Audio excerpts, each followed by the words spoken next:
mind. Let them take your mind, man. Well, now I found out about all these lies. I live a completely different life. I stopped reading the news and turned off the TV. That thing is evil as can be. I started being a nicer guy. And God forbid I tell a lie. I treat people with more respect, and I've got me a wife that I'd never neglect. Yeah, being good's working out for me. Now I ain't blinded and I could see. I know that there is a God above, and if I'm good, then he'll show me love. I try to live life selflessly to be the best that I can be. I treat people how I want to be treated since my indoctrination was defeated. So don't believe in the devil's lies because it's God he wants to hide. That's why they teach that spinning ball to make you think you ain't special at all. Don't believe what you're being told. Don't believe that you're evolved. It's all an accident and you are too. No, you're someone special and God made you. Don't let them take your mind. Don't let them take your mind, man. Don't let them tell you that you are not divine. Don't let them do it, no. Take control of your soul. You gotta take back control. Find the truth. Find the truth. Find it all. Find it all, man. Don't believe their lies. Don't believe it. Let them take your mind. Don't let them take your mind. Yeah, play that guitar.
Shout out to Alex Michael, the Flat Earth music guru. But they put us right next door to the Flying Saucer Club. What the hell? People would go to the Flying Saucer Club.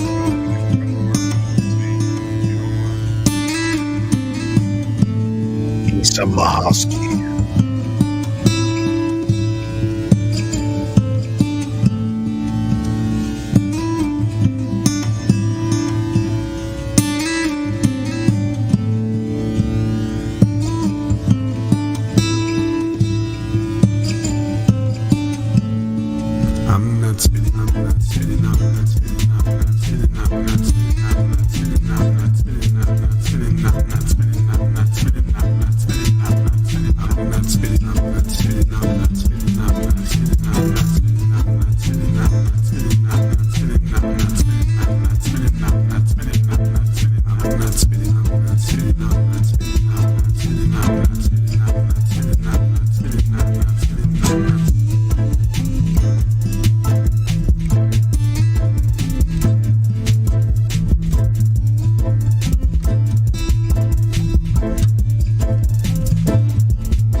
Is it just me, or is that coming through a little heavy? Like, this is like, sounds like.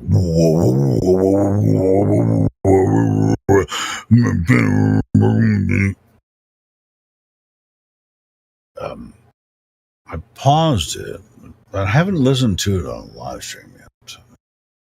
Let's play it again and see what's better there.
Yeah, it sounds equally weird on the live stream. I'm not sure. Sounds sort of distorted.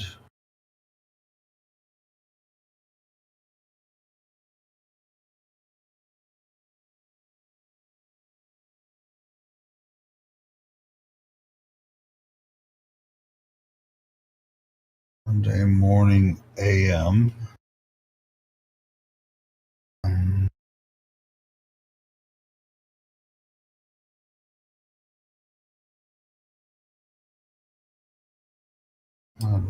So,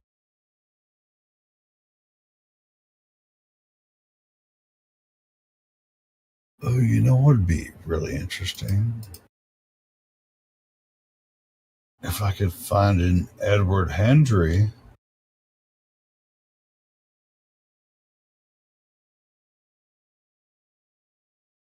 Talk about flat Earth. That would be cool.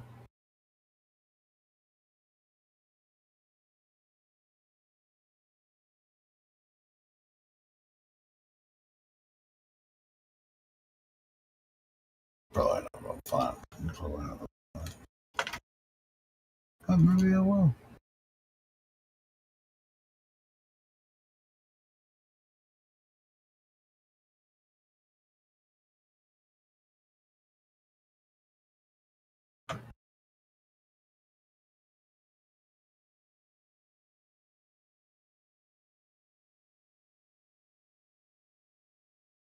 Let's see.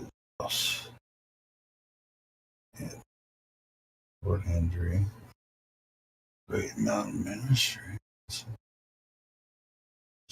That's this dude.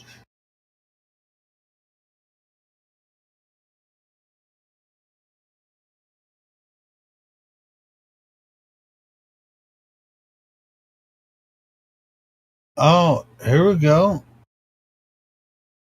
Here's something. Hey, what's up, YouTube?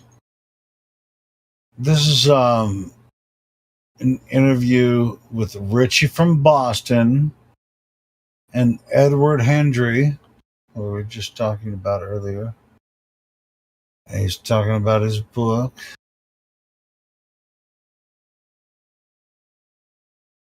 So, share. Just do this.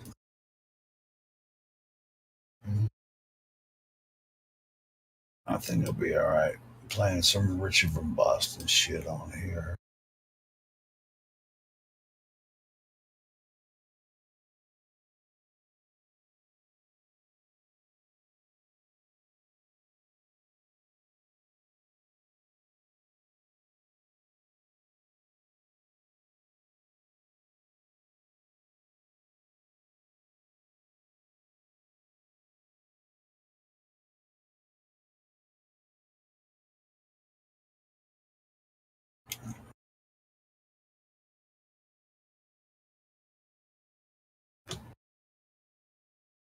Hey, what's up, YouTube? It's Richie from Boston. Today is the 5th of December. It's 2018, and seeing how the entire earth has closed down to memorialize George Herbert Walker Bush's passing, I thought it would be a good time to talk about the Antichrist and other things Antichrist related. And when I think of things like that, there's no one that comes to mind any quicker than Edward Hendry, AntichristConspiracy.com.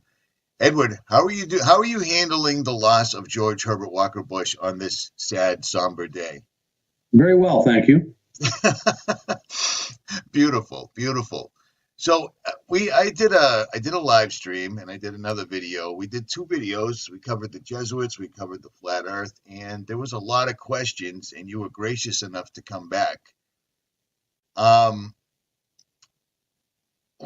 This is the one question. I mean, if I'm going to take all of them and put them in a nutshell, the one question was, how is the flat Earth laid out in the Bible, and why is it important? Do you have anything to put up on that?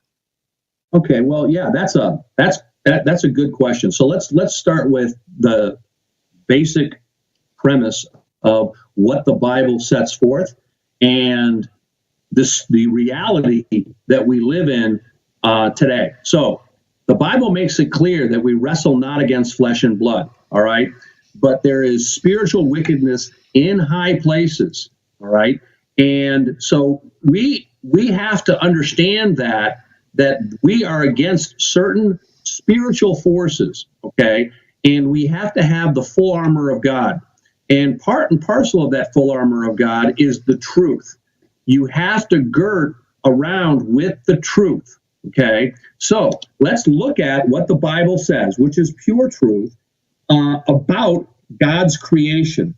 So and I'm going to give citations to the Bible so that people can look in their own Bible and see for themselves that what I'm saying is true. All right, so we're going to look at the Bible and let it speak for itself. This is God's word. So in 1 Chronicles 16:30, it says, "Fear before him all the earth, the world also shall be stable, that it be not moved." Okay, so right there it says that the earth be not moved. And let's look at Psalms 93:1. It says, "The Lord reigneth; he is clothed with majesty. The Lord is clothed with strength, wherewith he hath girded himself. The world also is established that it cannot be moved." So here we have two passages that make it clear that the earth is immovable, and it's immovable very much like God. All right, so let's look at another passage in Psalms 104 in verses 1-5. All right, here they talk about the praise and glory of God, and the earth is immovable, and that is closely associated with the praise and glory of God. So, bless the Lord, O my soul, O Lord my God, thou art very great, thou art clothed with honor and glory. And then later, in verse 5, it says, "Who laid the foundations of the earth, that it should not be removed forever." So the glory of God is closely associated with his creation. Okay. And in fact, if you look at Romans chapter 1, verse 20, it says that the invisible things of him from the creation of the world are clearly seen, being understood by the things that are made, even his eternal power and Godhead. So basically, he reveals to us who he is. Okay, we understand the invisible things of God by those things that he has created. That's what Romans 1:20 means. Okay, so if you have a false concept of what creation is, then you're also going to have a false concept of who God is. See, so it's important to be accurate in your understanding of God's creation. And all things were created by Jesus Christ. For if you look in Colossians chapter 1, verses 16 through 18, it makes it clear, for by him, that is by Jesus, were all things are created. All things that are in heaven, that are in earth, visible and invisible. Okay, all things were created by Jesus Christ. Okay, so if you believe in a creation that does not exist, that is, if you have a false concept of God's creation, then you necessarily believe in a creator that does not exist.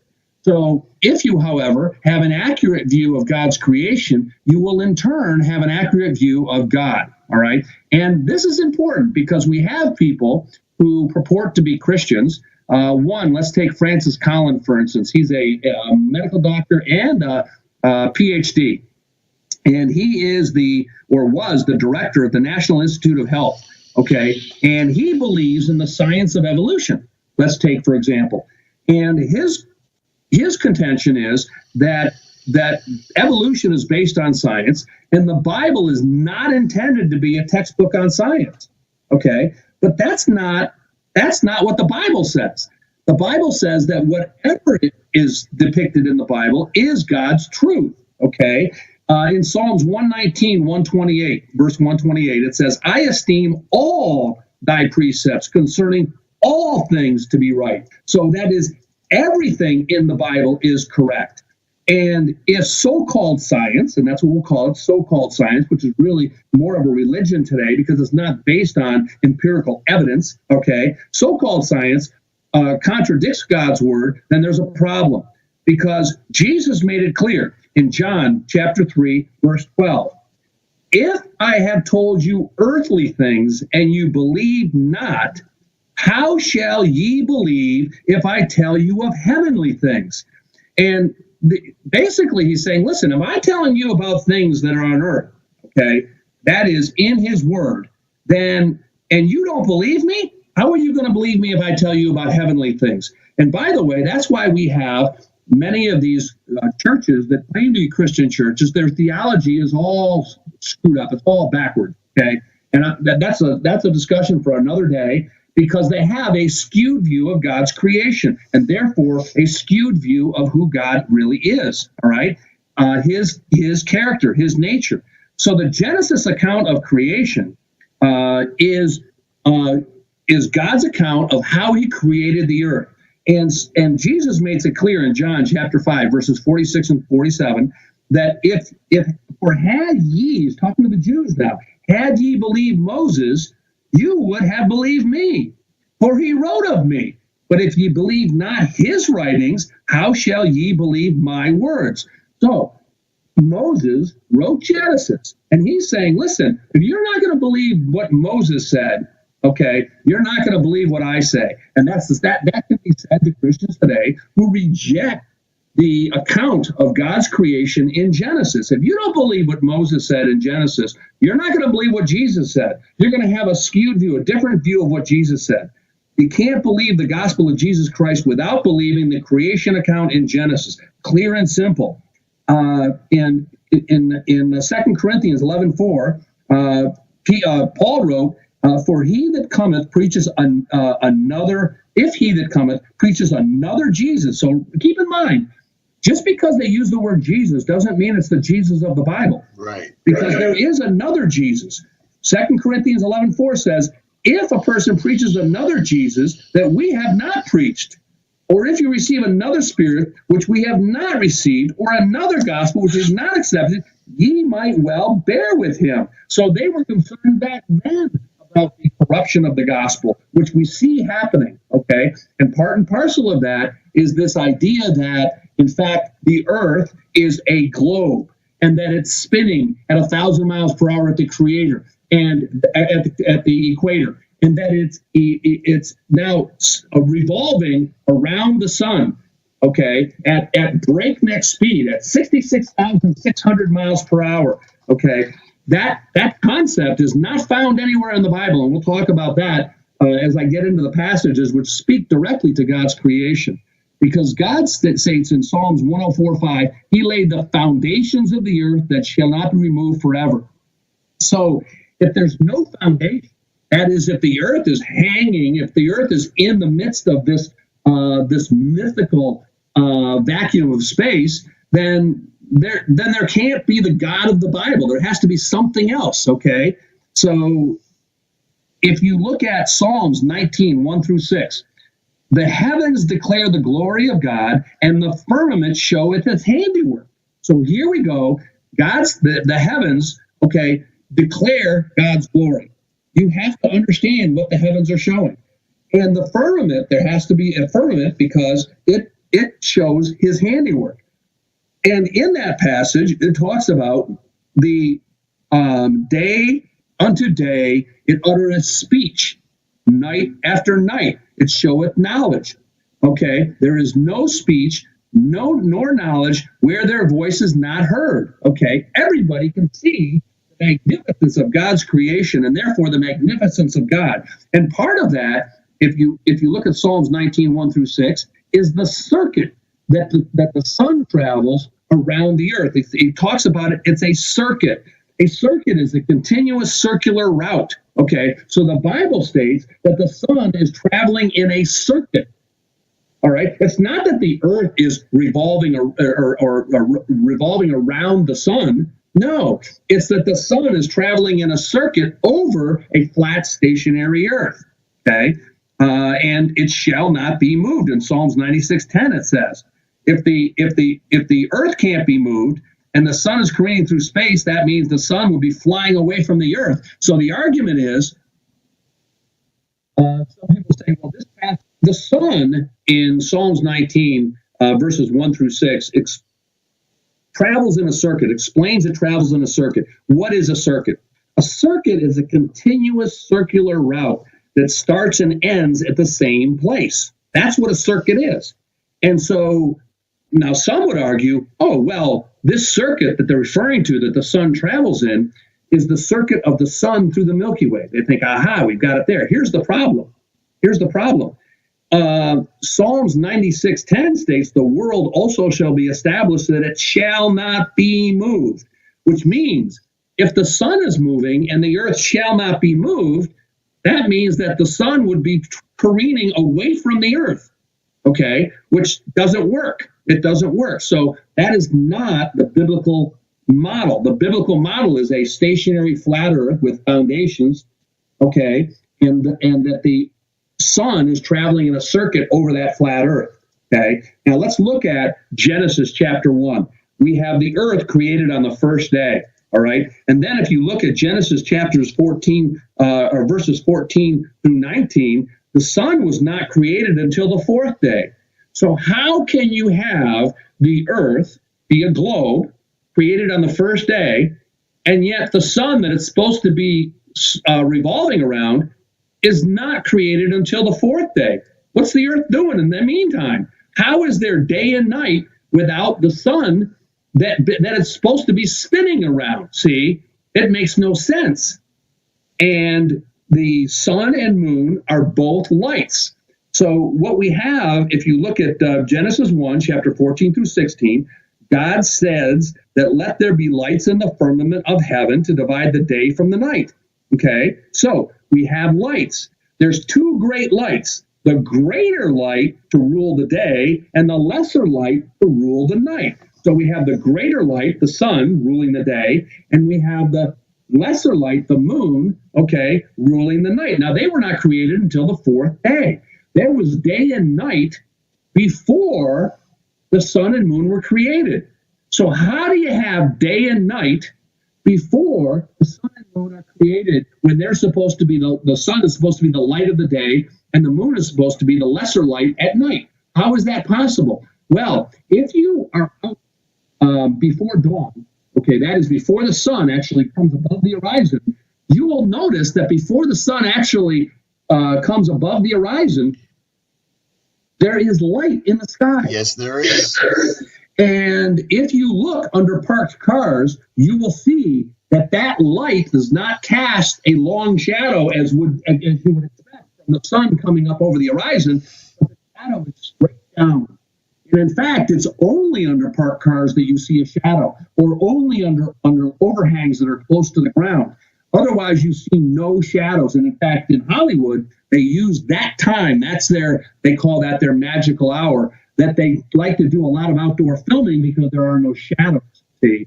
And the reason is because the light is coming straight down from the sky. That is, there is a second source of light. And I illustrate that in my book. So in my book, The Greatest Lie on Earth, I go through and explain, and I have photographs showing this. And in fact, even after the sun comes up, and now it's casting long shadows, and I have seen this, and you can see this as well.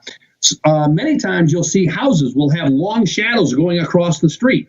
Well, those shadows will cover, let's say, a car that's parked in front of that house.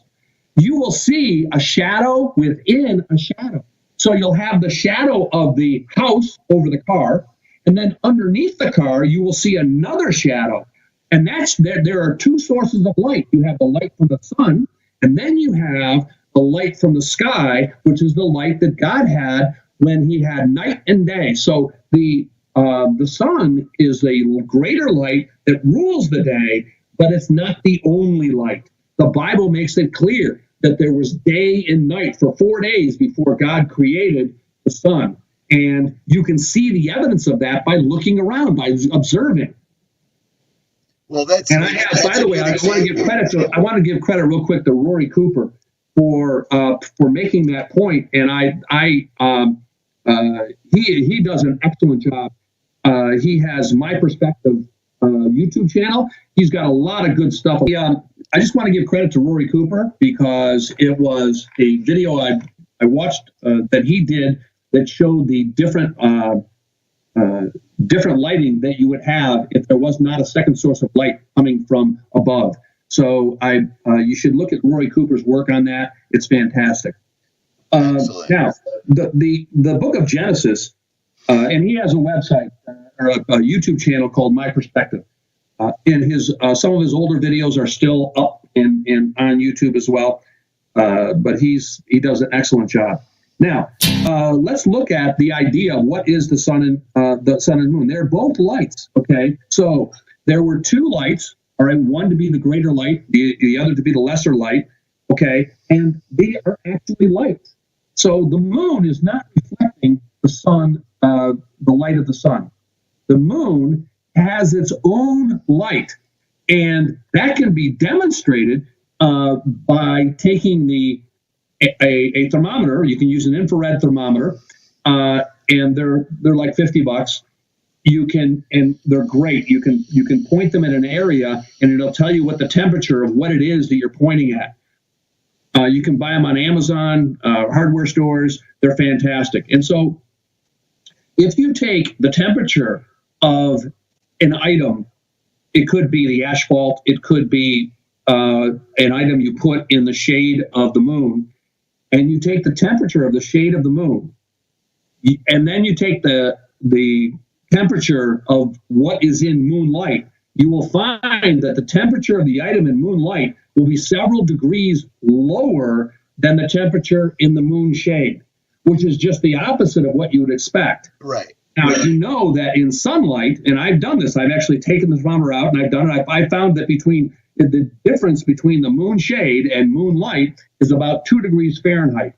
So the temperature in the moon shade was actually 2 degrees to 6 degrees Fahrenheit greater in moon shade than it was in moonlight. It's a cold light, which we know that cannot be reflecting the light of the sun because, and again, having to make sure about this because we know that sunlight is hot, it's warm, and you want to get in the shade to get out of the heat.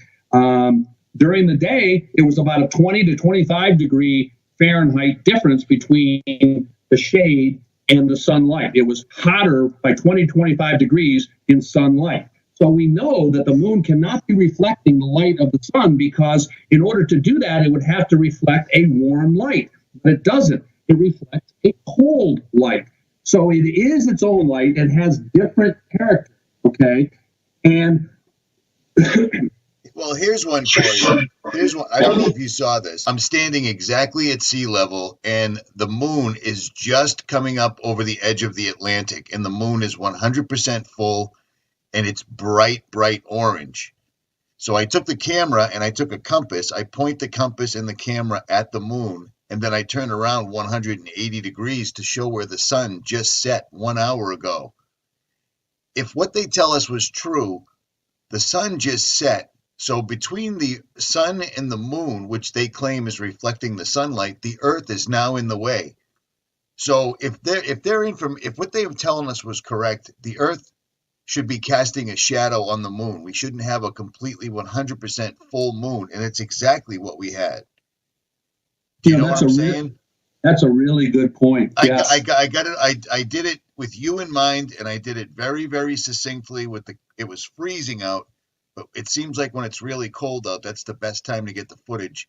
The sun just set exactly 180 degrees exactly behind me an hour prior, and the moon is coming up over the Atlantic as big and bright as it could possibly be. You know what I mean? Right. Well, I have actually done some research on that because when you think about it logically, anytime you have a full moon, if the moon is reflecting the sun, that would mean the earth necessarily has to be in direct line with the sun, therefore blocking the moon, and you could never have a full moon.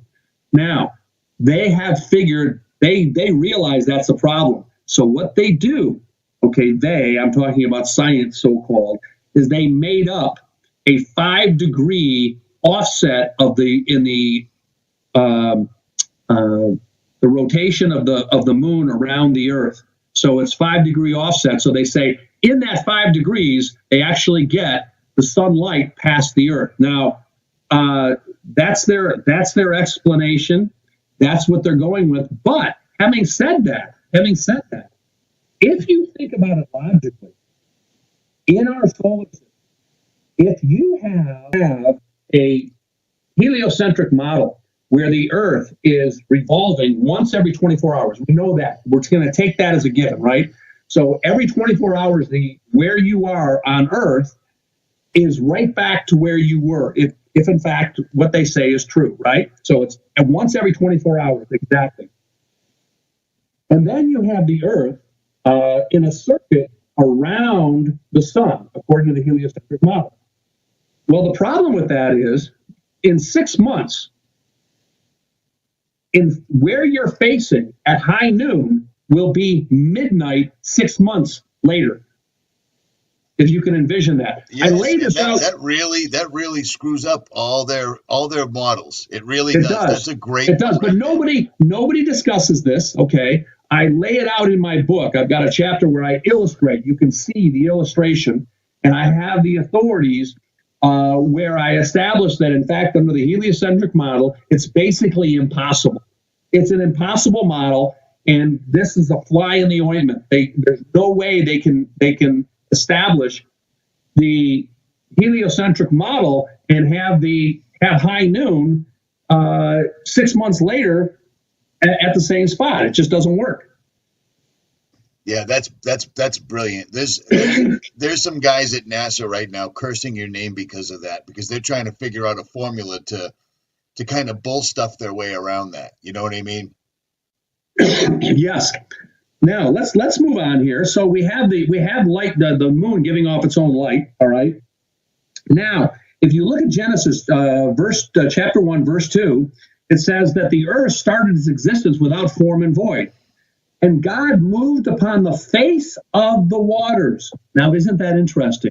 It's the face of the waters. Now, a face is a flat surface. The face of a clock. See, it's a flat surface. It's the front of something. A globe, a sphere, does not have a face. We don't talk about the face of a basketball, okay? You have a face, all right? That is the front. That is the surface of something. So he talks about and we all know that water is always flat, okay? We talk about water level, okay? Because water is always level, and it seeks its own level. So the idea that the water has some kind of hump that would be necessary on a globular Earth is mythology. We know it's flat, okay? Now, in Isaiah 44:24, okay, he says, he spread out things that he said, he stretches forth the heavens that spreadeth abroad the earth by myself. So he stretches out the heavens. He spreads abroad the earth. Well, you spread something that's flat. You stretch the heavens over something that's flat, okay? So a bedspread is flat. You're talking about spreading something out, that's flat, okay? Now, and with regard to the firmament, he said, let there be a firmament in the midst of the waters, and let it divide the waters from the waters. So the firmament is a hard, in this case, we're talking about a hard dome-like structure, because in Job 37:18, it's described as, hast thou with him spread out the sky, which is strong and as a molten looking glass. So basically, a firmament is like a molten looking glass. And when the firmament divides the waters that are above from the waters that are beneath. So when you look up in the sky, that blueness you're seeing is actually water above the firmament, okay? And when God flooded the earth in the Genesis flood, it talks about in Genesis chapter 7, verse 11, that he opened the windows of heaven. See, so that's some of the waters came from the windows of heaven, okay? Now, interesting, if you look in Psalms 136:6, okay, it says, to him that stretcheth out the earth above the waters, for his mercy endureth forever. Now think about that. He stretched the earth out above the waters. Well, you're thinking to yourself, well, wait a minute. The earth is not above the waters, because we know that the earth is above, that the oceans are separate from the earth, right? What we call earth. What does that mean? Well, guess what? Science knows this, but they won't tell you. And you can do your own research. They have discovered that beneath the ocean, they have found hypersaline pools. That's right. That are so dense that one person was in one of those submarines, exploratory submarines, and they went to go in it. It was like a lake underneath the ocean. It actually, you could see the lapping of the hypersaline. It's upon the waters, the super saline solution. Those are the foundations of the earth.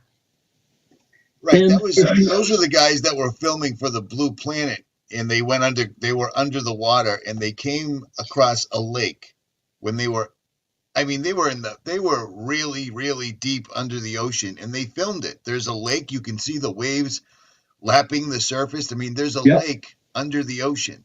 Wrap your mind around that. This is crazy stuff.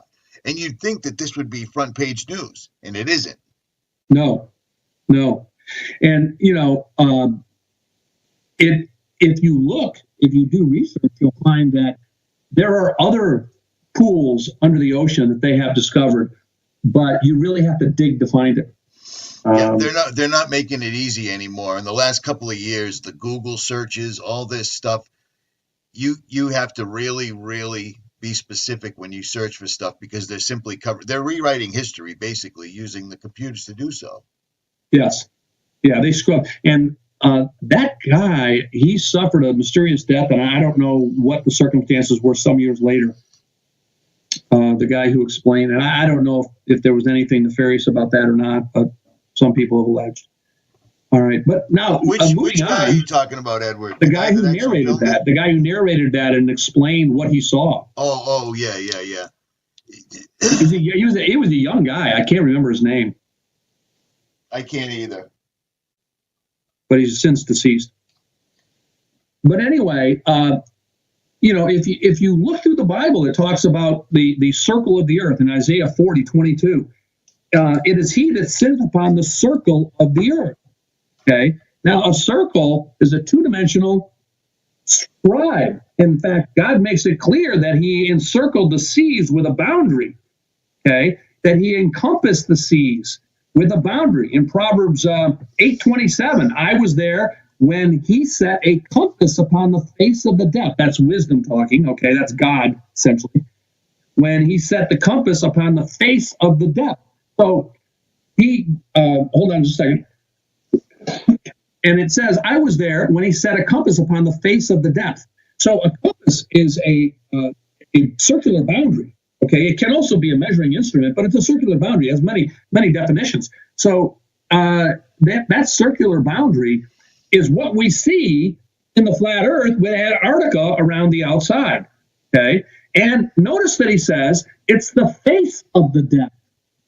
Okay, so he set a compass upon the face of the depth, again indicating a flat surface facing up. Okay, and he said, heaven is my throne and the earth is my footstool.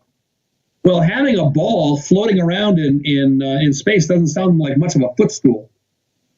And when you look at just to go back upon the terminology circuit, when you look at the model that they give people, that it's commonly accepted that the Earth's going spinning 1,000 miles an hour, 66,000 miles around.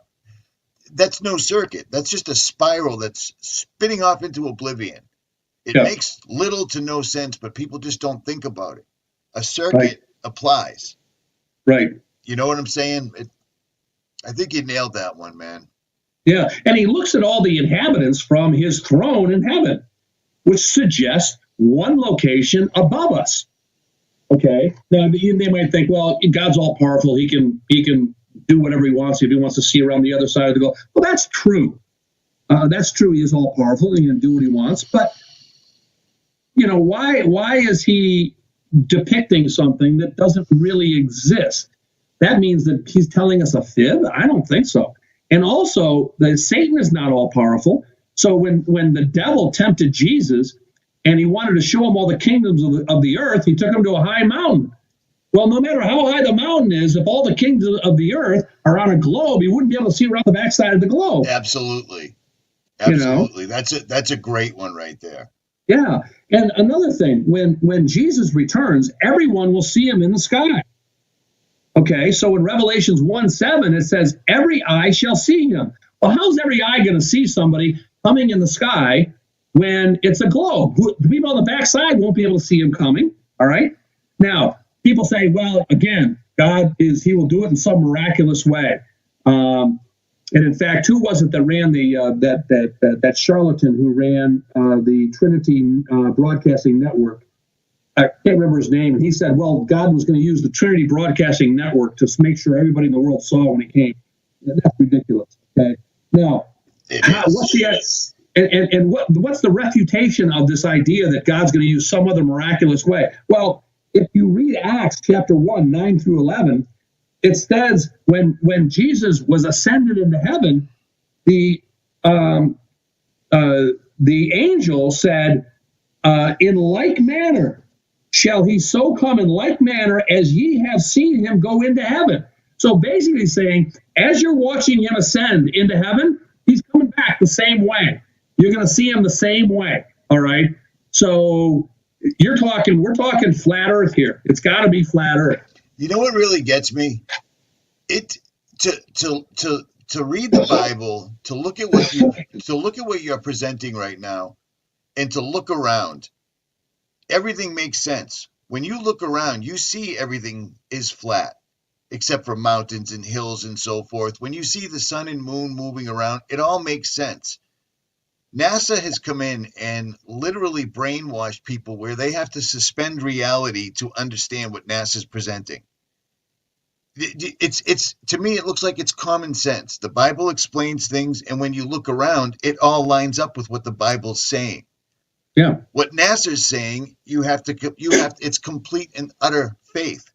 You see a rocket on a launch pad, and then they claim it shoots off into outer space, and then everything else is, artist conceptions and broadcasting and green screens.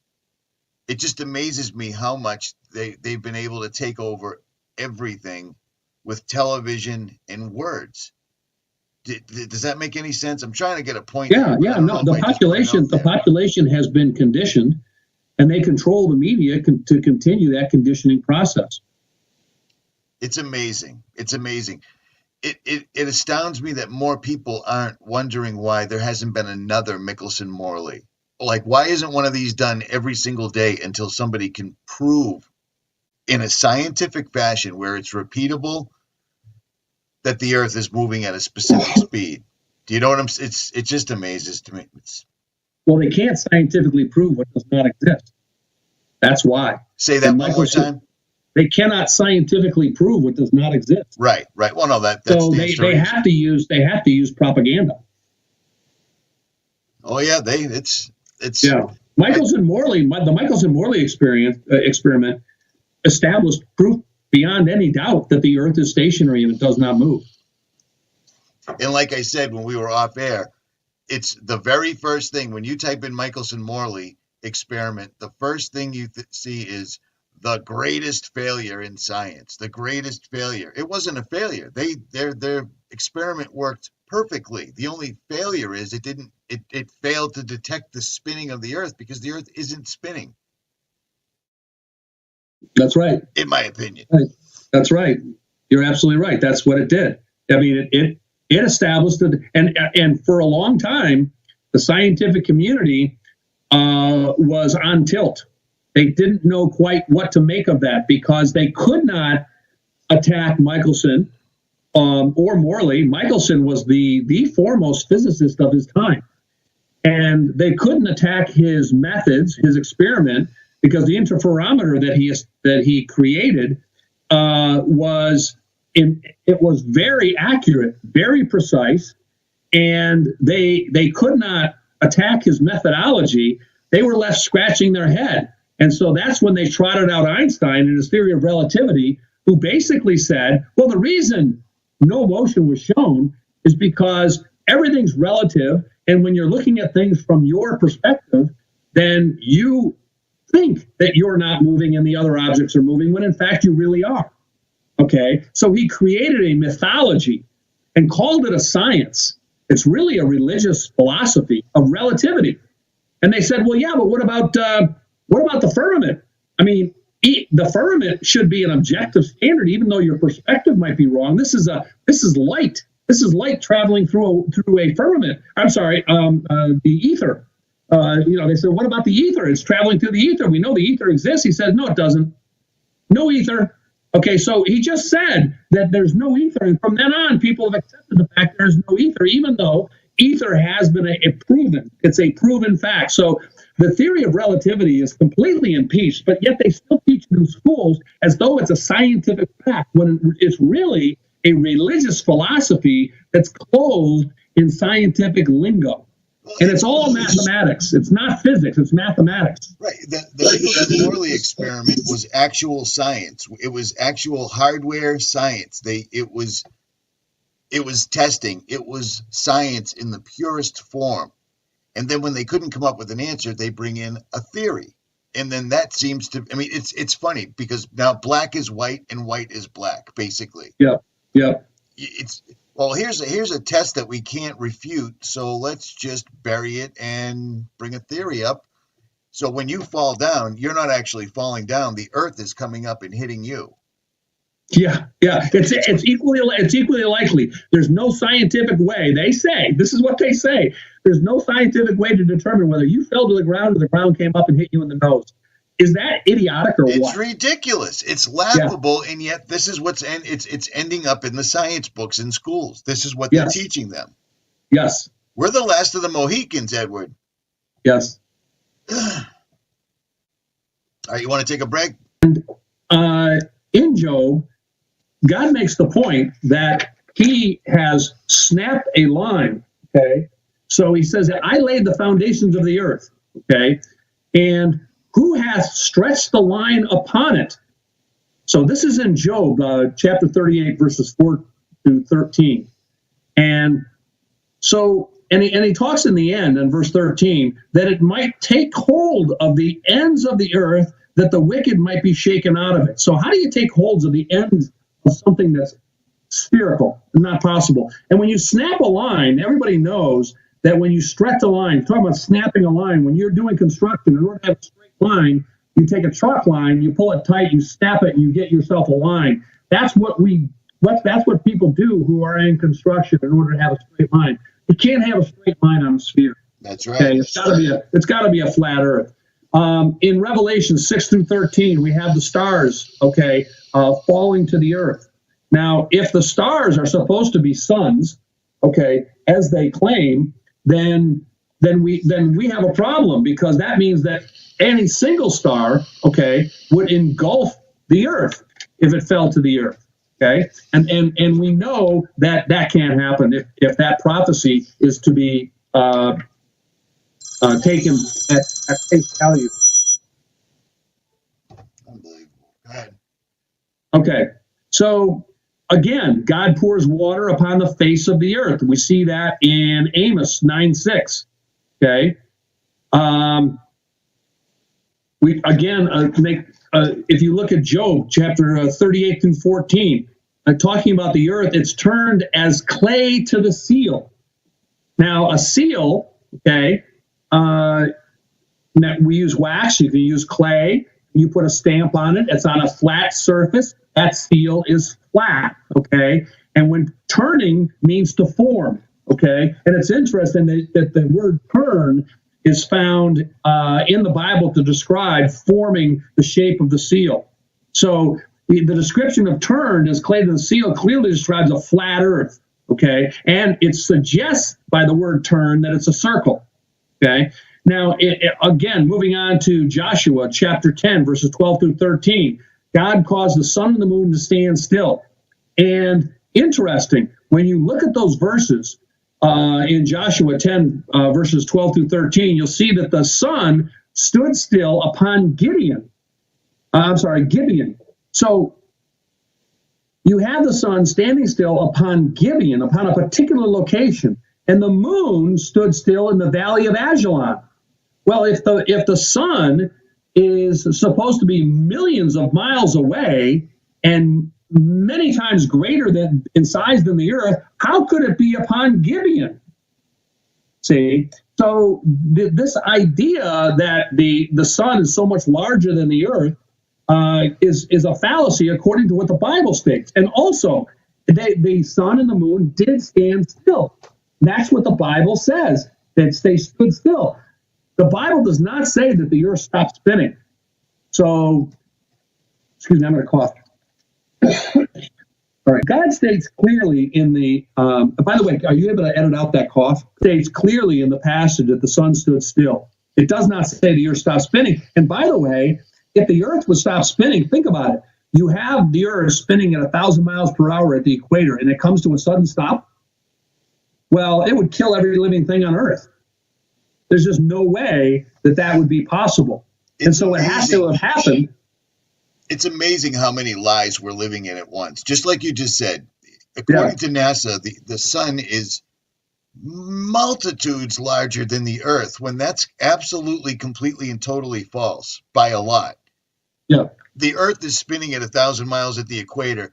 That doesn't make any sense at all, because if that was a true thing, 1,000 miles an hour on a sphere, 7,000 plus miles in diameter, the speeds would vary. It's so ridiculous. Yeah. And people laugh at us for trying to bring the truth forward. Yeah. You know, you have this guy, Michael Hogarth, who he's gone on and he thinks that it's now his mission to establish that we live in a heliocentric system according to the Bible. And the only Bible passage that he can cite as his authority is Obadiah chapter 1, verse 4. And in that passage, it's talking about the pride of Edom. And here's what it says. And this is his argument for the fact that we have a heliocentric system. He says, though thou exalt thyself as the eagle, and though thou set thy nest among the stars, thence I will bring thee down, saith the Lord. So basically he's saying this is a foreshadowing of what NASA is doing by going into the stars, that man will be among the stars. Well, he doesn't understand English, okay? So to be among the stars, all right, means that you're surrounded by the stars. And also, it doesn't mean that you're in with the stars. He suggests that the eagle is going to be with the stars. Well, God is using a simile, and he's comparing eagles and nests. Well, eagles, everybody knows eagles do not go into outer space, and they don't make their nest in outer space with the stars. No, they make their nest in mountains, okay? And they are surrounded by the stars. When you look at their nest, surrounded by the stars, they're above them. That's what is being depicted here. So the word among doesn't mean with the stars, like they're right next to the stars. That's not what it means. And so, but that's how he interprets this. And and that's the only thing he has. So he rides that horse till it dies. But that's his only argument. Charlatans who claim to be Christians who are going to come out, these pastors, and try to establish that we have a heliocentric system. And Hoggard is one of them. Well, I really appreciate your time, and I hope you're feeling better very soon. The Greatest Lie on Earth, Proof That Our World Is Not a Moving Globe, is a phenomenal book, and it's available a variety of different ways, and all the links will be in the description as they were last time. Edward, I appreciate your time. Do you want to leave us with any words of wisdom other than the ones you've already given us? No, just be aware that you have to have the full armor of God, okay? Which includes you have to be shod with the preparation of the gospel of peace. And that is important. You have to always speak the truth. Beautiful. Edward, enjoy the week. I hope you're feeling better, and I really appreciate you coming back on with us. Thank you. Anytime. Have a good day. Thanks. Thanks. Bye. Bye.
What else do we have?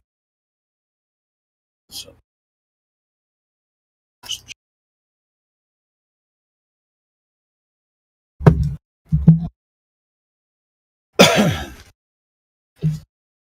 I didn't realize my mic was open. Let's see what. I know Indio has uploaded some videos recently. Let's see what he's got on his channel.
tell about that. I do in the GDC lecture. So I want to explain a certain new kind of line to you, though. So I say that the dual quaternions, they can represent a line anywhere. And there's a certain special kind of line that's a bit hard to get your head around, but it's very, very useful, it turns out. So this is the horizon line, which is a line that you've looked at all your life. It is a proper line, and the dual quaternions can represent this line. You might be compelled to say that, oh, the horizon line is more like a circle, but no, if you look at it wherever you go, it's always a line. It's always a straight line from your point of view. Another example of a line like this is sort of the Milky Way in this rather beautiful picture. This is the Milky Way is in some sense extremely far away, right? We're talking about a line here that's so far away that when you look at it and you move yourself around, it doesn't appear to change its position from your point of view. All right, and let me try to give a reason why we might want to care about quaternions as opposed to using vectors for everything. Here I've got a random pattern of dots. I promise that they're random. People sometimes get suspicious. They really are random. Here we've got the same random pattern of dots, and I'm going to lay them on top of each other very, very carefully. All right. And you're going to see, when I do this, once again, the same random pattern of dots. Very, very, very boring. But now I'm going to move it, all right? I'm going to perturb it slightly. So we get, did I move it in a special place? No, let me move it again. Oh. It's always circles. You're seeing circles that are going around some point that we've got here. That's because when I perturb this thing, I'm doing a Euclidean transformation. I'm not squashing or stretching or morphing it in any way. I'm doing a Euclidean transformation. And we're talking about 2D here. A 2D Euclidean transformation is always something that preserves a certain point, right? There's an optical illusion going on. Like if I make it go really far, it sort of disappears. Like here, right now, the circles are getting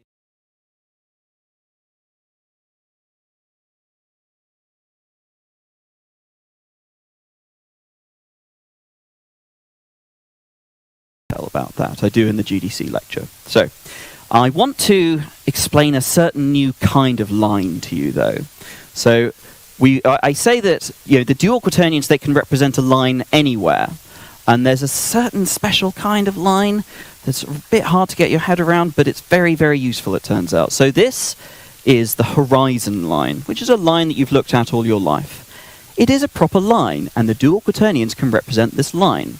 You might be compelled to say that, oh, the horizon line is more like a circle, but no, if you look at it wherever you go, it's always a line. It's always a straight line from your point of view. Another example of a line like this is sort of the Milky Way in this rather beautiful picture. The Milky Way is in some sense extremely far away, right?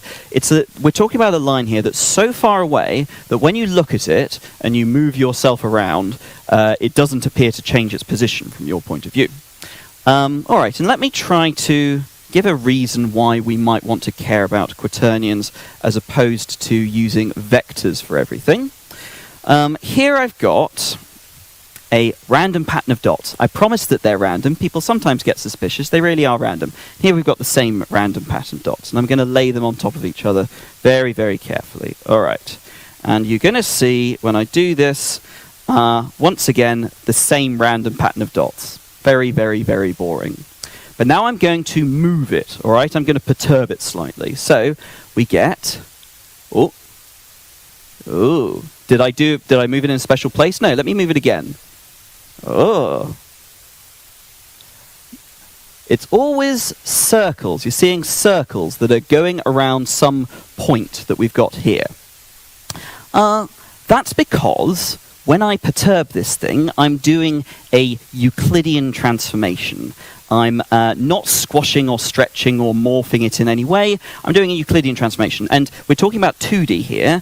A 2D Euclidean transformation is always something that preserves a certain point, right? There's an optical illusion going on. Like if I make it go really far, it sort of disappears. Like here, right now, the circles are getting smaller and smaller, and they're getting bigger and bigger. But here, I can make them small, and then it disappears. It's still a rotation around this point here, but yes, it's just a way for your eyes to see it.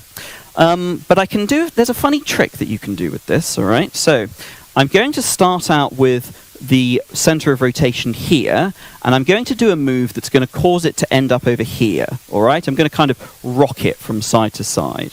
I want you to, and we're going to think about what happens in between, all right? So here we go. Oh.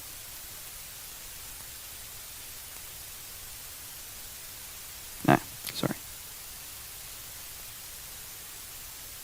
So the circles are somehow going off on one side and they're coming back on the other side.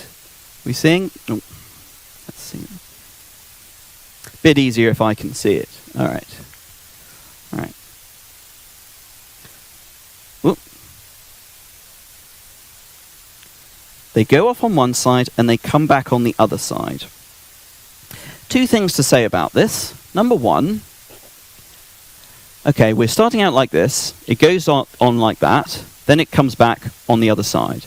But there's an intermediate stage here where suddenly it's stopped being a rotation and it's briefly become a translation, right? It's kind of like the circles here that you see have become straight lines. And that's kind of like saying that the circles have become infinitely big, right? Joan's going to be talking about this kind of thing later a lot. Yeah, and that's a strange thing to say, but it's true. A translation, which is a mathematician's way of saying a movement, a translation is a rotation around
Ask me a question then.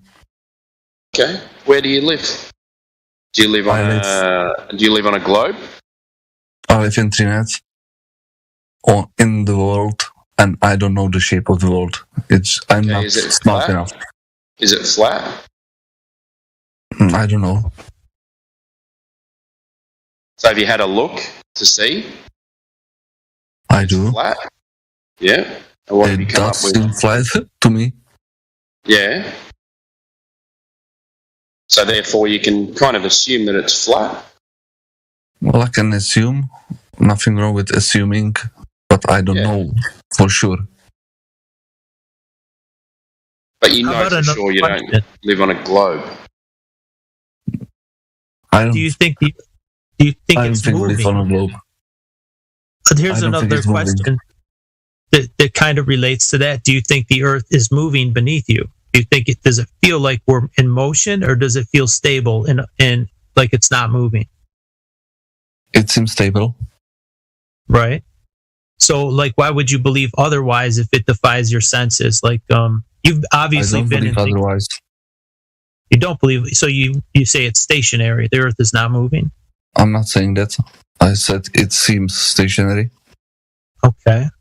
I Well, we're don't making have opinion progress. about it. Making progress. What I'm saying is, if you put these little pieces together, it forms a picture. It's like the puzzle I was talking about earlier. Say, okay, yeah, it does seem like it's stationary. Then you ask about the water. Does it seem flat and level? Yeah, it does. Like, you start putting these blocks together and you come up with a picture that doesn't match the globe. If you compare the evidence that you have against the fictional, narrative, which is a ball. I'm not saying it's a globe. Well, nobody said you did say it is, but there's evidence that it's not. And Okay. if you can look at the evidence honestly, you can draw a safe conclusion that you've been lied to. Are there any evidence that the world is not flat? That the world what? There's no evidence. It's all fake. It's like computer generated bullshit from NASA and government agencies. They show you I can say the same about composite image. that. It's not a proof. It's a composite. Do you think that video and photo evidence can be used? If this it's case? actual video, what if it's not? If you know that it's the thing is, we've seen all the fakery. We've seen green screens, NASA using Yes. green screens. We've seen it. Yes. We've seen all the glitches, and every image of the Earth that they present is a composite or it's painted. It's a painting. It's a computer generated painting. It's not a photograph. So there's I not agree, even but- one existing picture. There's not one existing photograph of the Earth as a ball. There's not one. So it's another piece of evidence. If you're putting the evidence on one side and the bullshit on the other, there's only one side with evidence. Well, And it's the flat evidence side. that The other the world side, is not a everything is- globe, but it's not evidence that the world is flat. I'm sorry. There's 100. At the Air and Space Museum down That's what in I'm Houston, saying. There's no they have evidence of the contrary. actually, there is. At the Air and Space Museum in Houston, they have actually the Apollo 17 blue marble negative and original print down there. It's not a composite. And that was done before they had any kind of compositing abilities to do digital compositing. Do you know how they did it? Through a porthole window. They were in something like probably a balloon satellite type thing, like with a gondola, and there was a porthole window, and it's only one little segment of the ocean and the clouds. It's not a complete picture of the whole entirety of the Earth. And they show the manipulation. There's a video clip where you can see the light in the background. They're manipulating the window to get a picture of that porthole. Porthole was a round window. You're talking about the blue marble, right? Hang on. right. You have so you have a picture of a globe Earth, so you should be able to measure that curvature on the ground, shouldn't you? You can. Precisely. How? Well, look what Eratosthenes did in his experiment. So 2,500 years ago is the only evidence you've got. No, it's been of a repeated globe. over and over again all these years. Okay. It's constantly repeated. Let's look at the demonstration and the citation, please. Okay. So give me some time and Go I'll ahead. do that. Sorry, I didn't mean to eat while I'm doing this. Give me 1 second. Well, maybe you should eat before you start talking then. Oh, I'm really hungry. I haven't eaten all day. I'm sorry. Sure, we can look at what he did. What he did was measure shadow angles. Where's the curve come into this?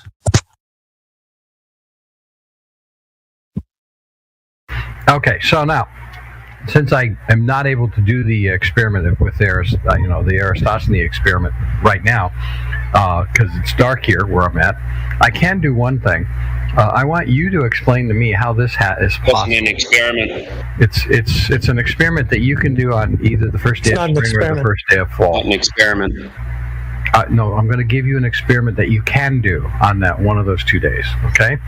That experiment's very simple. I want you to tell me exactly where the sun rises and sets on that day, the first day of spring. What's the independent variable? Okay. The independent variable is your observation, where you are, what latitude. In other words, you're saying I've got independent variable is observation. You're talking to a scientist, so I'm going to give you the examples of all the independent variables. So you know the scientific method then, don't you? I know it better than you do because I do it every day. I literally do it every day. Now let me give you the variables you're looking for.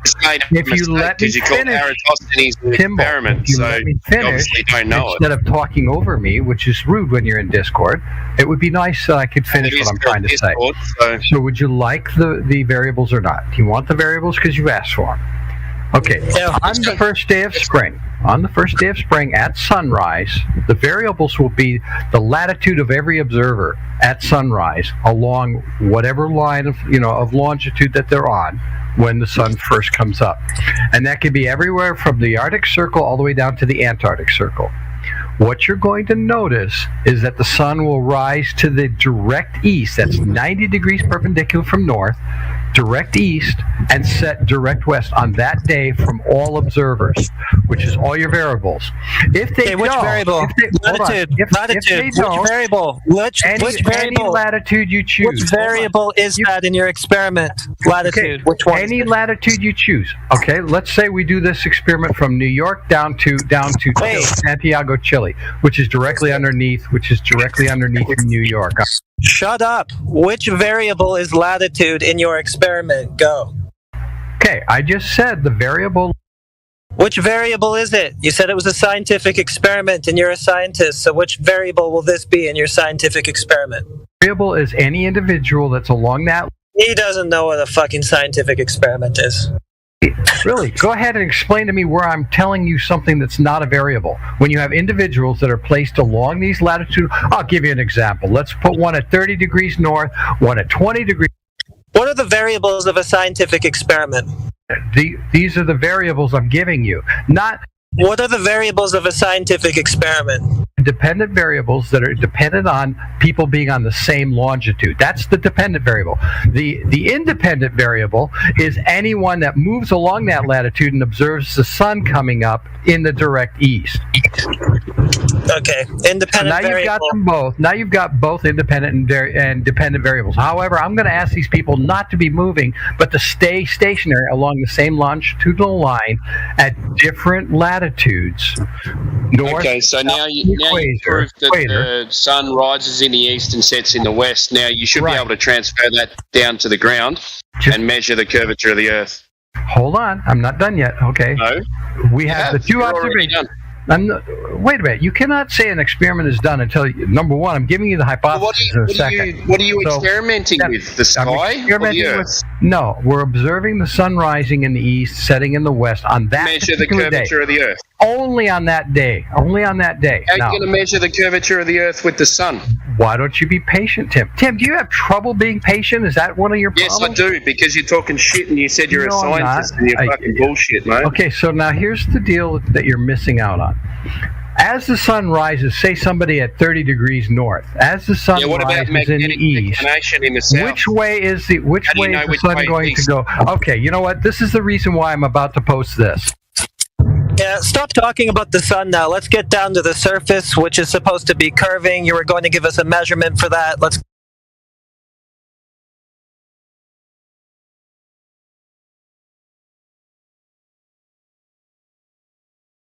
Who else is listening to this shit?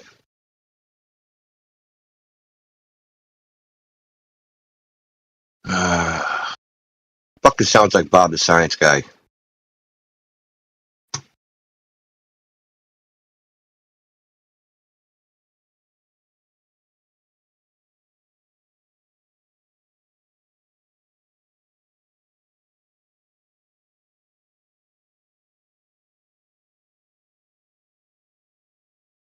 Get back to that.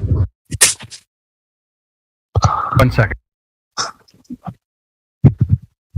Yeah, you're talking about things that are in the opposite direction of the surface that you wanted to prove the curve of. So you're pointing in the wrong direction, dude. Back to the ground. This debate was settled 7 years ago. So now you're not going to argue. You're going to just argue with me, and this is the reason why I posted that. Well, there's nothing to argue with, dude. You're trying to avoid. You guys are not listening. This is you never let somebody come in with an opposing. Why should we listen you to argue with a person. You never let them give their opinions. You never once let them try to explain to you what they're trying to say without talking over them. We don't need your This is why 24/7 doesn't have any members in it.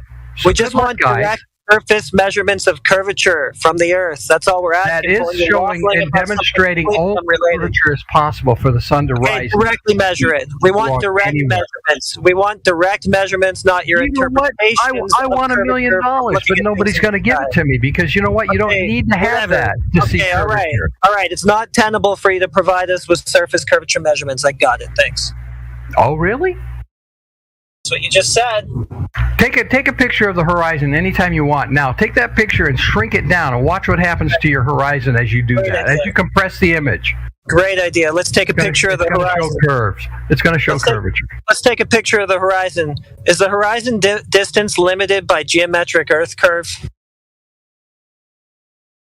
No, it's a visual. It's a visual effect. It has nothing to do with an actual physical horizon. Oh, right. Okay, so the radius does not constrain the distance of the horizon on Earth, so that doesn't help you one bit. Okay, what else? No, doesn't help me one bit. Now, explain to me why you can't answer my question. Explain to me. You can't answer my question. Why does the sun rise directly in the east on that day and set directly west on that day? Because that's a red herring. That's why. Because that question's a red herring. Because the question that was put to you was because you know what I specifically said, and somebody asked me, "You're a scientist, so give us an experiment," and I gave you one, and you guys are right. That question isn't getting answered because it's a red herring, right? We asked for direct surface measurements of curvature from the Earth, and you start waffling about stuff in the sky and how you interpret curvature of the surface from that. We just want the direct measurement of it. But you know what? It's demonstrating curvature very simply. All it's doing. It's not, because when we check the surface, we don't see the curvature. That's the reason why you had to concede that the horizon isn't limited by the radius, you claim. All observers is if you're on a curved surface. Oh, by the way, and the sun's not local because of that. I got to go into a store. Someone else can talk to this idiot for a minute.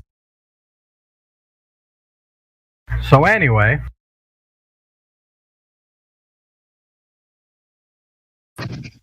I was just in the store, so I'm not quite sure what happened there, but how does that sun coming up in the east and setting in the west on that day prove curvature? Okay, the only way it's possible, try it on a flat Earth, on a flat model, which, by the way, I'm curious as to if you even have a model. Because that's the other thing. All scientific theories and scientific experiments are almost always having a model associated with them of one kind or another. Reality. And wait a second. That's just an argument from ignorance. If you're sitting here telling me you know the scientific method, you'd know that a model is very, very important to almost every theory. Every theory. To make it up. And you would know that that's an argument from ignorance, and that just because there is no current model doesn't mean there is not one, and that is not an argument. So I'm going to try this again. Do you have a model? Do you have a model? Yeah, it's a globe. It's been demonstrated many times over. Yeah, it works really well. In fact, if you take a basketball, shine and put a light. You got one that works in every way that you say. Are you going to let me talk or not? No, I asked you a question. Tim, I'm going to talk over you is what I'm going to do, because that's what you're doing to me. So you keep talking over me all you want. I'm going to finish what I'm saying.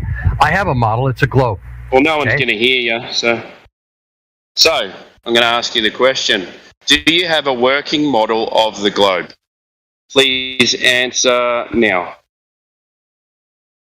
No, if you're going to keep muting me like this and then talk over me every time you mute me, there's no point. We don't have a conversation going here.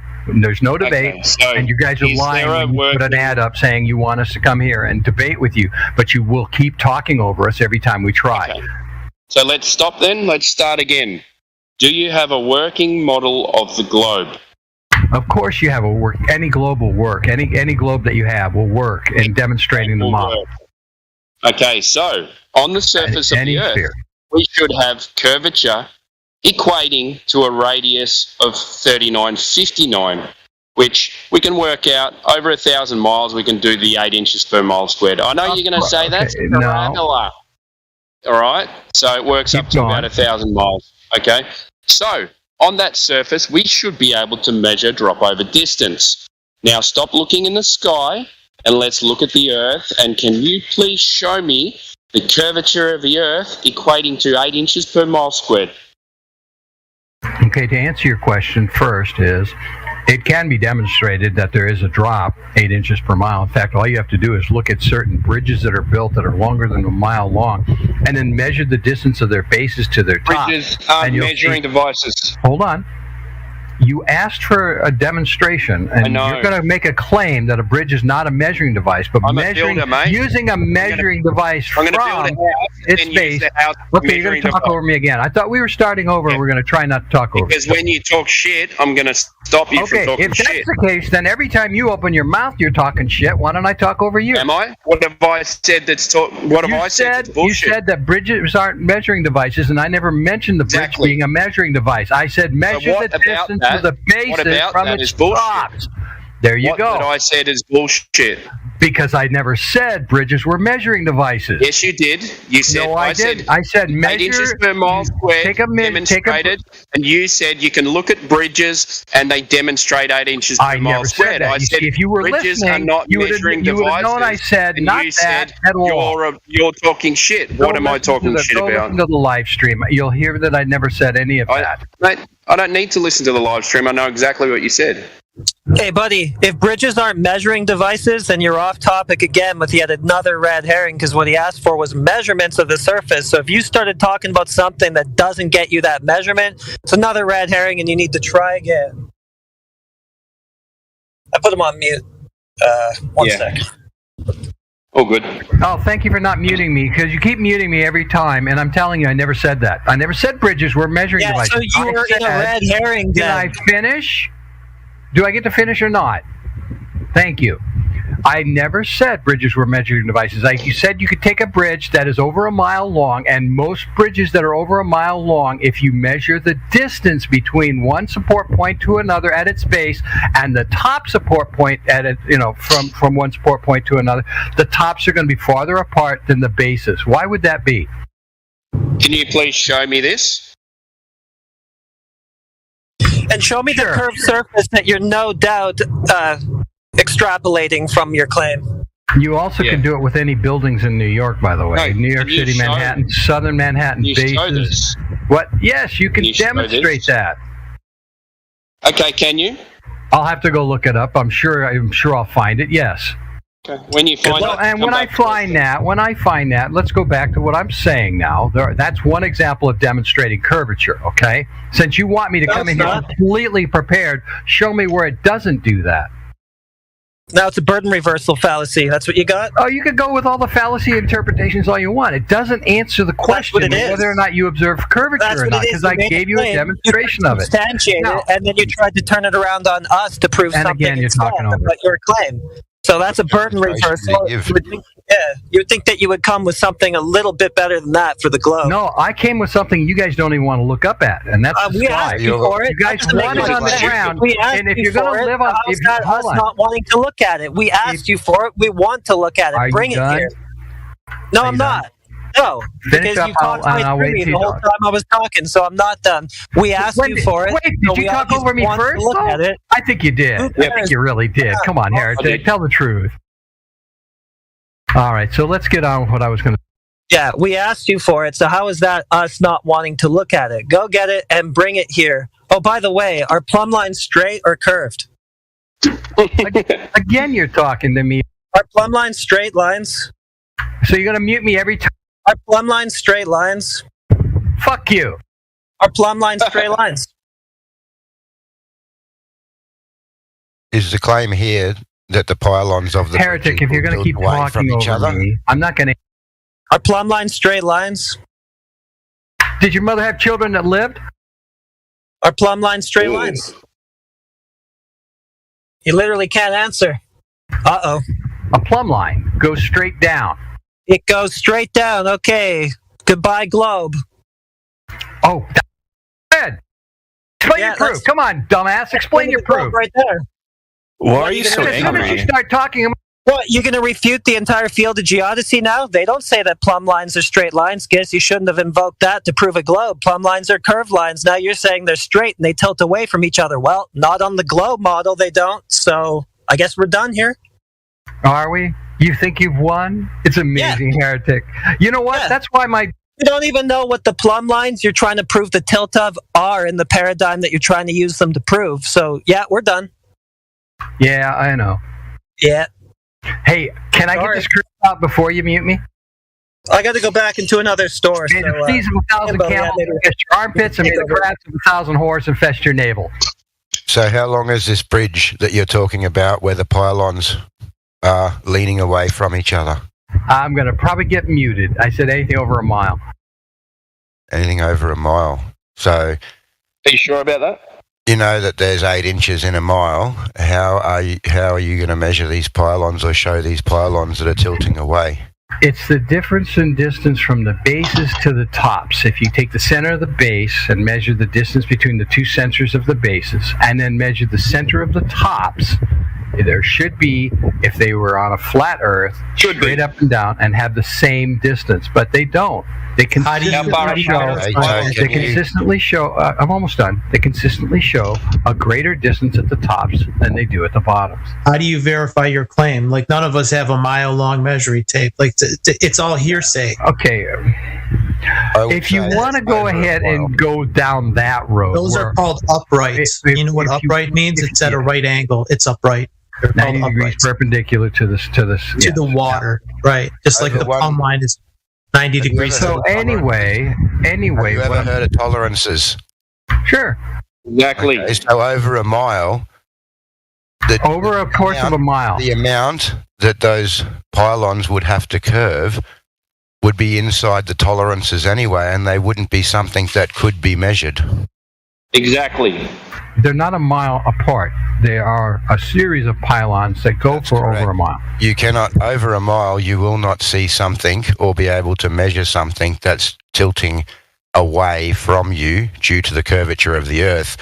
And all bridges and construction is done using planar surveying, which assumes a flat plane for up to 150 kilometres. So I'm not quite sure how this is proving any curvature of the Earth. Curvature of the Earth is not taken into account for any of those types of construction jobs that you're mentioning.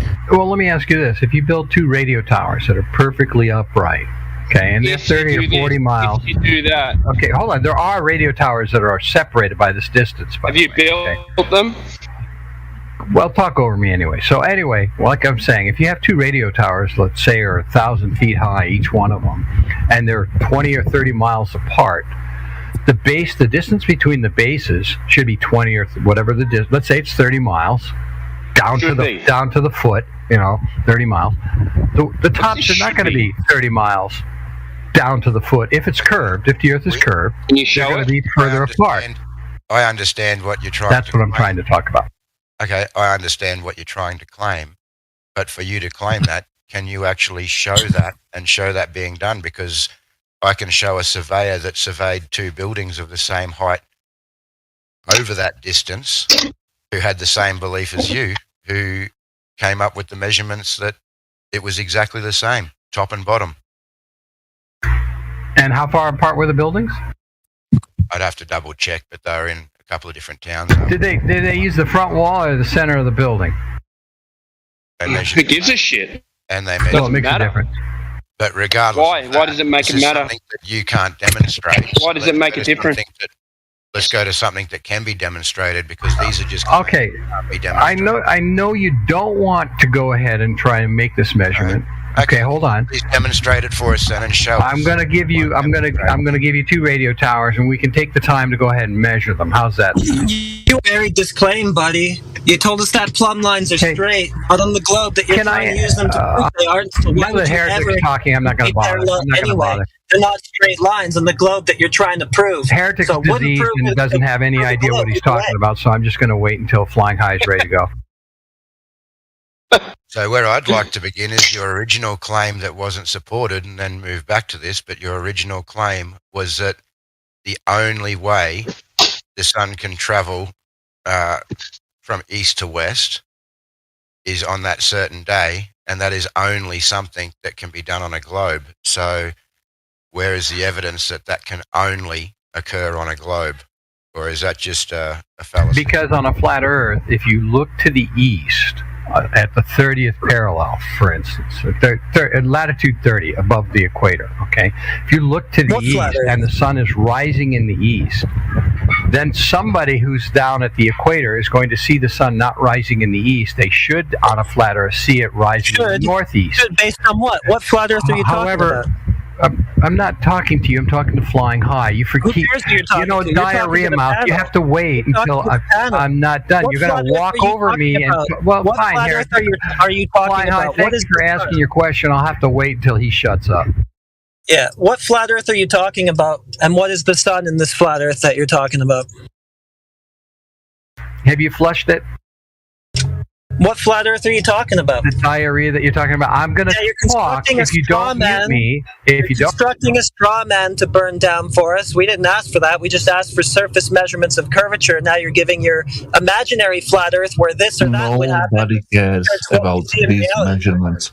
Bringing up pseudo-debate fallacies isn't going to help your cause, Heretic. If you want my answer, shut the fuck up. No, I don't want your answer because it's a straw man. The only thing that we asked for was surface measurements of curvature, not your straw man. So let's just get the surface measurements. So now, Flying High, we were talking about that. So, shut up, dude. We just need the surface measurements. I love it how he... So that's how you derail conversations. Yeah, that's how you're trying to, but it's not working. I love it how he brings up, if we measured these two towers, we'll go and measure it and bring back your measurements. Hey, why don't you go to the South Pole, you lazy bastard? You won't go down to the ice wall. Because you can't. There is no... What ice wall? I never mentioned an ice wall. Really? What do you call that? What, the South Pole then? What is it? What? It's called the South Pole. That's what it is. What's South Pole? What's South Pole? Thought so. You're right. So to make the claim that you're making... Sorry, I got a blender going in the background. Go ahead, Flying. Yeah, you go, mate. Go Flying High. I'll just wait till this blender stops in the background in my kitchen. Okay, while we're there, so why? So that's two strawmans you've brought up. Oh, wait a second. You brought up you said if on a flat Earth, and then you said ice wall. So Timbo, let me ask you this: you're in the Southern Hemisphere, right? Who brought up an ice wall? Tim, you're in the Southern Hemisphere, correct? That's correct. Yeah. Do you ever see the Southern Cross? Not correct. Always, mate. Every night. Why? Good. Yeah, so do I. I'm in the Southern Hemisphere also. I'm in South America. Okay. I see the Southern Cross. Do you know that you and I both can see it at the same time? What's that? Do you know that both of us can see it at the same time? Yeah. Do you know about magnetic declination? You want to go ahead and explain yourself? How does that have to do with two observers? And you and I can... Wait, hang on, mate. Hang on. You and I can see the Southern Cross at the same time. That's correct. Please explain that to me, mate. Please explain that. Okay. When I go to just south of Sao Paulo, Brazil, any further south than that, on the, I think it's the 21st of June, both of us should be able to see the southern. What part of? But let me ask you this: what part of Australia in too? Because that's a very important factor. Okay. I'm sorry. East or west?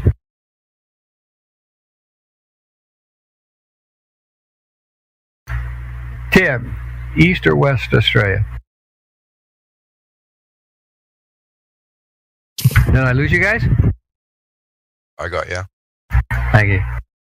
The reason why I mentioned that is because on, I believe it's the 21st of June, during the summer solstice up north, the south is going to be, more dark, and it creates a time when right around sunset, first South Africa will be dark. I believe Australia will be going through sunset, and western or eastern South America will be having sunrise. And right during that period, the Southern Cross is visible on all three continents. So a couple of points I'd like to make here would be, first of all, for you to make the claim that sun cannot rise on a flat Earth the way that it does on a globe, you would first have to be assuming that you have an exact flat Earth model.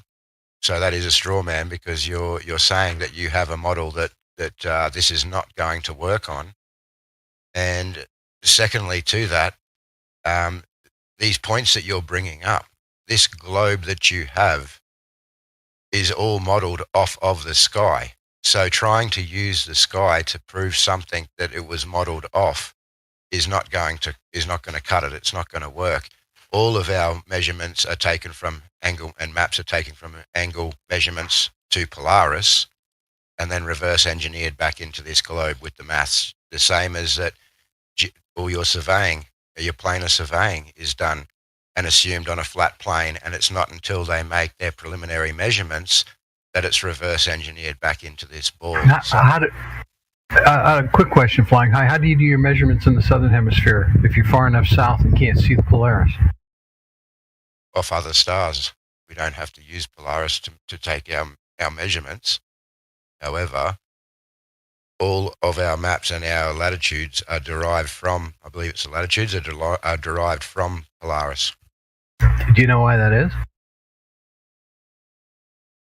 Most of the maps were done in the 1800s, 1700s, and so forth. All on navigation maps, original ones for seafaring boats and so forth. And that was at a time when nobody was really traveling in the southern hemisphere of any great distances, other than a few ships going around the Horn and so forth. And in those cases, they stayed close enough to the shoreline that they were able to know and be able to figure out where they were based on that without having to use Polaris. But when you're navigating in the south, the Southern Cross, the Sigma Octantis, all of those stars are available to you for navigating. Well, what have we here? So, a delectable debate, perhaps? Yeah, if you don't derail it by talking over us, give us a second, will you? Oh, no, we're not going to give it a second, bud. We're not going to do that. We run the show. You're just a part of it. Anyway, yeah. Did you see my ad that I put up for you guys? Pretty much. Are you Bob the Science Guy? Because you're trying to snake around here with some stupid name that nobody knows. Tell us who you really are. Why don't you do that? Great. Be bold. Is that who you really are? Yeah, it's my real name. What is your profession? I'm an entomologist. Okay. And how does that relate to the Earth being whatever shape that you claim that it is? It has nothing to do with the Earth being whatever shape, because most of my work is done down at ground level. All right, so you know fuck all about the shape of the Earth then? Absolutely nothing. Not at all. Not a single thing. But I'm able to make. Well, then why are you spinning everybody's wheels? Because there was a bunch of questions asked. What do you know about the shape of the Earth? Where's your degrees in that? You're a funny guy. come on, man. There's people who are flat Earth who have math and physics degrees. There are people in this Discord I've talked to myself with math degrees. Hang on, I don't know, but I have talked to people in here who have degrees. My PhD is in entomology, but I do have a minor in physics. You want to go with that? If you want, yeah. You're saying that the only way that you can know anything is to have a degree in it? No, I'm not saying that at all. Well, shut the fuck up then, you moron. Well, Ma'am is the one who said that. Ma'am's the idiot who came in here walking all over. Dude, I'm gonna walk all over you. You're so lucky that I'm have to be here at work. I would bust you up quickly. Oh, come on. And expose your dumb ass to everybody. Yeah.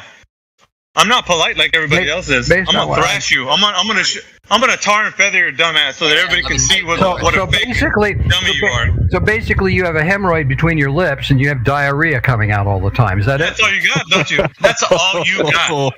That's all you got. You don't have any evidence for that hemorrhoid's your tongue, by the way. I don't give a shit what you say. Hey, you're a freaking dumbass. If you have to explain your jokes, they're not funny in the first place. That's all right. Yeah, I know. That's excellent, an excellent point. Flying High, can we get on with our discussion? No, Flying High is gonna wait until you and me, because I'm on my lunch break. Hey, Mayhem. You're gonna tell me. Mayhem, you can scratch your itch somewhere else. It ain't gonna work. No, you can homie, don't play that game. You're playing my game. You're in my house. You do what I tell you to do. You sit down when I tell you to sit down. You talk when I tell you to talk. And if I want to talk to you, you're going to speak. And if I don't want to, you'll stay on mute. How about that? You do what I tell you to. You understand? You're in my house. So you take your damn muddy shoes off and you leave them at the door. You shut the hell up. And you answer my questions. Ask me if I care. No. Ask me if I give a shit. Then get the fuck out. How about that? You like that shit? Why did you post an invitation for me to come here and then not? Listen, you're going to be respectful. Like I said, you're respectful in here. If not, I didn't walk over this conversation. You did. I don't care. Who's the one disrespecting? Get the fuck out. How about that? You're disrespecting. You're disrespectful. I don't give a shit. I don't give a shit. You don't want to talk about the shape of the earth? You don't want to talk about the shape of the earth? I am talking about the shape of the earth. We're flying high.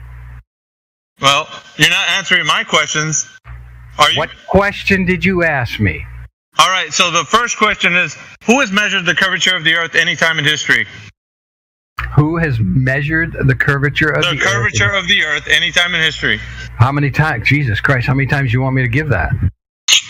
You want every record? I don't know. I haven't heard you do it once, so let's go. Go. Push. Really push. Is it taking you that long, Mr. Science Man?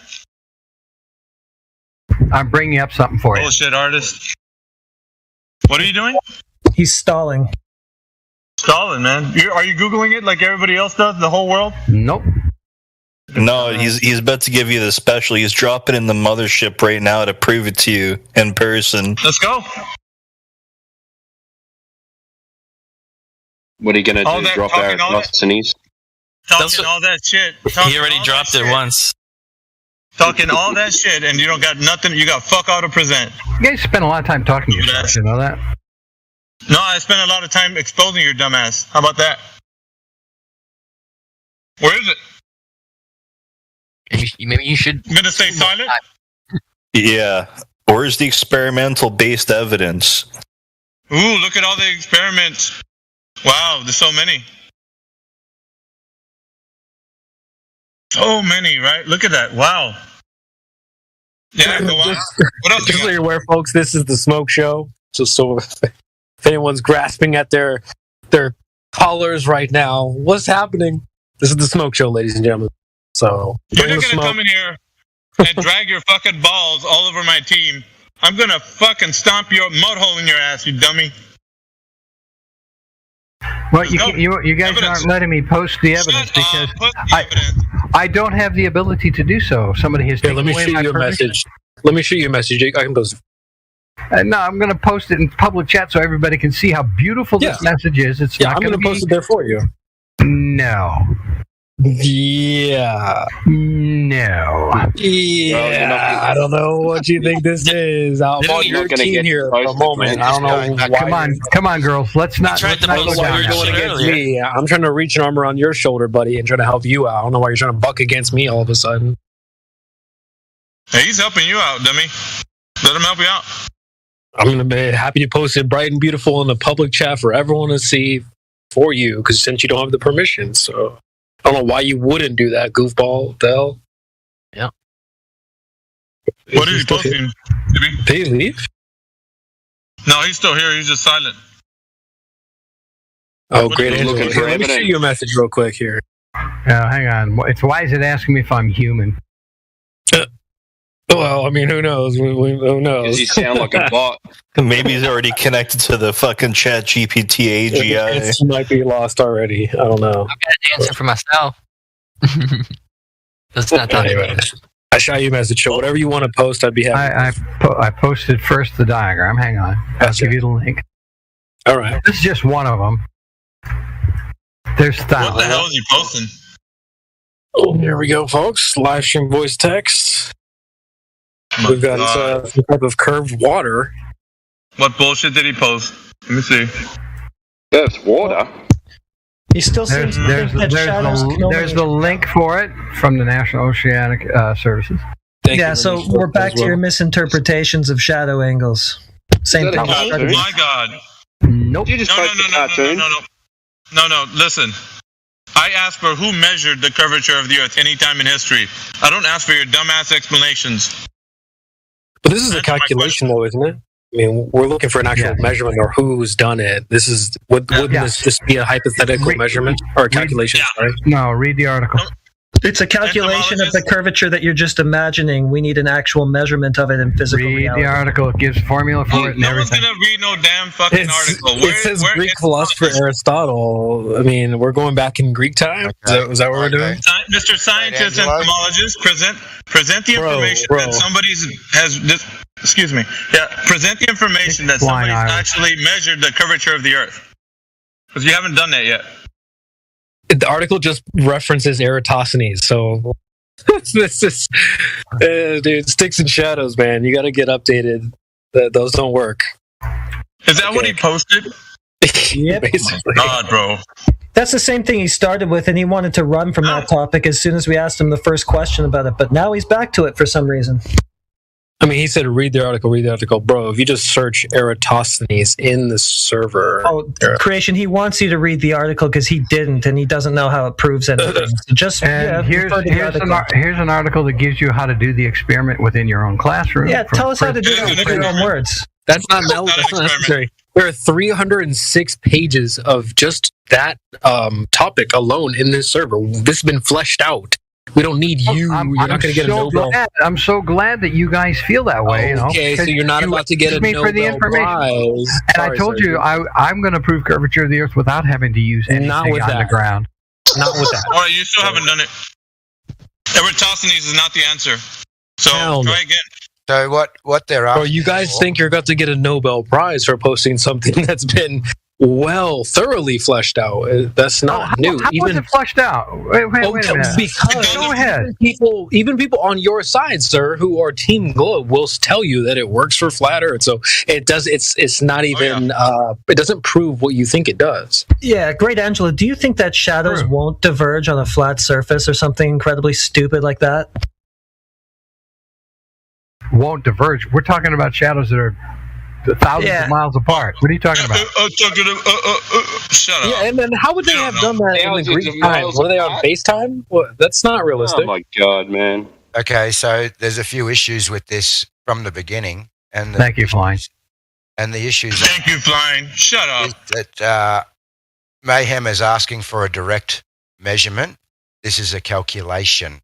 It's not a direct measurement. It's only a calculation. Secondly to that, you've got Eratosthenes, where there is no primary source documentation. Eratosthenes and the story of Eratosthenes didn't actually surface until I think it was the late 1800s, I believe it was, off the top of my head. I can go and check that. And prior to that, there is no primary source documentation. Secondly to that, he had to make a guess for the distance of the sun. He did not know the distance to the sun. So he's making an assumption there. And he's also making an assumption that we're seeing parallel rays, not diverging rays. So again, there's a problem there. And the diversion... Go ahead, finish. Sorry, and lastly to that, if the sun is directly overhead on a flat Earth and something is a little distance away, then of course you're going to have no shadow where the sun is directly overhead, and you're still going to have a shadow with anything that is a distance away. And then the last problem with it is again, this was over, what was it? How many miles between the two locations, or how many kilometers? It was 500 stadia. 500 stadia. Yeah. Okay, so there is also no direct evidence of how this was communicated between the two locations. Whether that was he sent someone on a trip, whether he walked himself, there is massive, massive issues from the very beginning. But the main point here is that Mayhem and everybody else in here is asking for a direct measurement, not a calculation. Thank you, Flying. There you go. Even Flying told you that you're a dumbass. He didn't say it, but I will. That's 240 million feet, by the way. Just so you know. You're a dumbass because you thought that was evidence. And boo-hoo-hoo, you're going to be crying now because it's not. So once again, who has measured the curvature of the Earth anytime in history? Same question. Eratosthenes ain't doing it for you. Who else you got? Oh, don't go silent on me now, entomologist. I got your ass. And the claim is that the Greeks knew it was round, but that was only a couple who assumed that it was round, and the assumptions were made due to the fact that they could see a boat sailing over the horizon. But when we talk to people here on the globe side, they like to make out that, oh, we've known this for thousands of years. The Greeks knew this. No, there was probably 3 or 4 Greeks out of the whole population who assumed this. Again, it wasn't until the late 1700s that this stuff started to become more mainstream and more accepted by most people. It was never back in these days. Thank you, Flying. All right, so back to the Mr. Entomologist, Scientist, Dummy, Idiot. We're going to go ahead and say that he doesn't know how the curvature of the Earth was measured. Very first question in the 3-question part series of the 3 points. So we'll leave it at that. And for you guys who are viewing right now, this guy who's a scientist don't know jack shit. And he came in here strutting his stuff, thinking he's going to be talking all over people and doing what he wants, but he's not going to. So if I do hear him act up again, I will, in the background, kind of kick him and ban him from here. So hopefully would you like your answer now? Just stay on good behavior. Ma'am. Your good behavior, or else I will get rid of you, and the team won't know because I'll do it in the back. They won't hear it. You'll just be silently removed. So be on your best behavior in here. Yeah, on my best behavior. I do have an answer. No, Mayhem, I have an answer to your question. It just took me a little while. In 2004, there was an experiment done. Demonstrating the Eratosthenes experiment. Would you like the reference for that? Not an experiment. I'm going back to work. I've already dealt with you. You're exposed. But no, you can make a claim that I'm exposed and then not let me, It's not even an experiment. You just exposed yourself again by even calling it that. Yeah. You exposed yourself. To measure, it's called the Sun Shadow Investigation Project. And it was done in 2004. It doesn't clear what it's called. Hey, scientist, what's the independent variable of the Eratosthenes experiment? Finish, because if you're going to talk... Okay, scientist, what is the independent variable of the Eratosthenes experiment? So are we done? I get to talk? What is the independent variable of the Eratosthenes experiment, scientist? No, we're going to have Heretic come again. Okay, thank you, Heretic. See you later. Wait, are you going to answer the question, you arrogant punk? No, I'm not going to answer his question because he doesn't know what he's talking. You don't know what you're talking about. That's the purpose of this exercise. But nice projection. What's the independent variable of the Eratosthenes experiment, scientist? There are two dependent variables and one independent variable. What the fuck? Okay, what's the independent variable? Do you want the dependent variable first? I think I want the one that I asked for like 7 times in a row. The independent variable is the time of day. Oh, Christ. You're going to vary and manipulate the time of day. Okay.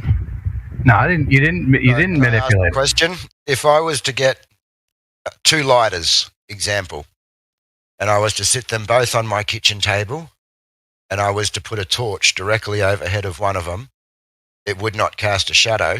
However, the one sitting to the side would cast a shadow. Yes, it would.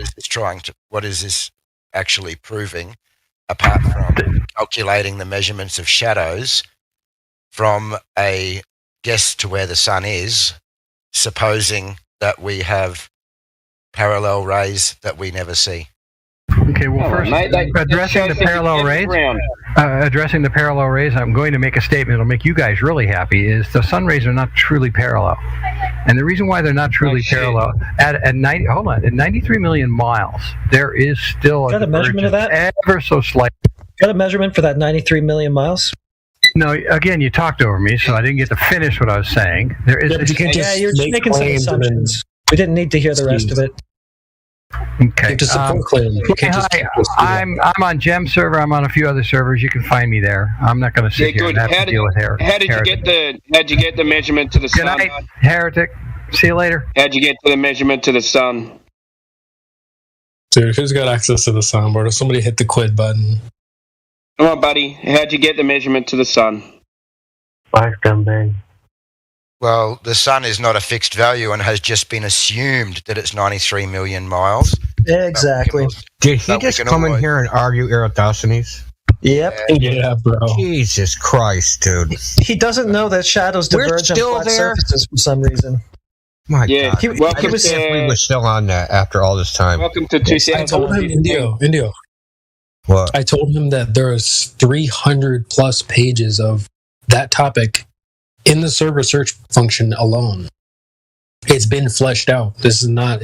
These guys think they're going to get a Nobel Prize every time they bring up Eratosthenes. By the way, I didn't bring up Eratosthenes. Heretic did. That's what you posted. No. I came in here to talk about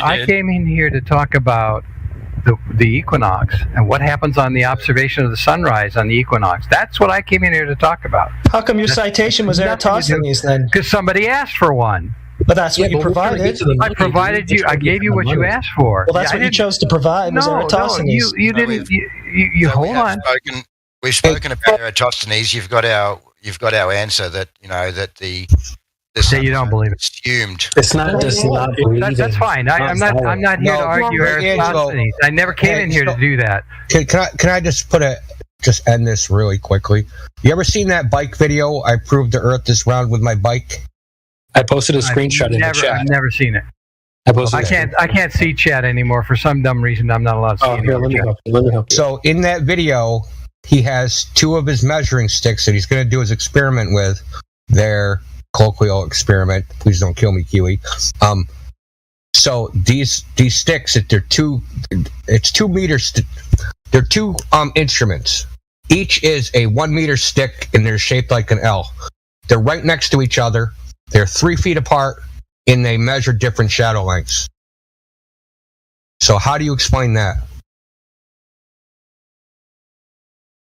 I'm sorry. I'm too busy trying to figure out why I'm in detention. Yeah, I got you. Because you must have typed something. The bot does it. So as far as anybody knows, it was old dude. So hold on, let me scroll up the way. Equal, like By the way, I have to fucking a scroll up direct measurement of the Earth. It's just measurements of shadows. Yes. Can I ask him questions? Yeah. I'm looking for that screenshot. Yeah. Go ahead. Flying and I were talking for a while now, and at least made some progress. Go ahead. You should be able to see the chat now. Let me know if you have any problems. Yeah. So can you tell me how these measurements were communicated between those people across those distances, seeing as there is no primary source documentation? Are we talking about the sunrises? I'm talking about your example of Eratosthenes measuring these shadows. So how if there is no primary source documentation, this didn't come out until I think it was 1800s. So how did they communicate between those two locations? There's nothing here that you can actually prove. Yeah, you can. I'll give you that. You cannot prove Eratosthenes or even the story whether or not it's true or not. But the experiment can be done and has been done. And I'm going to I'm not posting bad. So I'm posting a link to an experiment that was done with the Sun Project.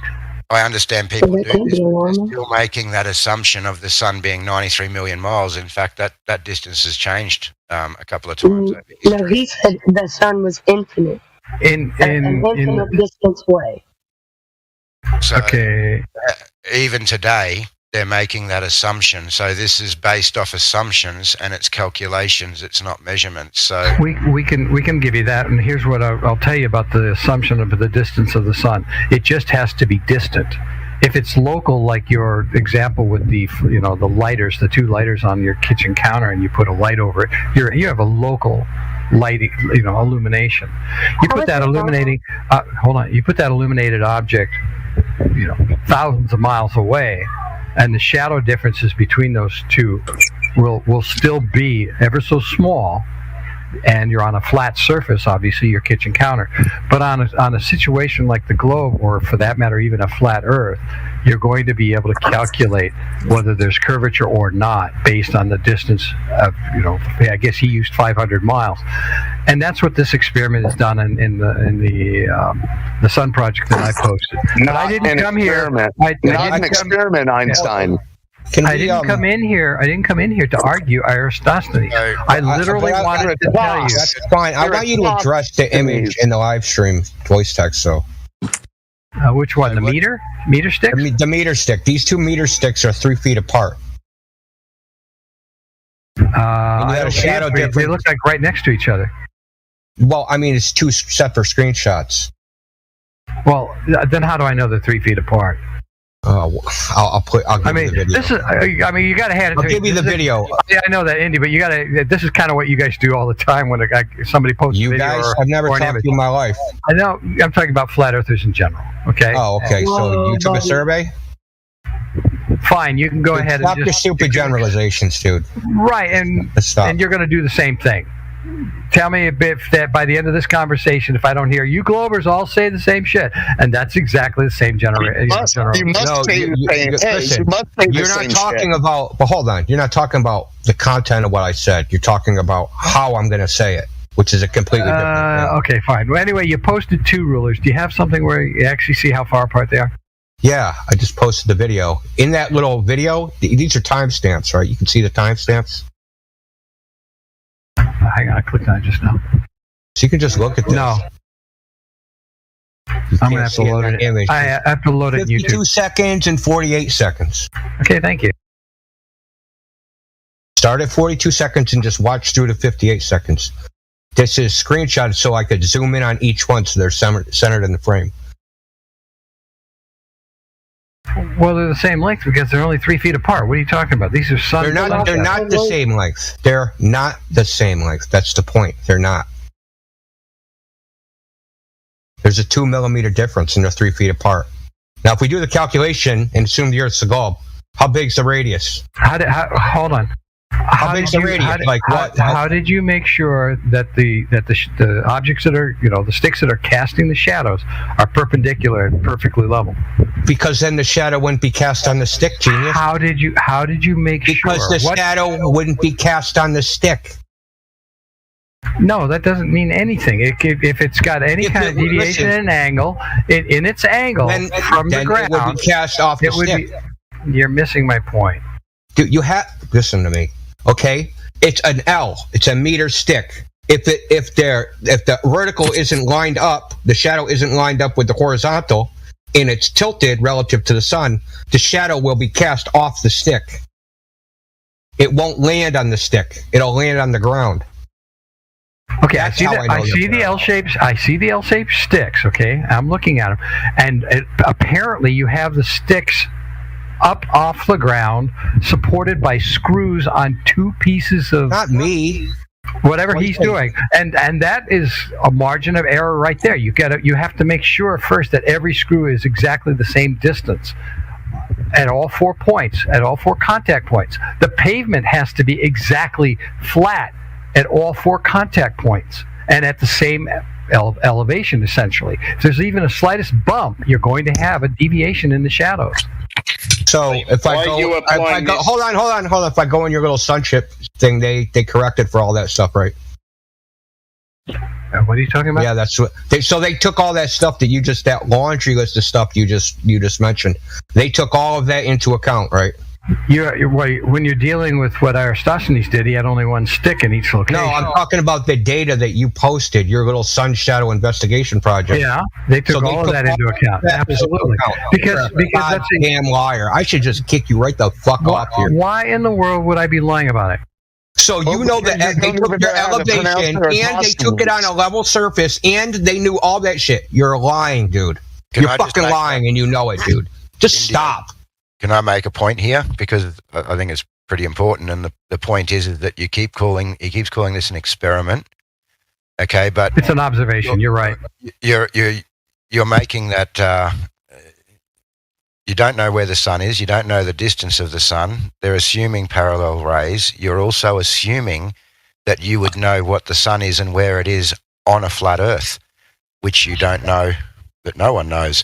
So to say that this is some sort of proof or evidence that the Earth is curved... Why wouldn't you know? I don't believe so.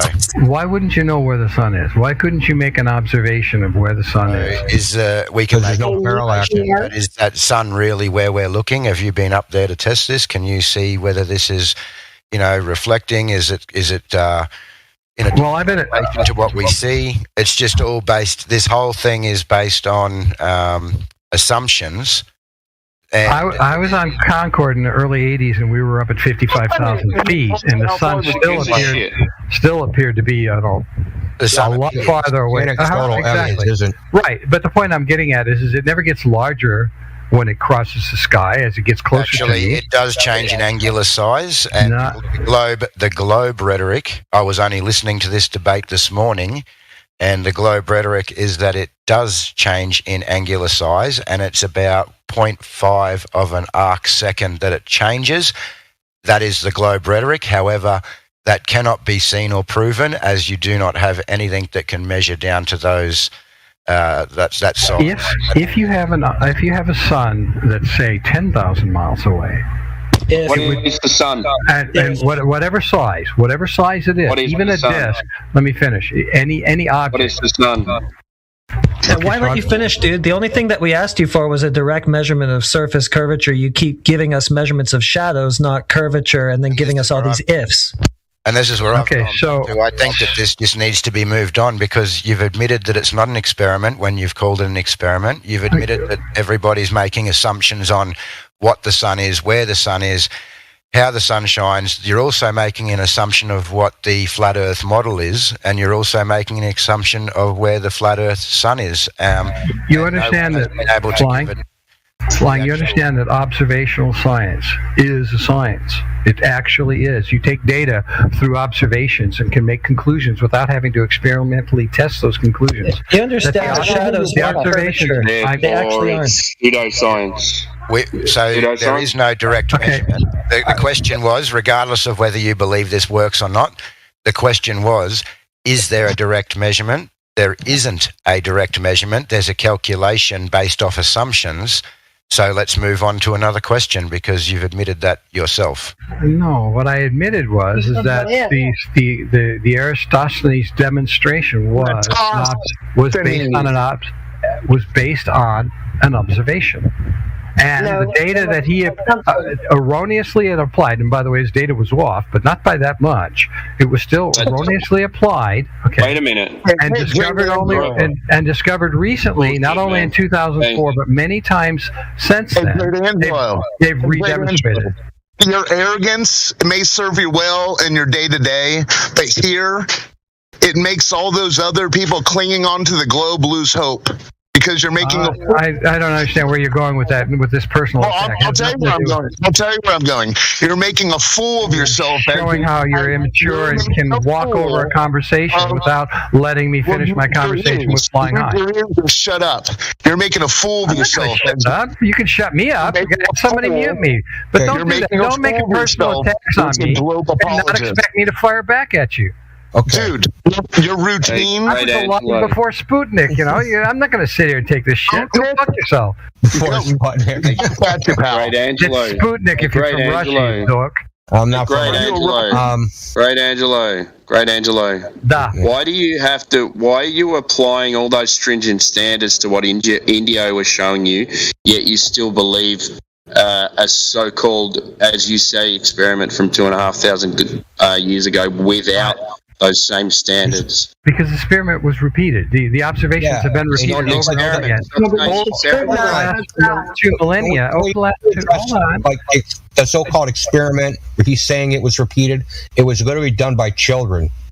It was done by children, and that website has no data on it. Hang on, I got more. Yeah, okay. So, and it was all done by children. And listen, hold on, okay? These so-called Eratosthenes experiments, if that's what you want to call them, are done by children. Right? All of them. Okay. If they have a teacher, what does that have to do with everything? Well, teachers aren't known for their scientific rigor and their ability to freaking. Yeah, really. Yeah. I had two students that were in my graduating, graduates, graduate lab that were hired. You got a lot of personal anecdotes that we really don't give a shit about. These two students were 12 years old and doing basically graduate level college. Spit it out. That doesn't mean they're experimentalists, and that doesn't mean they're engineers. And that doesn't mean they can make a controlled experiment. They helped add, stuff. Yeah, no. They did. Listen, they probably couldn't repair a piece of fucking drywall. Okay. What's that got to do with anything? I can't even repair a piece of drywall. Well, I could, but that's congratulations. Yeah, the point is that when you set up an experiment, you need to actually have some fucking motor control and dexterity and precision in measuring things, right? You need to have some actual acumen. That's why there's experimental physics, and then there's theoretical physics. Because the experimentalists are the ones with the actual skill. There's the theoreticians; they just fucking stick their head in the cloud. Okay, so you want one that wasn't done by kids? Yeah, it wasn't done by kids, and that with the rigor and variable control that you insist that Mr. Bike should have, which you don't have, which no one ever did. Again, let's just go through the facts. You've admitted that it's not an experiment. Okay. It's an observation. You've admitted that it's not a direct measurement. Okay, if it's repeatable and hold on. Hang on. You've also admitted that it's an assumption of where the sun is. It's an assumption of the flat Earth. It's all based on assumptions. It is not the direct measurement that has been asked for here. So, if you here's the problem with the assumption argument. Yeah, hang on. If you can't provide what was asked for, the direct measurement, which at the moment for the last hour and a half you haven't been able to provide, and all globe believers actually admit that this can happen on a flat plane or a globe, I think that this is just going around in circles for no reason. Move on to the next point, because this is going nowhere. Let me ask a question. I want to ask one question. Do you think that we came up with the assumption idea? Do you think that flat earthers invented it? No, and I'm about to address it if you'll let me. Yeah, well, I just a peer-reviewed paper I just posted in the chats from 1988. You can do the experiment 1 million times. It doesn't cure the underlying logic. The underlying logic is flawed.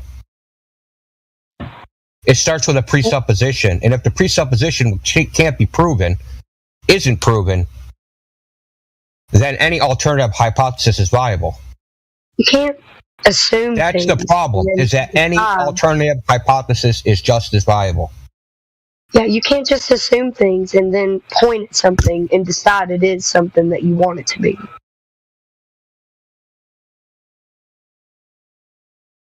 Is there evidence the sun rays are not parallel? Is there evidence the sun is not far away? Yes. Is there evidence the Earth is not a sphere? Yes. All the underlying assumptions where's your evidence that they're wrong. Where's the evidence that your sun is not far away? Because I've asked that already earlier, and nobody wanted. They said, I don't know.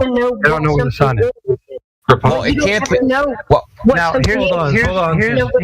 here's the reason why the assumption word bothered me, and it's very simple. Okay. When you repeat over and over again observations of an object, we'll say the sun or a mountain or whatever, and during those observations you find ways to measure the distance to that object and eventually figure out exactly how far away it is. A mountain's easy to do.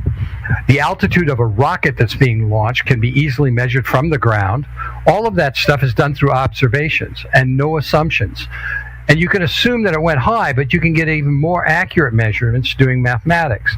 Yes. Now, the sun was assumed to be not local based on two things. Number one, the light rays are almost nearly parallel. There's no evidence for that. There is plenty of evidence for. What's the evidence? Nearly parallel. Okay, no, I'm going to ask you what the evidence is. Just a minute before you have me. No, I want what the evidence is. You said there's plenty of evidence. So many times. No, provide the evidence. Indio. No, you made a claim. Now provide the evidence for the claim. I'm not going to let you keep monologuing. Yeah, right? You're missing my point. Provide the evidence. No, you're making claims. You're weaving this whole fairy tale of bullshit. You said there's plenty of evidence that the sun's rays are parallel. What is that evidence? How many times do I have to tell you this? You told us earlier that they're not. So this is that evidence. I did say they weren't parallel. You're absolutely correct. And that's what is the reason why. What is your evidence of the measuring the sun angles at all? Where's that? Whatever result. Indio, how many times has flat earthers made a statement that the sun is local? See, like I said, now you're talking about us, so you can get off the topic. What's the evidence? Because I don't sit there and keep insisting when you say I don't have any evidence right now, because I didn't come here with a bunch of, documents. What's the evidence for parallel sunlight, which you said doesn't exist? Or near parallel. Or within 0.001 degrees of parallel. It's been a real joy. Yeah, that's what I thought. That's what I thought. You don't have to get on to making money, real money. Yeah. Yeah, it's my other job. I just got to ask one question. How heavy is that mattress on your back? Yeah, go ahead. Flying Dutch.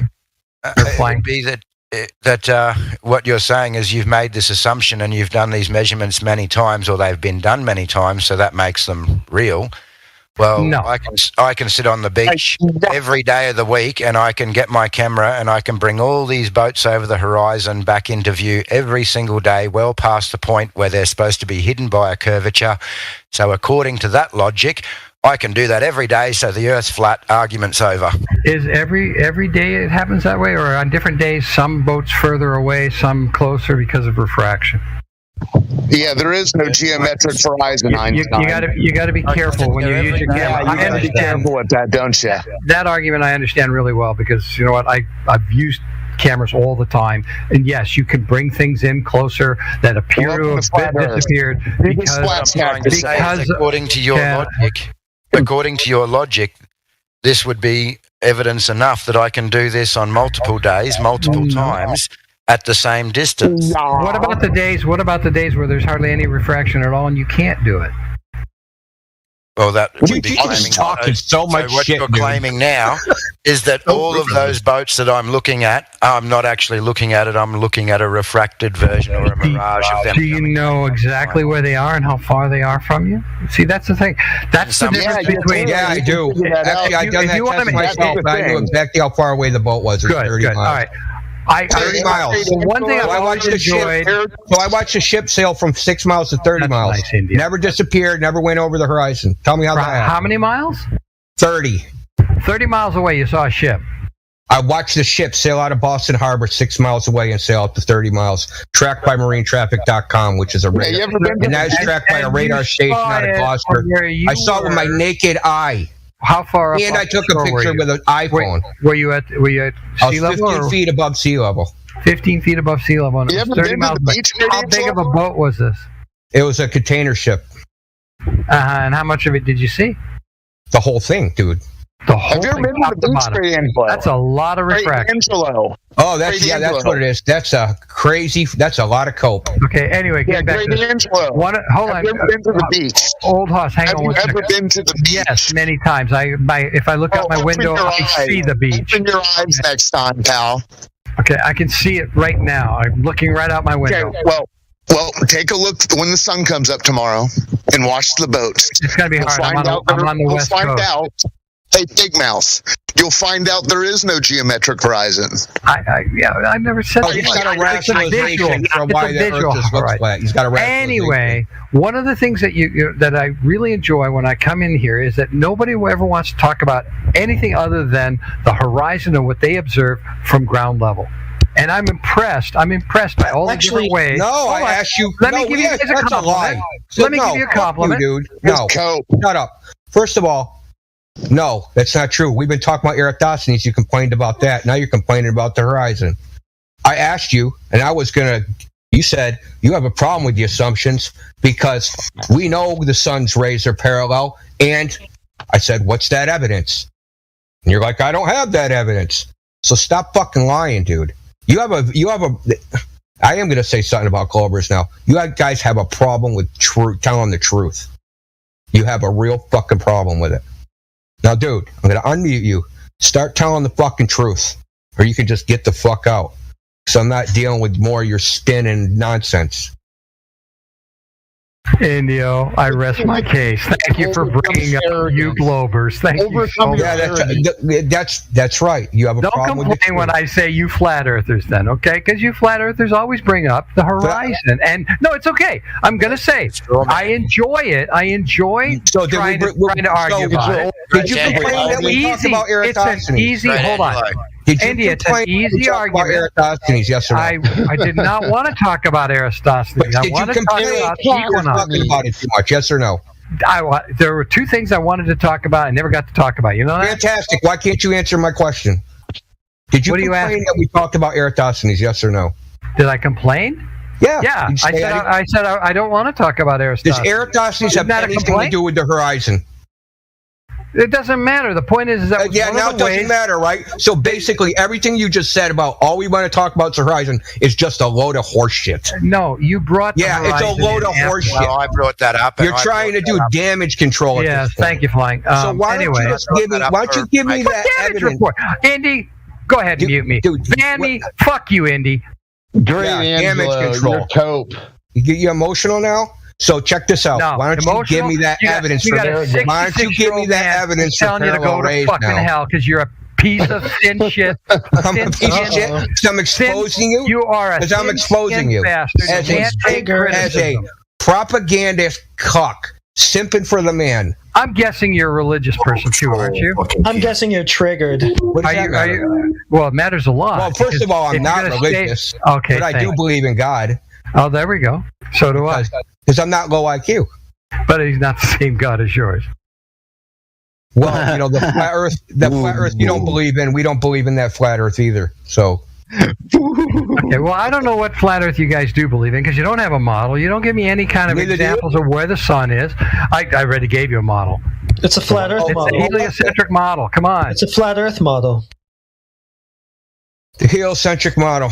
You mean so are light rays parallel? Are they curved, or are they diverging or converging? Which one are they? Because in the heliocentric model, they're doing all three, at least three of them. No, they're not.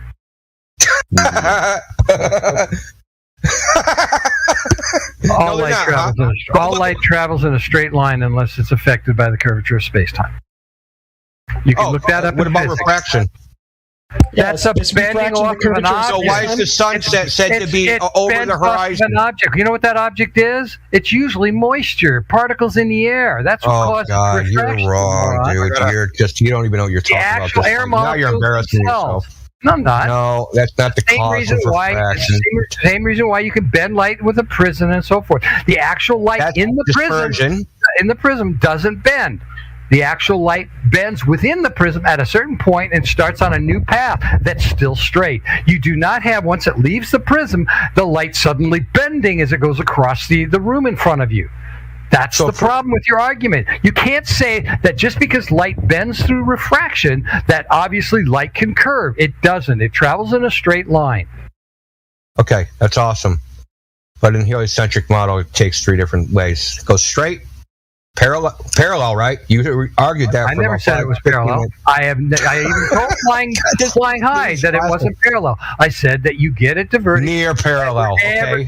Why? Why is it near parallel? No, okay. Is it not near parallel? Because the light source is so far away that it becomes, from the observer's point of view, and most observers on Earth see it coming in as parallel, even though our eyes are not that sensitive to see that. Okay, so when we see a diagram of eclipse, are those rays converging?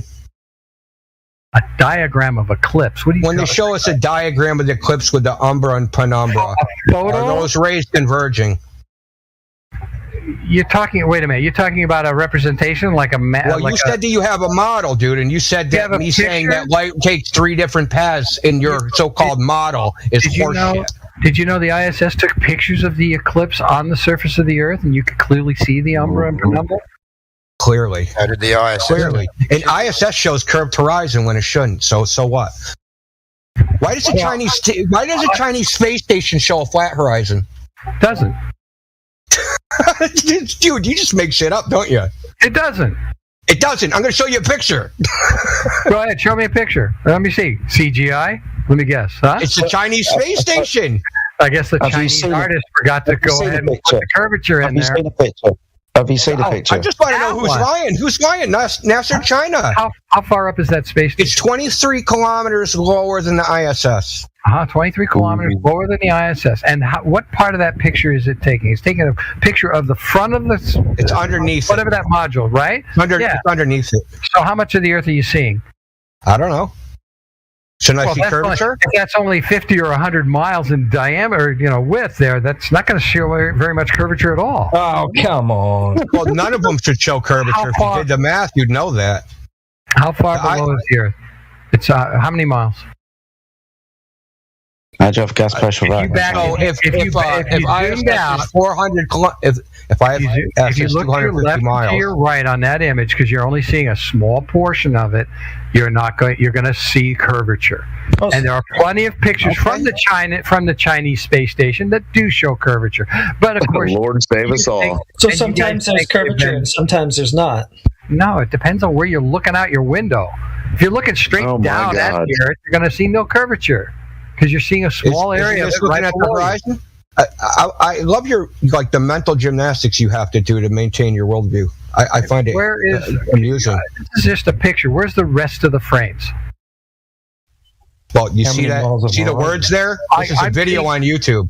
From looking at the clouds down below, and I can see right now that there's at least a line of what looks like cumulus clouds on the left side, and maybe even a storm down below. They're looking at a very small area. A very small, maybe 30, 40 miles. Oh, so that's a slightly your curvature there. That's a tiny Earth.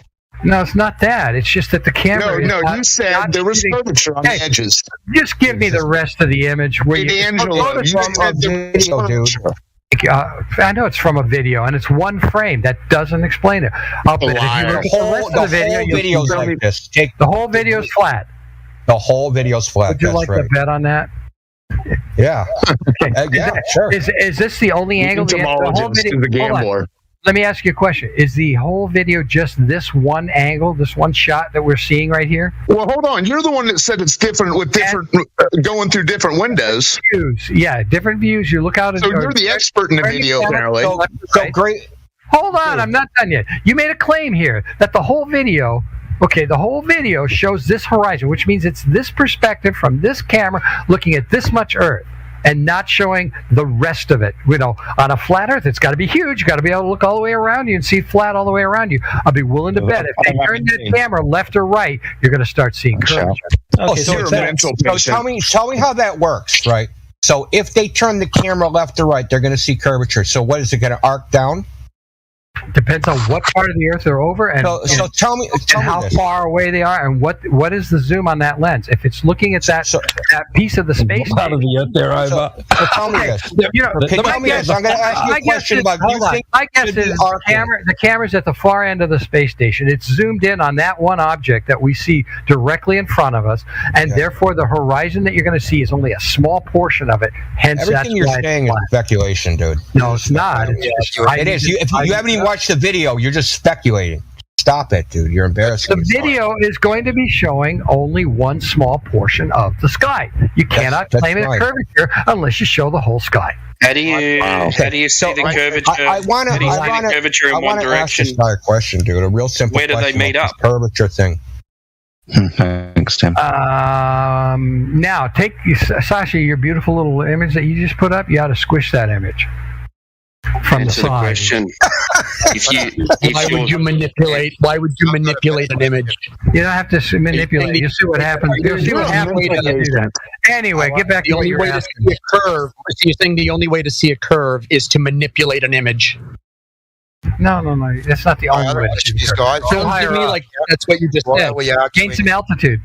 Why are we arguing curvature from the ISS, which is a violation of natural laws anyway? Let's just prove that the ISS said to be. But he also doesn't get... What is that I see traveling in front of the moon? Angelo. How come we can't detect any curvature over 10 miles? From what altitude? 1 foot.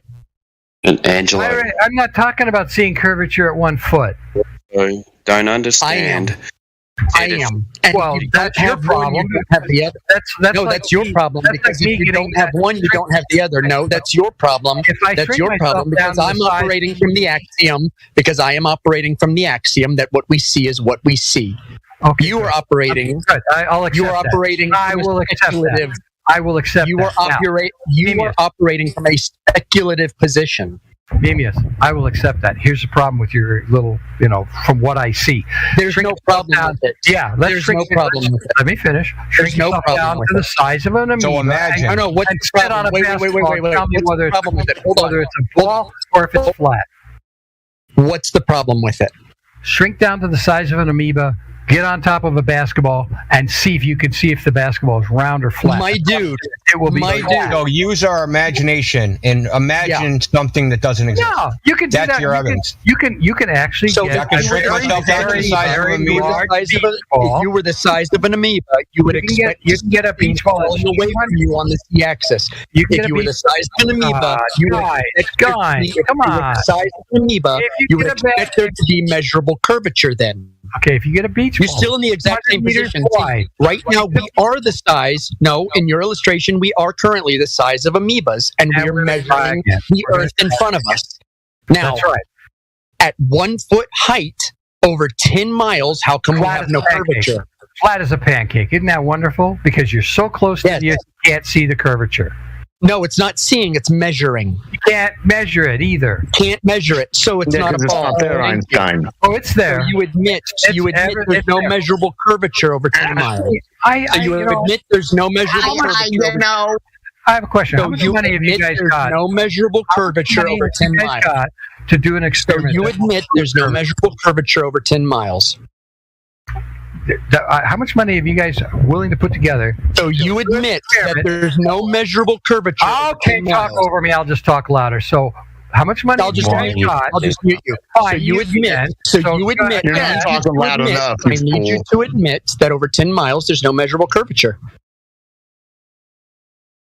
So, like I said, is that a yes? Look, all he's been doing the whole time is changing the subject. How am I going to get my subject or my answer out if you don't let me finish the answer? No, because this is in jeopardy. You don't read your answer first. What you're doing basically is asking a question that cannot be answered, and here's why. Oh, it can be answered because if you're the globe, you would expect to have curvature. There is an answer. Yeah, there is. And the answer is over 10 miles. Go up. Over 10 miles. There's no curvature. Why? Over 10 miles, there's no curvature.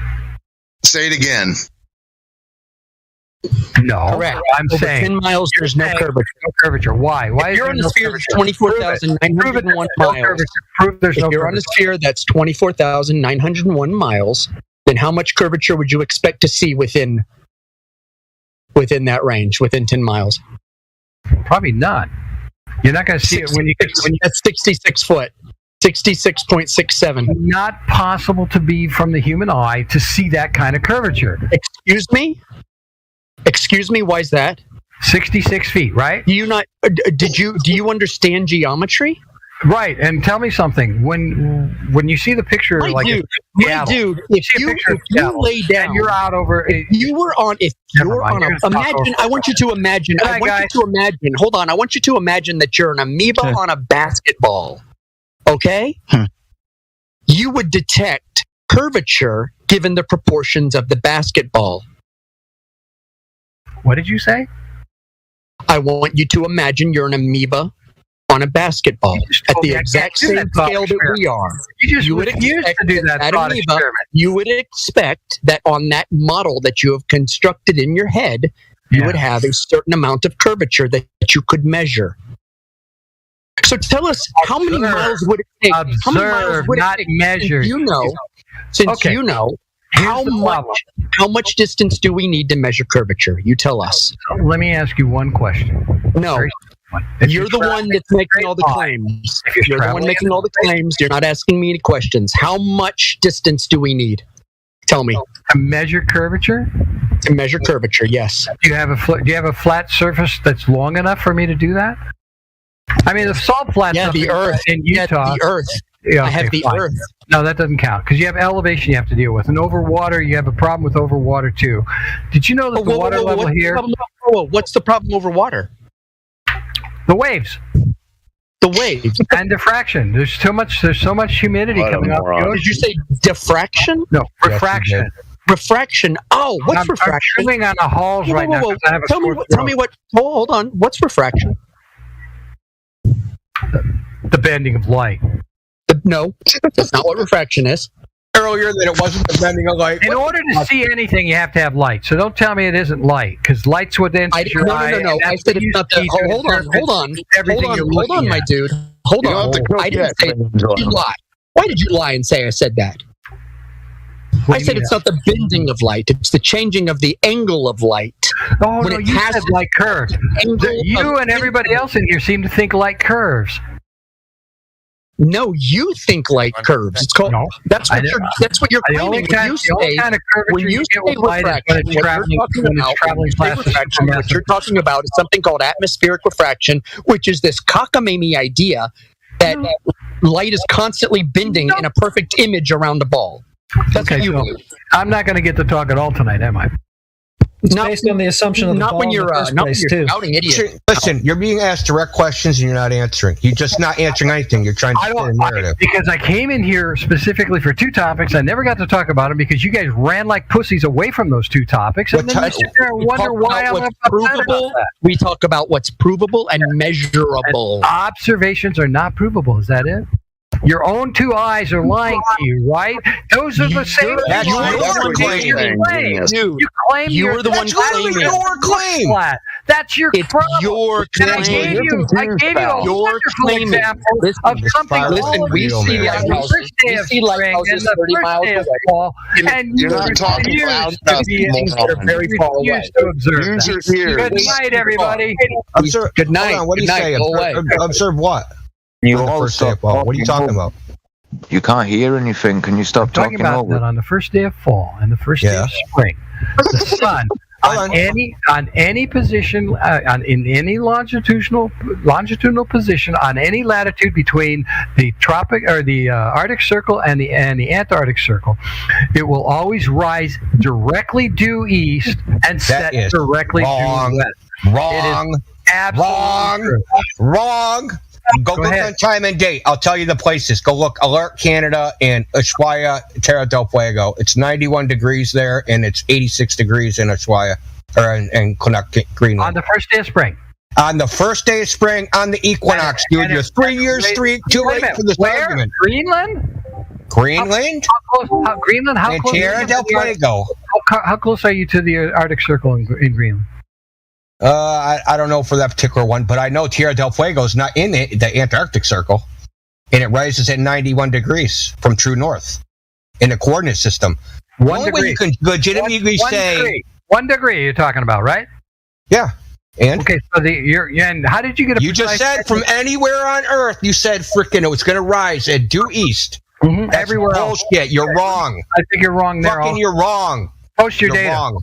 Post it. Time and date. Hold on, I do, because I posted in here 100 freaking times. Angelo, what's the cause of sunrise? What's the cause of sunrise? What's the cause of sunrise? Yeah, Earth's rotating in the direction of where the direction. You prove that? Can you prove Earth is rotating? I don't give a shit. You know what, guys? I literally have to go. It's been a lot of fun. You guys prove Earth is rotating. Andy, I want to thank you. I want to thank you for using you Globers do this. Brainwash is real. Please Good night, everybody. Please prove Earth is rotating. Run away. Run away. You said you're religious, man. You did about 40 fucking sins tonight. You fucking sins. You didn't even give me the call sunrise. You say your arrogance didn't serve you well, Barry here. My God doesn't punish. What's the cause of sunrise? My God doesn't even believe in the stuff that you believe in. Prove Earth spin. Prove Earth spin. Oh, the spaghetti monster? Yeah, great. Prove Earth spin. Fuck that, dude. I kicked him. Fuck that shit, dude. I didn't ban him. I just kicked him. That's a train wreck, bro. That's just time wasting. He didn't answer a fucking I'm sorry, Flying High. I know you were trying to have a civil conversation with him, dude, but he partially triggered me, and he's a fucking dick. Oh, I just wanted to have the civil conversation because he was just going to back himself into a corner anyway, and it would. Yeah, but I understand that, but he was going to just try and lie his way out of it. Oh yeah, well, I was going to try and hold him to everything and just make him stick to where he was, but I was just enjoying it because now he's gone. There's no more Globers, and we're all going to sit around. There's some more Globers. We got OK. We got Greasy Gary. There's another one. Oh, good luck with Greasy Gary, guys, because I had a time with him in VC check-in. Please no don't way worry Greasy about Gary is less honest than the last guy. There's no way. It's not possible. So he believes that the world is melted. It was a sphere. Now. What a train wreck. That freaking guy, dude.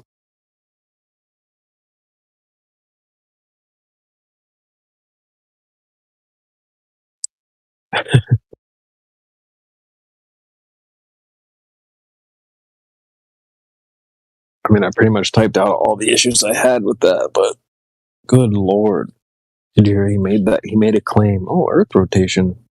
Oh, really? What's the evidence for that? I don't give a shit. It's like, what the hell? It's just like this clip that I have. Somebody asks, oh, okay, well, prove it. I don't care about that. Well, okay, what's your credibility? Is my question. He spoke to over 2,000 girls. You know what? That's great for you. That's I'm great a best-selling Amazon author, and I study. Well, no, because you want to talk about credibility now and accolades. I'm giving it to you. That means nothing to me, though. It really doesn't mean nothing to me. I'm more That's the same energy right there. Give me an answer. I don't care.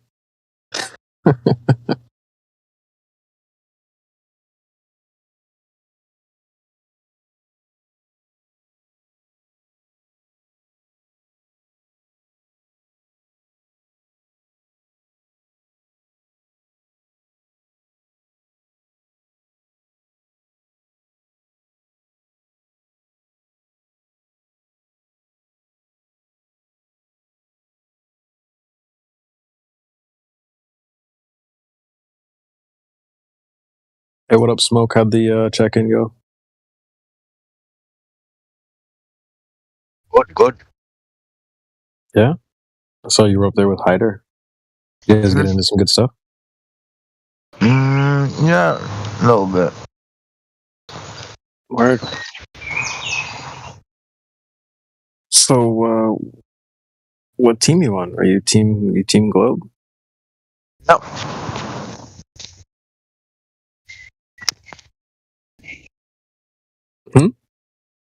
Yes, yeah. Oh, you I are? said yeah. Okay. That's cool. Yeah, no problem there. What kind of stuff do you know about Flat Earth then? Are you still learning? Well, I mean, I've spoken to Flat Earthers quite a lot. Oh, really? What do they say? They all say different stuff.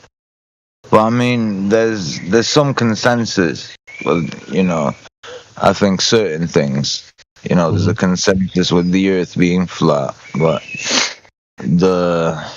I think the difference comes when you ask, for example, what is gravity, and I think you could just ask a random sample of any random people on the Earth, and they wouldn't know. So I don't think that's independent of this forum. Actually, I'd say most people here probably do know what it is. If you just scoop up any random, if you went to your neighbors and knocked on their door and asked them, "Hey, what is gravity?" I bet you I don't talk two out of 10 would know. That's true, but I mean, I don't really talk to my neighbors. I don't have scientific discussions with my neighbors. I know, but my point I wanted to make though is that you were saying that you guys don't agree on things. Well, from my experience, the Globers, there's a lot of mixed signals. Like if you were just to sample a random group of people and ask them how high off the ground do I need to go to see curvature, some of them are going to say just go to the beach. Some of them are going to say climb a tree. Some of them are saying go on a big building. Some of them are going to say go on a mountain. Some of them are going to say go on a plane.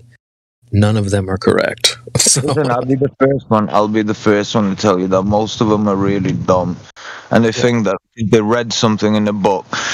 I mean, I'm a little bit different because you know, if you're gonna say something, you need to be able to understand it and explain it. You can't just say, you know, oh, Einstein proved this, or Newton proved this, or this person proved that. But then when you actually ask the person, they don't actually know what they're talking about, and you know, you need to actually know what you're talking about. The problem is what I've noticed myself about flat earthers is that you guys, you like to poke holes in, you know, like the mainstream narrative. And I agree, you know, you should ask questions, but you don't offer a replacement, do you? Well, I can comment on that. There is no... You don't need to replace things that are ridiculous. If you have a friend who has imaginary friends, you don't need to replace the imaginary friends. You just tell them, hey, you're delusional, in it just a nicer way. So, yeah, no, I agree, but that's different. In the same way that if someone like, say you're like a guru in the jungle, right? And someone wants to come to you seeking enlightenment. You don't replace his ego with a new ego. You strip away his ego. So that's the idea. There's no Santa 2.0. We're not here to replace somebody's silly ideas that they previously held. We're here to take those away. So I look at it like a... That's completely different. There are stupid, like, but if you say to me gravity is not what they tell you that it is, I need to know what it is. I want to know. Well, we would first have to define what it is first. Because the issue is people will punt it into the conversation without having anything. They don't know what it is. Just kick it into the conversation and hope it survives. That's not. No, I agree. Well, gravity is whatever generates the force that attracts objects with mass. Whatever generates that force. We don't know I don't know what gravity is. No one actually knows what gravity is. All we know is that there is a force there that attracts mass. Do you understand? So how do we know that? Well, because if you open the window and jump out, then you're going to fall down. You're not going to fly, are you? That's just you observing an effect. That's not, you're claiming there's a force and something's happening. So you'd need to be able to support that. But even the mainstream doesn't say it's a force. So no. I didn't say it's a force. I didn't say it's a force. It's not a force. I said it exerts a force. It's not a force. No one actually knows what gravity is. But my point is, if you open your window and you jump out. Well, if you open your window and you jump out, you're not going to fly, are you? You're going to fall to the ground. But there's an issue with that, because that's a silly idea to base your reality off of. That if I jump, I should be able to fly. I'm not flying, therefore something's keeping me down. That's just a sloppy idea to begin with. The base axiom is that you can't fly. No, those are goofy ideas. They're not based in reality.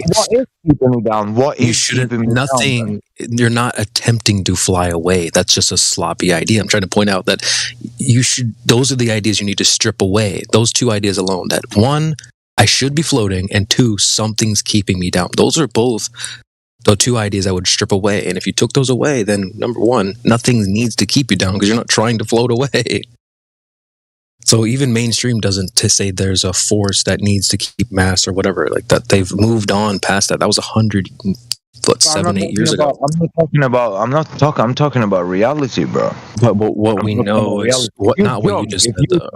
Something is going to keep you to the ground. You get me? You're not going to fly off. You're gonna. Again, I just explained. Why would you fly off? That's just an idea people bring. That's a goofy idea, a childish, cartoonish idea that if I jump, I should fly. Look, I'm not flying, so something's keeping me down. Or you just can't fly. You're not Goku. You can't jump up and start flying in the air. If you can't explain it, then if it's such a ridiculous idea, then you need to be able to explain it. See, I can. What do you mean? What's there to explain? People bring their goofy ideas. What's there to explain? I'm just taking gravity. I can't fly off because of gravity. Because something sloppy idea. That's not based in reality. That I should be flying. Where? When does that happen? You know exactly what I'm talking about. Saying something. No, I know what people say. I'm not saying that I can fly. I'm saying that I can't fly. No, but see, listen. Hold on. Indirectly, you are saying that. You're saying I can't fly because something's holding me down. If this thing wasn't holding me down, I would be floating, flying. Yeah, of course. That's not of course. I'm trying to tell you those are goofy ideas that you need to remove. What if just nothing's holding you down? What if you just can't fly? Why is that so difficult?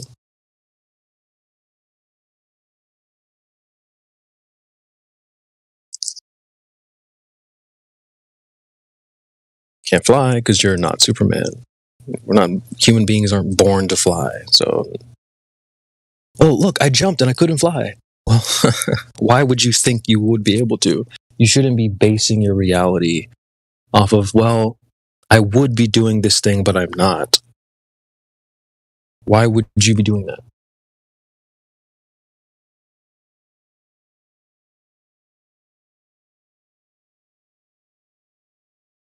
This is the ego we're talking about. Some kid comes up to you in the jungle and they're like, hey, enlighten me. I need enlightenment. Or you're just going to help them see that, the ego that you're holding is blocking you from being enlightened. I'm not going to give you a new ego. That wouldn't even work. So you have to take away their ideas that are holding them down. No pun intended.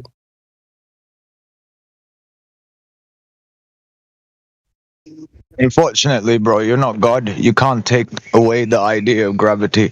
Something's going to keep me down to the ground. It's just the way it is.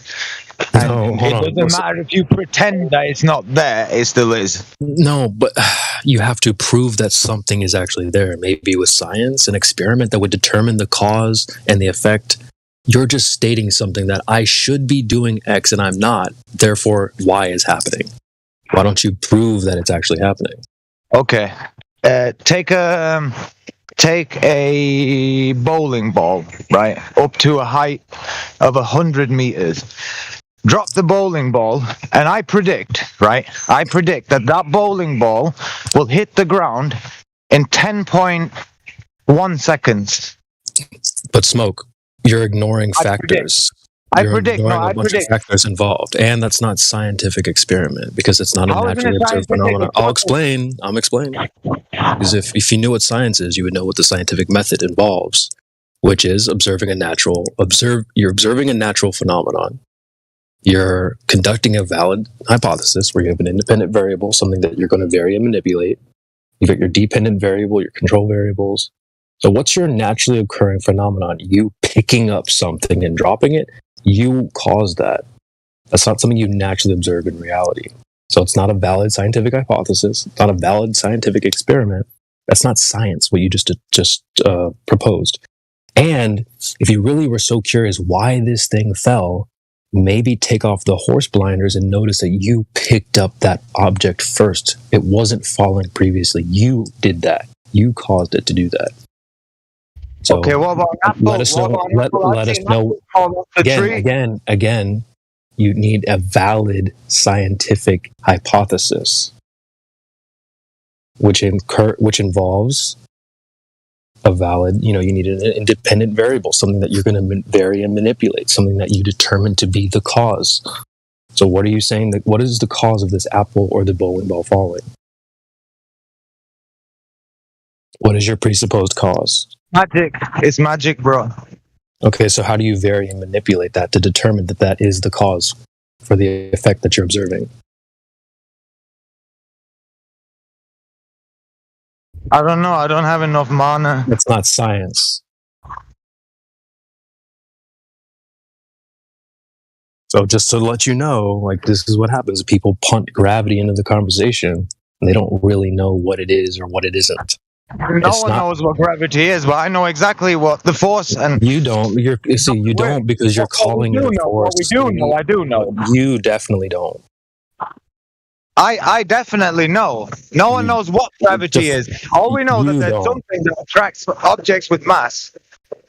Where? Around objects with mass. Does gas have mass? Something's holding the atmosphere in place. Something's holding us in place. Does gas have mass? Yes. Okay, so gravity pulls things down to the center of the earth, right? It should be. Yes, it does. It's like the bowling ball. So what happens with, I thought gas moves in all directions. Well, it's because of there's a density gradient as well. So the most densest stuff will fall to the very center and then it's divided outward. So you can imagine, how can I explain this? So if you draw a sphere with a diameter of 1 inch and then you draw another sphere around it with a diameter of 2 inches. Thank you. I'm aware of what the gradient is. I'm just asking you, which direction does gas go in? Is it all directions or down? It's down in every direction. It disperses. That's it disperses. not down. No. Listen. Sorry, no, Smoke. I'm sorry, buddy. Go back to the 2 spheres. Go back to the 2 spheres. Hold on, buddy. 1 second. Because you talked about dropping a bowling ball. So we all understand when you drop a bowling ball, it goes down to the ground. But when you drop, quote unquote, air, it doesn't go down. Everyone knows this. So what you're trying to tell us is that gas, you're trying to say that gravity is holding gas down when that's not something you even observe. You don't even observe that.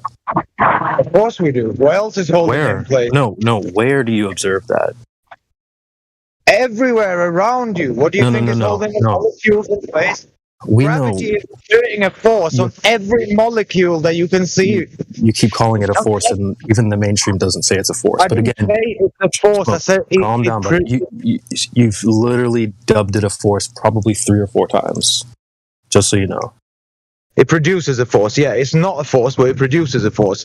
Yeah, I stand by that. That's how it works. It produces a force, but it isn't a force. How do you know how it works if you don't know how it works? Because there's certain things that we can see. For example, like I said, if you drop an object, it's gonna... you drop gas, it doesn't go down. So that doesn't line up with what you're saying. It's less dense. What do you mean it's going to go down? So because you said gravity is about mass being attracted. You said gas has mass. So, but then you're talking about bowling balls falling because it has mass. But what happens to gas? It doesn't fall down. So you're saying something has to be holding the air. It's not gravity. Of course it's gravity holding the air in place. Smoke, what you would have to do then is show that without pointing at the sky and declaring your claim to be true. No. So tell me then, why isn't the gas I'm not going to tell you. You have to demonstrate what you're saying to be true. Why don't you demonstrate what you're saying to be true? But there's no lid on Earth, so why aren't the gases leaking out in space? Because there's gravity holding it in place. Why don't you demonstrate that to be true? Just look up. Walk outside and look up. Can you see? Again, sorry. I already told you. Do that without pointing at your claim and declaring the claim to be true. We know that the claim on the table is that the air is just being held down by gravity. We're asking you to show that. Prove that. It's just rumbling. We need a demonstration of that claim. I'm giving you a way to demonstrate. You're not. You're just pointing at the claim and declaring the claim to be true. So we need an actual demonstration, which you don't have.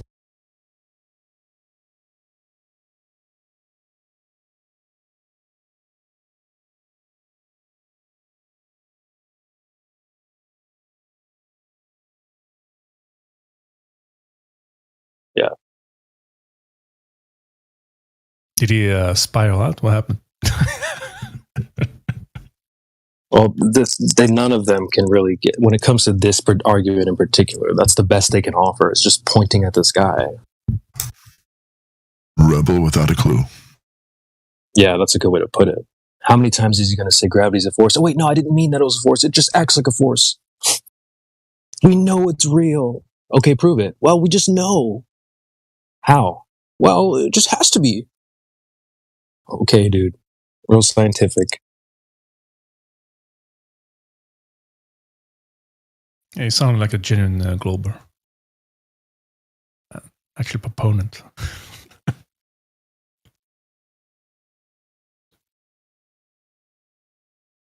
don't understand how they can't see that. Like, oh, well, you can't take away gravity. No, I'm trying to take away your goofy ass ideas that you think you should be floating. You can't take that away from me. Okay.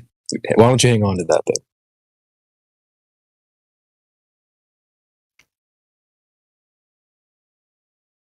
I mean, imagine those are your base axioms. 1, I should be floating or flying.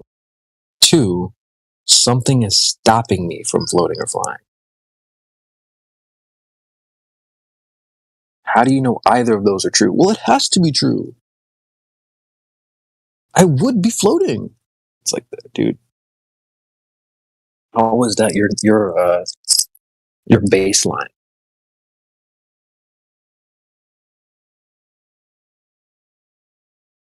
That's why I actually love the dynamic between a flat earther and a globe earther, is because out of the two of us, because we're supposed to be the crazy ones, right?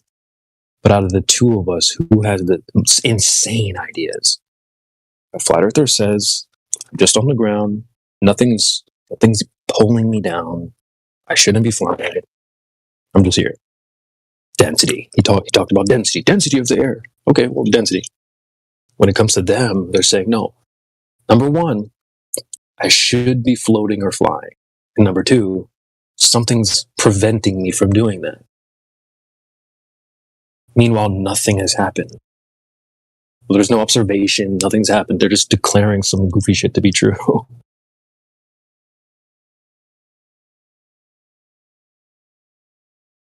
Why would you float or fly? Well, because something's pulling me. Okay, so how do you know something's pulling you? Because I'm not flying. Okay, so how do you know you would fly? Well, something's pulling me down.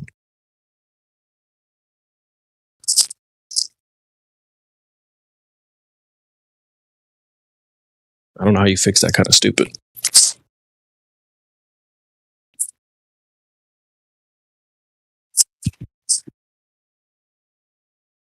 I mean, he hit on a bunch of things there. Well, you need to replace it. No, you don't. You can't fix stupid with duct tape. You don't replace Santa Claus with a Santa 2.0. You don't replace imaginary friends with more imaginary friends. You don't replace someone's ego with a new ego.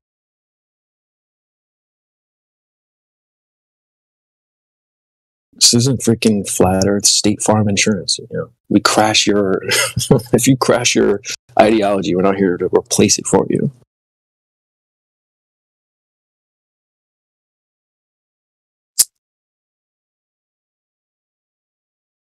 I mean, we don't have mayhem to fix people.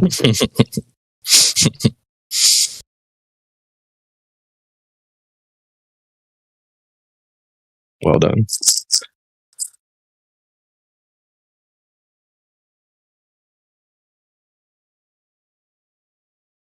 It's, oh man, dude, like that kid was elementary. Because, also, how do you prove gravity? Well, if you go on top of a mountain and drop a bowling ball, really, dude, I can't imagine what would happen if you did that. They can barely follow along. First, it was things go down, go boom, boom. That's gravity. Gas, or, mass attracts mass. It's a force. Okay, so what about gas then? Oh, well, that's density. But no, gravity has to be holding it down. Okay, but which direction does gas go? Well, it goes down in all directions. Okay, buddy.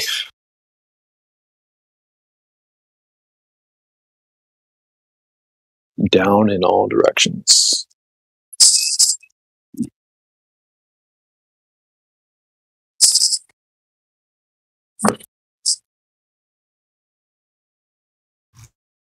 So, isn't today Sunday? It sure is. Wouldn't that make this Speculation Sunday? I will start the event right now.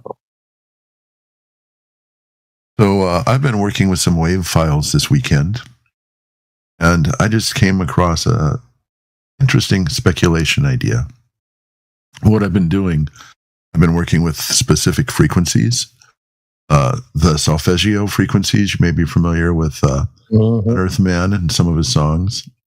And I've been working with binaural beats, and I've been working with subliminal information.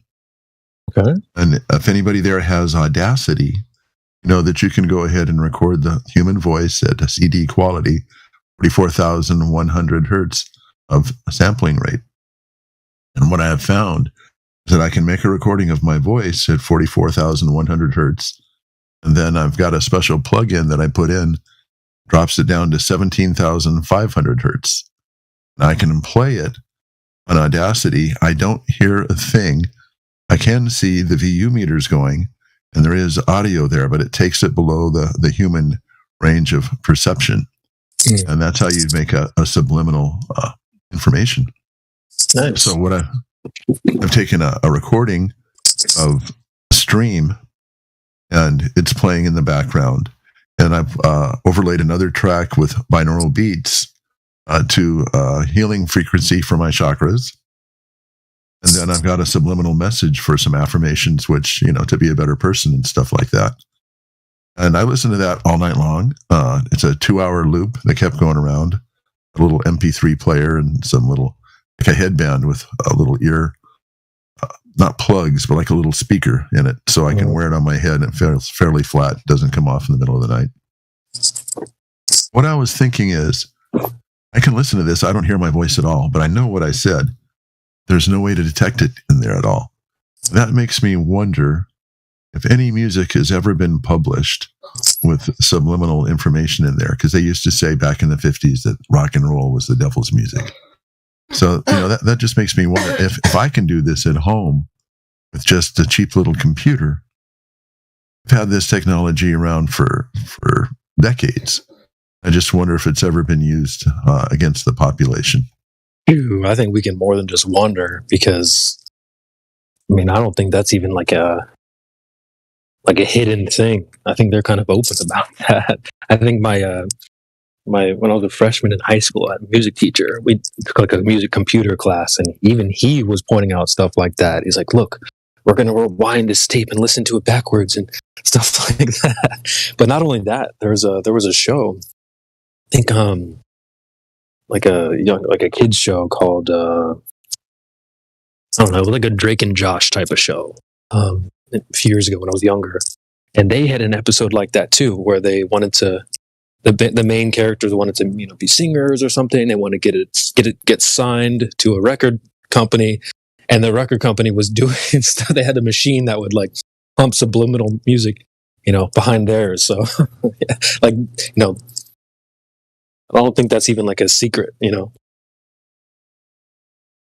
Well, if you take a look at what Roddy Piper did, put on those sunglasses, and all of a sudden he could see the hidden messages. Mm-hmm. That's an interesting philosophy. It'd be nice if we had something like that. The sound too. Mm-hmm. We all know that I think it was in 1939 they changed the standard tuning from a middle C from a 440 hertz to from a 432 hertz to a 440, and that's when a lot of other stuff started happening around this country and this world. Yeah, it is. It is weird how, when you start looking into stuff like that, you're like, damn, why would they do such a thing? It's like they live here too, right? Because they can. Yeah. Like, do they not live here with us? Like, what the hell, man? Does it not affect them? Well, as far as, if they do anything that's audible, they know what to listen to and what not to listen to. As far as the air that they breathe and what's happening with our air, maybe they have a place that they can go to that isn't affected by air quality that we have here and water quality. This sure would be interesting. I wonder where. Oh, that would be speculation. Yeah.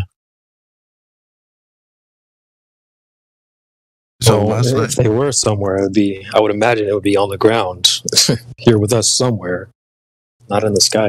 I guess I could be wrong about that somewhere. Somehow. So not to change the subject or anything, but last night you mentioned my mic sounds different. How's this thing sound? Sounds good. This is a Blue Yeti X. Yeah, crispy.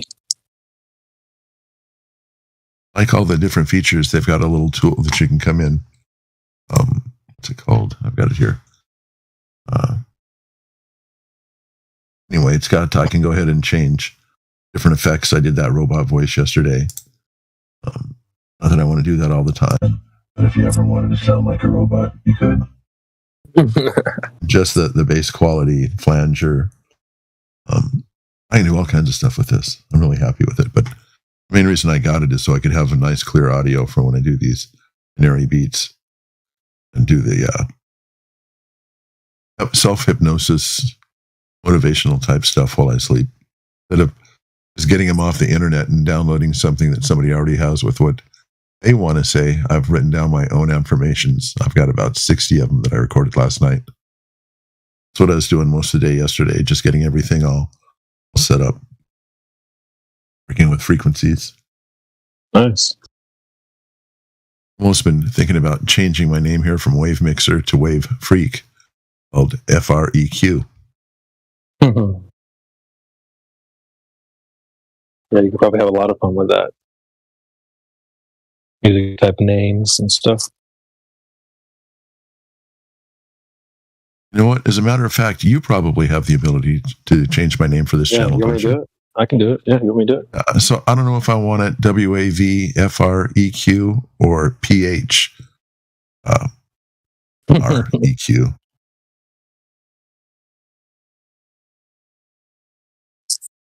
Let's try it with a capital W, small a V, capital P, small H R E Q. See how that looks. Right.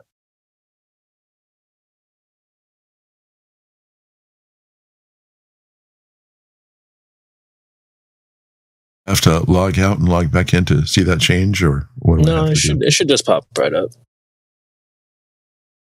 1 second. PHREQ.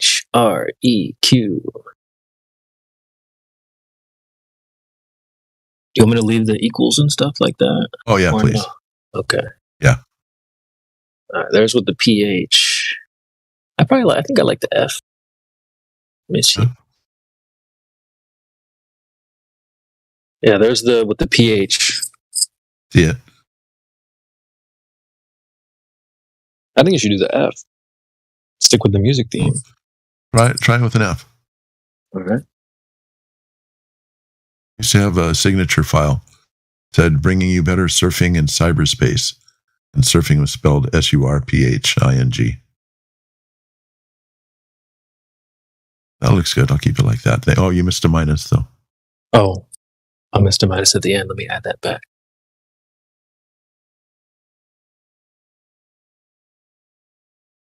There we go. Sure. Cool. Yeah, that'll do. So our friend here said he had a phone ring. His phone rang, and that's why he left. Oh, I'll give you the benefit of the doubt. It happens quite often. A phone ring or somebody miraculously shows up at the door just in time. Mm-hmm. Been there, done that. There's just no way to get out of what they're claiming, though, when it comes to this gas pressure thing. Well, gravity pulls gas down. Okay, can you show it? Well, just look at the sky. They don't realize that the sky is where your claim is. You can't just point at the claim and now the claim is true just because you pointed at it. Look at the sky and I see all the clouds up there. And they're not getting pulled down. Exactly.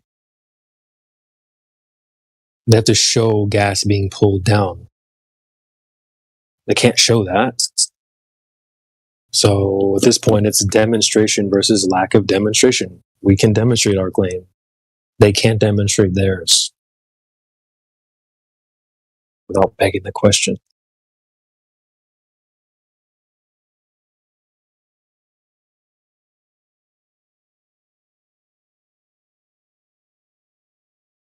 He was a we already know earther.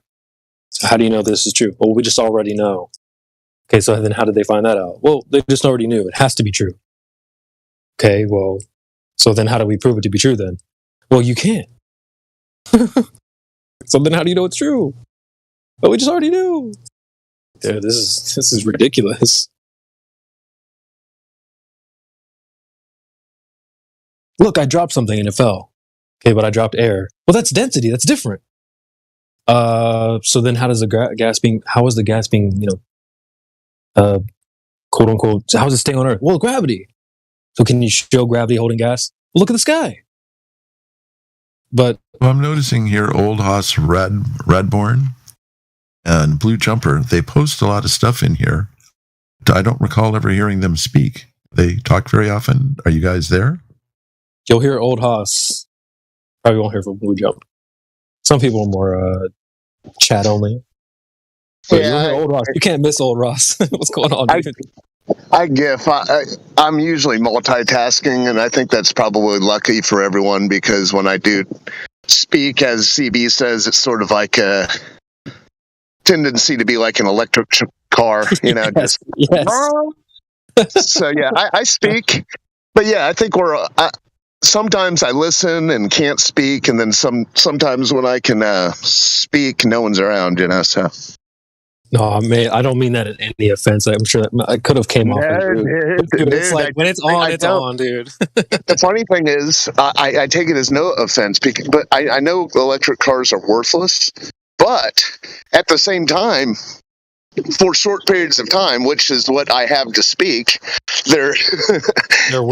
You know what I'm saying? Yeah, exactly. Yeah. So yeah, I'm trying to find that happy median in between. The drag racer and the worthless electric car. You know? Yeah, dude, we'll get you a Sunday Cruiser. Don't worry, we'll get you a Sunday Cruiser. We'll throw you in 6th gear on the highway. Yeah, and I feel like a lot of my gifts are more. I'm able to gif more lighthearted. My short periods of time to be able to speak, I kind of do the whole compression. Not even an electric car, one of those little model cars where you put the CO2 cartridge in. That's kind of what the slivers of time I have. So, yeah, my GIF game though is my. That's how I sound to myself when I speak. Nice. I mean, dude, I'm the same way. When I get going, dude, there's no stopping.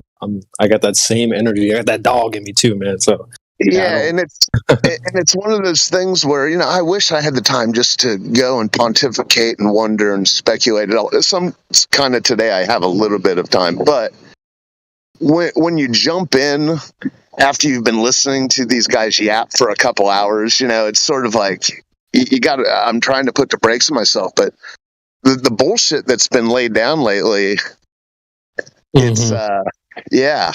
I'm glad everyone's been jumping in and extinguishing it.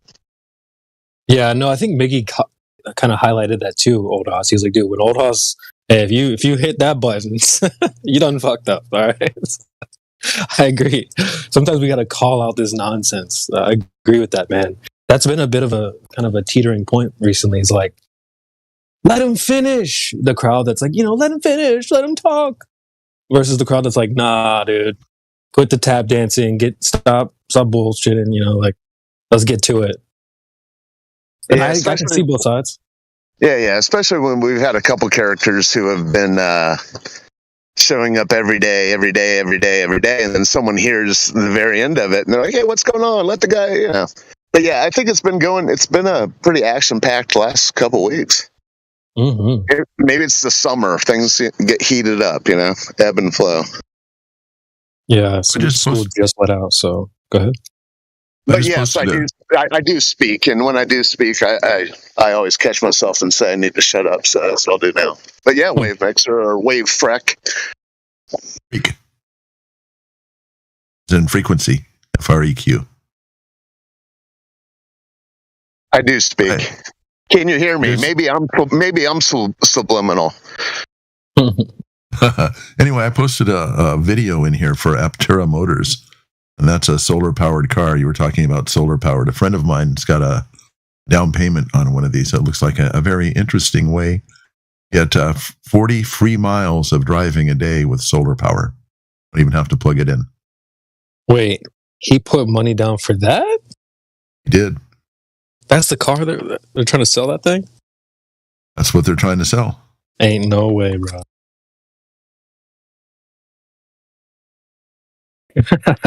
That's giving me like Cybertruck vibes. Well, the place is in California. I haven't been down there to take a tour. They're not giving tours, but if you look at the whole philosophy and the way that it works, you know, it's you can have air conditioning, heating, stereo, and you can drive back and forth to work. I live about 20 miles from work, and I could literally take this thing to work, let it charge all day, take it back home, and not have to plug it in and be able to go back to work again the next day. And I'm spending roughly, I don't know, probably, depending on the price of gas, between $75 to $100 a week just for my car, just to get back and forth to work. Mm-hmm. I like my car. So this doesn't have any other reserves or anything? It's only solar power? Well, it's got batteries. You can get different battery packs for it. You can get, I think, up to 600 miles range or 300, I forget. But solar will give you up to 40 miles of driving without having to recharge it. Now, if you can go ahead and recharge it to get more miles out of it, if you gave it like a full charge and you had the full 600-mile range on it, at a full charge plugged in, and you could go ahead literally and drive to work 20 miles away, drive back, and you wouldn't have to recharge it with electricity again. You get, 40 miles off of a full day's charge. What are some of the obvious negatives? I would imagine you can't park in a garage and stuff if you really want to get the full charge abilities. Probably not very fast or efficient. Probably not very fun to drive. But I would imagine that the ability to not pay for gas and electricity is Well, some of the benefits that they talk about it is the aerodynamics of it. And what he did is he looked at a dolphin and the way that it makes it through the water with ease. And so the front of it is shaped like a dolphin, and the back of it is shaped kind of like a bird's tail, like a dove. And the way it is, aerodynamically, if you've got wind coming from the side, and you're in a normal car like an SUV or something like that, you've got a big solid wall there, and the wind will push you. The way that this is shaped, the wind flows around. So you don't get that side momentum if the wind's coming. It's very little drag aerodynamically, so it's fairly efficient getting through at freeway speeds. I mean, let's be honest, everyone. We're getting closer and closer to the Fred Flintstone car by the day. I think we should just develop some good shoes and just move towards that. I mean, dude, tell me how much are they planning on selling this thing for? I think they start off around 30,000. Okay. I was gonna say it better be cheap. Dang, dude, looks like a freaking slingshot or whatever. Oh, you were talking about Flintstone mobiles. Yeah. And I don't quite have a Flintstone mobile. There's something. No, I'm not. I'm just saying. I'm not talking about you personally. I'm just saying the trends seem to be going.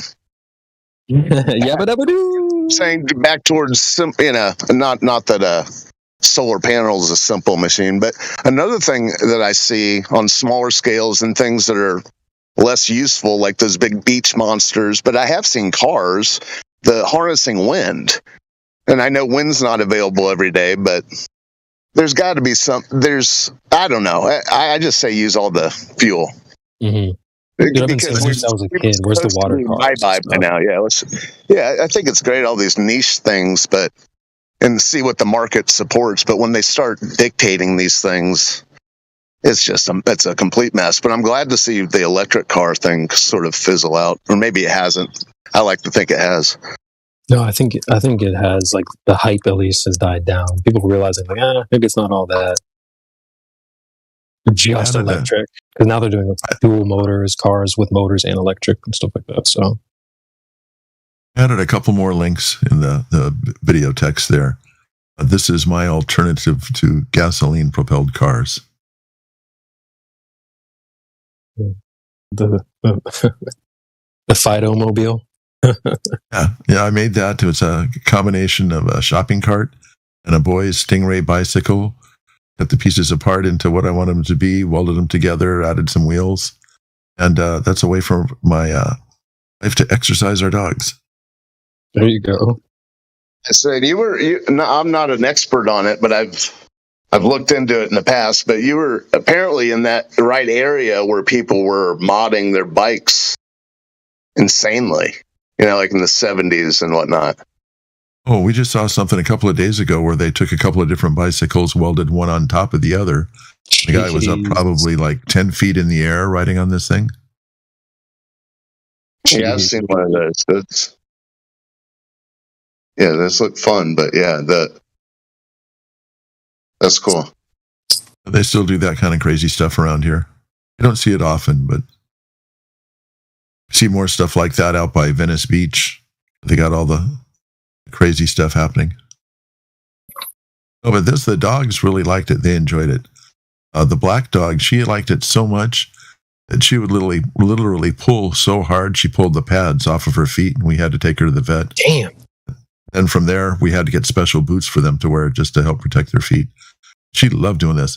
My cart would go 30 miles an hour. I put a little speedometer on there. There's a little squeeze horn that you could squeeze, a couple of light bulbs, or a headlight, a tail light. Put an antenna with a flag on it so people could see it coming. My wife, we had seen somebody. He is on this thing. It looked kind of like maybe a wagon with a crate or something. He was sitting on it, and he had a dog in front of him, and he had reins like you'd have on a horse. And he was riding down one of the major streets here with a dog pulling him. For the longest time, my wife kept saying, "I want a dog cart. I want a dog cart. We've got dogs. I want a dog cart." So this is what I ended up making. Nice. That's good to see, man. Sure, a lot of dogs out there not getting a lot of enjoyment, just sitting in the house, whatever. So, props to you for giving them a little fun. Seems like you got something out of it too. I don't even think that thing would qualify for the Antarctic. That's out. I put a third one down. This shows just the different reiterations of the dog cart. The first one, it actually had 5 wheels on it. And the dogs, you can see here, they didn't really want to even get started on this. So that's when I made the 3-wheeled version. Then that rolled a little bit better. It's a little easier to control. And what I don't have a video of is I made another version, a third version, actually had pedals on it. Because the dogs got far enough away and they decided they didn't want to walk back home. They didn't want to pull the cart. Put another version on there so we had pedals. At least my wife could get started to get them going again in the right direction. That's cute. But both of those dogs are gone now. They live to be 17 and 16 years old. Oh, I miss them, but they were a lot of fun. Yeah, shout out to dogs, man. Have any pets? Got a cat that hangs out, but no dogs. Never really had my own pet. Used to have a cat named Mauser. Mauser, nice. Okay, so here's a picture of a video I'm going to put in of the brown dog talking to me. I taught him how to say, "I love you."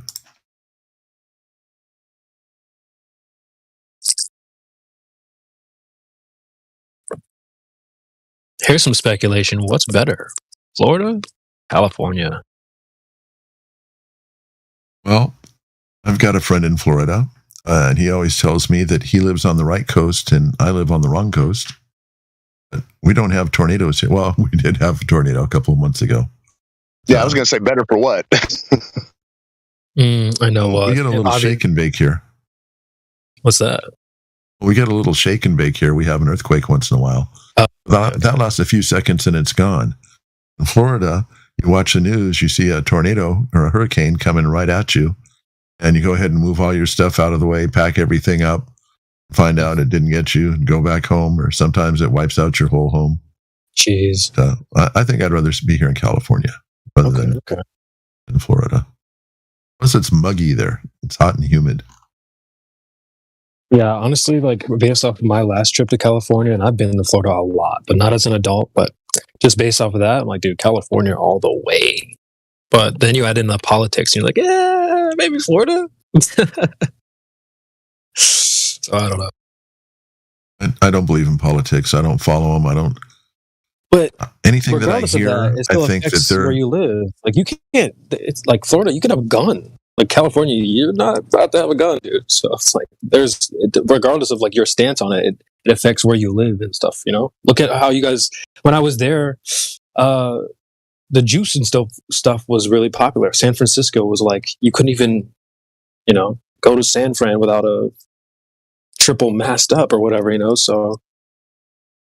I mean, that wasn't the case in Florida. It wasn't the case in Ohio. So, regardless of your stance, it affects you, doesn't it? Well, as far as owning a gun, you can own one here. You can even have a concealed carry, but they're hard to get. Mm. A homeowner can own a gun to protect their home. Word. And as far as the juicing, places where you had to go ahead and show your license. You've been juiced. I know there were some good places like Orange County that was there was a girl there fighting for freedom. I remember watching her story. I forgot her name. Blonde chick, short hair. But she was fighting for Orange County to be open during this whole thing, and I think it was for the most part, from what I heard. But I mean, before my friend moved out to California, I was like, dude, don't go there, California, blah blah blah. And I went out there to visit him. I'm like, holy shit, why did I say that, dude? This place is awesome.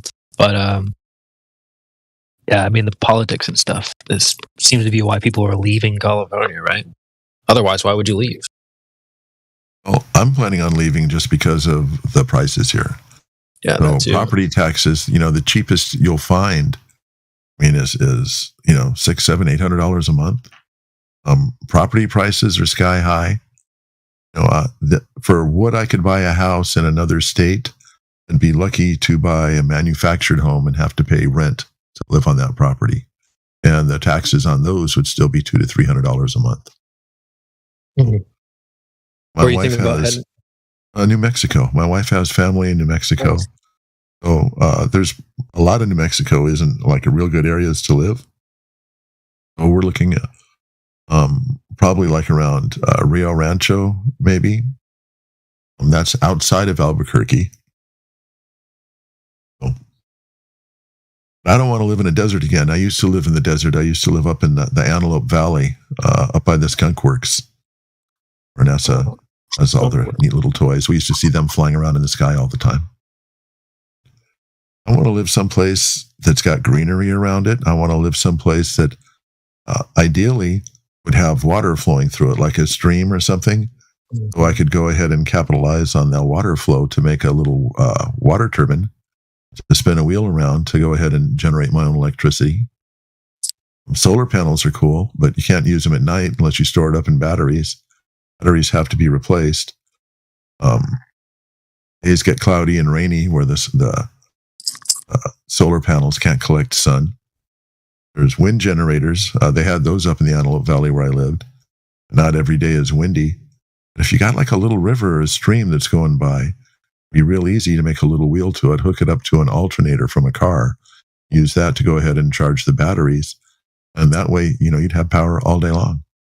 Nice. Sounds like you thought this out. Yeah. You just have to find the right Bob Ross painting and just recreate it. But I saw a story recently, a lot of these big windmill farms, some controversy where they were running generators, diesel generators, several months a year, at least 4 or 5 months a year to keep the ice off the blades. So it's just this big, and those things are a nightmare. Not to go, I just heard windmill and I just go, I go into all these. Every time I drive by those fields, I'm just blown away. I feel like I'm in some sort of dystopian science fiction. But yeah, an individual windmill or a water wheel would be great.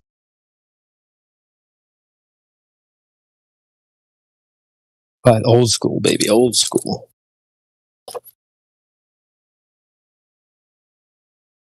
Yeah, man. I mean, this whole electric grid, everyone get a Tesla.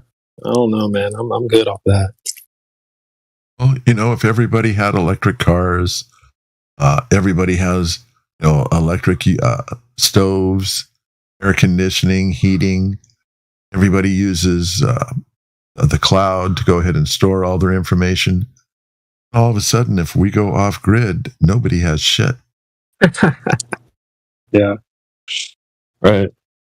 Well, we'll have people have nice quilts again and little wood carvings, and people will be well read. The classics will be there'll be a waiting list at the library if that even exists anymore. Right. And that's something else I was thinking about. I see libraries closing. And I remember what Fahrenheit 425, I think, is the movie. 51.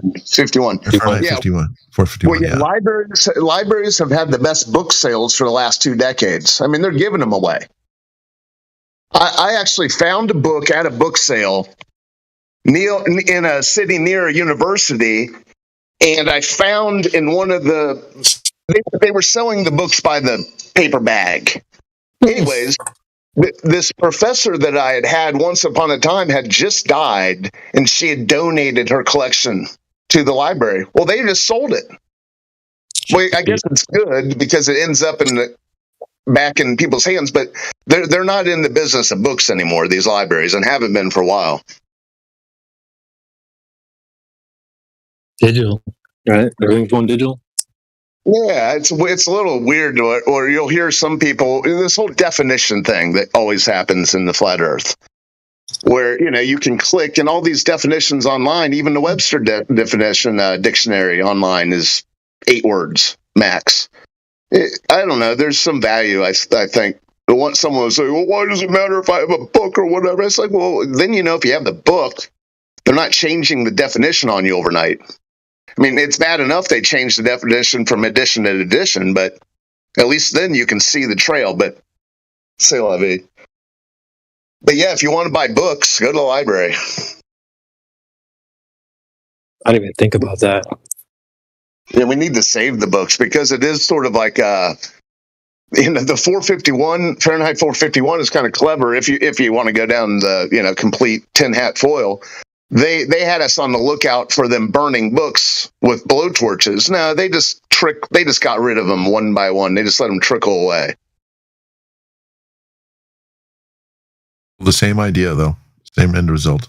Well, yeah, same exact. It's clever. I'm just, that's what I'm saying. If that's the distraction, they say, hey, watch out when they ask you to bring your books to a big pile and we'll burn them. That's not going to happen. Well, maybe I can write a book about that one day. But I see what you did there. Yeah. But yeah, it's kind of wild I'm glad the libraries sell the books because you can see all the book lovers. The book lovers are still out there, and there are young book lovers, which is nice. Well, you hit on the other thing, which is the addition to edition. Crow 777 talks about the modern edit. And that's why things like older books, older law books, older dictionaries seem to be really valuable because this modern edit, maybe around, Crow calls it around the 1950 era, where things started getting edited, changed. Like you said, addition to addition. You made a great point that, like, if you write it down in a book, they can't change what it says. Well, unfortunately, over the years, they have, with all these additions and revamps and stuff like that. Especially with the Bible. Yeah, the Bible, that's a good one. The law, lots of stuff. I mean, we're seeing that now. Like, the new hotness is just to redefine terms. Level is curved. That type of thing.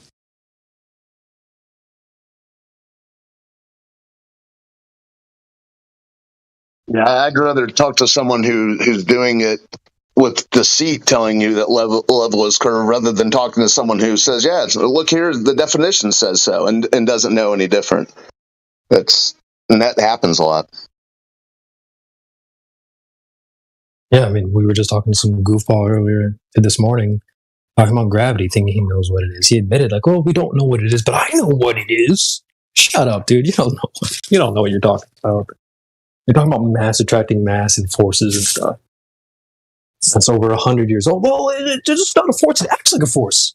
Shut up, dude. I'm just moving the goalposts around now. It's so lame. That's one of the biggest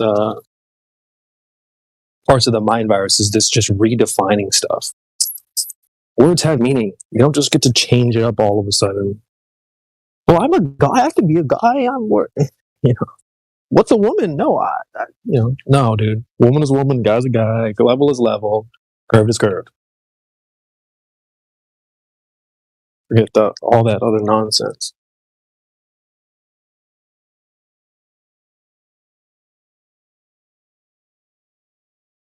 I'm not down with that.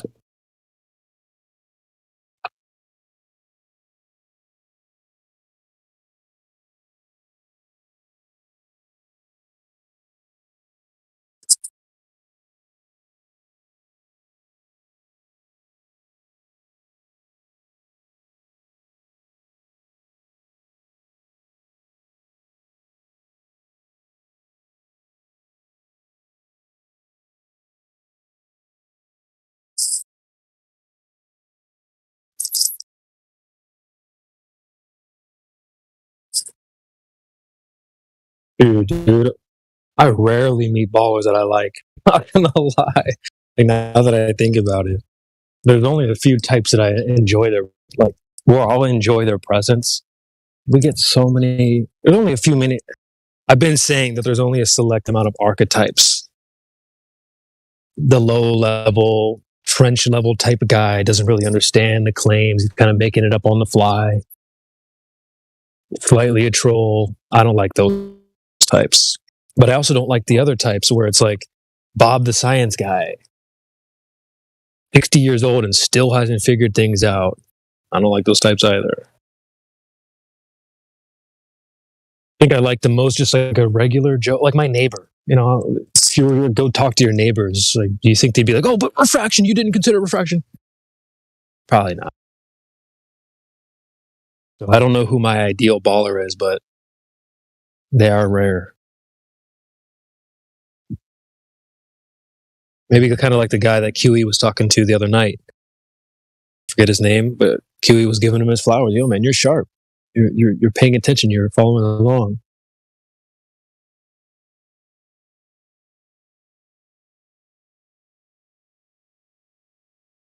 But those guys are rare.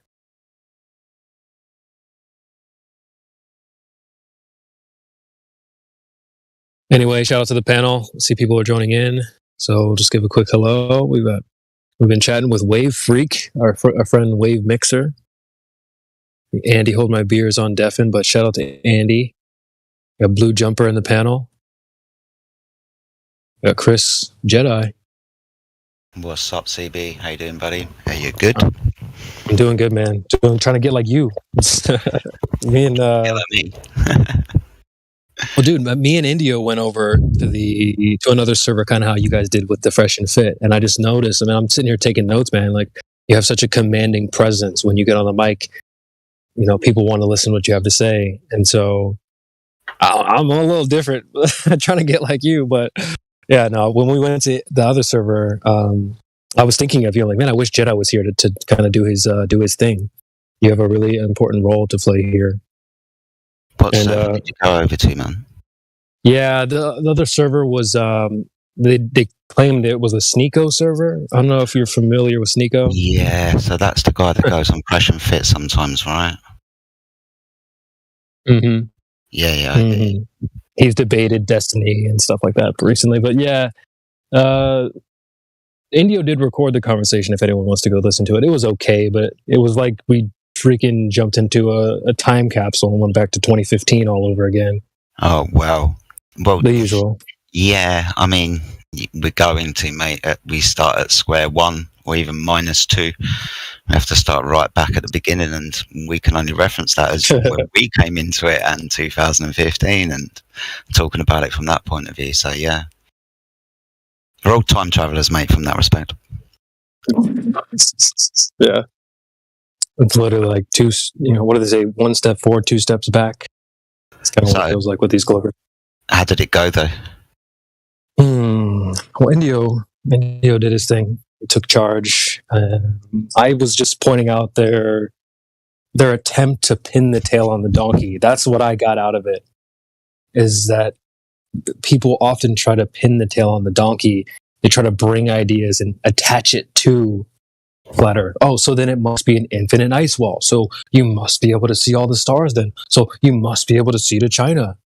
So I was just pointing out to them like, yo, dude, flat Earth is outside, not all these goofy ideas you're trying to add. Well, yeah, you always have to disparage those views, right? They're the commonly held beliefs. I mean, even if, if the Earth was flat, you'd fall off the edge, right? We have to disparage all of those beliefs. Maybe make that person realise that when they say it, how stupid it actually sounds, especially when you've given an answer, or we give an answer, right? Especially like, why does it get dark? Like, how does day and night work? Well, it's because the light goes away. Duh.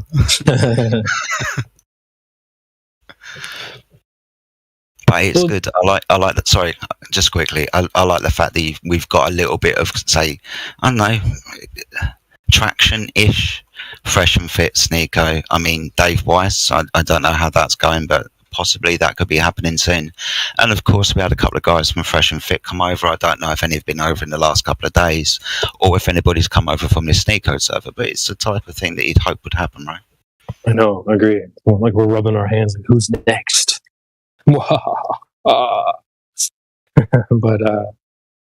yeah, did we actually we got a few gems from the Sneeko conversation. Indio opened up a beautiful idea about I'm sure if you live in a house, there's a couple doors that lead to the backyard, and maybe a door leads to the side door. You got a porch, the door that opens up to the patio, so on.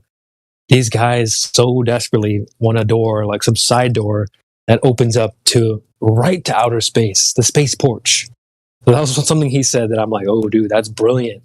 They want to. He said that somebody was saying that, oh, there's no air between you and the sun, and everyone erupted. What? Like, what'd you just say? You're saying there's no air on the Earth? And it's like, well, no, from between you and the sun, there's no air. So India was like, dude, you're basically saying you just like skip reality and walk right into outer space. So I thought that was a really funny idea, like the space porch. They open up a door right to outer space and just forget reality and skip right to non-reality, go outside of it. So sounds very much like a magic wardrobe to me. And Arnie being on the other side, right? Yeah, the wardrobe, the outer space wardrobe.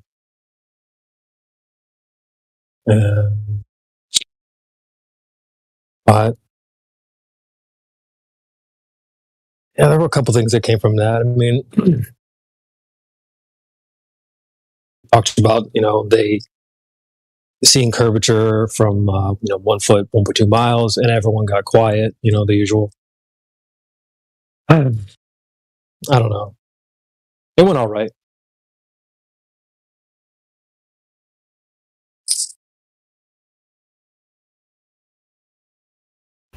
Has it been a quiet weekend?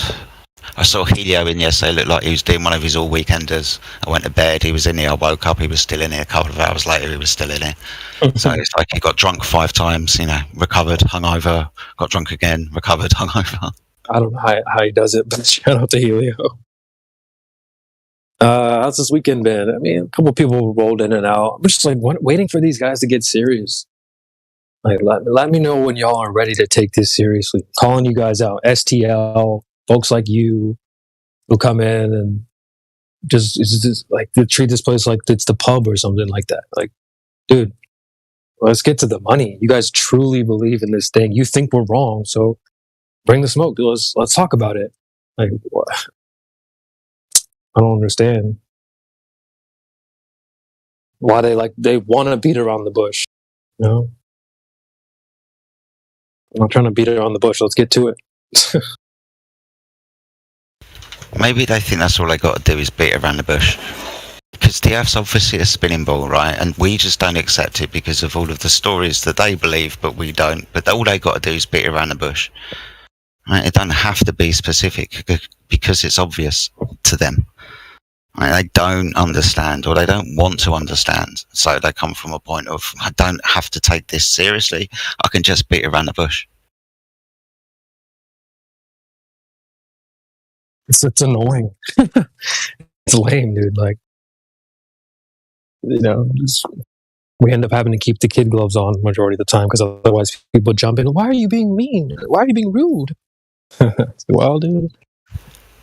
Who's this? It seems to be there's like a split in the crowd where somebody will come in and start tap dancing around questions, not answering questions, and so on. And there's the crowd that's like, let him finish, let him speak. And then the other crowd that's like, no, dude, you're not here in good faith, whatever. So we had this issue the other night with the astrophysicist guy, QE. Answer the question directly, yes or no. Well, you see, because I'm an astrophysicist, we might agree to disagree. No, answer the question. Let him finish. It's like, dude, finish what? Finish tap dancing? No. So that's just what I'm pointing out, I guess, is the split. There's some people that are like, doesn't matter who it is, they just want to let them finish, say whatever they want. You get 15 minutes to say whatever you want. And I don't know. I guess I have some issues with that. About like story time, we've spoken about this quite a few times, I think. It's why let them carry on for 5, 10, 15 minutes when the very first thing that they said is incorrect. So everything that they say afterwards is based upon, I don't know, a false premise, a false idea, a false understanding, a falsehood. So why carry on believing the nonsense? Maybe just point it out to them straight away. And even with regards, like I was saying to you the other day with QE and the yes-no answer to the direct question, we don't need the answer with a caveat.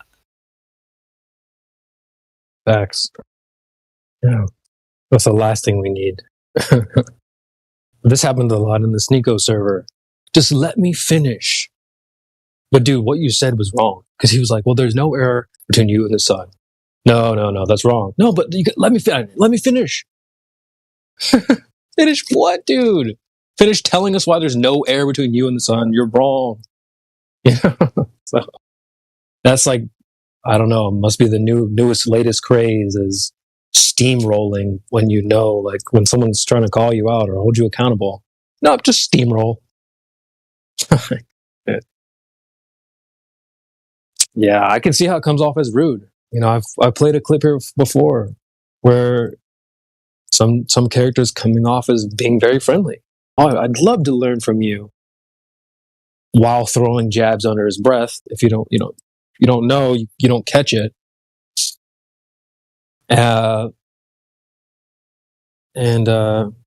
When you call them out for this fake nice guy act, you come off as rude. You seem like the rude person. But it's like, what's more rude? Being deceptive or being direct? Being deceptive. Being direct's not rude. Unless you call him a cunt.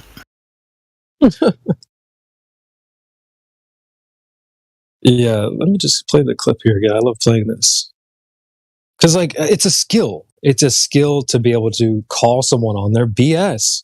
Not everyone can see through it, people say, I'm seeing right through you right now. Some people don't have that ability to see. So this is a clip, right? You have to listen closely because the character will sound like he's being friendly and nice, lovey-dovey, but you have to listen for the jabs. They're in there. And Bakugo, it must have been hard for you, what, with that whole kidnapping incident? Huh? You have an especially strong will, don't you? Today I'm gonna do my best to learn from you. I really hope you don't mind. Stop pretending. What you say doesn't match the look in your eyes. So he goes, wow, that must have been so hard for you. Like when you got kidnapped, you must have such a strong will. It's like, if you're not listening closely, that's a jab. That's a backhanded comment. So aggressive female behavior, right? Yeah. And so he extends his hand out. And he goes, I'm going to do my best to learn from you. And the character slaps his hand away and he goes, stop pretending. What you say doesn't match the look in your eyes. And if that little sound effect at the end is that character acknowledging, all right, you got me. You saw through my facade. I'm going to post the visual so you can see what I mean. But what's funny is in the very next frame after that, I cut it out. But the very next frame is a character next to them going, oh, don't, he's just being rude, he's mean, ignore him. It's like, well, is he being mean and rude? If he was able to detect the guy and he acknowledged, you got me. Here's the visual in the chat. Take a look. At the very end, I'm just going to screenshot the eyes. Dude, this is like that devious look. They know what they're doing, and you have to know what they're doing too. They're going to pretend, man. They'll put on a front. Here's a screenshot of the eyes. You tell me if this isn't a look of like, all right, yeah, you got me. So they know what they're doing too, man. I don't think it's necessarily rude to call someone out for doing this.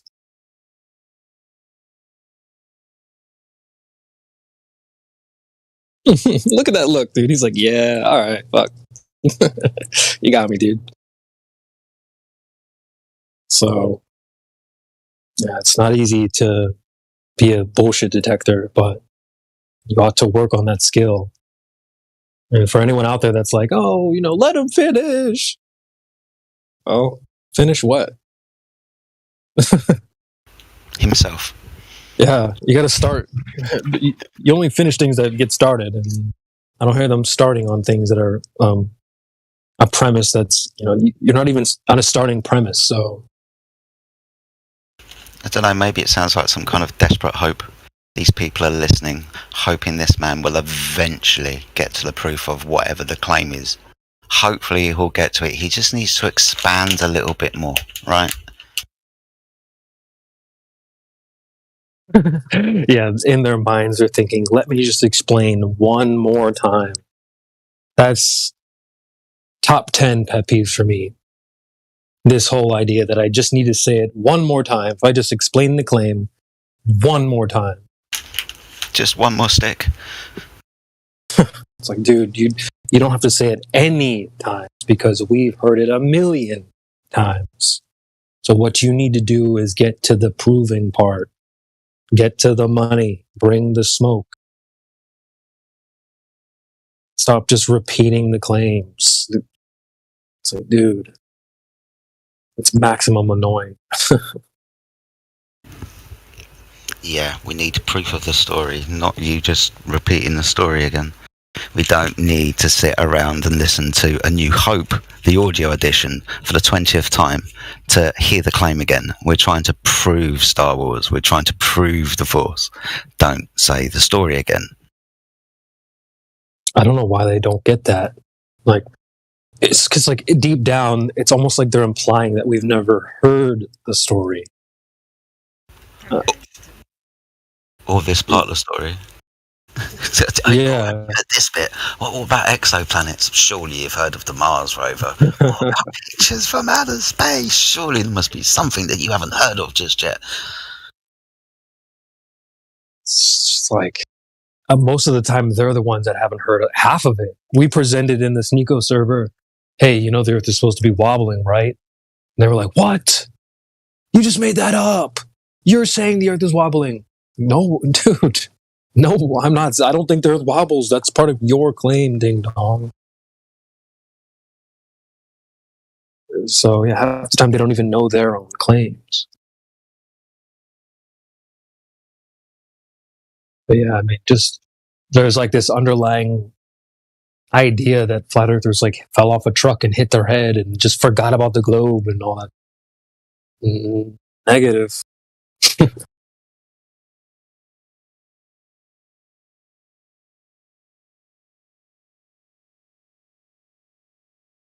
But like riding a bike, you don't forget. It's like these dudes are trying to figure out how to ride the bike on the fly. They end up crashing.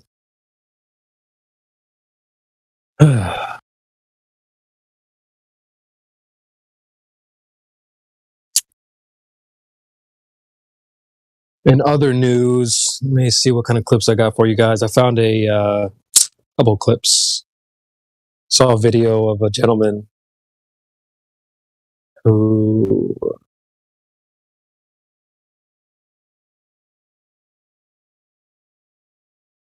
I thought I saved it.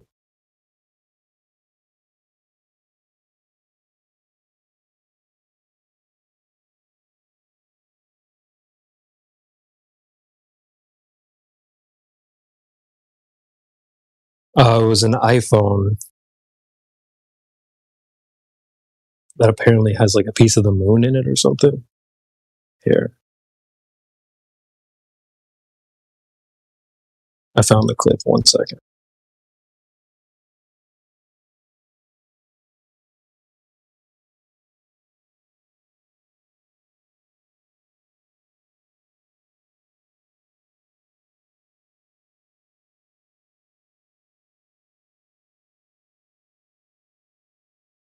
All right.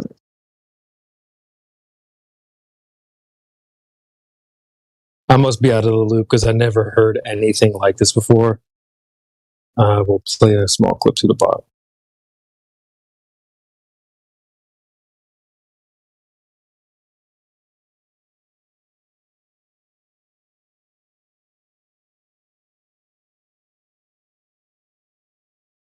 Yeah, it was a video from MKBHD. You guys have probably seen him do like phone reviews and stuff. So apparently he said he was talking about a list of phones that he thought were interesting, and this was the #1 most interesting phone, he says. Number 1, the Caviar iPhone with a piece of the moon in it. I asked Neil deGrasse Tyson if he thinks it really is a piece of the moon. He says it's possible, but also this is the same company who covered an iPhone in $100,000 of gold and who also made a Cybertruck iPhone, so clearly they have a thing for flashy phones.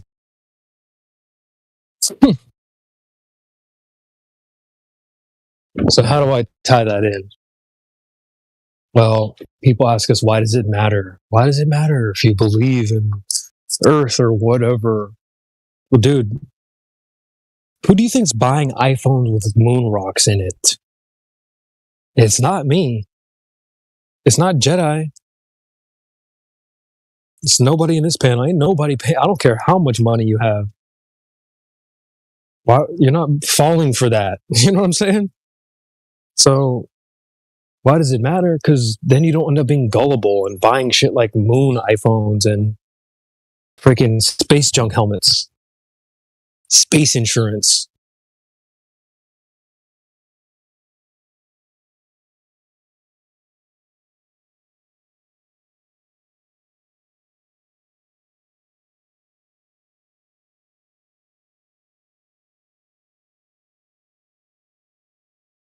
That answer is getting more and more easy, or that question is becoming more and more easy to answer. Why does it matter? Because then you wouldn't fall for such ridiculous stuff. There's a video in the chat, or I'll repost it.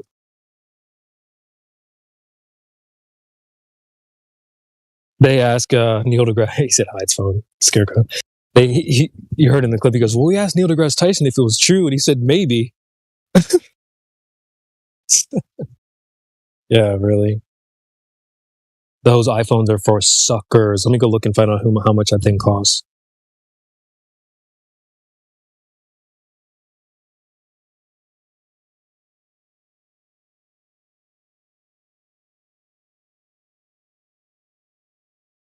Oh my god.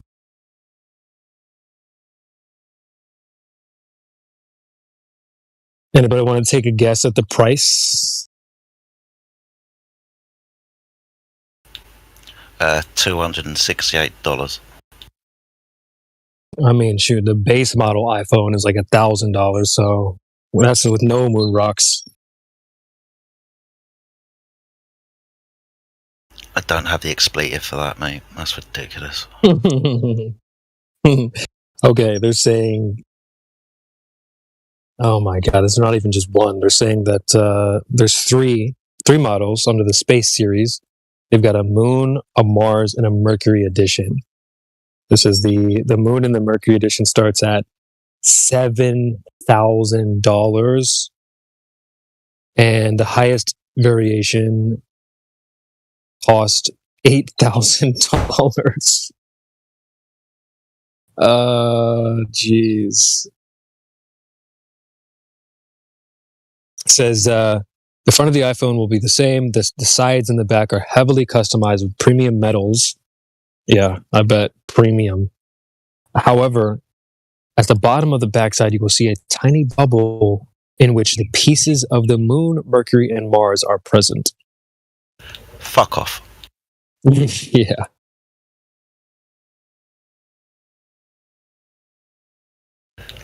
They really are selling sand to Arabs, aren't they?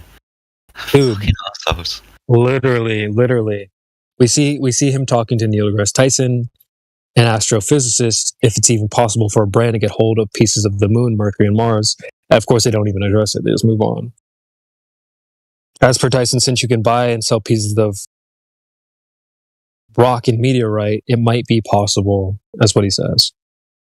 Are you paying $8,000 for a, like, well, maybe that might be a real diamond? Nope.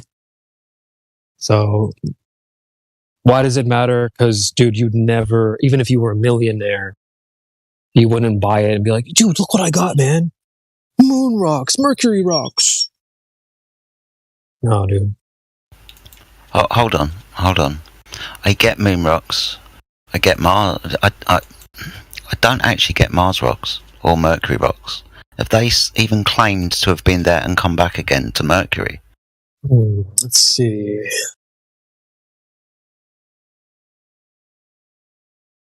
Because I remember the petrified wood claim.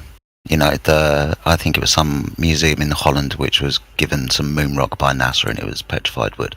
But we have the moon landing story. Yeah, we got the remote control car on Mars. Is it chuck stuff back at us? I can't remember. Well, here it says Caviar's listing states that these pieces are gathered from the meteorite fallen from Moon, Mercury, and Mars. That's terrible grammar. So, then,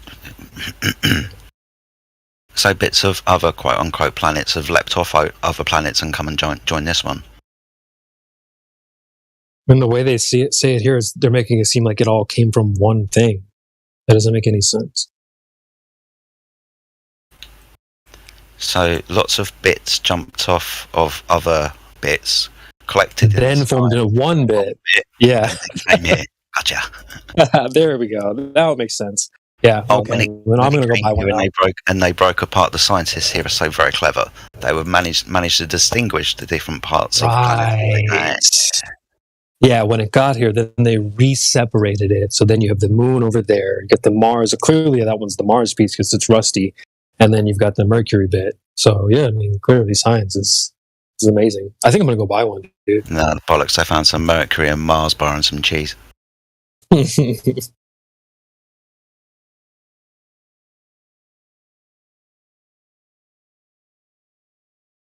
thing is stupid ugly, too. Let me try to get a screenshot.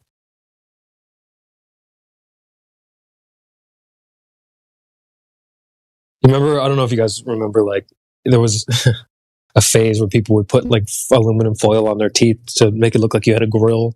Grills were really popular for a little while.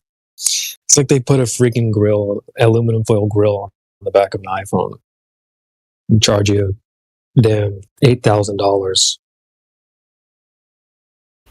I used to do that when I was like 4 and 5 years old with like, maybe you don't have them in America, but kind of little tea time cakes where you'd have like a foil. Yeah, I used to put those in my mouth and pretend. I didn't realise I was pretending to be gangster. Shit. Oh, you don't have to pretend. You don't have to pretend, Jedi. We all know you're a real one. I'm proper road me. That's right. Yeah. But dude, yeah, this is embarrassing. So just to wrap this all up, like, folks, if someone asked you, why does it matter? You can tell them why. Because folks who believe in outer space and rocks falling from the sky are more inclined to go and buy a freaking... Who is this target audience? It's not flat earthers. It's gullible people. So that's just one reason. You would never fall for stupid stuff like this.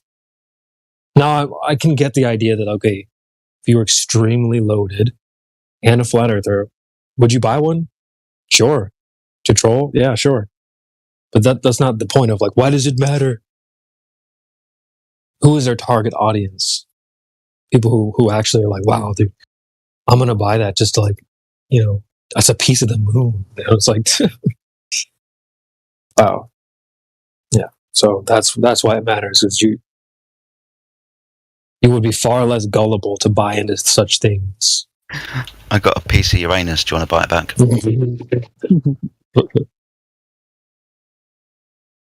Yeah.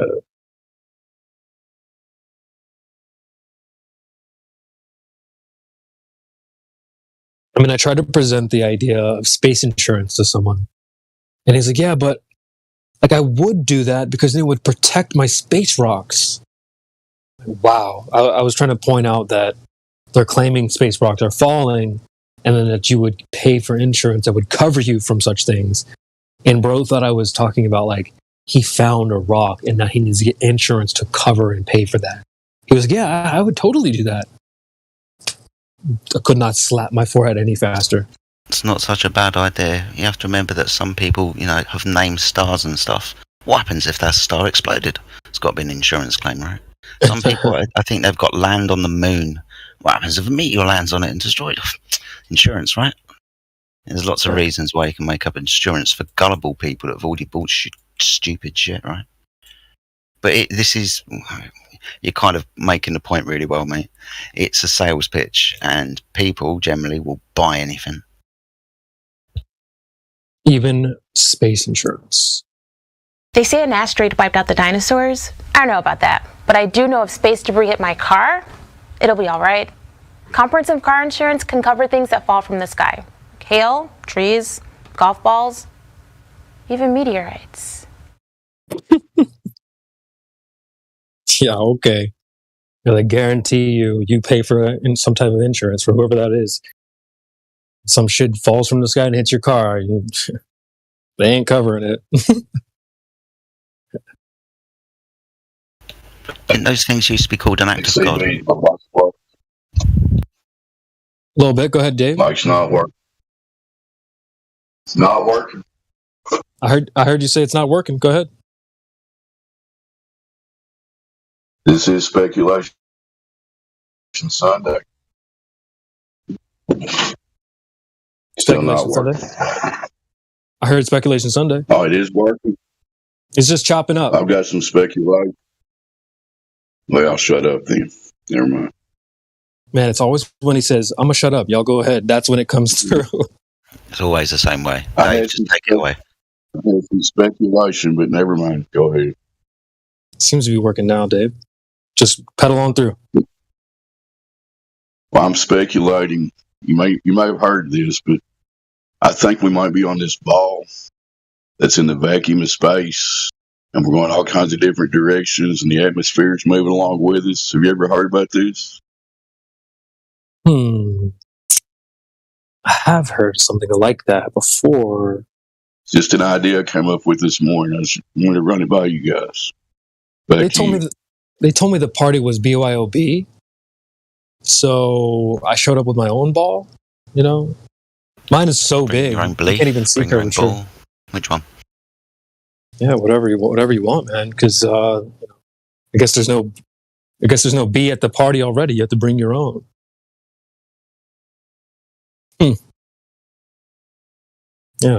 People do that all the time. They bring their own ball. They're like, well, on my ball, you can see curvature at the beach. Well, my ball over here, you can see it in a plane. Well, my ball, it's like, dude, this isn't freaking BYOB, right? Bring your own ball.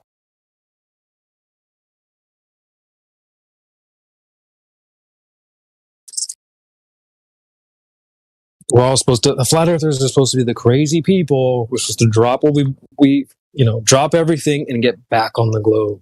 The globe. Not this vague, overarching, nebulous idea that, everyone thinks is slightly different. Sorry. Not happening. If you want to present the globe, you have to present the globe, not your idea. Your little BYOB idea. My bad, CB. I thought I had some original speculation, but I think people thought of that like 500 years ago now. I think about it. My bad. Shoot, I wonder how they even came up with it. Like, it's like some type of dream or some type of induced. I don't even know, dude. Like, how do you come up with all this stuff? Dreams, drugs, like, I don't know. It's got to be a mix of both or something. I don't know. It's a good place to start, mate. Well, this could lead me into something else. Like, we were talking last night how I brought up the idea, there's some old story about 3 blind men trying to describe essentially some elephant. And one of them's like describing what the tusk is like. Oh, the tusk is like this. And then someone's describing the tail, and another person's describing the leg. They're all trying to piece together what it is from their own unique point of view, even though they're blind. And so, like, I look at that as a great analogy to how we're all trying to figure out how the world works.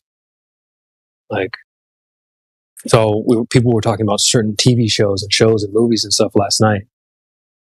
And it was great. The shows other people were bringing up had ideas of like a container, people who wanted to go outside the container. And I've talked about those types of ideas in shows many times on here. The idea where you have people who lived within a certain area and they want to venture outside of that area. And you couldn't get any more analogous, in my opinion, to the Earth, flat Earth, globe Earth dynamic. And so that's like, it's in the same way. It's like the blind men trying to describe the elephant. We're all trying to describe what the world is like from our own perspective. Well, who's to say what it really is? Who knows, really? No one. We're blind. We don't know what this whole thing looks like. But that's why I love these shows, and maybe I'll get into it a little bit in a bit. Because it's almost like they're trying to describe how reality is, just in their own way. It's fascinating stuff. Voice check. Yep, we got you. Sorry, your name's Creation Beer? Dave, you were roboting. Humble, I heard you okay. I'll shut up. We need to get him on some SpaceX Wi-Fi or something. We need to get him Starlink. Yeah, today is Speculation Sunday, right? Yep. I was interested in the point that you were making about how flat Earth would safeguard people from being taken in by, people who are selling like space rocks in phones, right? Mm-hmm. I've been thinking, I can see your point there. It's a good point. But apart from something like that, why would anyone deal with the slings and arrows that come with flat Earth if it didn't have a religion attached to it? I mean, a religious viewpoint attached to it. So could you rephrase the question again one more time? Yeah, I'm just going off the fact that your name is Creation Bear. Mm-hmm. And I'm not sure, maybe I should ask first, is that in any way connected to the Creator? Or is it just, So apart from that spiritual religious aspect, why would anybody even care about what the Earth looked like or was, in the sense of, flat or round?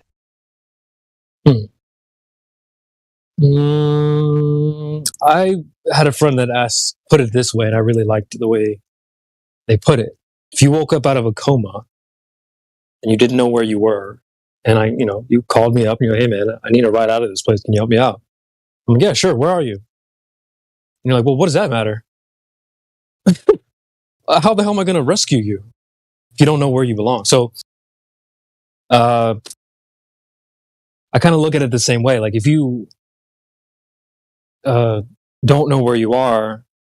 Like, and people they're trying to tell us that doesn't matter. I'm just saying, like, it does matter. For probably a few different reasons, but does that answer your question or no? Well, okay, maybe if I say this, then you can tell me if, because like people are surviving without, like myself, before I came to this realization, and I think that goes for the majority of people. I don't think too many people you'll talk to, even as flat earthers, knew this from the day they were born. Right. So we all came to it, I would say roughly in the last 5-10 years. Yeah. But we survived quite well without that. Yeah.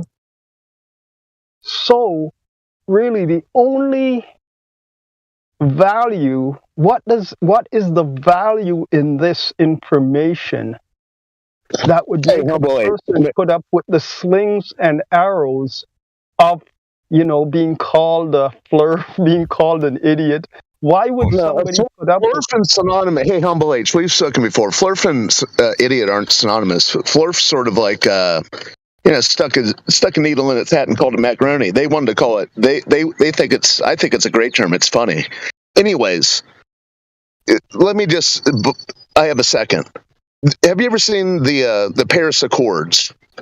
All these dictates for the future based on this idea of some sort of climate crisis, and the globe and this very underlying, it's the one that seems to go span generations, is this climate crisis that they want to dictate everyone's doings down to what kind of car you drive.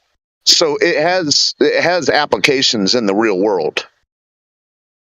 I'll say this too, I'll let creation get back to it since you asked him. I mean, that was a good. I'm glad you added that, because kind of more what I was getting at is like knowing, not falling for something is kind of more the point. Less than I think what you're asking is like involves, there's no incentive to speak out about being a flat earther. So that's kind of what you described. Is like, well, you're going to take arrows for speaking out about it. That's true. They don't, that. So in saying that, hey, look, if you know that outer space is not real, then you won't fall for such lies. That's more the recommendation. It's not to say like you need to go out and be a flat earther. So I just would probably clarify that you don't have to take the arrows. You don't have to be vocal about it to not fall for something silly. But I think you are asking kind of a deeper question of like, what do you actually gain, or what do you learn? I've learned a lot, but you were talking about like, well, you were surviving before, right? Yeah, that's true, I guess. I mean, there probably would be a difference between like surviving and thriving, I would say, but I don't know, man, because I believed in outer space pretty heavily, so much so that like it was invaded my vocabulary and stuff like that. So I'd be telling people for their birthday, like, congratulations, like you made it another trip around the sun. And so I was still surviving and stuff like that, but it's like maybe I was lost. There's a saying, I didn't grow up during this time, but the saying like far out, that's far out, man.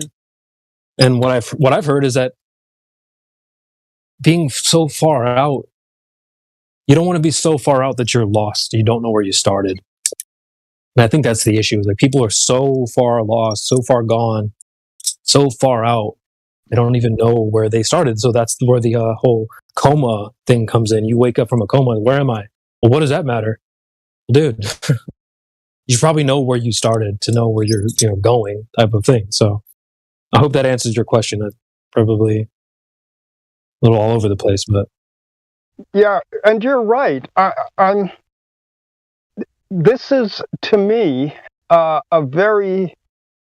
this is a question to me that runs quite deep, because I don't see any value in flat Earth outside of the spiritual value that it is to anyone. Did you not hear what I just said, Humble H?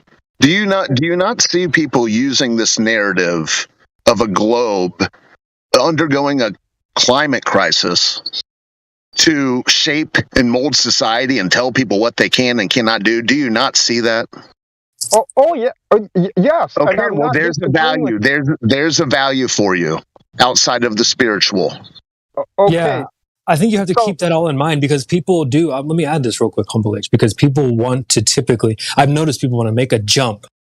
They want to skip over the globe to get to flat Earth. I'd say that you have to go through the globe to get to it. So it's like, well, what do I learn just about flat Earth? Well, you learn what's not true in the process, like what Old Haas is pointing out. Well, they're telling you the sun's going to explode and kill everybody or whatever. So then, people talk about all the time their testimony. Oh, I used to be like afraid of space junk, or I was afraid of meteorites and planets crashing and nebula exploding. Like people talk about how they were disturbed by that. So when you get to flat Earth, like that stuff doesn't just go away. You learn, okay, well, damn. There's implications to like, well, why were they lying and stuff like that. So it's attached. It's kind of what Old Haas is saying and what I'm saying as well. Okay. Yes. Okay. I see that aspect of it. Yeah, you're right. And it is playing. It's already playing. It's already manipulating our day-to-day life. And to what end? They're not stopping. They use it any chance they get. Oh, we have to take everyone's money and split it up because the hole in the ozone layer is back. Okay, so maybe if I just expanded a little bit further, then what I'm saying is that some people I've thrown this question at before, they take the information surrounding flat Earth and then they would say, okay, we are being, there's some entity that is trying to deceive us of this, right? What is their purpose in doing that? What would you say is the purpose of those who are deceiving us? Even if these people who wrote the Paris Accord aren't the same people who invented it, they're still using it. I could answer that in another way, Humble. Let me answer that, Humble. And I've been saying this for a little while because I have a little brother who was about 10 years younger. And so when I was young, I would be playing my video games and whatnot. And this was before, multiplayer and all that stuff was really popular. So I'd be playing these like solo player games. Only one person could play at a time. My little brother would come in. Hey, I want to play too. I'm like, all right, how can I finesse this situation here? So what I would do is I'd sit him in front of me. I'd get him a controller, act like I'm plugging it in, and I would sit in front of him, or I'd sit behind him, letting him think he was actually playing the game while it was me the whole time. Shoot 'em up games or whatever, driving games, it'd be me playing. So I kind of look at it in a similar way. It's like, if they can convince people they're really playing the game, you're doing it. You can be president one day. I would do that 10 times out of 10. If you put me in that position again, I would do it over and over and over again because I want to play the game. So it's like, why are they doing it? Maybe it's something like that. I don't know. Have you ever heard the response that they're trying to hide the creator, and how do you feel about that response? I've heard it before. I don't typically lean on that, but I would ask is like, okay, if you believe in outer space and God, where is he? And I can understand a few different answers to that. I'm not saying there's a wrong answer, but I think if you were just to go up to any person, just randomly, like, hey, point to God, like, where would you point? I think most people would just point up in the sky. But it's like on a globe, where are they pointing to? Is he in space, or is he interlaced everywhere? I can understand like people say like he's in everything, everywhere. I get that. But then you look at like the ancient cosmology depictions, and somehow look at how people look at things now. They'll be like, oh, well, creator's up there, right above us. So I don't necessarily. It doesn't have to be that way. I don't necessarily co-sign that, but even my father claims to be extremely religious. We agree on a lot of things in some ways, especially with the last couple of years, the cocoa. We had a lot of agreements on that. But when it comes to outer space, he's on board. So he believes in a creator, but we don't agree on like where he would be, I guess. But I don't know if that answers your question. It's just kind of something I've thought about for a while. Where is the creator if we're in outer space? Is he outside of outer space, or is he just like kind of interlaced everywhere? But if outer space isn't real, then it seems to make some sense that it would be just like up there. But that doesn't have to be true. Yeah, Humble H, there's lots of levels to it. It touches every level. Maybe what they're trying to hide is the option for a system where they're not the living on an island trillionaires. Maybe they just want to keep it the way it is. Mm-hmm. Okay, yeah. Oh no, everyone comes with a different bit of insight on this. I'm just curious for many people out there, you know, like, yeah, because I'm hearing this stuff again, really affecting families and affecting people as they tell others about it, right? Yeah. And it's very, very important to them. And it's just myself. I consider myself a big Bible person. Okay. And you would not believe the extent to which it's opened up the scriptures to me, right? Yeah. And it's a whole new ball game. Yeah. But consider that happening to a person who is a part of a religious community and comes to this information, and the community is still holding to the ball, but here you are, this outlier with this new information. How disruptive. Rifts like this exist in society and within families over sports teams. Yeah, true. Great and point. You're totally right. But this, I think this is a little different. Let me give you an example. I don't see this going on in around. It's different, dude. Yes, definitely it's different. But you can search crimes that happen outside of Giants Dodgers games. There's a lot of them. You're totally right. So this thing you're afraid of, it's worse with sports teams. Go ahead and finish your point, though, H. Yeah, but this is got eternal implications for people. Is it eternal? Has eternal. If you're a Bible cosmologist, if you're a biblical cosmologist, this has eternal implications. I mean, I think, wouldn't that be true regardless of the Bible? Like, what you do could affect you for perhaps even past this lifetime? I don't know. Right. I would say you're completely right. Yeah. But now there are different levels. If I brought in, say, I don't see people sitting around for hours per day talking about evolution on the internet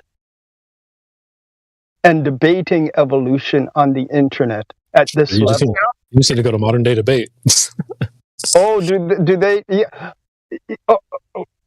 Right, but even I mean, in the religious community, they would allow people to, well, if you want to believe in evolution, it's not a salvation issue.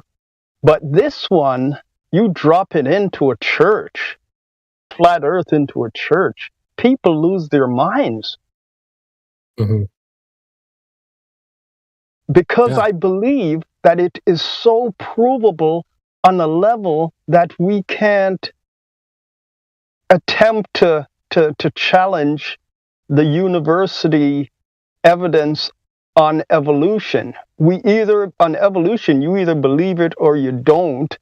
I could not provide, evidence, but this, I'll tell you, I've taken people down to a lake and looked across that lake and seen the other side of what should be a 30-mile stretch of water.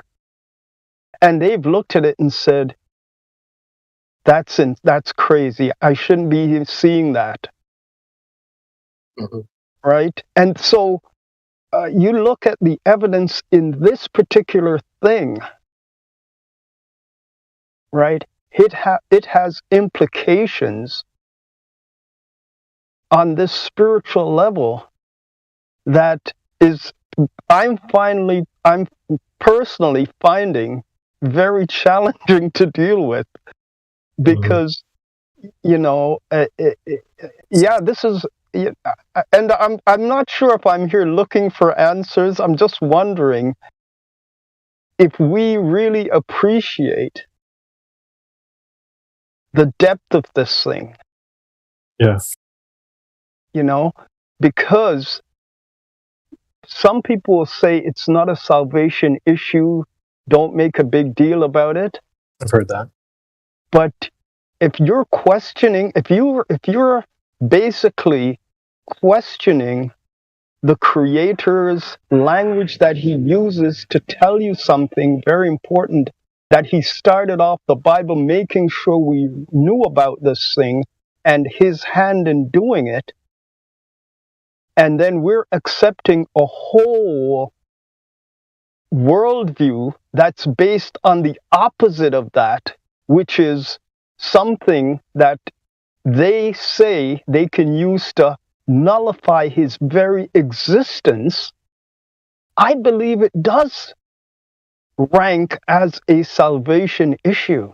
Mm-hmm. Yo, that's why I brought up if you woke up out of a coma and you need a ride, how are you gonna get picked up? That's exactly why. Because the person that said that also agreed that it was a salvation issue. How do you get rescued out of this place if you need to be rescued, if you don't know where you are?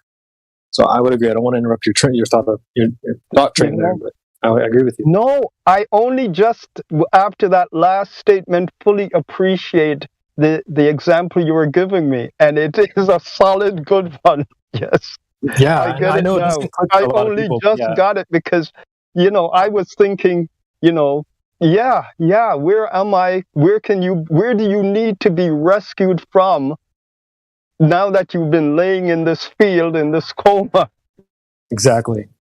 I find that to be, because it's Sunday, and lately I've been talking about certain ideas from shows where they have this idea that you're stuck here.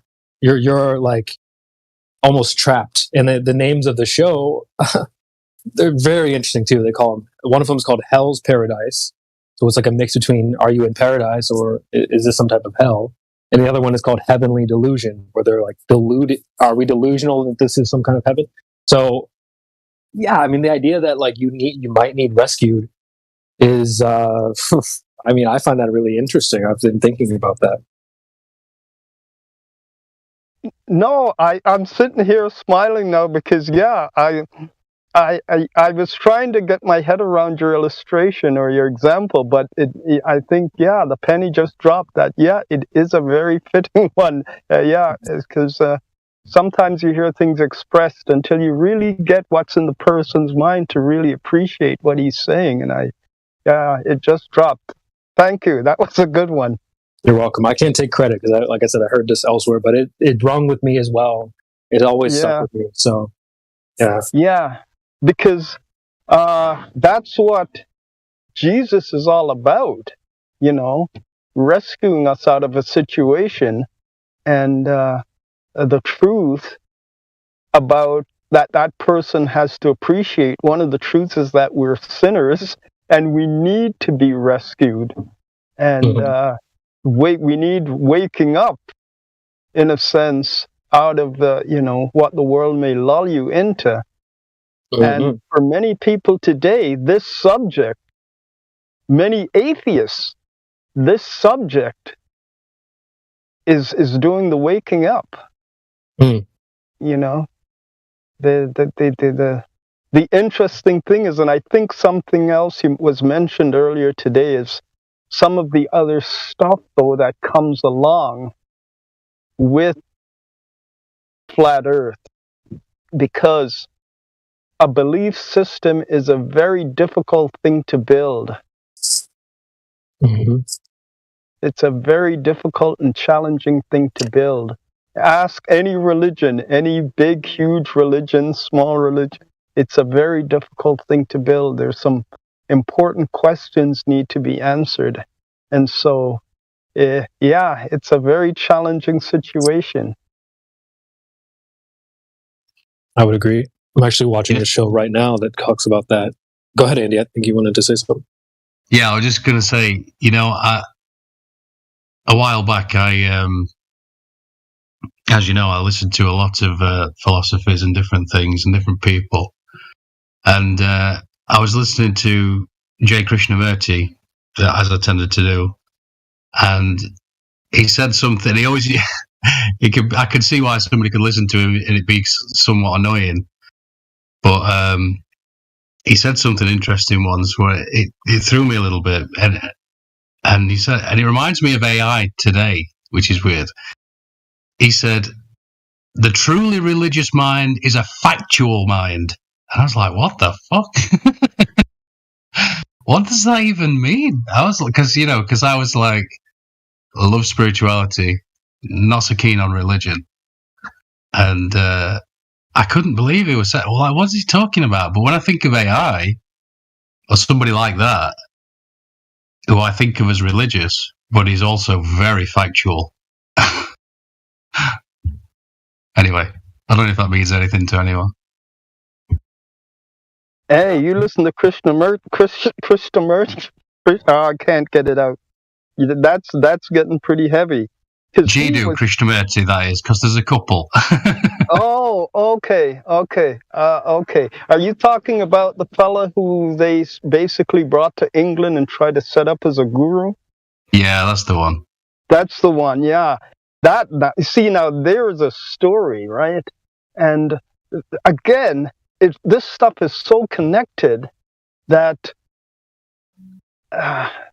anyhow, yeah, I don't want to get, I know it's Speculation Sunday and these things can get deep and I may only have about 20 minutes left, but this can become very interesting in the next little while, because I can actually appreciate now that there are these different camps, even in flat Earth, right? And people are being called out because they try to bring certain things into flat Earth.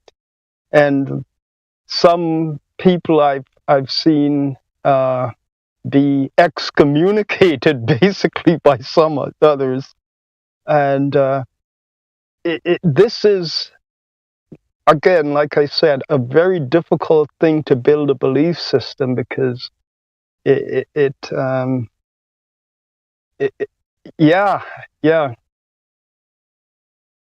There will be people who are seen to have charisma and be able to express themselves certain ways that will have a certain attraction to them that many may gravitate towards.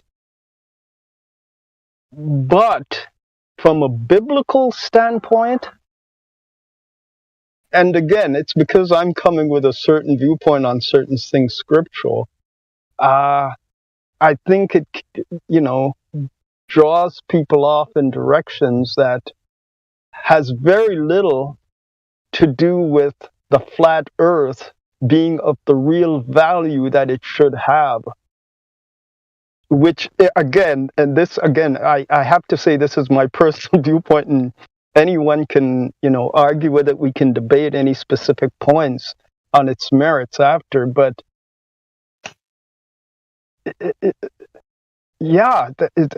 there are very few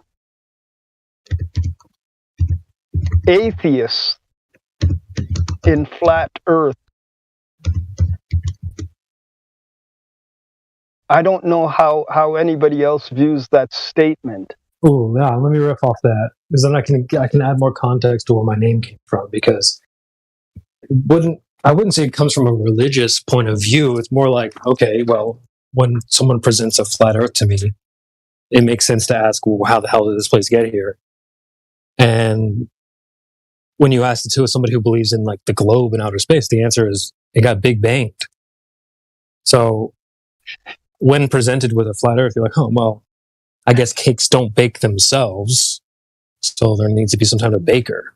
So I was like, oh, well, if it was created, then there's a creator. So creation bears. So I'm like, perfect. Oh, okay. Yeah. So. Yeah. Like, Humble H, where else do they say there are no atheists? Foxholes. Yeah, and why is that? Because shit has gotten real. That's, yes, in a manner of speaking, yeah. Yeah. Stuff's gotten real. Yeah.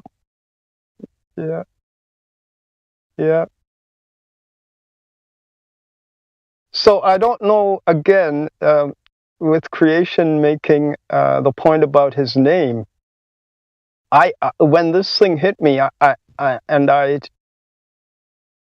sort of came on the server a little while back. I had to take the name Humble Hypocrite. The second H means hypocrite, because I keep telling people Flat Earth has turned me into a hypocrite, right? Because I now have to make this decision that I haven't made yet, because the data that I'm seeing in Flat Earth has made it difficult for me to believe in the ball from a biblical standpoint. Yet, there's this community that I have to bring this stuff to and say, if I'm going to go talk to somebody about the Bible on any level, I can't see myself presenting it from this worldview of the cosmology that is 99% of the world, or 90% of the world, depending on how big you think Flat Earth is or anything else. I just, to present that to them, because just on the basis that I believe that philosophy, that belief system is completely designed to teach people that there is no God, and to justify a belief that there is no God. And ultimately, that's why I would make the statement that ultimately Flat Earth is connected spiritually, or connected to spirituality.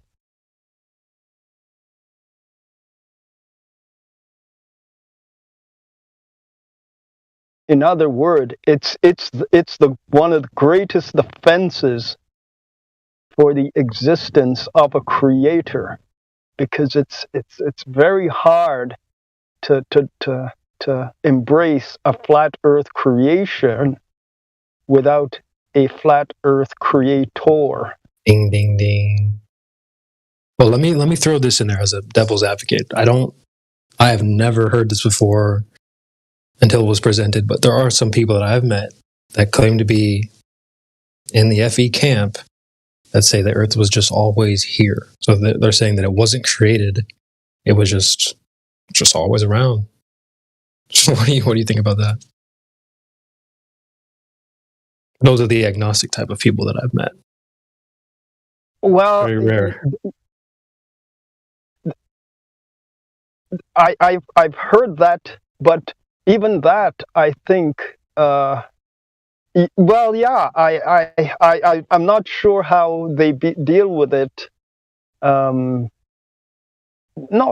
Maybe that's not fair either. No, people, I have to recognize their intelligence on one level. How they deal with it, I would have to be having a discussion with them to flush that one out. But Yeah, it's an interesting viewpoint.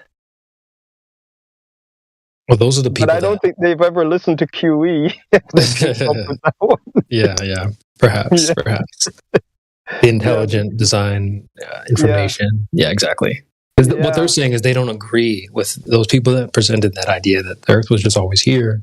They're on the same wavelength that they're claiming to be agnostic. They're like, well, there is no creator, so there was no need for it to be created. I'm like, huh. It's interesting. I've never heard of that before. Not sure if I agree, but I can understand. Or at least try to. Oh, listen. You see, there are a lot of things out there. Like you talk about Krishnamurti. If you ever listen to, and there's a fella on that comes on every now and then from India called Flat Arthur or something. Yeah, shout out to Flat Arthur these days. In that culture, and the math whizzes in that culture, their science is very much attached to their religion. And you can find equivalences to black holes, multi-universes in Hinduism, right? That's why Carl Sagan, you can find a clip with him basically saying that with all the science stuff that they're coming up with, basically everything, the closest thing to it is Hinduism and the Hindu gods. So there should be no mystery as to why there's a Hindu god in front of the CERN collider. It's all got something spiritual behind it. And I mean, even quantum physics now, which is said to be the most verifiable scientific experiment, if QE is saying guys are walking out of that place, going to Eastern religions, we're talking about spirituality. Mm-hmm. That's interesting. Do you have any experience with like Eastern type of wisdom stuff? Because I went there first before I got to Flat Earth, so it's kind of interesting. Not personally. I've come at religion strictly from a Christian viewpoint, biblical. But it's not that. I'll tell you how I got self-educated on what goes on in the Eastern. It's through traditional medicine, like traditional Chinese medicine, Ayurveda, Ayurvedic medicine, and that pulled me into looking at, the religious aspects of these, even these, you think you're, going into a mall, going into an office, nice fancy office, to see even a chiropractor. People don't realize the spiritual roots of chiropractic. You go in and ask your chiropractor, what's innate intelligence? Ask him what innate intelligence is. It's the same thing as qi that the Chinese use in acupuncture. It's the same thing like prana that you will find in Indian and, it's all the same. Yep. And people don't realize that.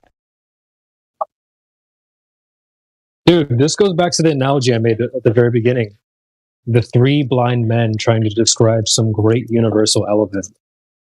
We're all trying to describe this thing, like, but it's all the same thing. It almost seems like it's kind of what you're describing. We're all describing the same thing, just in different ways, from different perspectives. Well, this is where again, this I couldn't stop anybody from having an argument with me on this, but this is where I believe the Bible comes in and becomes very important. But I mean, even after I say that, there are some guys who are in the flat Earth community that come strictly from a biblical standpoint. They're Torah guys. They're guys who just the first 5 books, and then they're guys, and these guys have some serious debates. I mean, some very interesting and serious debates, right? To try, and even after you become flat Earth, there's all this stuff to sort out in this, right? And it's fascinating to just sit back and just watch, because I'm coming to appreciate now that, yeah, there are a lot of people who are being thrown into this situation. And I could quote you a scripture. There's a scripture in the book of Daniel. I think it's around chapter 9 or 10 that says that in the last days, it told Daniel, it says, look, Daniel, I'm giving you the stuff to write down, but he says, close up the book and seal it, because in the last days, many are going to rove about, and it says, at that point, the true knowledge will become abundant. So even any religion that feel that they've come down to today and have a lot of tradition behind them in history, have to deal with that scripture, that there is stuff that's going to be coming out in these last days that they didn't even appreciate, and they're now going to have to learn and accept. If someone asks me personally if flat Earth is a part of that, right now I'm leaning towards a yes. Right now I'm leaning towards yes, because the book of Daniel is one of the books that has so many hints about the Earth being flat that we would read for years, for decades, and not realize the implication of a tree that grew so high that everybody on the earth could see it. You can't do that, in my understanding, on a globe. Hell no. Because if you're on the bottom of that globe, and the same book of Daniel has, something that just went out of my head. There are a couple other descriptions of things like that, right? That you got to look at that and say, oh yeah, I'll tell you the other one. It tells you about Daniel going into his room to pray, and he had a specific window that he would pray, because that window was towards Jerusalem. And the interesting thing is that the Muslims have that same concept about praying towards Mecca.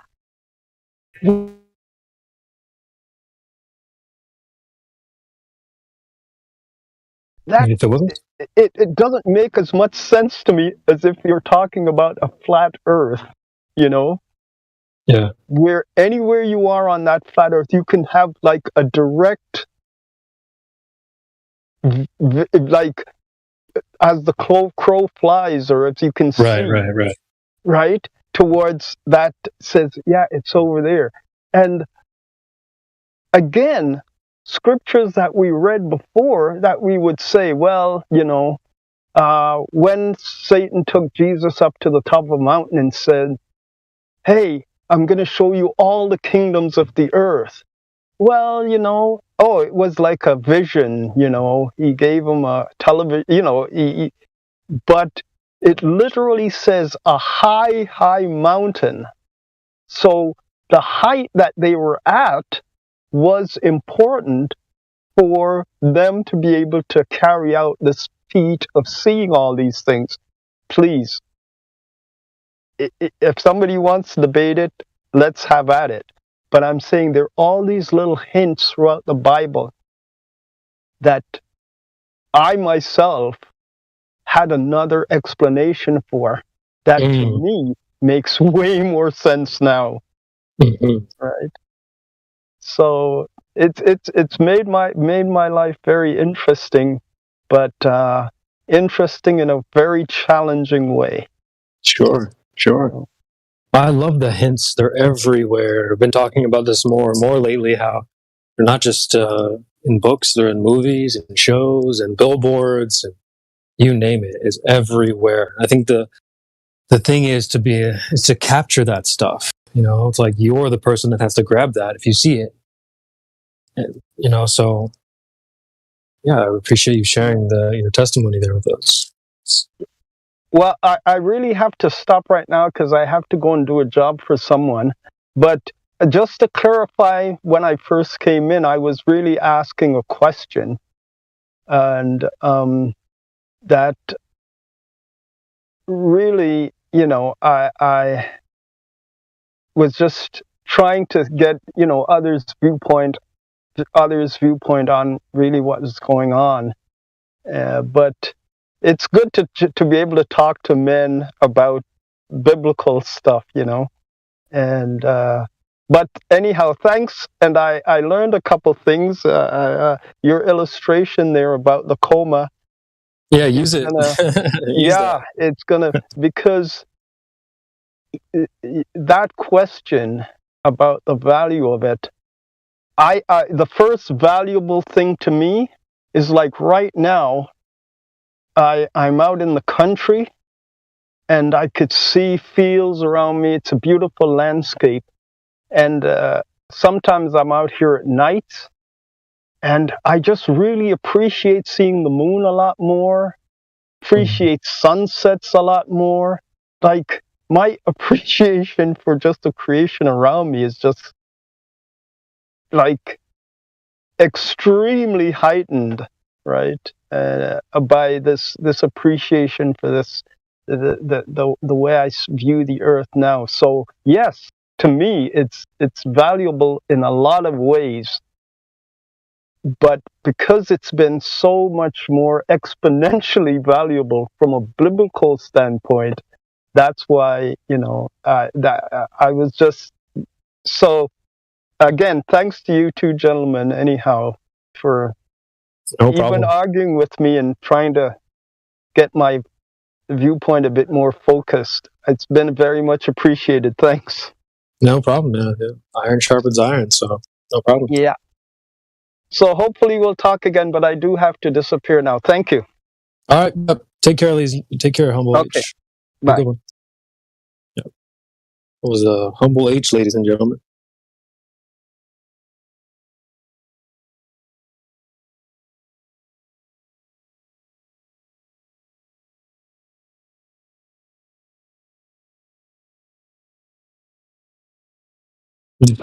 Old Hoss, yeah. Shout out to Old Hoss as well. Yeah, man. So he was using the Bible to talk about how, you know, he notices hints there. Like I said, they're everywhere. And I mean everywhere. Shows, movies. You know, it's almost like that's where they have to put it. I know some people talk about that, like, oh, they have to tell us the truth. Okay, I mean, at that.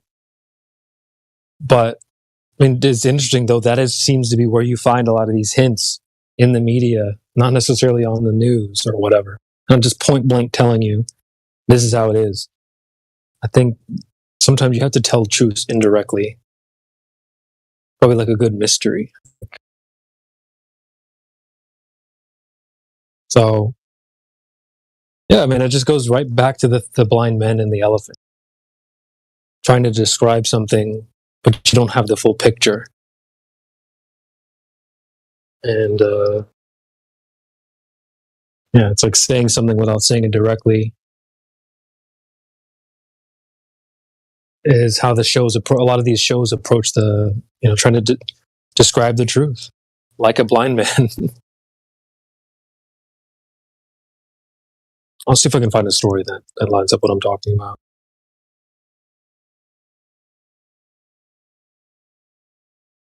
Yeah, the blind man and the elephant. The parable of the blind man and an elephant is a story of a group of blind men who have never come across an elephant before, and who learn and imagine what the elephant is like by touching it. Each blind man feels a different part of the elephant's body, but only one part, such as the side or the tusk. So I'll post a visual for that. I understand. Sorry, mate. I was just thinking over your three blind men and the elephant idea, and I would get it if we added a couple more things into it. So you've got three blind men. One blind man touches the elephant. One blind man listens to the elephant. One blind man smells the elephant. But then again, they can all do this, right? They can all smell. They can all listen to the elephant, and they can all touch the elephant, right? Mm-hmm. So I like it. I like the way that it gets broken down, but you're still limited in what senses you can use. But ultimately, if you have never understood an elephant before, then it wouldn't necessarily matter, how you could perceive it, I guess. Mm-hmm. But even if you can't see it, you could probably understand by the noise that it made, or the smell that it made, or even by feeling the skin and how it moved under your skin and you felt muscles before. Maybe you might have an aspect of understanding it was a creature of some kind. It was alive at least, right? Mm-hmm. So you would have some idea. Maybe put these guys in a cave.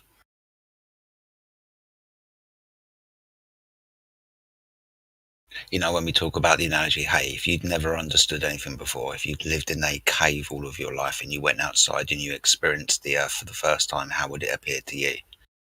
Right.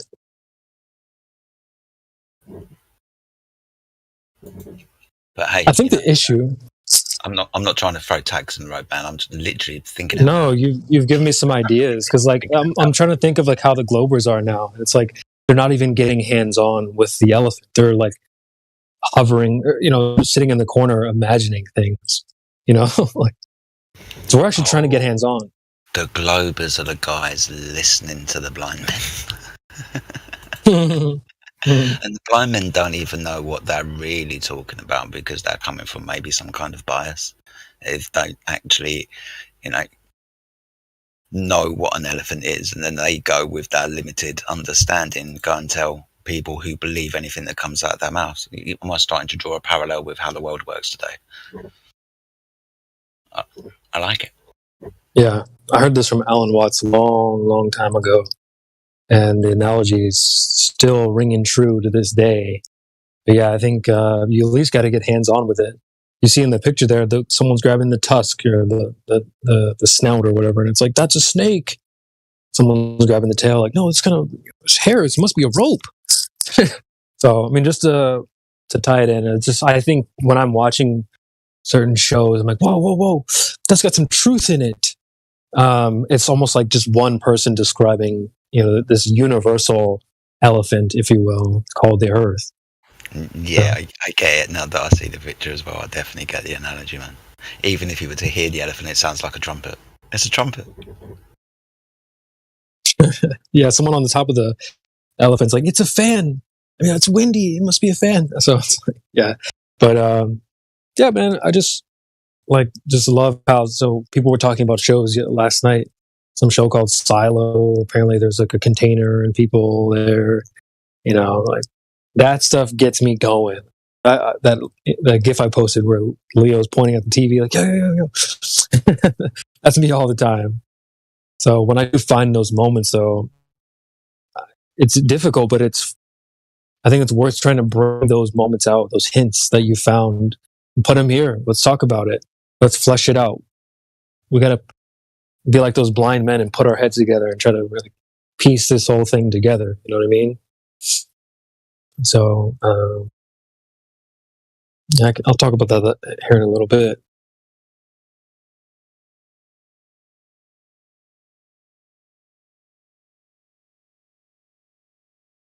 I posted this before.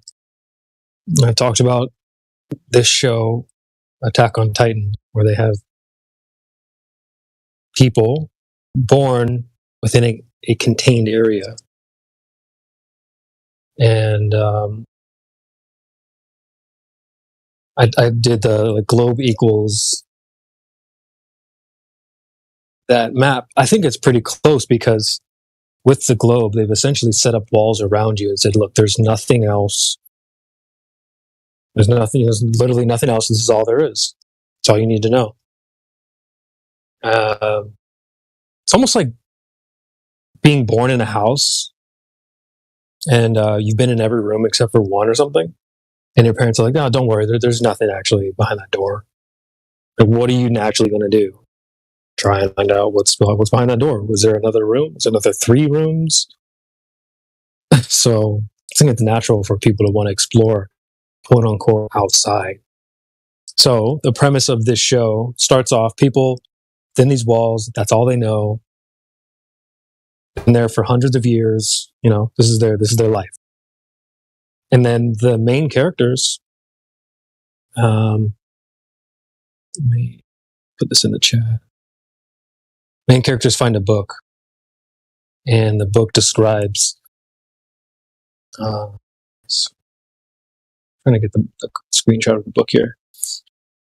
They find a book that describes certain land outside of the walls. Talks about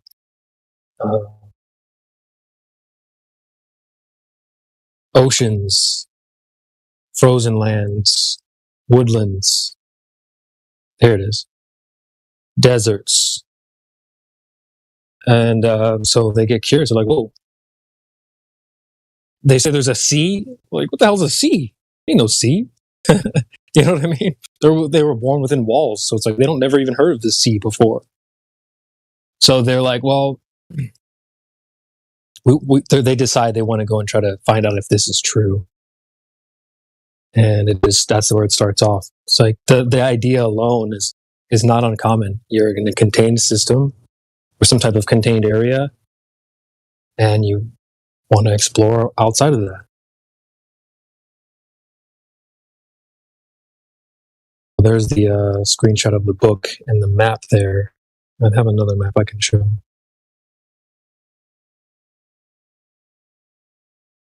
So yeah, I mean, let me get this other screenshot here. Try to gather my thoughts. Go ahead. Hey, CB's my mic working now? It's working good now. It is? Oh my God. Yeah. Have we talked to Alaric 87? Alaric, what's going on, brother? I think we spoke before, right? You want to chime in and say hello? I think he's friendly for sure. PC verified, I just didn't know. Hit him up, Dave. Hello, Alaric. Welcome to the server. Unless you've been here before, you just have VC verified. I just wanted to say hello, see if you wanted to ask any questions or anything. That's what you get when you have no Earth-determining roles, isn't it? I don't know if you're a flat earther, I don't know if you're a glober, but exactly. I get it, Dave. You're like me. Who are you? What do you want? State your purpose. Or not. That's another option. We're just going to go with the There we go. Hello. Hi, everybody. It wouldn't let me turn my mic on for some reason. You're on now. Hello. Welcome to the server. Hello. How you guys doing? Chilling. Good, man. You? Up with you, man. What brings you by the server? Good. Just listening in. I've been here before. I've talked to some of the guys here before. The Earth is flat. It is. Why would you say that? I believe that it's flat. I don't believe that it's round. Based on research that I've done, I've watched a lot of videos. I've listened to a lot of folks that talk about the Earth being flat, and a lot of descriptions just makes more sense to me than it being a globe. Let me give you one point of advice as far as, I know you didn't mean it that way, but watch you use the word believe. I mean, you established facts that the Earth is a level topographical plane. How about that? Oh, okay. There's a difference between belief and knowing stuff. You know, we can know stuff. You agree? Yeah, you're right. Good point. Okay. I believe that it's flat. I don't believe it's a round globe ball floating in an infinite universe. Fair enough. Anybody else got questions for him while he's talking? Jedi, are you there? I think Jedi is. I think I met Jedi first when I first came to the server. Actually, it's just been a minute since I've been on the voice chat because I listen in a lot of times at work, and then when I'm home, I like to chime in and chat when I can. Just say hello or ask any questions. I'm still learning. How long ago did it first come to your attention that this was a serious subject, that it wasn't stupid? When did sometime last year. Okay. Yeah, sometime last year. I've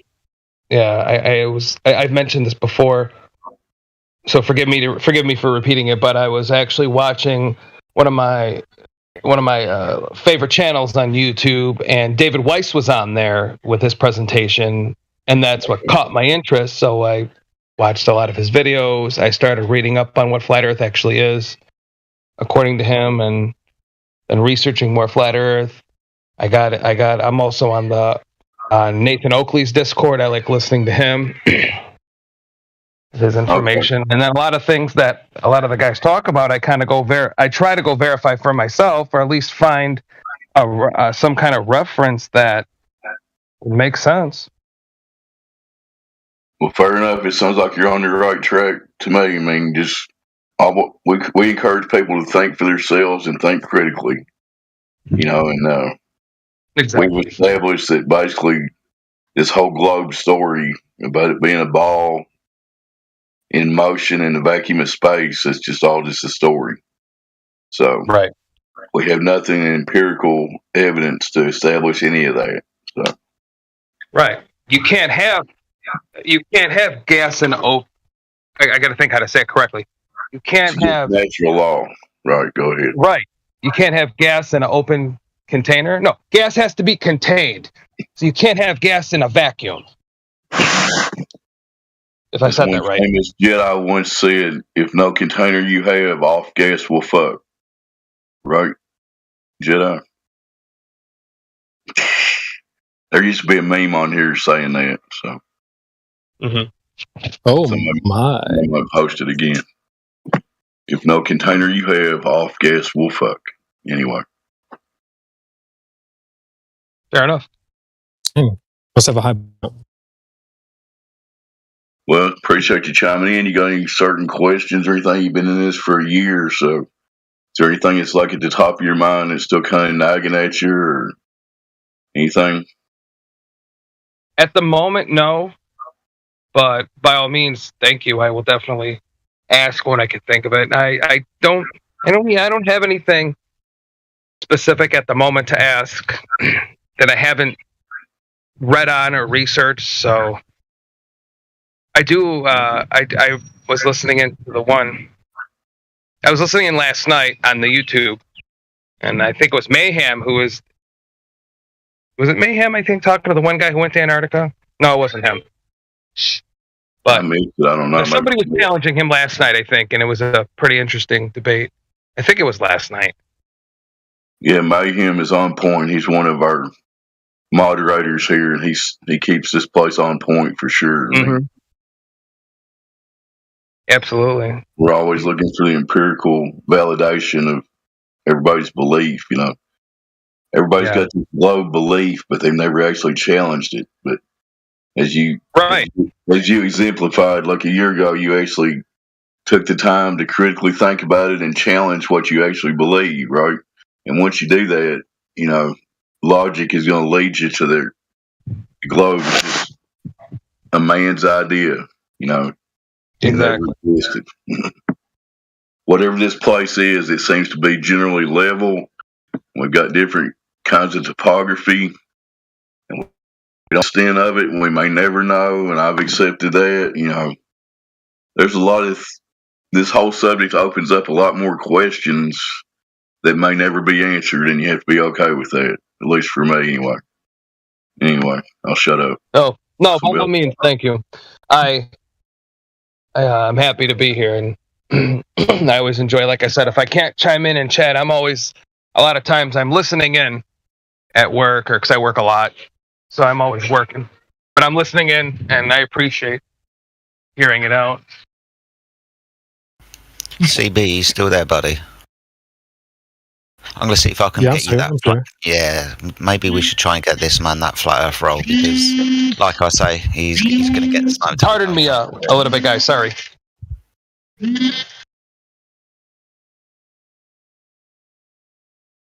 He's gone. But yeah, I've seen him around the serve before. He seems genuine enough, but we'll see if we can hit him up with that flat earth roll at some point. Yeah, so that was my first time meeting him. He sounded legit to me. Sorry, CB, go ahead. Oh, you're good. You're good. You're good. I was just gonna say, like, now, so we can stop bugging him. So you can identify him. Yes. So we got 3 people think he's good. He's probably all right.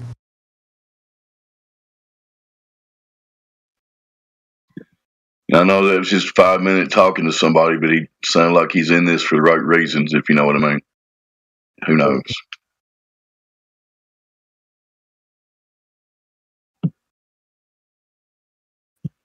I'll give him some extra rolls just so we don't have to bug him for next time.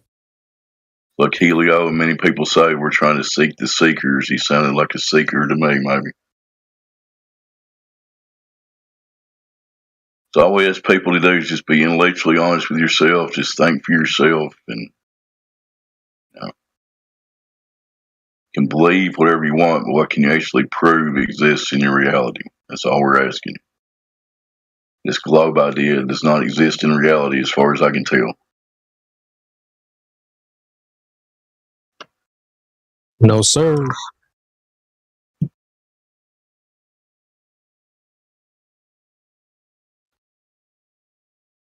Been said many thousands of times, but massive oceans don't form into balls. That's ridiculous. A lot of people think they do. They never actually think about it.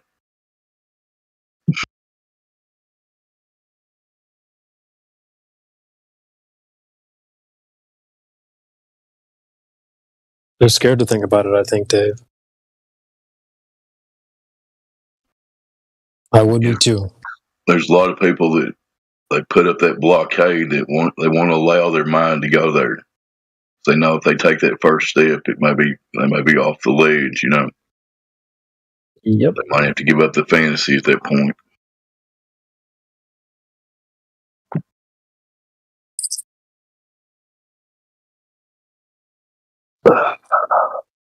People don't like the truth, man. The truth is uncomfortable. Everybody wants to continue with the anime or whatever thing. I got to mute up and get busy here, but everybody have a good day.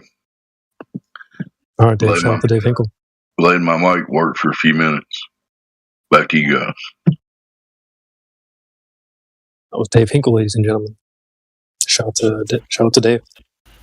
I was going to say that. Literally was just about to unmute and say that was Dave Hinkle, ladies and gentlemen. You arsehole. Great minds think alike.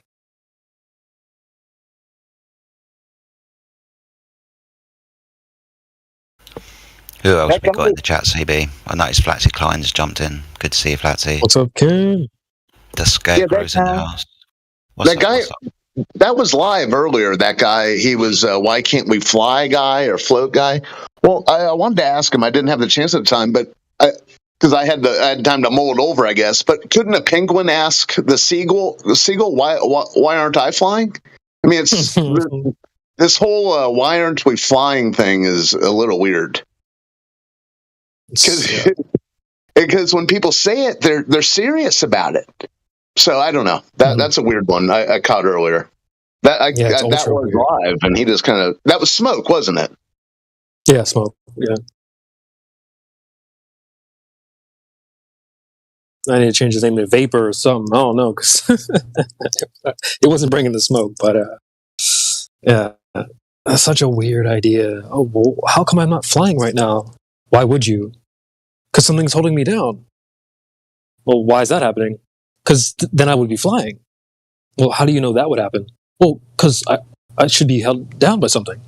So wait, how do you prove that's happening? Well, it has to be true. Like, dude, this is like dealing with I talk about the guru in the jungle.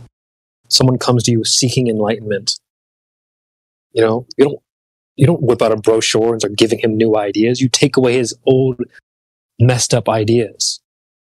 Hey, this is what you're thinking. This is why you're not allowed. This is preventing you from thinking clearly.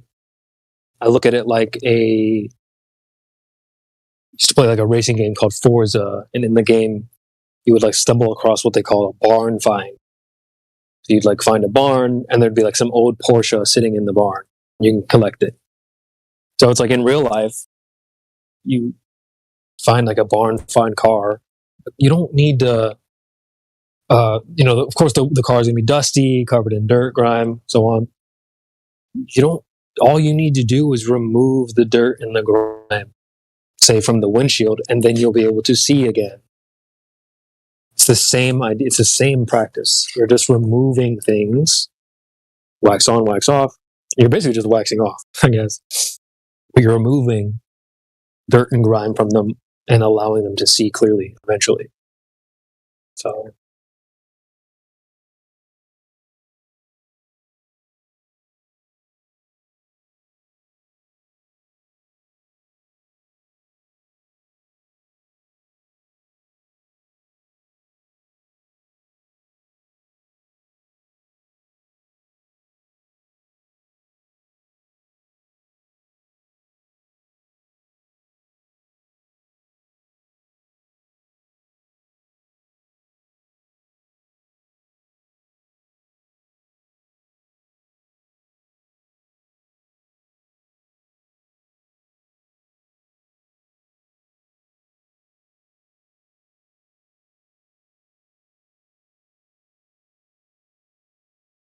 Thomas is here. VC verified.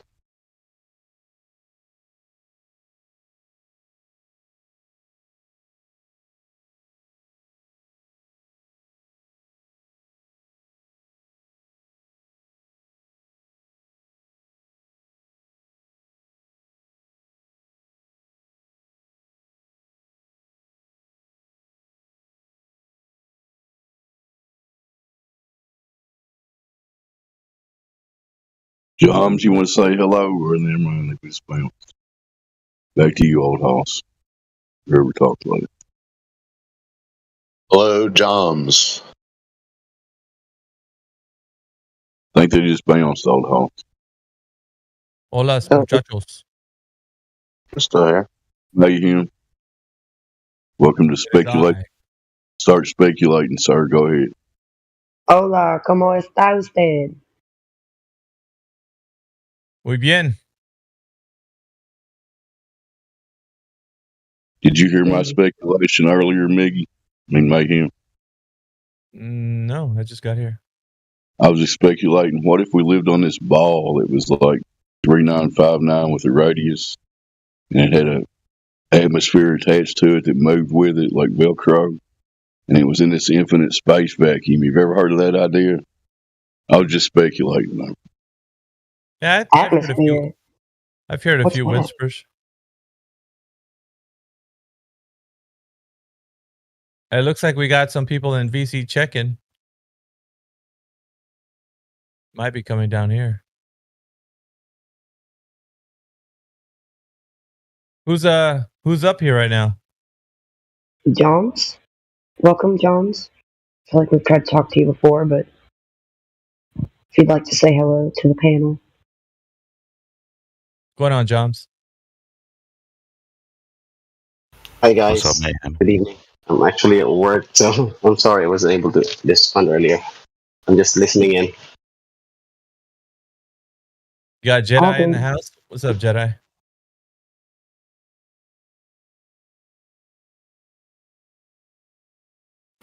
What's up, Mayhem? Good to see you, buddy. How's your Sunday going? Great, man. I came in last night because I was hanging out outside. You'll never guess what I saw or witnessed, actually, I should say. Shooting star. Uh-uh. It was nice though listening, bro. You had that cricket ASMR in the background. I was digging it. Oh, did you hear that? Oh, it was nice. It was real nice. It's almost like listening to Sunny's water and distiller in the background. Was it something in the sky? Yep. You What do saw people the say? moon. You saw You the saw the ISS, moon bro. do something weird. Is my guess. No, CB said it. It was the ISS. But check it out. Shut the server down.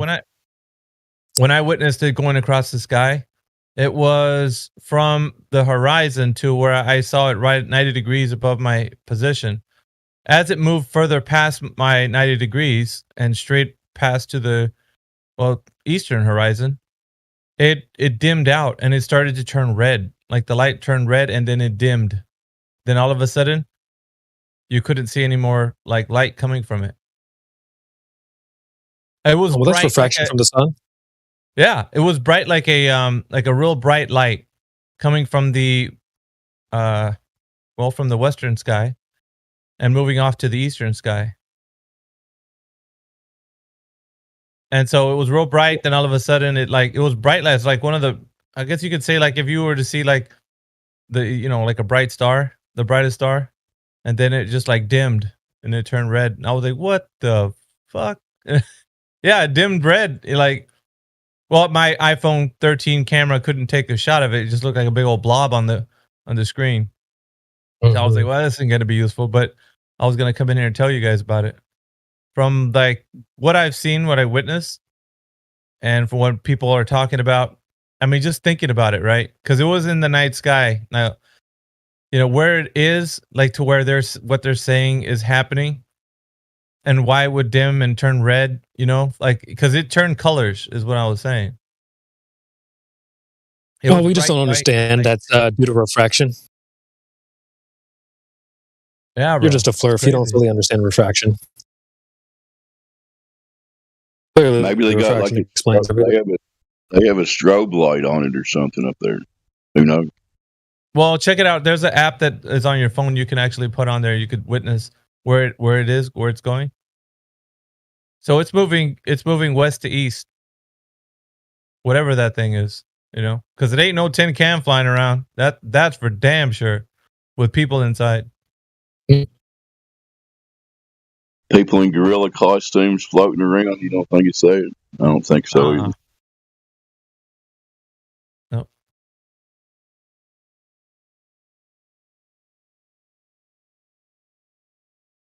So the people that just got checked in just logged into the voice channel and then left. What's going on?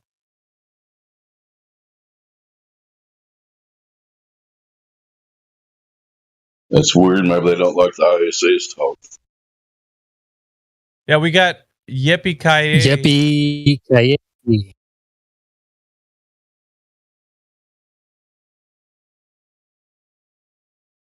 And they're definitely. Oh. I think I know what's going on here. You smell I'm enjoying the VC check and I'll be back. All right. A little group, little clown car maybe. But let me join the VC check-in.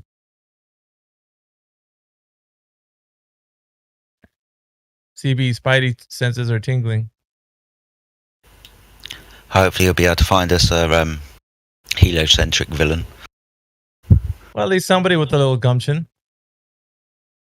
Last night, somebody was trying to go standing on all 10 toes using their Sophist magic tricks with Eli. Oh, how did that go? As soon as you said Eli, I was like, oh, good luck with all of your Sophist tricks with Eli. Yeah, he let him go for a little bit. And he was trying to make a word synonymous with assume. I think it was an assertion. I think maybe that could have been the one. Or if you were here last night and you were hearing him, it wasn't assertion. It was another word. Inference. That's right. He was saying inference is not, or he said inference is synonymous with assume or something like that. He was trying to equivocate them. He would have been wrong for trying to do so then. Or he was those two words aren't synonymous with each other. Assume. Well, this is why it's begging the question. When you assume something, it's already as read. This is the thing. What was the other word he used? I forgot already. Just tell me quickly. I think it was inference and inference. That was it. Yeah, an And inference is something that suggests. Yeah, Flatsy, you were here.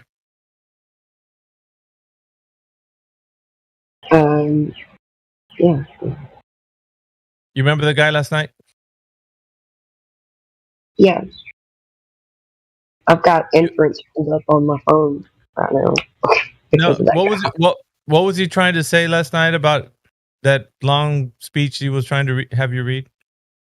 Oh, good grief. He was saying his first proof was something like if the earth was flat, it would have to be flat in other worlds or something like that. Other worlds, yeah. Other And worlds. What, you don't Sorry. have that thing? You don't have that thing? I was gonna have her read it to you so you could hear what she was gonna say. You don't have that thing that he gave you, Flatsy? Or is it in the live stream voice text? We could search it up if It it's was in in live stream. debate tech. I think it was in Debate- debate tech. Oh yeah, look in. But let's he look may in have put debate it in text. live stream. Well, we can look in debate text, so it should still be there.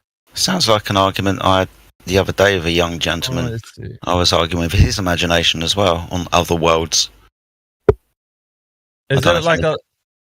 Oh, go on. Sorry, Jen. I'm cutting. over No, you. you're all right. I was just going to ask if anybody remembers that conversation, if it was the same gentleman. That was all. Faye, Faye is his name. Yeah, here it is. Who are we talking about? This is guy from last night. He's like, if the Earth is flat, is a necessary proposition. Then it's true in all possible worlds. Oh yeah, there it is. Yeah. In order for a proposition to be true in all possible worlds, there must exist an accessibility relation that connects those worlds. What? Yeah. He has point. That's some word salad right there, boy. Yeah, but check it out, man, because it's he only expounds on this, right? So he's got like point number 2, point number 3, point number 4. Point number 3 was if the Earth is flat, it's necessarily true, then there must exist an accessibility relation that connects all possible worlds where the Earth is flat. Point number 4, for the sake of argument, let's assume that there is such an accessibility relation that connects all possible worlds where the Earth is flat. Point number 5, I won't go too far in. If there's an accessibility relation that connects all possible worlds where the Earth is flat, then we can assign truth predicate to the proposition, the Earth is flat, in all those worlds. Point number 6, by Saul Kripke's notion of rigid designators, the term, the Earth, refers to the same object in all possible worlds. Conclusion number 1, if there is an accessibility relation that connects all possible worlds where the Earth is flat, the term, the Earth, refers to the same object in all these worlds, then we should be able to assign a truth predicate to the proposition the Earth is flat in all those worlds. And point number 7 is, however, in our actual world, there is no empirical evidence or scientific inquiry supporting the Earth being flat. The overwhelming evidence supports the spherical shape of the Earth. There's more conclusions, by the way, but I'm going to stop there. Please stop there. Please Okay. stop there. Fucking hell. Oh, dude, only 2 of those sentences even made sense in the English language. I'm telling The first one, his premise, but he has to prove his premise because his premise is horseshit. That if the Earth has to be flat, it has to be flat in all possible worlds. And that's the only way the Earth can be flat. You got to prove that. You just don't get to assert it. That's nonsense. And then the last part is he actually contradicted himself. He said, "There's no evidence the Earth is flat. All the evidence suggests it's a ball." That's paraphrasing, right? Well, just because, or he didn't say all evidence. He said the majority of evidence, right? What was it? Say exactly again, Miggy. That last part. So the conclusion? Yeah. Oh, so it says, however, in our actual world, there's no empirical evidence to scientific inquiry supporting the Earth being flat. The overwhelming evidence supports the spherical shape of the Earth. Okay. He said there's no empirical evidence the Earth is flat other than it looks flat, right? So empirical means you experience it somewhere, someplace out there, right? It's based upon observation. That's what empirical is.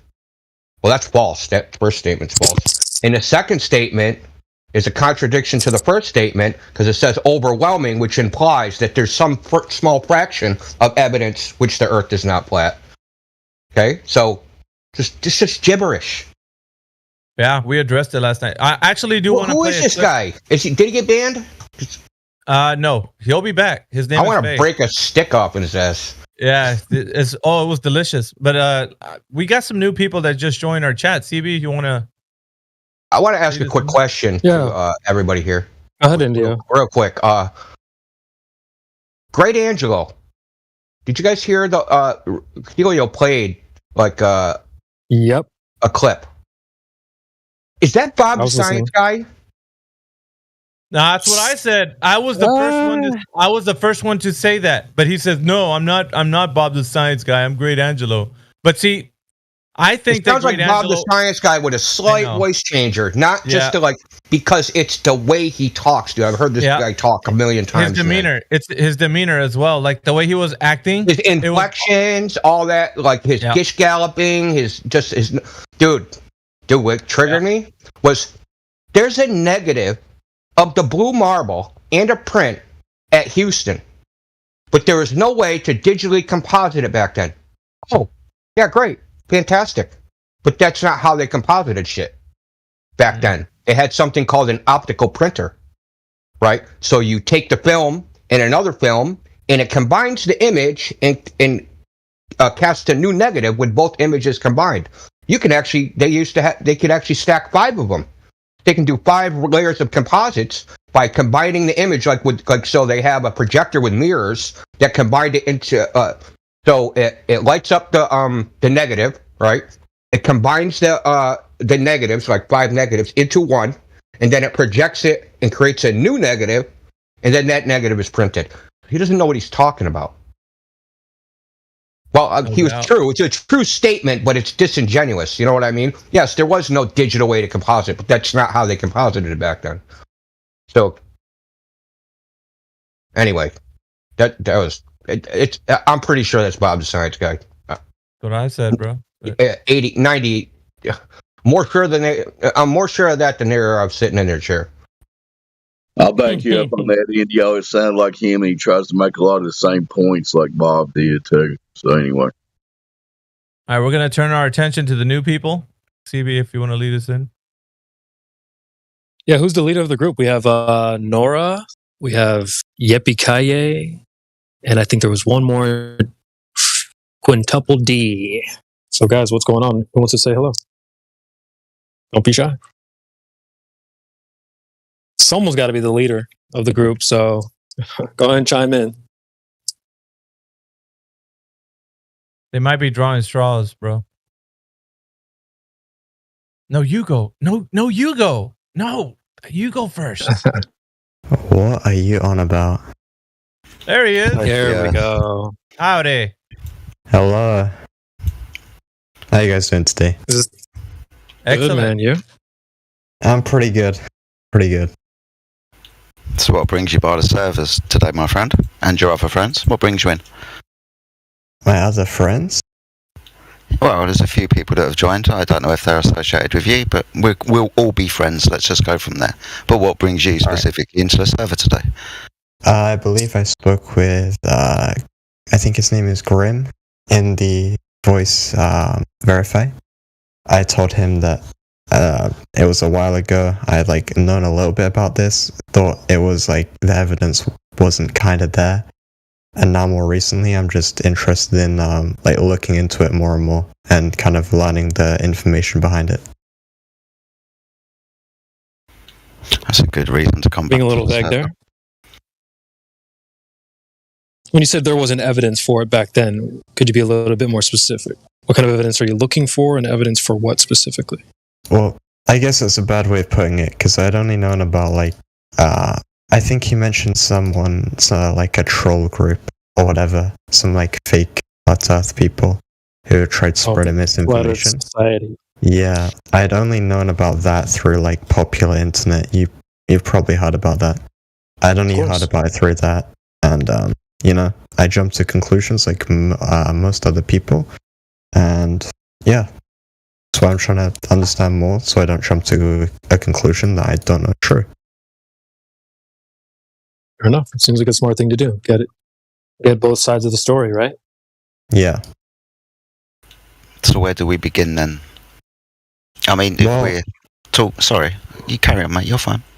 All right. Well, generally, just throughout, like schooling stuff like that, you generally get told, what everyone, like the common belief, right, among most people, is that the Earth being round or spherical in shape, and when they really try to explain it to you, it doesn't make that much sense, but at the same time, it does, which is where I'm getting a little bit confused. Yeah, before you guys continue. Yeah, well, making sense isn't really a standard of criteria. Go ahead. Nick. I was gonna say, before you guys continue, I just want everybody to give their introduction, and then I guess we can let Quintuple D go ahead and finish his statement with Jedi. So just real quick, let's see if we can get Nora to say hi, and maybe state their position, and then we can go from there. Just introducing everybody to the forum. Nora, are you there? Yeah, I'm here. Hello. Hey, what's going on, man? So, as you've been listening, we're just getting introductions out of the way. So, what is your position on the topic of the shape of the Earth, and what brings you by? And then we'll go to the next guy after that. I think the Earth is round because of all the evidence. Okay. And my opinion is... Oh my god, I'm lagging. You're lagging a little bit, but we can still hear you.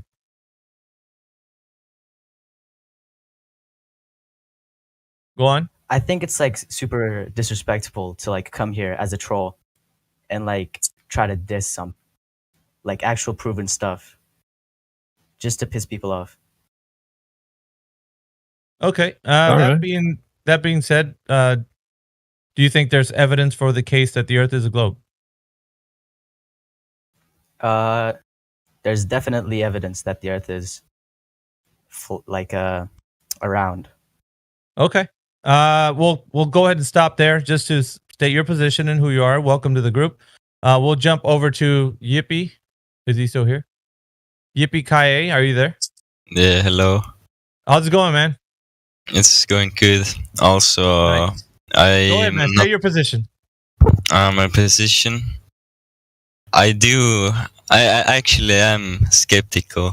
Like, if the Earth is actually round, I'm leaning more towards like the Earth being flat. But okay. Yeah. All right. That's but welcome to the forum. I'm going to turn this over to Jedi and CB if you guys want. Thank you very much, guys. I just wanted to say this, bro. To the last guy, you're going to want to, here's a pro tip for you. Make sure you say things that you can back up. So, because what you said there was, yeah, there's plenty of evidence. So now what we're going to do is hold you accountable to that. So then what evidence? Can you start with one thing? Me? I think it was Nora, or maybe it was 5D. Wait, one of you guys said, yeah, you said there was evidence for the round Earth. So why don't we start with one of those evidences? Well, I trust like heavily on NASA and like the recordings out there. And like when you look at it all the way out there, it's kind of like you can tell it's like not flat. Okay, well, we're looking for the evidence. So remember, we're sitting around a poker table right now. So you claimed I have the winning hand. I have cards that will win. So we're looking for you to put those cards down and show us the evidence itself. Well, NASA claims that the sun like revolves around the Earth. And hey, Nora, can I interrupt? We know what the claims are. I don't want to be rude, but we're very, very aware of all the claims.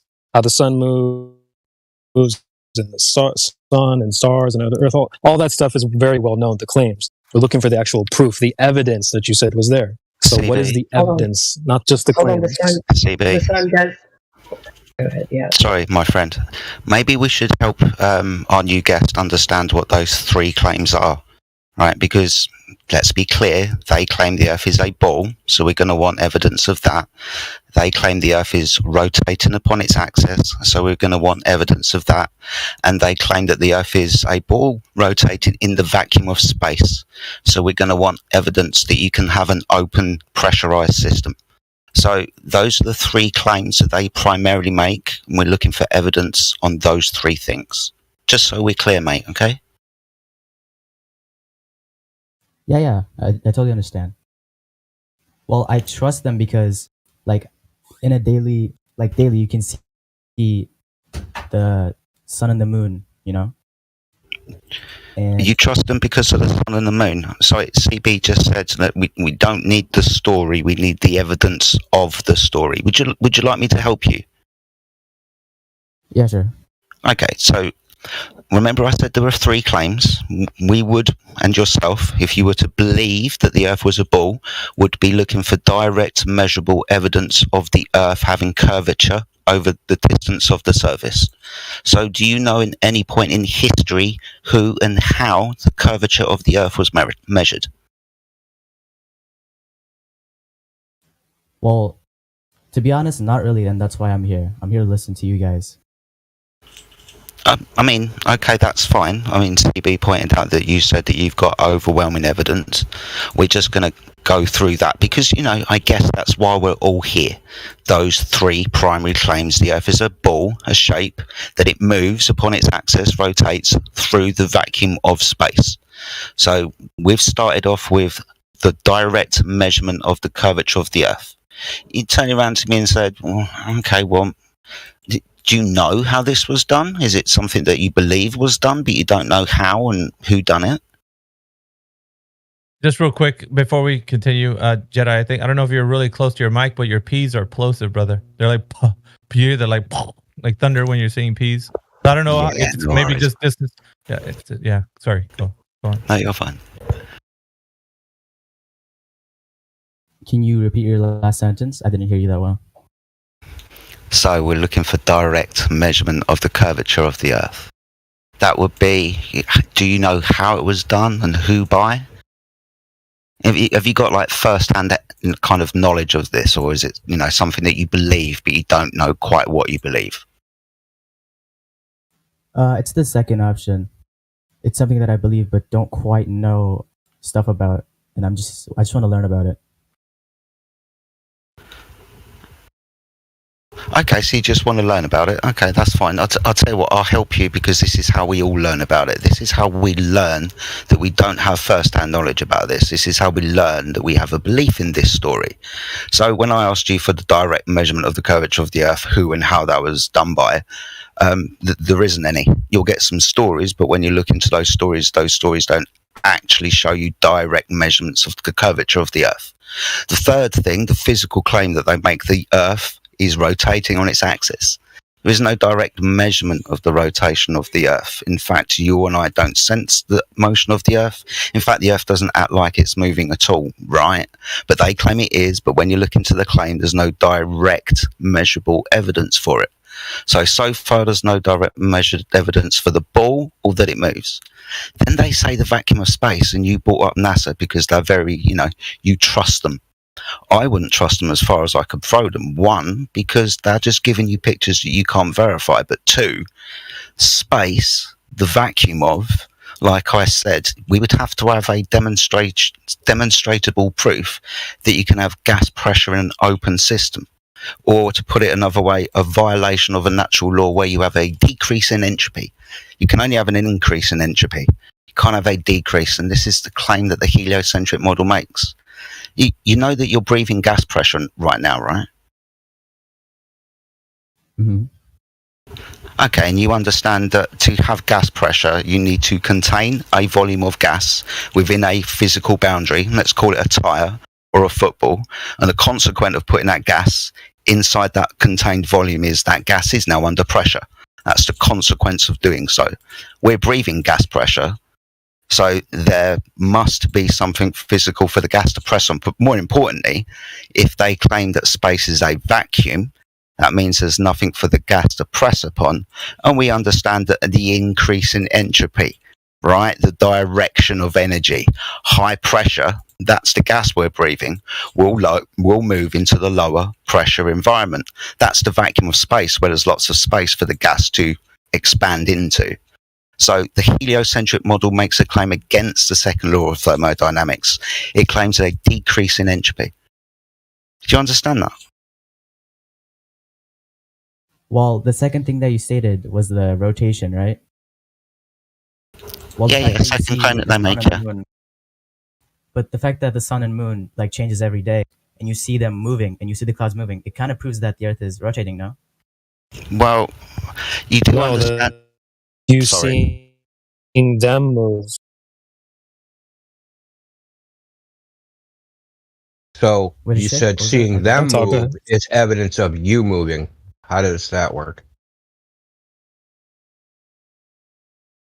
Yeah, it's like saying you have a ceiling fan on in your room spinning above you, but the fan's not really spinning, the room's actually spinning. It's kind of what you guys are saying. When you see the sun moving, you're like, well, that's not actually happening. This room is moving. No, it's not my point. My point is that the sun is staying still and the Earth is moving around it, like the moon. The moon is moving around. That's not what you observe, though. That's just the claim, remember? So you don't have to just tell us the claims. We know the claims. We're looking to prove that to be true, if you can. Hello. Can may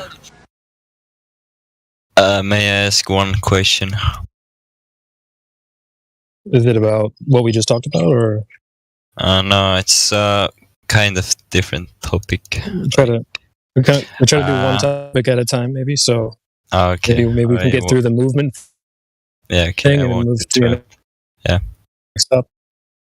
Unless you want to help them out. Do you think the Earth moves, Yeppy? The Earth move? Not really. Like, I don't believe. Oh, so our friend Nora is saying it is. So how would we go about proving that? Do you know? Well, you guys say like you can't notice it moving, but that's because the Earth is so big that it moves so slowly and you can't notice it. That's why it looks like Nora, I want you just to notice what you're doing. The only thing you're doing at the moment is just restating the claims while the Earth moves. Okay, we know that's the claim. You have to find out how to prove that to be true, not just by saying it over and over and over again. We need the proof, the evidence. Remember you said I have a bag of evidence, so reach into that bag and pull out what you think is some evidence. It's like if you claim you went trick-or-treating and you got a bunch of candy, well, show me what you got, man. Reach in that bag, show us what's in there. Stating the claims is not enough. We know what the claims are. Well, I'm not really. We see the sun moving. The claim is that the Earth is really moving. So, what good is just saying, well, the Earth is supposed to be moving when we see the sun moving? Yeah, we know. So, how do we get to the proof part that you said you had? Well, I never said I had a proof part, and like I said, I'm not really knowledgeable about stuff like this. Stop the cap. You said you had to have you said there was evidence, lots of evidence. So yeah, lots of it. We're basically asking you just to grab in that bag of evidence, pull something out. It's interesting. Sorry, my friend, to interrupt your answer, but you did come in and said you believe it because all of the evidence. And this is what happens a lot. In actual fact, all of the time, unless somebody's lying, is they don't have any evidence. You will ask them directly for evidence of the claims, those three: the ball, a shape that moves on its axis in the vacuum of space, and you do not get any evidence for them. You get repeats of the stories. So when you turn around to us and say the Earth is moving because something else is moving, we understand that things can be in the sky, the floor can be appearing to be still, not going anywhere, and there goes a bird. CB pointed out a fan rotating. Things can move independently of a still thing. When you observe something to move, you don't have to be moving too. So it's interesting. You also pointed out that there was an excuse as to why, because the Earth is so big. Yeah, we get that excuse a lot, especially when we're trying to see the curvature of the Earth, for example. The Earth is so big we can't see it. So no one's ever seen the curvature of the Earth and then we have to remind them that ships disappear over the curve. Oh, but you see it then. With this one, when you say that we don't feel the motion of the Earth because it's so big, you have to understand that you're giving us an excuse. Why not now? You haven't got any evidence, and that's based upon your claim. It is so big, and some kind of fallacious story that we'll get into as to why we don't feel motion on a big thing that's moving. So it's interesting to me, and probably to everybody else who sits here and listens to these conversations after a while. If they haven't, spiraled into some kind of slagging off match, it will be, well, I'm just here to listen to you guys because you've got nothing to say for yourself. And that's not being rude. I do apologise, my friend. It's just being direct and clear, and that's ubiquitous to everybody. They just don't have any proof for the claim.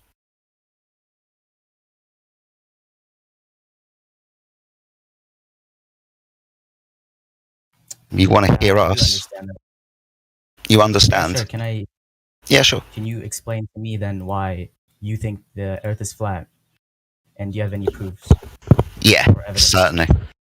No problem at all, and that's a really good, honest question. I'm sure we're all really glad that you've asked for that. Direct evidence for the Earth that is flat. That's our claim. When you're outside, my friend, do you observe water to be flat, or do you observe curvature of the Earth with your own eyes? How do you experience the world? Well, my eyes have a limit to the things I can see because of the clouds that, Without the caveat, how do you experience the world? Without the curve? No, without the caveat, as in a long excuse as to why you can't see curvature. How do you experience the Earth? It's a simple question. Well, it's mostly flat. Yeah, so we would say that we observe the Earth to be flat. We've got to rely on NASA to show if the Earth being a curve, for example. So first off, it's what we see. So we do not see any curvature of the Earth. The second point to this is we do not measure any direct curvature to the Earth over any distance of water. You understand that when we get pictures from NASA, they show us a ball that the seas of the Earth, 70% of the entire surface of the Earth is water. So when we measure over water, we don't measure any curve. Now we can go into how we've measured that if you want to. We've measured that with lasers, for example. You understand what a laser is, right? Mm-hmm. Okay, so for example, you would understand that if you're on a curved surface and you had a laser and a target, eventually if you kept moving the target at a further distance, the curvature would get in the way of the laser hitting the target, right? Well, yes, that is true. Yeah. So that's what you would expect on the Earth if it was indeed a curved surface, especially over distances of water. Now, we understand the size of the Earth if we're to believe the radius value, for example, 3,959 miles. That means there should be 8 inches per mile squared of curvature over the surface of the Earth. When we're measuring over distance with lasers at targets, we hit the targets and we don't experience the interception of Earth curvature. We also don't experience the laser ascending over the top of the target, as you would probably would expect again on a curved surface. What we do is we directly hit the target, demonstrating that the surface below, the water, is not deviating from the laser and is indeed flat. You understand that, right? Oh wow, that actually Hey makes Jedi, real quick, you cooking up? Just back off your mic a little bit. Yeah, okay, man, no worries. Any better? Yeah. Thank you.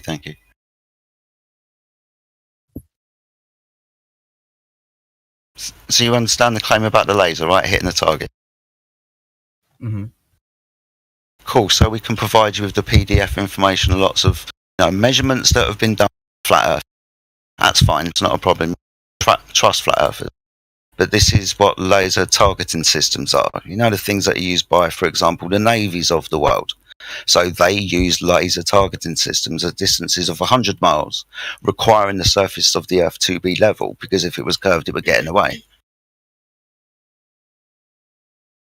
Well, you have to see that the Earth is this is not proof, but it has gravitational pull that the laser gets pulled down, so the laser still hits the target even though it's so far away.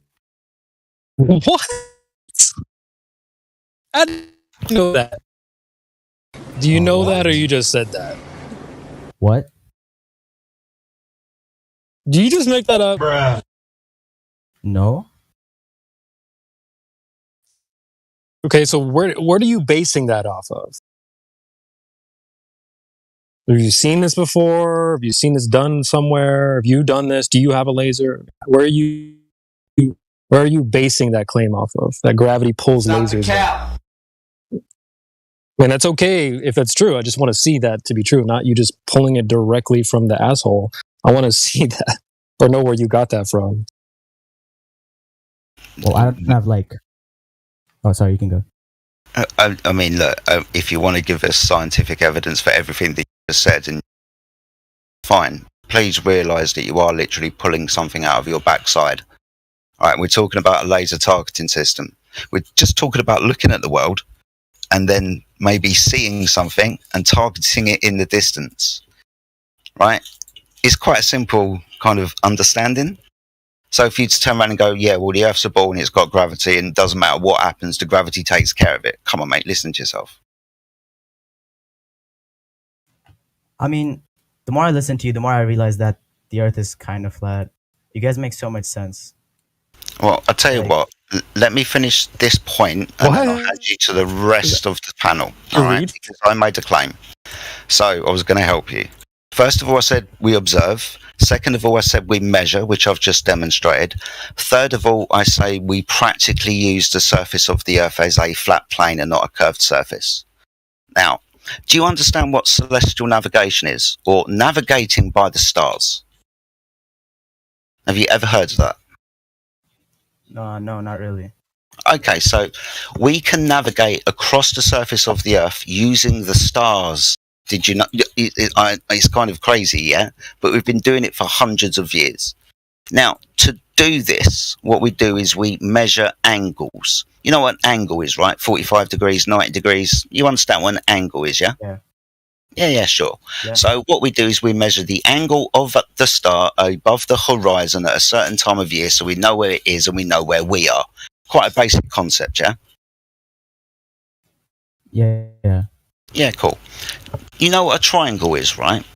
3 sides, 3 straight lines, all angles inside meeting 180 degrees, yeah? You know what a triangle is, right? Mm-hmm. Do you know what a protractor is? An angle measuring device. Have you ever seen? Not really. But you understand? Like since I'm Yeah. European, so I don't understand. Yeah, you understand that if I was to draw 2 lines that met and it was 90 degrees and you were to put a protractor over it, you could measure that 90 degrees, yeah, with those 2 straight lines, yeah? If you were to put a protractor over a triangle, for example, you could measure the internal angles of the triangle using a protractor. You understand what I'm talking about, yeah? Mm-hmm. Yeah? Yeah, sorry, I'm just lagging a bit. I do understand. No, that's fine. Just want to ask you a simple question, mate, and if you don't know, that's absolutely fine. Can you measure an angle if one of the lines is curved? Well, if I gave you 90 degrees, or tried to give you 90 degrees, but one of those lines was bent and crooked, would it be 90 degrees? Well, it wouldn't be. No, it wouldn't be 90 degrees, right? You can't measure an angle if a line is curved, for example. Mm-hmm. Okay, so to use celestial navigation, we are measuring angles up to the sky, basically creating a triangle from you to the star, that's one line, down from the star to a ground position on the Earth, that's another line, and at that ground position, 90 degrees across the surface of the Earth back to you, basically drawing a triangle. What you do in celestial navigation is that elevation and angle up that you take to the star. That's the bit that you're interested in. But the only way that you can do this is if the surface of the Earth is flat. For example, if the surface of the Earth was curved, then you wouldn't be able to measure an angle, just like we just spoke about a moment ago. If the surface of the Earth was curved, we wouldn't be able to measure angles to stars. Those stars, every single one of them, has a 90-degree ground position placement on the Earth, on the surface, directly underneath it, and then a line directly straight towards you, so you can then measure an angle up to the star. Now, to do this on a curved surface using angle measuring devices would be redundant. We wouldn't be able to use this method. These tools would be non-applicable.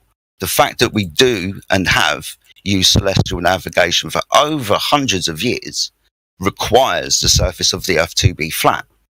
The Earth cannot be a ball, my friend. We don't observe it, we don't measure it, and in actual fact, to navigate across it, we don't practically use a curved surface at all. So that's why we're here.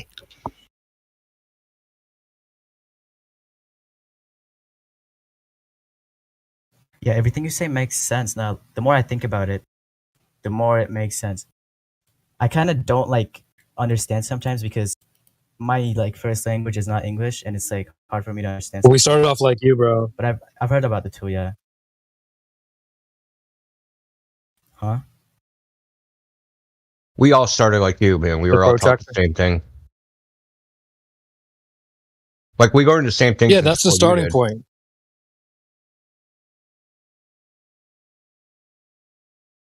Yeah, you were like, well, there's a lot of evidence. Well, that's where it starts. You go looking for that evidence, and when you find out that it might not be there, well, now you have another starting point to start from. But first you have to go check to see if what they're saying is even true. So yeah, if you want to get to some type of flat Earth, I heard you say earlier, like, oh yeah, I guess it's probably just flat. You don't have to reach like that. I think it's important to go through the steps. Step one, learn what the claims are. What are they claiming the Earth to even be? Okay, they're claiming it's a globe with a specific size. I mean, it spins and all these other claims. So you learn what those claims are, and then you can test those claims. So those are important first couple steps that I think some people tend to try to skip. You're not going to want to skip that. But yeah, we're just like you, bro. I believed in the globe my whole life. So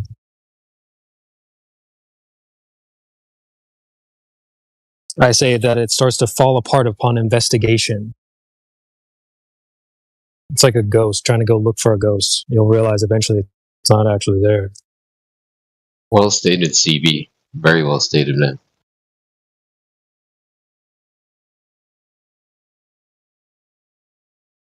I think that stems from like an old, Sonny could probably attest to this. I think it stems from an old saying about when you're sailing, you don't run away or turn away from a big wave. You do go right into it, so that it doesn't knock your boat over. Same thing with a ghost. If you're really afraid, you don't turn and run away from it. You run right into it, and you realize, okay, it was not actually what I thought. So you do the same thing with the globe.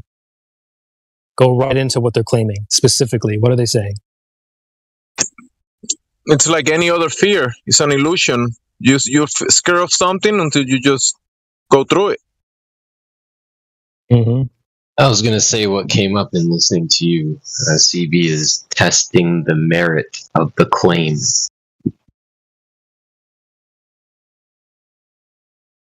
Yeah, we still got 3 people in here who are new, so I guess we can talk to them.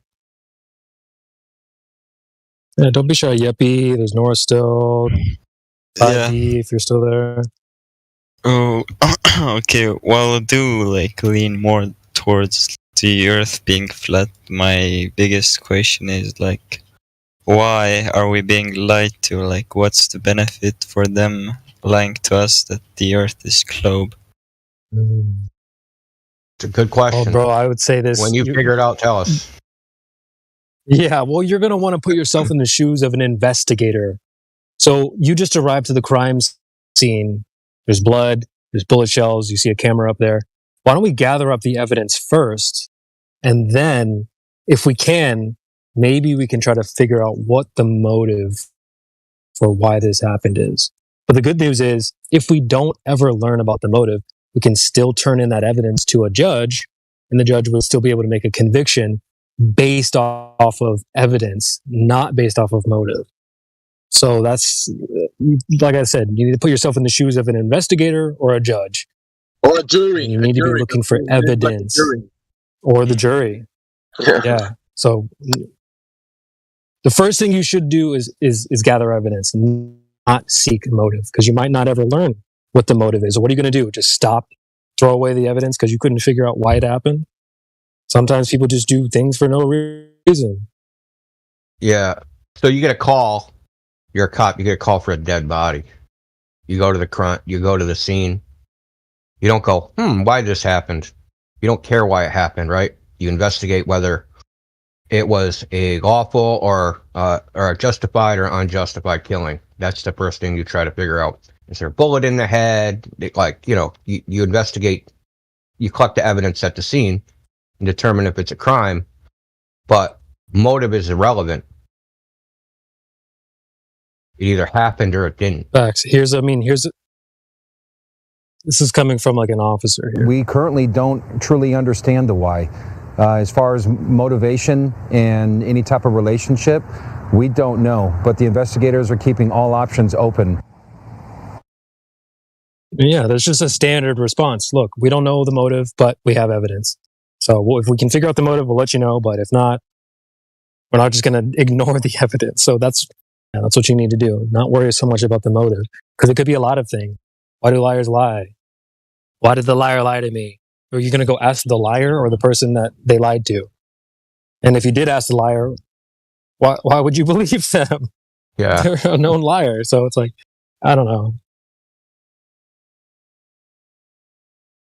We could make up a bunch of stuff for like, oh, they're doing it because of this, but the evidence is more important. That's just what I wanted to say. I think the better question is ask, who is lying? Who exactly has to be lying? Is the scientist at the university, is he lying? Well, what does he know? Because lying is intentional deception. That implies he knows the truth, he knows the earth is flat, and then he decided he was going to lie to all his students. Well, that's not the case, right? He's just like his students. He was taught in kindergarten, earth is a ball, they pointed at a globe in the corner, and he never questioned it. And now he's a university PhD. He's never tested the earth. He's never done anything. He's just questioned it. He tells all his students. He's not lying. He's just espousing his belief. And that's the position of most people, regardless of their social status, education, what they do. They believe it. They have no knowledge of anything other than what they've been told, and they either believe it or they don't, but that's it. They're not lying. There are some people that have to be lying. So like the Apollo astronauts, they have to be lying. Probably the ISS, the people that claim to be on the ISS, those astronauts, there's probably like an 80% probability that they're lying, but they could be deceived too, because from the International Space Station, you would only see 3% of the Earth anyway. So they wouldn't ever be able to see the Earth as a ball. So they could actually be deceived into thinking they're experiencing a ball, but they're actually not. So, who's lying? Are the people at NASA, the technicians, are they lying? Well, in Edward Krantz, the guy that was the mission director of the Apollo program, said that their simulations were so real that no controller could tell the difference between the simulation and the real mission. So those controllers, they're not lying. They believe like what's on their screen. They're like, okay, we're going to run a simulation for 3 months. And then one day they come along and say, this is not the simulation. But all the stuff that was on their screen for the previous 3 months is the exact same stuff.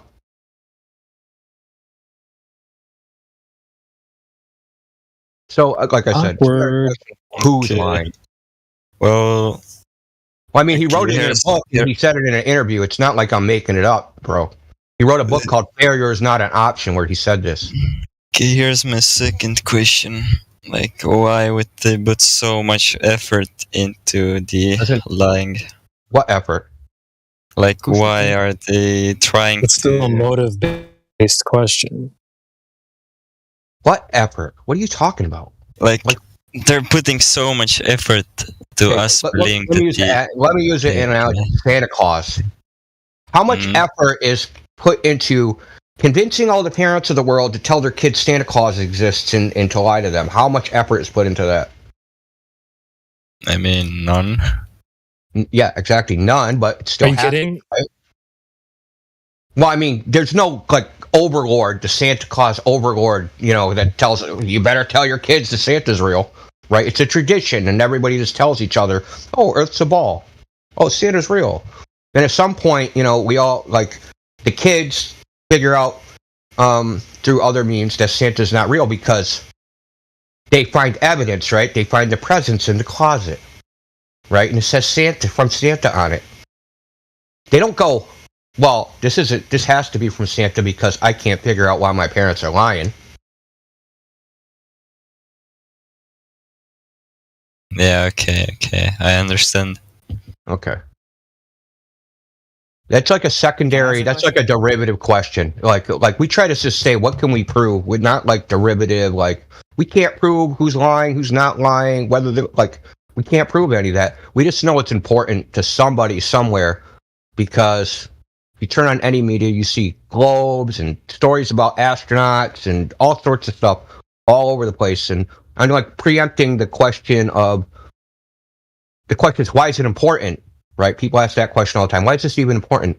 Well, it's important to them. It's important to somebody because everywhere you go, every media you turn on, within it, you know, just count how many times in a day do you hear or see a reference to a globe or space or astronauts. It'll be hundreds, but it has no bearing on anybody's life, right? But so why is this everywhere in the media all the time? I mean, that's a good question. Maybe you should ask. Okay. So someone else had a question. Yeah, I have a question. Yeah, go ahead. Not to seem disrespectful, I just want to know y'all's opinions on this. If the Earth was flat, we would be able to look out and see very far, assuming that there's no buildings in the way. We could see another city Wrong. that's in hundreds of miles away, or a ship that's sailing out in the sea. To a degree. Flat. So there's factors like so things get smaller when they get further away, right? Mm-hmm. Visually smaller. They don't actually physically shrink. They get visually smaller. So there's that. And then the air is not transparent.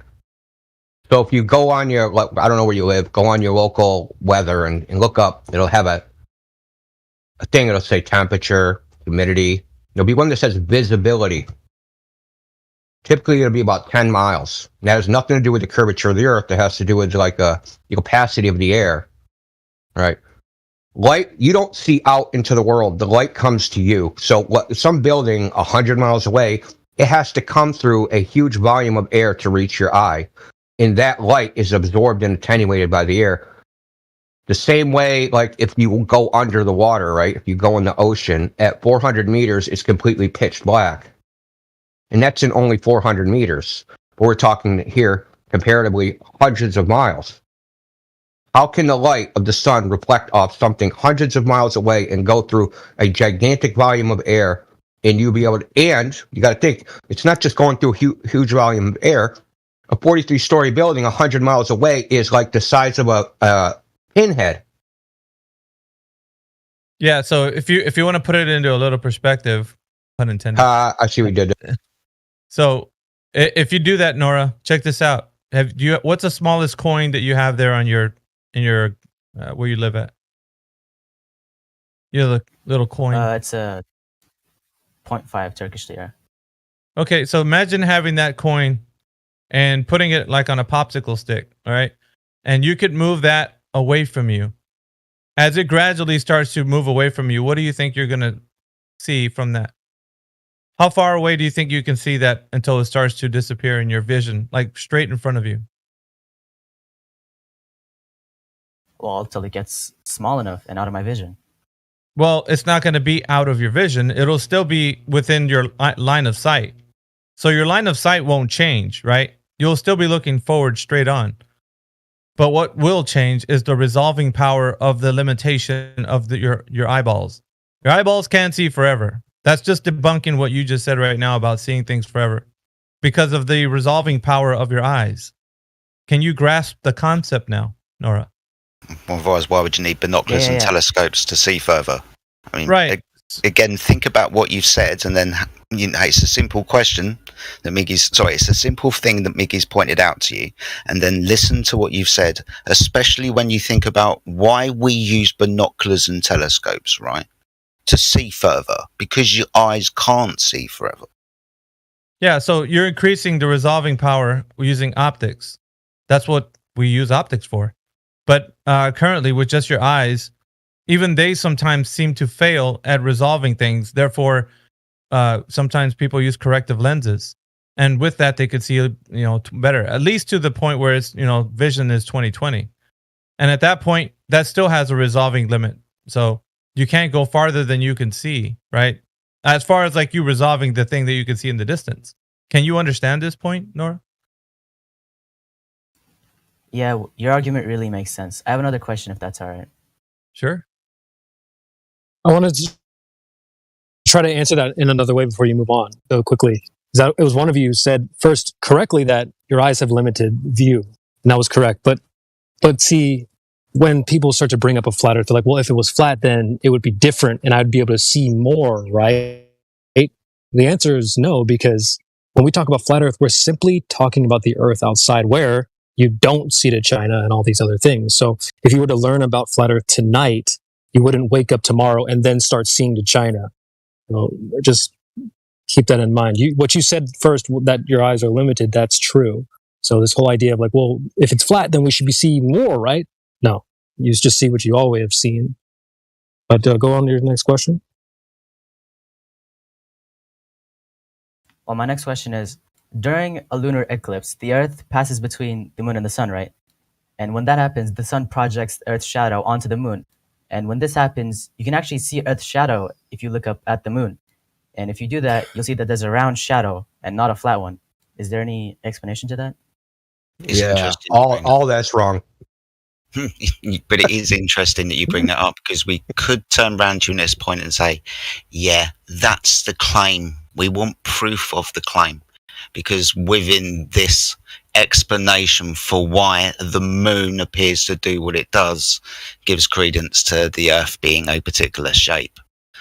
We could say, well, all right, if we see curvature up there on the moon because of the projection of the shadow, then why don't we measure it down here? Because again, that's more of an inference up there in the sky. Have we got an explanation though, being that the Earth is flat?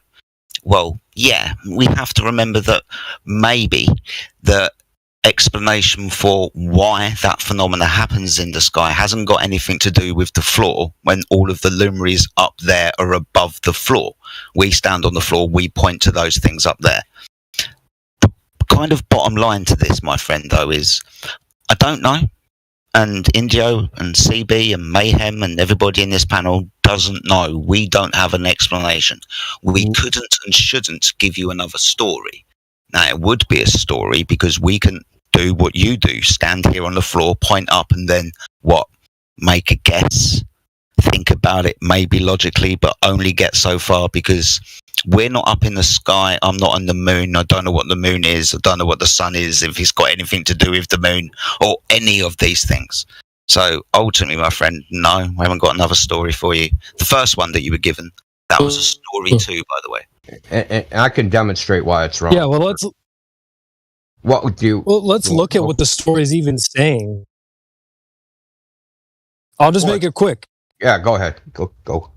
Look at what I posted in the chat. Look at what they're saying. They're saying that the ground is blocking your view of something in the sky. Just think about that for a second. But 18 minutes past the hour in the chat there.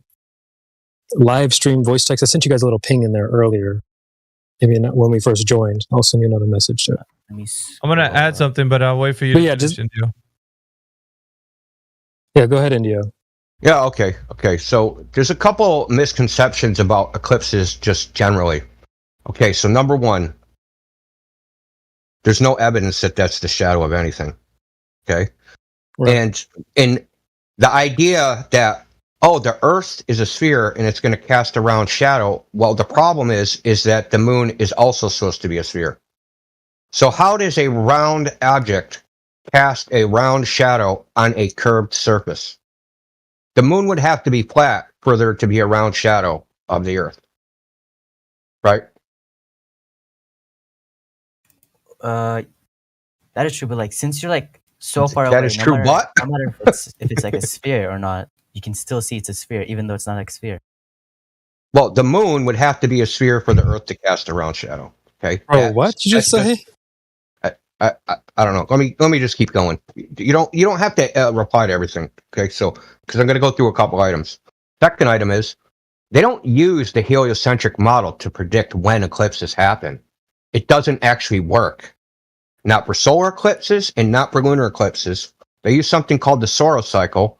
That was invented, simultaneously invented by the Mayans, Chinese, and frickin' Babylonians. First eclipse that was ever predicted was used this method. That was like in 53 BC by a Greek named Thales. This is a cycle because eclipses happen at recurring times. If they try to like model 3 balls in space, right, and then go, okay, when's the eclipse going to happen? It actually doesn't work. And they don't use the heliocentric model to predict eclipses. So that it doesn't even the heliocentric model. If you just think about it logically, like, okay, the heliocentric model, let's use it to predict eclipses. Oh shit, it doesn't work. Oh man, there's an eclipse and it's at the wrong time. Well, does that support the heliocentric model, or does that not support the heliocentric model? If the heliocentric model makes an incorrect prediction, does not support it, right? And there's other problems. So there's something called a selenilian eclipse. Now try to visualize this. Sun is above your head, the moon is above your head, and you see the shadow of what's supposed to be the shadow of the Earth coming from the top of the moon down towards the ground. Does this seem geometrically possible that the thing that's under your feet is casting a shadow on things that are over your head? But the light source is also over your head. These eclipses happen. They're called impossible eclipses. They're selenilian eclipses. They cannot work on a globe. Just cannot. They've known for thousands of years, or at least 1,000 years, that they cannot work. All right, so Nora, are you there? Yeah. All right, I just want to run through your logic statement as you presented it. So could you repeat how you presented eclipses? Can you restate it the way you said it? Like your question? When a lunar eclipse happens, oh my god, I'm lagging again. It's the shadow of the Earth being cast on the moon. I'll help you. That's the claim. That's the claim. Shadow of the Earth is being cast on the moon.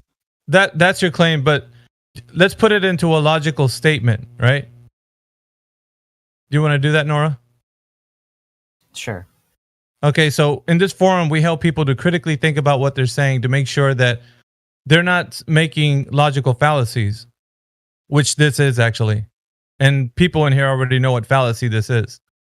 So, if the Earth gets in the way of the sun and causes this shadow to happen on the moon, right? Then that makes the Earth a globe. The Earth is a globe. Therefore, the shadow that's being cast on the moon is from the Earth. And it's a globe. You know what type of fallacy that is? Logical fallacy. Nora. Can you explain what it is? Yeah, a logical fallacy. What type of logical fallacy would that be? If I say that the shadow that's being cast on the moon is from the Earth and the Earth is a globe, the Earth is a globe, and the shadow that's being cast on the moon is from the Earth being a globe. Is that affirming the consequence, or? Yes, it's affirming the consequence. That's affirming. Yeah, I'm learning, guys. You see, I'm learning. It works, guys. Thank you. Well, I mean, most people, to be fair, Miggy, most people, they're not taught logical fallacies or logic even in general. Yeah. I wanted him to. You might need to walk them through it with like maybe an example of like the pizza example, maybe, so he understands what's going on. Yeah, I'm full. Therefore, because I eat pizza. Yeah. You know what it is. So this you can only be full if you eat pizza. Yeah, this logical fallacy has been stated so that you can see what happens when people start to make this as a logic string, like when they're speaking. Sometimes people don't even know. So like if you say, I'm full because I ate a pizza, therefore I'm full. But it could be that you've eaten a hamburger that made you full. It doesn't have to be pizza. But the logic string that would dictate that because you've said it like in that way, that the only reason why you're full is because you only ate a pizza. But you can be full by eating something else. Doesn't have to be the pizza. So in the case of the shadow being cast on the moon, if you see something happening that way, it doesn't have to be the Earth casting that. It could be something else entirely. That does make sense. Right. So when we start to talk about Yeah. things, yeah, go on. You jump in here? Well, no, I was just going to say you have to be careful because a lot of that whole, well, we see shadows. Part of that is trying to say, if it was flat, we would see this. I think that's an important part to highlight. I agree with It's that. like, Yeah. Earth isn't seeing a different thing. What we see is flat Earth, but I think Miggy was kind of getting on something else more specifically. But you just have to look out for those little hints there. They're trying to say, if the Earth was flat, it would be like blah, blah, blah, blah, blah. They're making stuff up.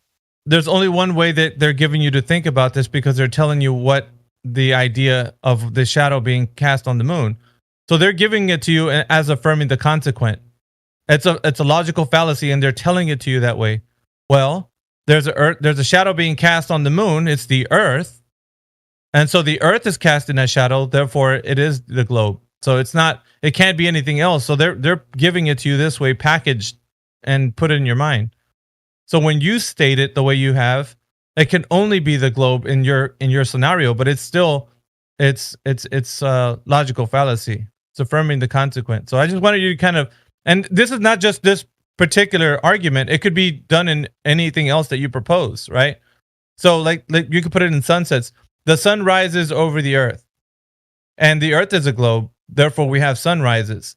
You know, so and you could switch it around saying the Earth is a globe. Therefore, sunsets are true. Like that, it's only happening on a globe. It could be used in any argument. Yeah. Yeah, I want to add something to that. It's also when you start saying X causes Y, there's a particular method in the scientific method to figure out cause and effect relationships for natural phenomena. So we have a natural phenomenon, right? The moon turns red, gets dark, you know, yada yada yada. Now, how do we know the cause of that? Well, according to the scientific method, we have to take what we think is the cause, right, and label that the independent variable, and the dependent variable is the effect we observe, right? So how does the scientific method figure out if some independent variable affects a dependent variable? Well, you have to vary and manipulate it. Can we vary and manipulate the Earth? Can we vary and manipulate the sun to figure out if that's the true cause? No, we can't do it. It's not even testable. The claim is not falsifiable because we can't do the experiment that could actually prove it wrong. So you're stuck just believing it or not. Right. And that's the point that I was making too with this illogical statement that they would propose to you. And now you have it in your head. There's no way to test it. So how are you going to know if it's the Earth or not? There's no way to verify that yourself. So that statement would stand just as a belief. You couldn't test it to check to see if the Earth was the thing actually causing the shadow in the lunar eclipse. You can't, there's no way you're going to be able to verify that. Just that the fact that you already think that the Earth is, you know, in the, you know, the vacuum of space floating around. So that's the only way that you have it in your head. You can't think of it any other way. So you're like, what else can it be? You know, if it's not that. Yeah, for a claim to be scientific or considered scientific, this has been the standard for probably 180 years. The claim has to be falsifiable by experiment, meaning you have to be able to prove it wrong. There has to be some available experiment out there somewhere that could potentially, doesn't mean it's going to prove it wrong, but it has the potential to prove it wrong. And some claim that you cannot prove wrong no matter what you do because like you can't do the requisite experiment, claim about it's pseudoscience. That's literally the definition of pseudoscience. Claims or theories which can't be falsified by experiment. Because any interpretation supports the claim. If I do this, supports the claim. If I do that, supports the claim. Anything I do, I jump around, supports the claim. Yeah, I mean, I think it's probably important to kind of go into exactly why you need to test something as well. So, are we talking to Nora or who are we talking to? Yeah, it's Nora. Nora. Crypto. What's up, Nora? Yeah, so, yeah, the reason that you need to test something is because correlation doesn't equal causation, right? So you have to actually establish the causation through experiment. Otherwise, you end up with stuff in the sky happens, we can correlate it, therefore, like, what?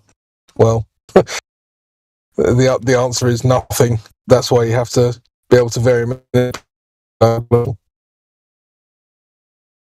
Yeah, like I said, I don't like stand behind it. It's just a question that I had in my mind that I wanted to know the answer of. Yeah, I know. We just like, we're don't take any of this personally. We just like to be very thorough because we're like, this is on YouTube, so other people are watching, and we try not to like cut corners and just give you like hand wave answers. Oh, eclipses are wrong. Why? Because I said so. Trust me, bro. We don't do that, right? So we try to provide evidence for our claims, and it's not like, oh, you're a dumbass, we're gonna freaking bury you in evidence. No, it's just what we do here.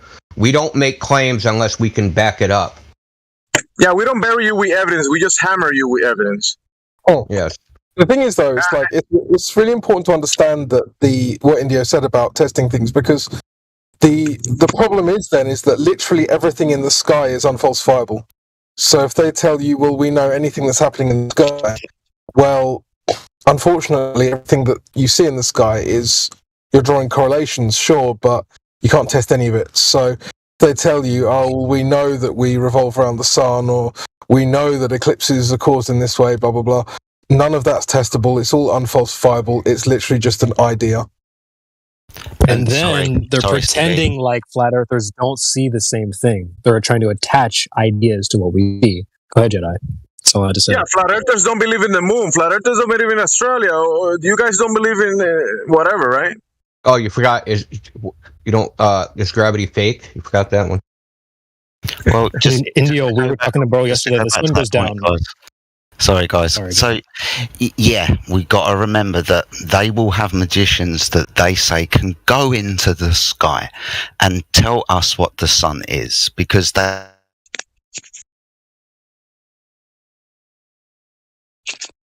I wanted to ask something to what India was saying, that the replies that you're getting in this VC is not against you or what or you personally, is the arguments that you're bringing that you got from someone else. You get that, right? Because this isn't, you didn't make this originally yourself. You got it from someone else, and you're just parroting what they said. Yeah, Jedi, you cut out, by the way. Jedi was hot micing, I think. Okay, I think we beat this to death. Do you have any other issues? Any other question about flat Earth or the heliocentric model or whatever? Still with us, Nora? I'm here. I just don't have Yeah. I'm just no problem. Can I ask him something before you guys move on? Yeah. How many of these questions you got through your DMs from someone else? How many? You're fun, bro. None. None. Okay, good. All right, go ahead, guys. ChatGPT asked him. Can I ask Nora a quick question before we move on again? Yes. Yeah. What's up, Wolfgang? Sorry. Hey, how's it going, guys? Wolfgang gets the best questions. Yes, please ask him. So, Nora, when you think about it, when you think about the evidence that you've been given for the globe, would you say it's good evidence or not good evidence? I mean, it's pretty good evidence. Everything they say makes sense, and they have like something to back it up. Okay, so what would you say when you say it's good evidence? What kind of evidence are you thinking about? Like pictures, images, stories? What kind of thing? I mean, everything they say is like proven. Like So what? I'm thinking like Chris explained, with the degrees thing. I don't know the name. I forgot. What he said makes sense. I think he's confused with the question. Nora, he's asking you about the globe, bro. He's asking you about the globe claims and the evidence for that. Sorry, the globe evidence. Like you were told this story about living on a spinning ball, and I'm saying, were you given good evidence for that claim to begin with? Oh, I mean, except from the things that I've seen, like NASA live streams, pictures, etc. I haven't given like any good evidence that the Earth is like a sphere. Okay, so it's mainly based on images and videos that were shown. Yes. Okay. And people can manipulate images and videos, right? That is true. Can we verify those images and videos that they show us of the globe? Like, can we confirm those to be real or not? I mean, not really, but there is a possibility. Like, there are live streams, but like they could be faked also. Yeah. It's So the whole body essentially of evidence that we're being given mainly for this spinning ball idea is a bunch of pictures and videos that we can't even confirm are real. That's worrying, isn't it? Yeah.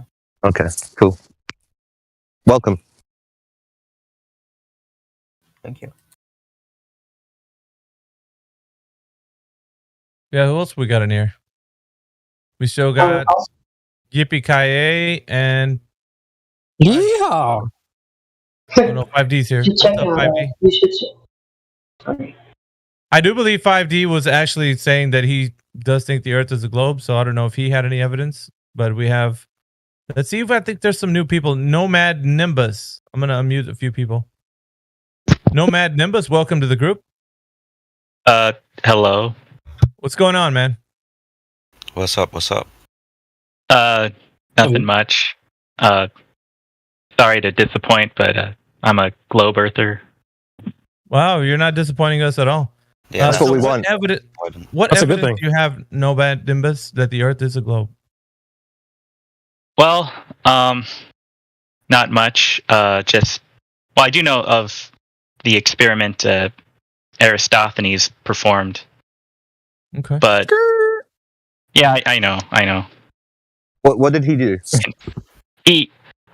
Well, the story goes that Aristophanes was in I think he was like somewhere in Greece and some other like one of his it was Egypt with that material.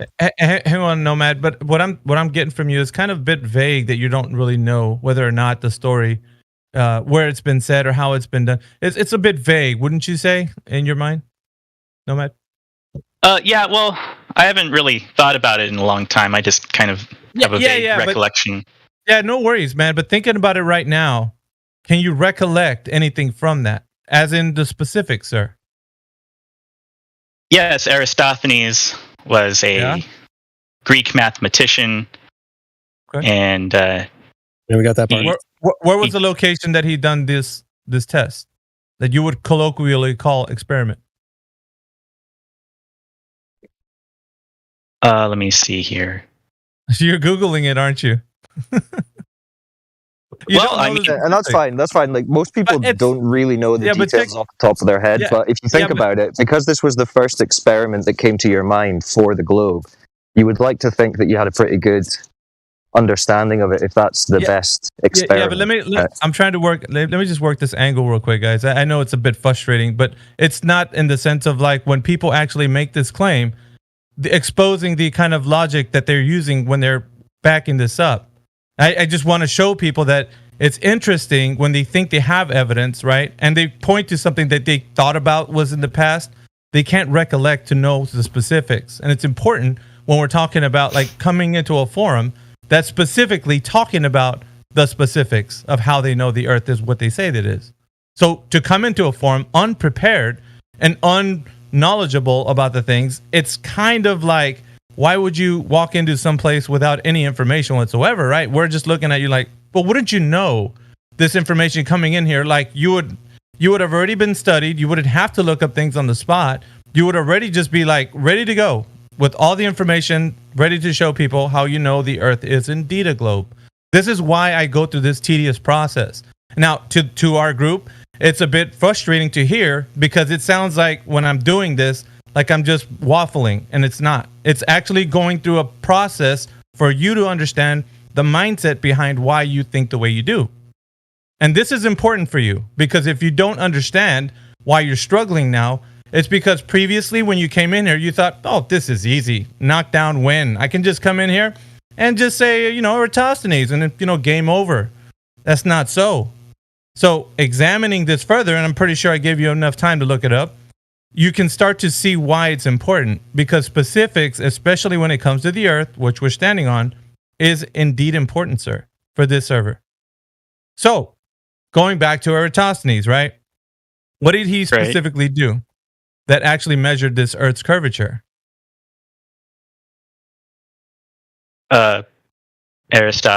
Eratosthenes erected a, well, according to khanacademy.org, is that okay to? No, you go ahead, state it as you know it. Like, that's all I can. Okay. All I can do is just listen to you. But if you say you know it, go ahead and state it. Okay, well, Eratosthenes, his name's hard to pronounce. We got the name. Eratosthenes erected a pole in Alexandria, and on the summer solstice he observed that it casted a shadow, proving that the sun was not directly overhead, but slightly south. Hold on. He's looking for the bit that proves the globe. Even that bit, sorry guys to interrupt, but even that bit where he said the sun wasn't directly overhead, it was over there. Yeah, okay. Hold on. Sure. Well, you guys caught me off guard. I'm sorry about that. Oh, you're all right. I don't think it's off guard. And you know what it is, Nomad. It's curious, right? Because we look at it like people think that the Earth is a globe. They come in here like, yeah, we're just gonna tell them this buzzword and over and done with. Like I stated previously, right? This is the struggle. The struggle is when a mind actually starts to really realize what has been done. Like, where's the information that's gonna get that smoking gun coming out. And as you are struggling, it shouldn't be a struggle, sir. It should be like as easy as 1, 2, 3, right? Here you go. Information. Here's a drop over distance. Wham, bam. Thank you, ma'am. Like it's just that easy, but it's not, right? The struggle is real for the Glober. I mean, the general pro tip is to just stick to things that you do know. And if someone asks me like, hey, what are your thoughts on this? And I say something and they go, how do you know that? And I have to look it up. It's not a good look. You want to stick that's just a solid pro tip for life is just to stick to things that you do know, that you can support without having to like Google it on the fly, figure it out while you're saying it. You know what I'm saying? It was interesting to me as well that when you did start to bring up Eratosthenes, your kind of response was, yeah, I know. Like you kind of thought that it wasn't valid anyway, that it wasn't proof of anything. And you're right, it isn't. But, understanding the story in itself would show you that, of course. But it was the way that you came in, yeah, I know. As in, you knew it didn't prove anything anyway. Well, what you can do is if you have a tab open while you're looking through this Eratosthenes research, if you want to call it that, hit up our server search bar. Throw Eratosthenes in there as well. You're going to get a lot of... This topic has been thoroughly fleshed out. Obviously, we'll go through it with you. That's no problem. There's 311 pages of just Eratosthenes discussion in this server alone. So people here... I mean, the good news is when we talk about it, or at least when I talk about it, I don't have to really Google it while I'm discussing it because we've discussed it. We know it pretty well. So, I mean, that's just my advice for you. Now that he's looked up... now that he's looked up and refreshed himself on what he did, do you think that putting a stick up and looking at the shadow that it casts is going to tell you that the Earth is a ball? Not necessarily. Interesting. So, how do you get to Earth being a ball from seeing a shadow being cast on a stick?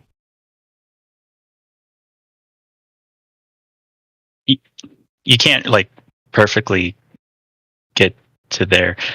Yeah, I was just like guys, I'm just like a curious, like I was just very curious. No, you're good. You're it's fine, all right. man. About this whole thing, and I just joined out of curiosity. So you're fine. That's good. I didn't really have like an argument. That's all right. You don't need an argument. I'm just trying to make you think and see that, because what this is basically if you Google, okay, who proved the globe or whatever, who measured curvature, the first result you're going to get is Eratosthenes. So that's what a lot of people think. But if you go further than that, you get, okay, well, what did he actually do? You'll figure out that he didn't prove a globe at all. He is looking at shadows being cast from sticks. And then there's an assumption that the Earth is a ball. And then you do some maths and you get a size for it. But that's based on assumptions. So it's a good learning moment. We're not coming down on you for not knowing about it, because most people don't. But you need to think about it, because when you were asked what's the proof, well, there's an experiment from Eratosthenes. You're assuming that's the case because that's the first Google result, and a lot of people will say that. But if you look into it and you think about it, it's not really proof of anything. Jemsy, did you want to come in? I just wanted to say, hey, yeah, like you were saying, yeah, most people will say that because I get that reply a lot. People say, yeah, shadows, Aristosthenes, whatever. In Spanish, people say Aristoteles, right, or something like that. Aristoteles, and people in Spanish kind of say they bring the similar argument. I just wanted to say, if that's your response to that is why the Earth has been proven to be a globe, you've been programmed successfully. Congrats. Go ahead, guys. My bad. Yeah, so it's just showing that, like, maybe you're a bit like taking a step back now, because like you don't want to engage to the point where you're making an argument. But it's curious that a lot of people think like you do, Nomad, and like Jemsy was saying, it is a program that's running right now where everybody just thinks of it as a foregone conclusion that this has been already fleshed out. We already know it's this way. Why did these guys think the Earth is flat? Eratosthenes provided evidence, and looking into it, like Wolfgang was saying, you're going to find out that there is no evidence. I mean, as far as like drop over distance, what we're getting here is measuring the angles of shadows, which is nowhere near bringing us closer to the rotundity of a spherical Earth. So go on. No, it was before you carried on, Miggy, because it is such a simple explanation. Do you mind if I give why Aristosthenes is just redundantly pointless? Sure. Just very quickly. And then you can carry on. Is that all right? Yeah. Go Yeah. ahead. So, my friend, you understand that if you stand underneath a light, you cast a shadow directly underneath your feet, no side of you, like Aristosthenes not noticing the shadow or noticing the sunlight down the well. He then went somewhere else and noticed the shadow had, increased in its angle, in length, for example. If you've ever walked down a street on a flat surface and walked away from one light and watched your shadow increase in front of you as you walk, you'd understand that this isn't proof that the Earth is a ball. It's just standing underneath a light. And as Jemsy pointed out, the brainwashing is successful. The brainwashing is really simple because you don't question it. But yeah, it's just as simple as walking away from a light that's above you. He turned up somewhere else and noticed the light wasn't above him anymore and the shadow had increased. Brilliant. Well done, Aristosthenes. If you were to believe the story. Sorry, Mayhem. You're all cool, brother. So, no bad. Yeah, I mean, well, as you can see, we're kind of fleshing out Eratosthenes right now, but would you still agree that he is not evidence to give us that the Earth is a globe, or would you like us first to go a bit farther? Or do you want to move off to another point, possibly that could bring more evidence to your Earth being a globe? What would you like to do, Nomad?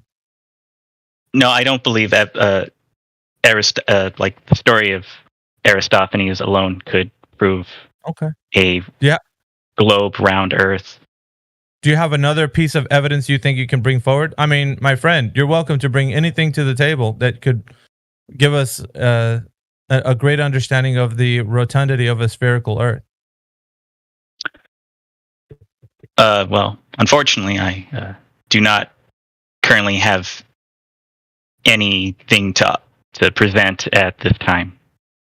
That's no worries. That's all right. That's no Yeah, you worries. can ask All questions the time as you well. need. Okay. Thank you. Yeah, but like Wolfgang's saying, man, you could ask questions too. It's not just us asking you. Perhaps you can ask questions as well. We're here to answer some questions. If you have any. Okay. Well, I did know this flat earther a few years ago, and I forgot about him, and then I check him up on social media, and he's still he has a YouTube channel, and he's still making flat Earth content, but he's also kind of now he's making other really strange content, like oxygen isn't real or light isn't a wavelength particle, really odd stuff like that. And his reason is there's no evidence for oxygen, specifically the the chemical or the element oxygen to exist. On that topic, a lot of people say when you breathe in oxygen, right? But in the air, there's way more than just oxygen, right? So when you breathe in, you're breathing a bunch of stuff together, right? So you're gonna have people making conspiracy theories to get views and just pop out different things. That doesn't discard the actual information because it wasn't them that discovered that the Earth wasn't a globe, right? Or it wasn't them that established this reality. They're making videos on YouTube, presenting some information. You have to do your own research and you have to check out about certain topics. You're not going to take everything as face value, right? Some information might be valid. Some of the information might be just crazy stuff, but that's how things are, you know? Right.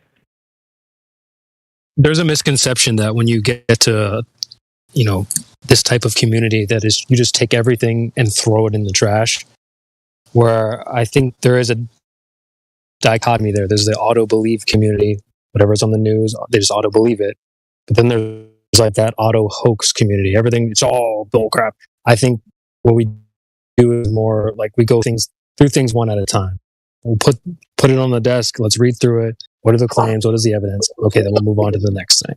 It's probably the best way to go about it instead of just discarding everything or auto-believing everything.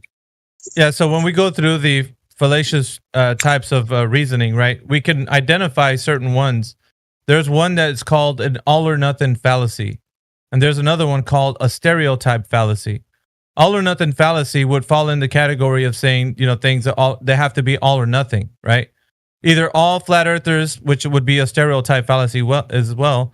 All flat earthers believe that the information that guy you were just talking about is like what all flat earthers believe, or none of them believe that, so it's like, what CB was saying, you have to take a look at the information, investigate like what is being said here. Does it hold any merit? And then see if other people are speaking the way that this guy is too. So we can't just like look at one person and stereotype them to like exactly how like, well, these are all flat earthers think this way or whatever, because that's not the case. Such is the case for other opposing groups that would label themselves flat earthers and so on, but they have very differing views. But this is why I say, like, always have a conversation with somebody and see where they stand with things. But yeah, I would just don't want that guy to paint a bad light. Go ahead. Flat earther is not what someone is. It's more like a term to put on the table and open for a conversation. It's like a window for conversation about these topics, right?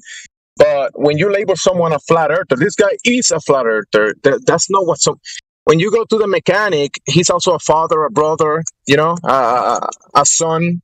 He's all those things. He's not just a flat earther. These days, you have this weaponized version of terms that if someone is holding that term, that a whole baggage of pre-assumptions and suppositions about that person comes with that baggage. So once you put that label on someone, whatever the TV sold you about those people, then you're going to be like, oh, that flat earther guy believed the moon is not real, right? And that's a big problem. Go ahead. Yeah, I'll just and to think about stereotype fallacy and all or nothing fallacy, like that's something to think about. Like when you're listening to someone speak. So I guess you could say looking up like a lot of these logical fallacies and seeing what they're about, you can apply them to your reasoning skills. So when you're talking to somebody and you're having a conversation, you can hear, oh, that sounds like an all or nothing fallacy. Like it has to be this way or nothing. You can start applying that to how people speak and. It'll start making more sense to you, Nomad. Okay. Well, I don't really have anything else to talk about.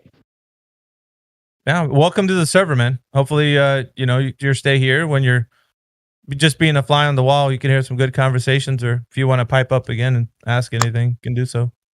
All right. Thank you. Yeah, when you see the flat earth term, there is the weaponized version, and then there is a term that is utilized to describe a surface, like a flat, round table. You see how something round can be flat as well? But that's not what something is. That's the table can have many shapes, many measurements, or many tables, different ones, right? And you describe them with descriptions like flat, right? Or round, but that's not what something is. The table is not the flatness or the roundness. That's a description. Describing. So yeah. Yeah, well said. Go ahead. That's a good point. I was going to say that if I was Team Globe, man, and this is what we kept hearing from people left and right, high and low, that I just don't have anything. Who has it then? Because kind of all are just pointing at each other like, well, that guy's got it. And we go over to him and, hey, we heard you have the information. Well, no.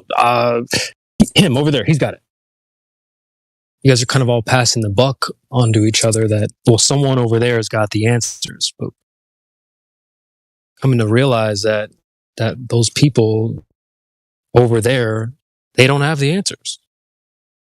Well, hey, let me just build on that. How do we know they don't have the answers? Because they've come in this VC and we've talked to them. Astrophysicists, physics, PhDs, freaking geologists, people that claim they built satellites, pilots, you name it, across the board. Every profession you can think of, they've all come in here and you think that we're like gotching with the questions we're asking you. We ask them the same questions. They know the same things you know. They went to school, in kindergarten, they were told Earth is a globe. That's it. That's where it ends.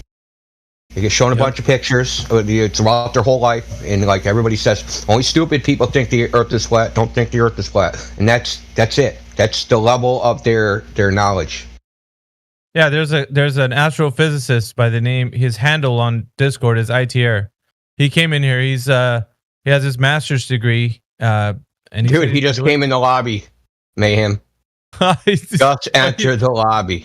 It's weird that I'm just talking about him, right? Yeah, he's been doing it for 5 years. So he had the same response that you did with the measuring the surface of the Earth. He was saying the same thing, Eratosthenes, but he didn't even know, any details as well. So, it's the same playing field as everybody else. A person who should be well understood as to what he's standing on to identify it and teach other people, right, that he's going to have in his class or whatever, like where they live and where in the universe and all that stuff. And you get to like where you start to realize, well, the experts whom I'm leaning on don't really know anything. Like it's shocking, but it's true, right? Because when we ask them certain specific questions to deal with the Earth that we live on, they don't have the answers. And then who do we turn to? Who is the champion or who unlocks the mysteries of that? Like that's what we're saying. So we're looking for those people, but no one dares comes and has those conversations with us. No matter when you think about this stuff, do you think, because people do this, do you mentally project yourself outside of this system into space and try to think about things out there? Because I had this what Miggy just said. I had this happening with people like near me, in front of me, and they basically speak from outside of this reality. They're saying, oh, but up there stuff is happening, and this is how it works outside of this reality, right? I mean, that's why I try to bring people down to their senses, back to their immediate experience, what they can verify, and talk about those things, maybe expand from there. But people are doing it backwards. They're going into the fantasy place in their mind and speaking from there. Trying to convince you about this fantasy place that they never experienced, they never seen, they never touched. You get what I'm saying? Yeah, I get it.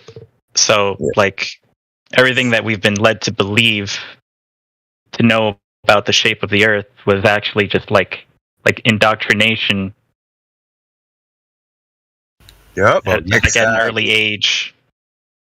Yeah. Since we are child, you've been trained to think in this mindset. It's like a mindset speaking to you about these places that you will never be able to go to, and they giving you facts about this place. And since the authority is saying so, then your mind starts going through that mindset, and then you make statements, right? Mindset and statement. You make the statement that it's a globe because this guy said so.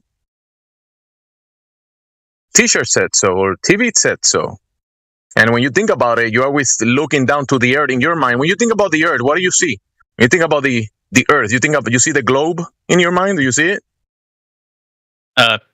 Yeah.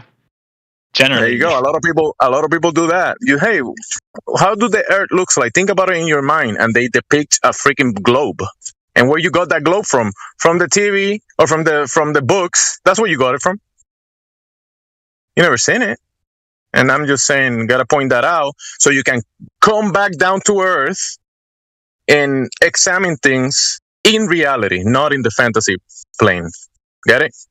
Go ahead. Yeah, I get it. It's like if a fish were to make up what happens outside of the sea. It's only ever swam in the sea, but it makes up all these things about what happens, but it would go beyond that. It doesn't know. It has ever only known the water. So for us, we've only ever known what we see is the earth and what happens in front of us, not what is up there. We don't know what's up there. Don't get me started on fish astronomers, man. Can I say one thing? I remember I watched something on YouTube a few days ago, and it showed an old TV show from America from like the early '60s, showing when it starts at the beginning, it showed a globe of the Earth, and this was actually done before anyone had been into space, before we had a satellite in space to show images. They already had a depiction on TV showing that the world is a globe. Which is like, how can you do that without ever being in space to see it? Before that, Gordon, wherever his name was, done that thing around the Earth, the first astronaut to go travel the Earth. They had, TV shows showing the Earth as a globe, but yet we haven't even been into space.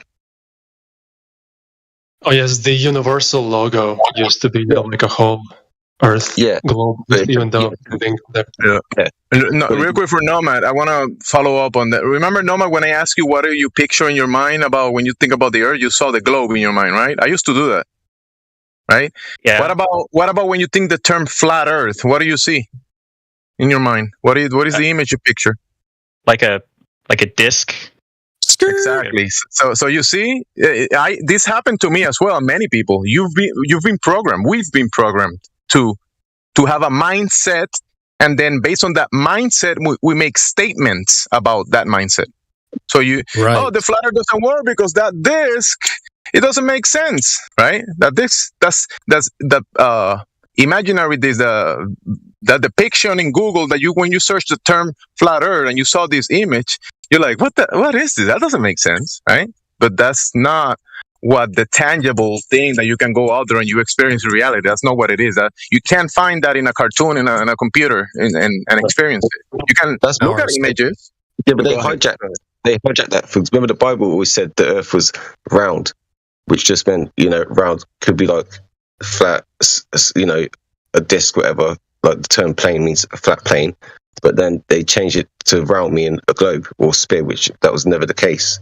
And you see how the programming, like that example that you gave, the round stuff and the flat stuff, the programming works in multiple fashions. It's not just, I've been programmed about the globe, but then you might get another version of the lie, and then he was asking about, I saw these flat earther videos, and then he was making these claims. I'm trying to give you a mindset that there is bad information out there. There is the real stuff, and you can experience it and verify it, and we all do every single day. Your senses, when you wake up, since the first moment you wake up, you're doing the real thing. But then you turn on the TV or whatever, the YouTubes, and you go there and you see the programming, and then your mind is being programmed to believe certain things. But then you go to reality and you don't find that stuff. Do you know what you're supposed to do with the way it works with TV? Yeah. This is witchcraft. Television is basically means television, like perspective. So you have television, then we have television channels. So you channel something, and every channel will have a program. So this is how it was used with witchcraft spells. They've done it from day one. That's what television is all about. It's a television, tell a lie. It's a television. Let me jump in here real quick. That's what it is. Let me jump in here real quick, guys. We got Zaid, who's a VC verified role, Secret King, and Space Herpes. So Zaid, if you're in here, man, if you want to chime into the conversation, we'd like to talk to you as well. My last point to the gentleman that I was directing my speech to. I just forgot about it. I'm doing two things at the same time. My bad. Go ahead. I'll mute. I'll mute in a second.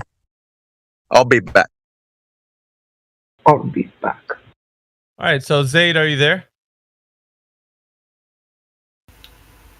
Maybe he's going to continue to be a secret king. Well, I don't. Maybe. Zaid, are you there?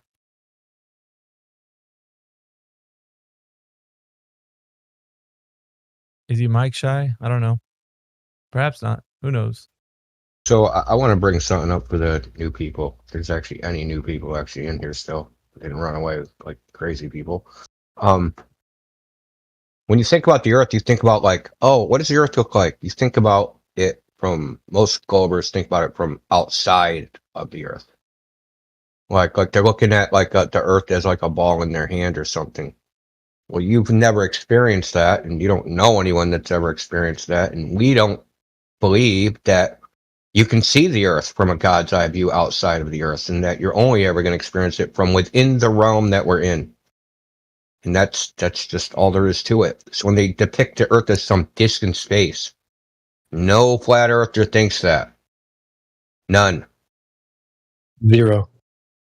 So this makes me think about, and I would like other people to look into it, the allegory of the cave. Plato's allegory of the cave. Yeah, shadows on the wall, right? Yeah, this is what we're seeing in our modern day age, just with screens. 33 people watching the live stream. Illuminati confirmed. We got some people that are listening to our discussions right now. If you guys are out there listening, hit that description and go into the link where it takes you into this Discord. And we'll welcome you here so you can have a conversation with us. Nightbot is also spamming that link as well. So click the link, come in and join us. Tell us if you think the Earth's a globe. Bring your evidence with you.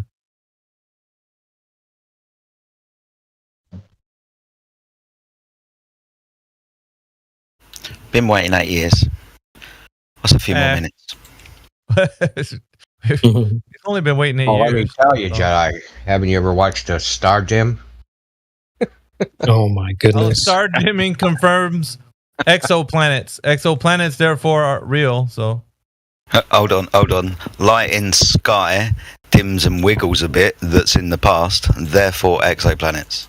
Because remember how they tell us this shit, right? Or how the story begun? Because that light in the sky dims and wiggles a bit.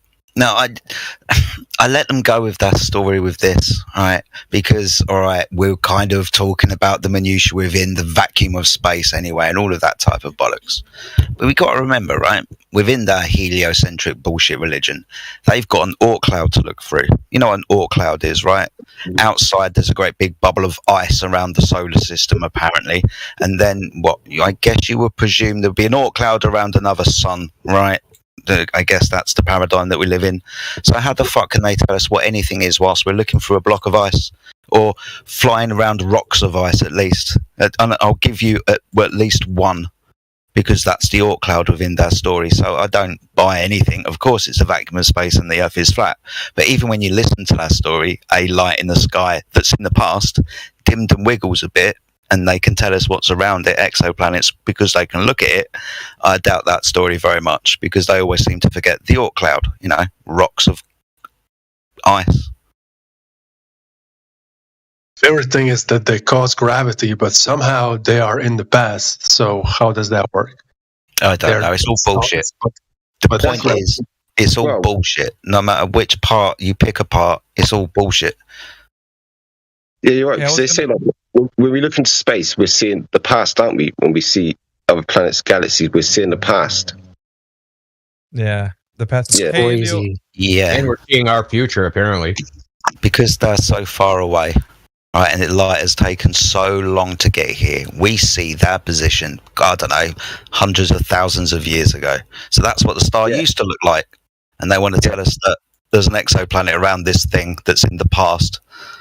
Do they know what it looks like? Hundreds of thousands. That's a close star. Come on, man. There's Yeah, I mean, millions of- yeah, millions I of don't years want to ago. pull too much of a big number up my ass, mate.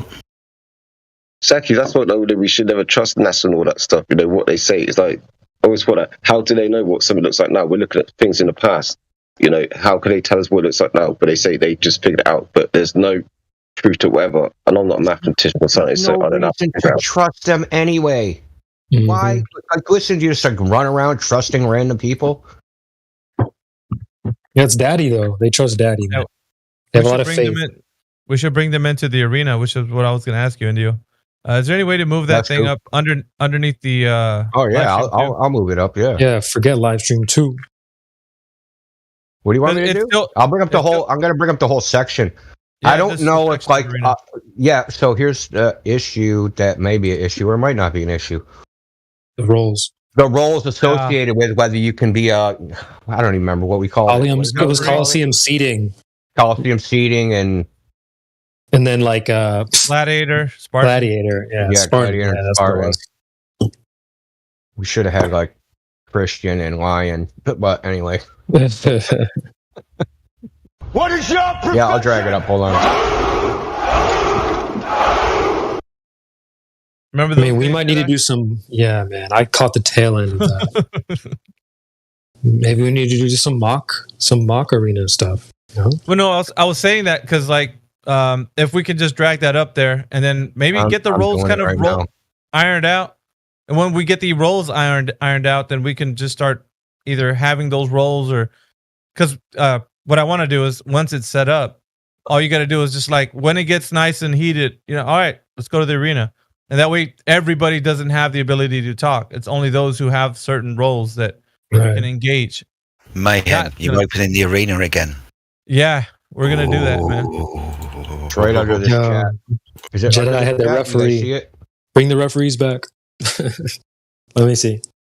Referee's a hard position, I think, to be honest. I know because you have to mute or stop your the fellow combatants. So if you have Spartans in there that you know very well, you still have to stop them. Right. I mean, that was my favorite role. I idolized arena. guys. The referees, Jedi. Battlemon was a good referee. I'll give it to him. Yeah, he I thought he was. was pretty good. Did Mimos ever referee there? I'm not sure if he did. I don't think so. I know you were a part of the blood spatter. Yeah, I don't think I ever refereed. Actually, I might not. I don't even know if I ever debated in the arena. Quite honestly, Hey guys, I'll be the I like referee. listening, man. I just thought it was cool. Like, He's got his to me, it was popcorn. So cool. Because holding them, they're like taking one topic and bringing it to its logical conclusion, dude. I just like that. No gish gallop, no nonsense, no like you're cornered on ships over the horizon, and you're like, well, what about the Coriolis effect? Like, Right, dude, that shit annoys the hell out of me, man. Me too, Bro, you were talking about high level sophists. Like this was your ordinary run of the mill Yeah, exactly. ball earther sophist. Like the guys that come in here, they're just mid level to low kind of sophistry. The ones in there, they were like wizards, bro. They had like citations of like, their anti flat earth proponents that they were citing, bro. And then it was crazy. It got crazy. Like it was pretty wild. Danik is the citation. He cites himself.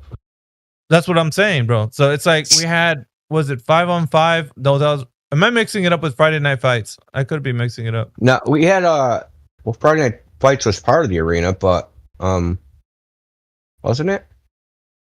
Yeah, I thought it was a separate thing, but okay.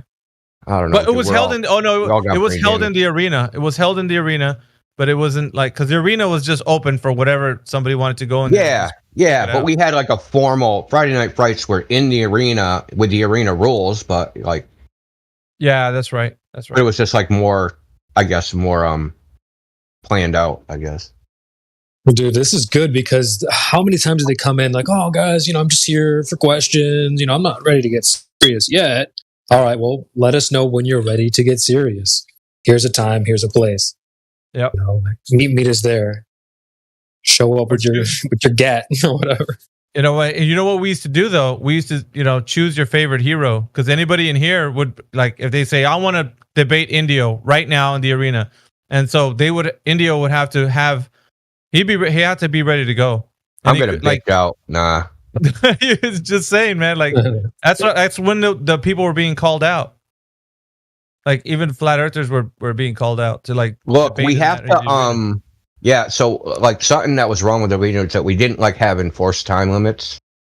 So I remember Gem Panda coming in and just fucking gobbledygook for like 30 minutes, and then like finally it's like someone finally interrupted him and he's like, "You're censoring me." I'll never forget that. It's like, dude, you literally used like just literally spoke 20,000 words and nobody interrupted you, and like everybody together, if we combined all the words they used, was like 1,000. But you're being censored. Remember, you're filibustering, bro. You're just filibustering. We had objections, and I think you only had 3 of them. 3 objections per person. So if you used up your objections, you couldn't object anymore. So somebody could just steamroll your conversation, and you could, if you were saying objection, you couldn't object to them. You'd be silenced. So if you used up your 3 objections, then you couldn't continue to object to what they were saying. So you'd have to, in other words, like it was strategic. Only when you know that you have to stop them from misrepresenting something or whatever, and vice versa. Like when they were having the objections, the Globers would always run out quickly. They would always use their objections over the flat earth quickly. And they could stop flat earthers from saying things using their objection. And they were allowed, was it a minute? Yeah, they just state their objection, right? Like, I object. What's your objection? Nuh-uh. Yeah. It usually turned out to where they were just like saying, no, he's lying or whatever. And it was just like, then the referee had to make a discernment, judgment call, whether the objection was valid or not. And I think here's how it went. If it was valid, you could still keep using objections. If it was invalid, you'd lose an objection. That's how it went. Yeah, exactly. I'm like surprised. The penalty was like if you're abusing it, right? If you're just using it to shut the other person up. That's as how opposed it was. to making like the actual key objection. So yeah, your objection had to come like really well formed as well. Otherwise, like you said earlier, it's going to be taken away from you. Then you were going to be down to 2. But I like the way when QE was in those debates, he held these people to the citation and the source and all of the reference and so on. So we're looking for direct evidence of the claim. Everything else will not be tolerated, right? Oh, whoa. Like, I'm looking back, like, how did you guys even get people to agree to this? They had to be completely ignorant to what they were getting into, because we see they don't know. It was their freaking delusional, false self-confidence, right? That flat Earth is so stupid, I can go in there and just say anything and prevail. Smash. They still think that. They do. Well, but without the same, like, I don't know, they're not willing to put it on the line like that anymore. Go join the arena. It was our answer. It was our answer to them saying you need to go to our neutral platform. It was our answer for that because we're like, no, we're going to go into a structured debate where we're going to have you as well. You can have the ability to stop somebody from going to a point where you didn't like. So we laid out the rules, and to them it sounded like shit. I'm never going to be fallacious, so I'm not going to lose my objections. Like obviously, but then It turns out that when they would use them, they would lose them. So they would burn 1, 2, and then 3. And then all of a sudden they were after the objection. I think you even stated that you could actually get muted if you try to object. There was a penalty. If you try to object after the 3rd one was burned, you could get muted. And then your team would suffer a handicap because you were now muted. You couldn't speak throughout the whole topic. There was like 3 topics that were being brought up. And each, it was crazy, bro. Yeah, and I like to bring up what the point of the objection was, and CB was talking about this the other day. When someone starts with a false premise, why should we sit there and listen to it for another 10 minutes, dude, when you're just at the end of the 10 minutes going to go, okay, it started with a false premise. And we just wasted our time for 10 minutes, right? So, no, the objection is something's wrong right at the beginning, you object, and then, like, make them start over. Like, fix your shit, dude. Don't start with a logical fallacy and waste our goddamn time with your argument. Your non-argument, basically. That's why I love the debate so much. Because it is within the first statement that these people make that bullshit is claimed, and if you let them carry on with that story, that initial point can be missed. So that begging the question shit, that formal logical fallacy, the fallacy in any way needs to be pointed out. We're talking about a debate, so logic, yeah, we're going to need demonstrations of that logic. If that logic don't follow, moderator. Yep. Yep. That's why Yeah. the referee's Don't make job us was suffer through this, really moderator. hard, bro. Help us. Yeah, that's what I'm saying. And sometimes you would like there was instances where we'd have to mute the flat Earth side. Like it was just that way because of the rules. Well, yeah. I mean, when they were like trying, because it gets heated sometimes.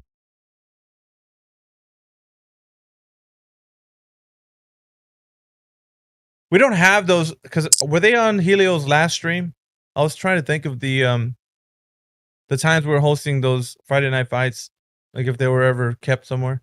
Because I had them on my old channel, but it got deleted. So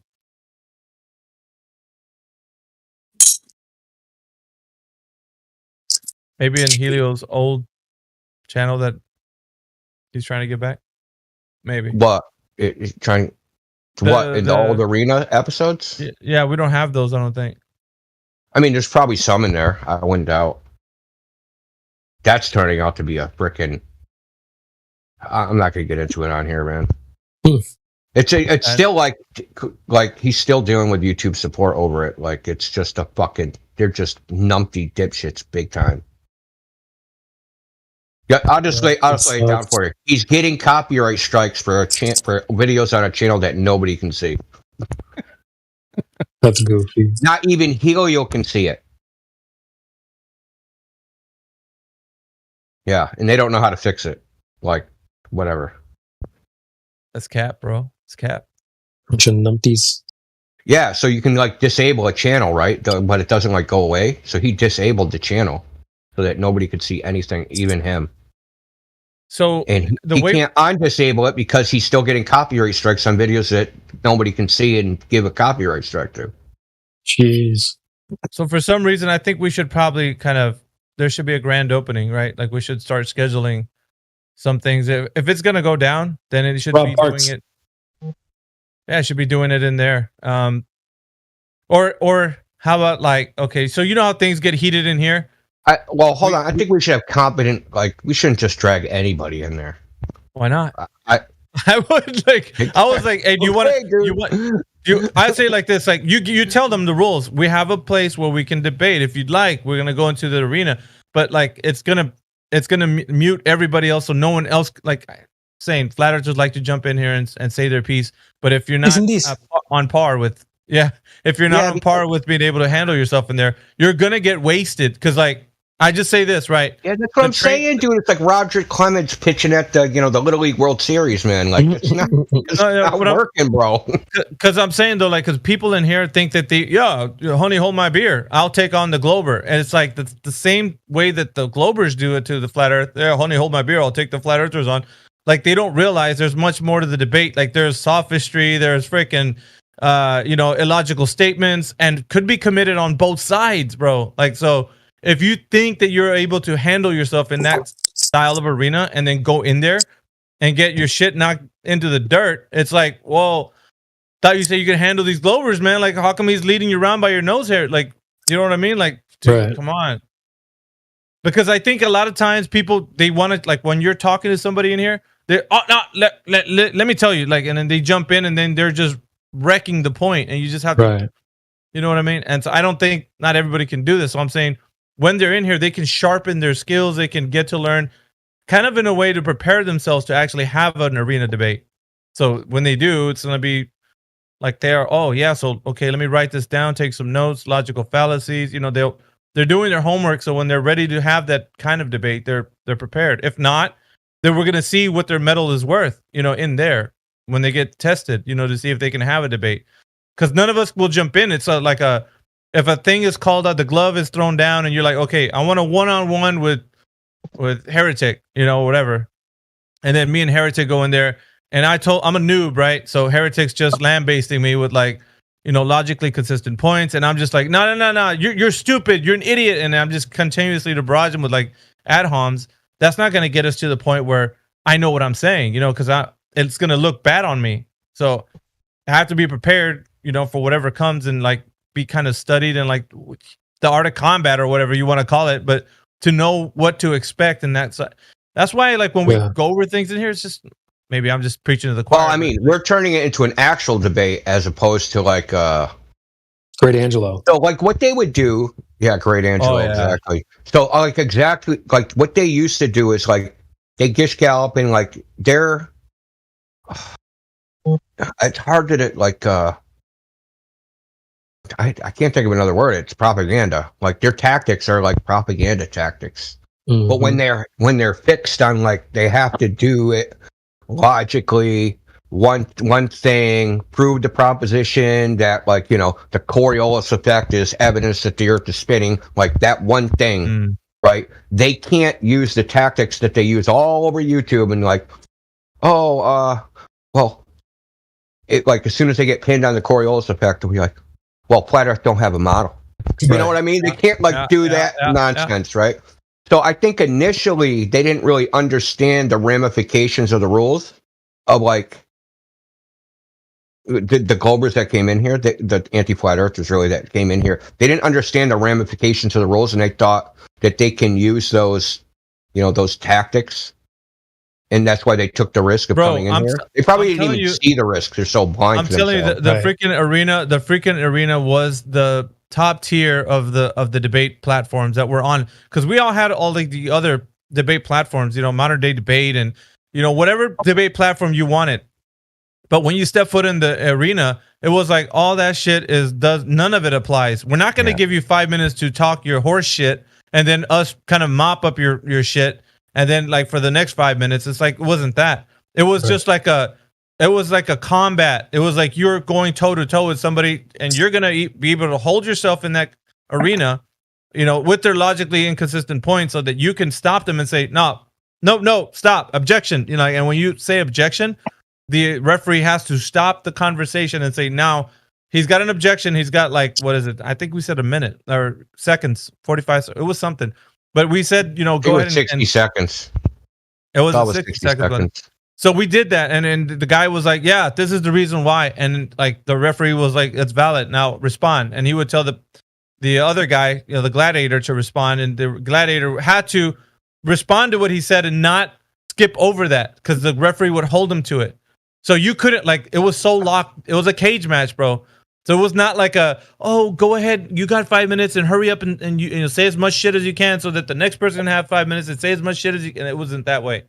So this was like, you had to be quick on your feet, like to be able to like move with whatever argument that was shifted, and like that. Yeah. I think it was like pruning a tree or pruning a bush, right? You have like all these little wild shoots that you can just like go off on. Right. The ability to like object and then the moderator making someone justify their position when the objection was upheld, right? So you're pruning out all the minutia and garbage and distractions and the sideshow and getting to like the core substance of the claims, right? And the core substance of the evidence, instead of being like distracted with like, bamboozled really with like, just derivative and extemporaneous bullshit that has nothing to do with anything. Yeah, it was my brainchild to have this like style of like mind warfare to actually articulate like the very important fact that the globe Earth does not have any evidence. So I wanted to make sure that it was fair for everybody, but at the same time, like you wouldn't just let them like gish gallop, because like I would hear that. It was upsetting to me how like they would go to these other platforms and the guy would be just spouting off nonsense, dude. Like he was like, well, if the Earth was flat, blah, blah, blah, blah. If the Earth was flat, blah, blah, blah. If the Earth was flat. And it's like, by the time the guy got on the mic, he was mopping up all this shit. By the time he was done, he wasn't even done because he gish galloped like 20 points. By the time he was halfway through it, he's like, oh, time's up. Let's get from and the Glober was like, yeah, bitch. And then so it's like, nah, no, fuck that. Like, this is going to be like where you're saying something and you have the ability to object if it's nonsense and then stop him right in his tracks. You know what I mean? That's what it was about for both sides. Because if it was something the flat earther was saying and, if it was something that was not right, then it would be like, okay, so now the globe earther has a real response to stop him, and he would if it was, but never did. Like, you know what I mean? And it's just showing the world like this is, if we're on the same playing field and there's no middle guy, it's just you and the other combatant. Like, is there really is logically consistent points like from one side going to be stopped, or is it going to be like showing you if the Earth is actually what they're saying it is? Are we the ones at fault, for just, propagating a psyop or something? So that's just like what it was about, man. So it just never really, they never won in any of the debates we had. We'd always emerge the victor, but there would be a few casualties along the way, I would say, because of the fact that sometimes the people on our side would have to get muted because it got really heated, So they would like interject for times that they couldn't, and just on the technicality they were muted, not on the basis they didn't have a logical point to bring up. So, but like even with like 2 flat earthers, we could still debate the shit out of this thing. So, what's about the setting? I've been talking about this for a while. Like, you have to put them in a setting similar to a courtroom where you can't tell the judge, "Well, Your Honor, I would present evidence, but you just wouldn't believe it." Like, that's where the arena comes in handy. It's like it puts them in that setting where you're not even able to say things like that. Dude, if you left the arena as a Glober, it was shameful. Like if you like, oh no, I'm gonna bounce. Oh, don't worries, man. Go ahead and dip. It's like you're committed to getting into a fight, and then when you're in the ring, you see the opponent, you're like, I better not. Let me leave. Like, I was thinking that earlier when we were shameful. I was thinking that earlier when we were going to start inviting people into the arena, because that's going to be the point when they're going to turn around and go, do you know what? I'm just here to listen. Because that's what they always say when you ask them for direct evidence, and they claim they're going to hold them to shit. I'm just here to listen, guys. I'm not a scientist, guys. I'm a fisherman. Now I'd be like, nah, fuck that. You put the gloves on. Now your ass is going to either box or walk away. Like, shameful. So. Shame. Shame. Yeah, man. Who's gonna take it seriously though? It's getting annoying. Oh, I'm just here. I just have questions. No, you're not. Yo, I need to see one of the fights that I'm really itching to see. There was 2 of them actually. I want to see Heretic in the ring, man, with somebody. Heretic is one of the guys I want to see actually debate, and I want to see Indio go like full on, like just take everything off. Like he's just gonna go bare knuckle, just like see how they can withstand like just the weight of it. I don't know, man. I'll tell you what. And here he's restricted, bro. He's restricted because we're all in here. Like he can't really just. All right, now everybody make a circle, because me and this guy are gonna fucking box, like. When you kind of think about reopening the arena and what type of events that you could kind of kick off with. Oh my god, bro! Yeah. Server owner, bare knuckle fight, showdown, all contenders. I mean, I'd be around for that. FE beefs. Yeah, dude. I think people will miss work for this shit. Like, I think it's gonna be so good.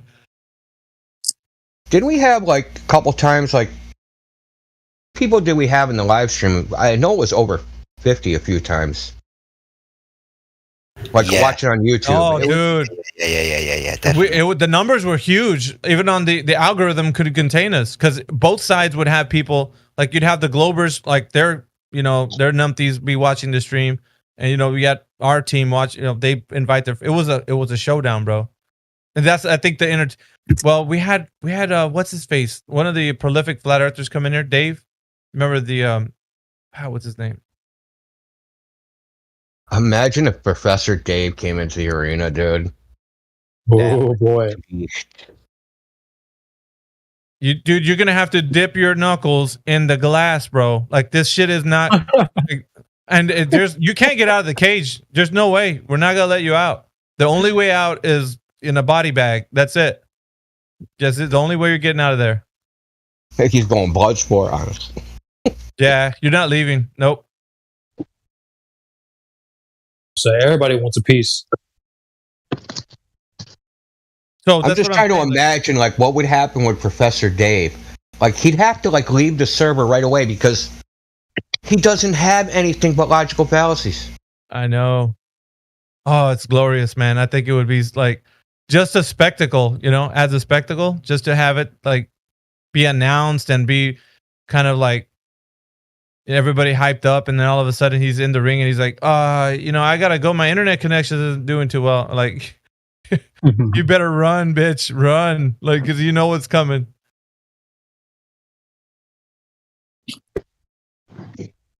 I don't know. Like I was saying before, there's a few people that I would like love to see in a debate. Like, so.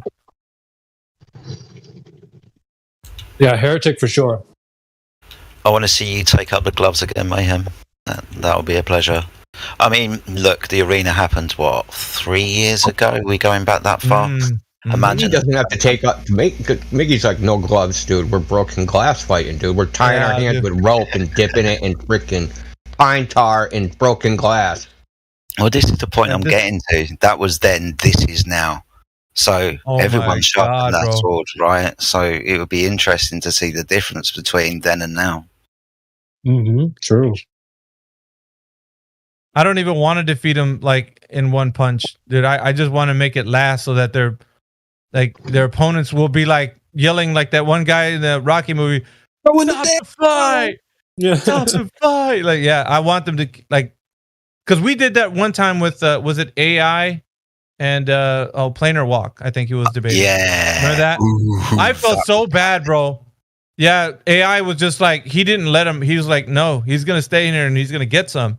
And Planar was just like, he was such a he was like just, I don't know, like a bloody pulp. I don't know what you want to call. And I felt bad. I never do like with these Globers who stand up like that.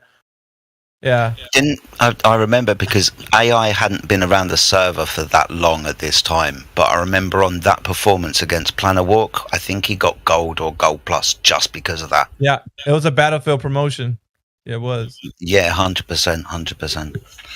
Oh, that would be something interesting to see. AI. That Planar Walk video, that is definitely on the other channel. 100%. Yeah. Let me see if I actually saved it. I might have, because that was epic. He like disappeared from the scene after that. Damn. Mm-hmm. Oh, Planar Walk. I think I saw for a little while. He he's back now, but right after that happened, he didn't make a video for like months, dude. He like disappeared. He wasn't in Discord. He wasn't anywhere. He was like, "Oh man, I gotta like sew up my butthole." It was so good, dude. It was so good. Like even AI remembers it. Like it was that good. Like, we all just like I'm even talking about it now. How long has it been? Like 2 years, 3 years, something like that. But even think about that argument. Like, well, basically for whatever it was, an hour, 2 hours, AI and Planar Walk, talk about long distance observations and angles to shit. Would that last an hour, 2 hours now? I mean, yeah, if you come up against some kind of sophist, of course it will. Pull a number out your ass to how long it will last. But the argument's changed. We don't spend a long time talking about long distance observations now, do we? They threw the horizon under the bus. That's why. Yeah. Yeah, exactly. And their favorite pseudoscientists as well. Like, because we had Camille, just a regular numpty, come in here. And we were talking about ITR and like how he was an astrophysicist and had a master's degree and such that he would be considered to those guys, as an expert. But when I was saying that he didn't have the evidence to back up the Earth being a globe, he immediately that's just one guy. He said he was incompetent. That's what he was saying about it. He's incompetent. Of course he doesn't know. And I'm like, bro, so what are you're just picking and choosing your favorite astrophysicist because this one here doesn't fit the bill? You don't get that. That's not your.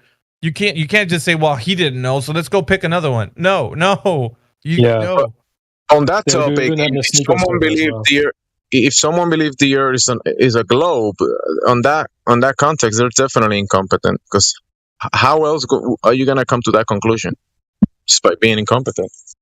Yeah, we all understand that, but he was appealing to these guys who working in this field, being an astrophysicist, and was like, well, this one came in randomly. We didn't choose him. He just came in here, but he's saying he's an astrophysicist, and he's saying he doesn't know how the Earth's a globe. Well, with 3 questions I asked him, and I was telling this to Camille, and he's like, well, Yeah, I'm not him because he's incompetent, but astrophysicist basically. And I'm like, it's just, so not him. But someone Iggy, else. have you noticed? Oh, you guys, anybody, have you noticed this is a very common theme these days? They're like, I don't know anything. That's what they've been saying.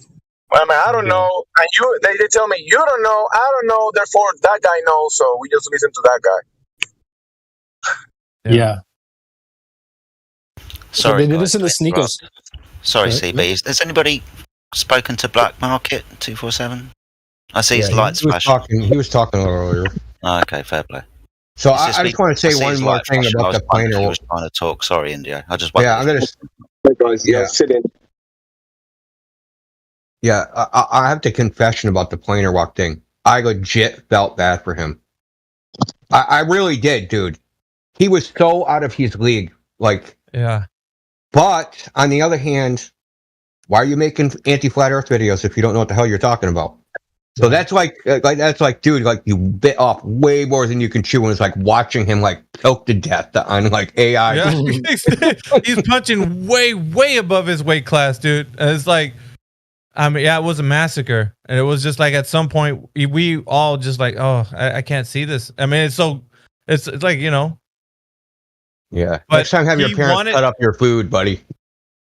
He wanted to keep going. That's the bad. I was like, no, planar man, like just take the L, bro. Like it's better for you. Like he didn't want that. He wanted to keep going, and it just got. No, but I really did. I did feel bad for him. Like genuinely, like I never feel bad for Goldberg. That's probably the only time I've ever felt bad for one was like just him, because his voice, he just sounded like so dejected and like hurt or something, man, or depressed. Like that dude's gonna log off and end himself. All right, where's the video? Where's the video? Come on, India. Where's the video? It's on I think it's on Helio's old channel, man. Oh, it might be on the Helio Skeptic channel. Hold on, let me check. If it is, man, we should kind of revive that video. Didn't we have a lot of clowns in there as well, Mayhem? So we had, I think Jen Panda was over there. We had the debate with him one night. I remember Fight the Flat Earth and Bev Try thinking, ooh, that was awful, if I remember. That was... that devolved really quickly. I can't remember why it devolved. Well, I know why it devolved, but why it was continuing to devolve, I don't know. But yeah, there were some interesting characters for sure. Was he in that? Who was somebody? Planar. It wasn't just Planar Walk. I think Planar Walk was invited by someone. If I'm recollecting correctly, was it or something? Oh man, I want to say it was FTFE. Either one. I could be wrong though. Yeah. Somebody was the instigator. Somebody was the Don King of that like fight to get Planar Walk to actually challenge one of us, and it was so hyped up. I remember that it was like a week just hyped up. We're all talking about it. We're like, there was so many people that were going to show up to that fight. Bring it back. Bring it back. Well, now we got a soundboard. Yeah, it's on the old channel, 100%. It's on the channel that's hidden.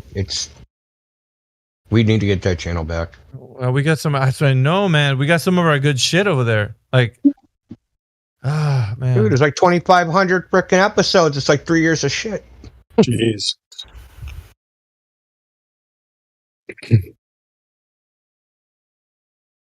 The evolution of like Jedi, like from where he was into like and me and.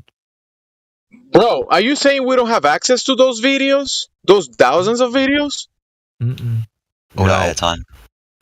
Wow. I am saying that. Yes, that's what I am saying.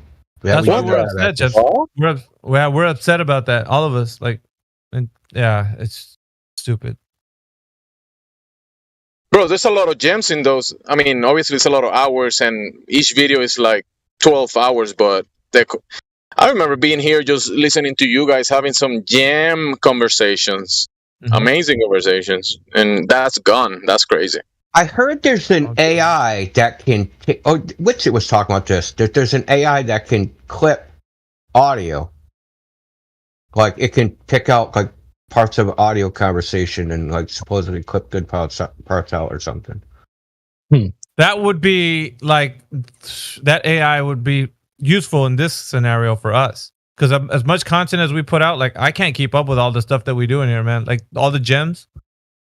I just couldn't. I I don't know like how much space that would be. Like there's Like the one- 2,800 episodes on the defunct channel, and like, can I send to YouTube like a hard drive? You like just load this hard drive, man, and mail it back to me. I wish, bro. Like one of the conversations like I can remember, Gemsy, is like I'm always remember you doing that nonsensical argument with that guy who was calling you out on the live stream, and then he came into the live stream. He was calling you from the YouTube chat and specifically named you. He said Gemsy's a liar, and then that you're nonsensical. And he came in here and he got the ass whooping he never thought he was gonna get from you. I was just like, damn. That was good. It was really good. And people, Yeah, we were talking something, and I said something, and he said, Gemsy, what he's saying is nonsense. I'm like, all right, come here, let's see who's making nonsense. And then he claimed the opposite of what his senses are telling him. Yeah. So he's the nonsensical one. It was the greatest wig snatch, one of the greatest ones I would say that I've witnessed. Like, and I think it's in this. Is it in Helio's recent stream? Because it was maybe like months ago. I don't think it was too long ago. Hey, maybe. Shit, man. Time is just like. Do you remember when it was? I would like to fish that clip out at some point in time. Who knows? That came from. I probably. Yeah. No, I don't remember. It was many months ago. Is it more than a year? Is it more than a year? I will say it's near the year because that was after you came back into the server because you were gone for a while, but that was after you came back, I think. Yeah, it was probably around summertime last year.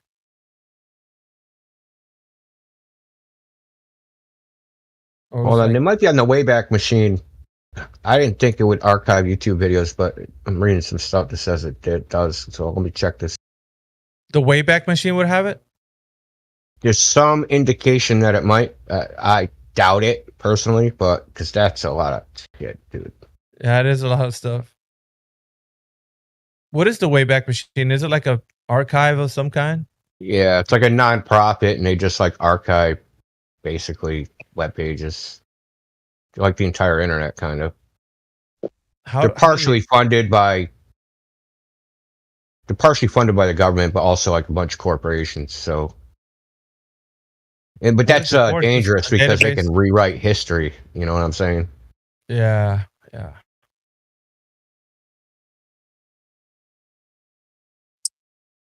Would be useful in our case, though, to get that information. Yeah, I gotta find out. Yeah, I'll try to find it. I might be able to find it. We got a baller in here, Cousin Sueño. Cousin This Sueño, is why I'm really the admin here. What up, cuz? I'm a freaking tech nerd. Yeah, if anyone can find it, you can, bro. But I don't think of anybody else. If you do, let us know. Has Cousin Sueño ever spoken here, CB? Because I haven't heard him. Maybe. What up, cousin? Who is Cousin Sueño? Freaking.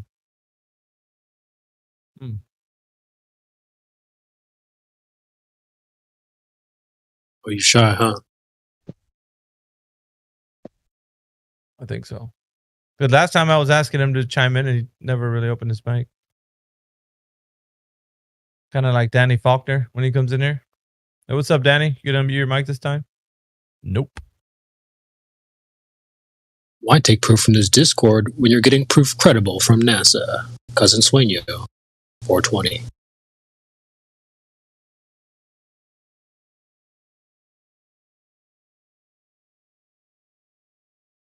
See, we got Poison Showers in here, but he unmuted, or he actually undeafened, and then he went back on deafen. I was going to talk to that guy because he doesn't have any roles.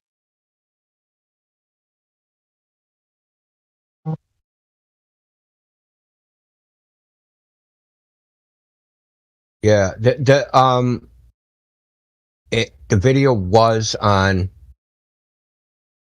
It was on Helios channel because I have the link right here. but that channel's defunct. So I'm gonna try and find. I'm gonna test it 2 ways. So just keep your fingers. You're gonna start seeing those ones and zeros, Indio. Freaking, you're gonna hack the Matrix. I'm gonna grab the internet by the throat and throttle it until it makes it give me what I want. Yeah. Turn it upside down and shake it loose until all the videos pop out of its pockets. Cousin Swino, if the Earth was flat, then we could see infinite Everests in an infinite plane with a telescope, since the Earth has no curvature. Did he say that? In the chat. Where's... It says over water, but you'd see mountain ranges from the other side of the ocean. Bro, is he in the lobby? This is in the chat from a while back. I was gonna say because he wasn't typing it anywhere. These guys, it's just so funny. If the Earth is flat, it'd be infinite, and since it's not infinite, we know it's not flat. Amazing. What new proofs have you brought in? What new proofs have you brought in today, Brandon, for the Earth being a globe? If the Earth was the imaginary thing I have in my mind, it doesn't work. Doesn't make sense. And since it doesn't make sense, it can't be what I just made up in my head. Exactly.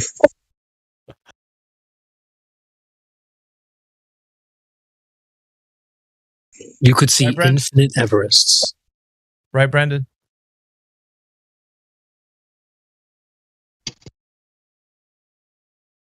Brandon, you don't want to say hi? Come on, dude. Not even hi. It used to be where Brandon would pipe in, just say a few things, and now he's just in here.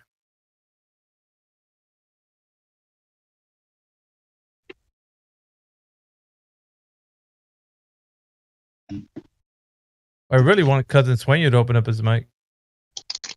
What was the other debate thing before modern day debates? The one that was going.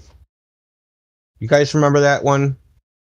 Or like Ranty's Roundtable or something like that? No, it was the one with the frickin'. I don't want to say it, man. They didn't like the opposite gender. How about that? They always made like ass jokes or whatever. Who was the guy that was on there? Man. He had like silver hair, glasses, like he was like a space nerd. It was like a debate show or something? Yeah, like it was successful for a little while. Then they all got greedy and because they all want a piece of their little pie. And then like the channel had like a falling out. It was like modern day debate. One of them got greedy, not the other. Well, so tell us what it was. What was the channel, Brandon? Why you got to keep it a secret? Non sequitur. Ah, yeah. Sequitur. Yeah. Yeah, Kyle just got greedy and yeah. Look, I don't know the details, dude. I'm just on the outside, man. I don't know. No, but I just know it was a fallout. You were around at that time? We're not. Yeah, I was actually right when it started happening. Kyle was trying to steal the show. I was in contact with Steve McQuay. Yeah, and I'm still a fan. Is he? Where the hell is he? I mean, non sequitur is still going on. I mean, is it? Shit. Yeah, it still has shows. It's. They don't do flat Earth stuff anymore. Is that it? I don't know actually. I don't watch all of the shows on non sequitur, but yeah, it just does other stuff. It didn't do flat Earth that often. Every once in a while it did flat Earth, but other times it was just doing other stuff. But they went for, there was like a period there where they were doing like flat Earth stuff like pretty regular for like a 3-4 month period until the fallout. I don't know. It wasn't every day. I mean, it was maybe once I just said regular. I didn't say every day. Just okay, like, maybe once a week, twice a week, once every 2 weeks, whatever it was. It was pretty regular for a bit there.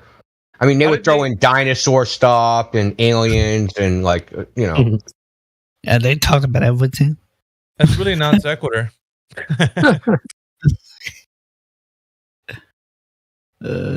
What's Steve McRae? Isn't he like some space nerd, something or other? What's his profession or Well, I skill think set? except You triggered details the I don't know, but Indio. What is your profession? Oh,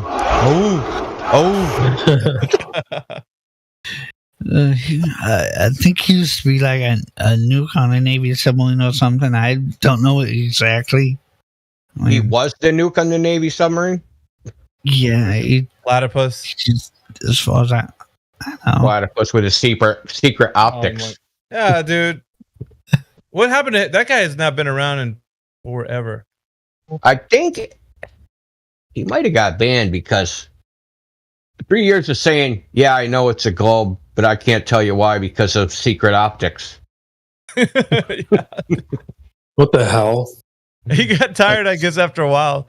But 'cause he Steve wanted to said be that? gold. No, wanted to be- this dude No. Platypus. Oh. Remember GE Platypus?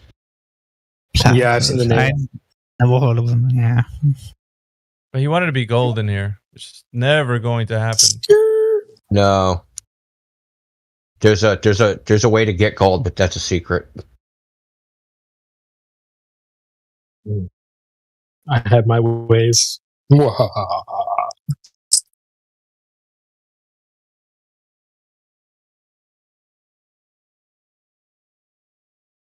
Okay, so I got a page up. Let's see if I can actually pull a video.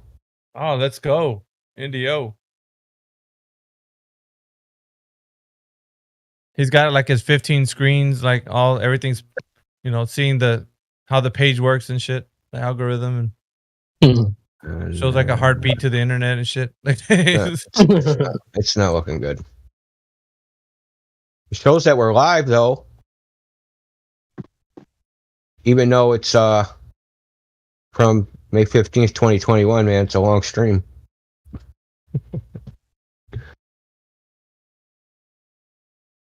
So it's a snapshot. Let's see, ladies' night. Yeah. shit, we had ladies night like that far ago. I thought it was just recent. Ladies' night. It started ladies' night a while back. We need to bring that shit back, son.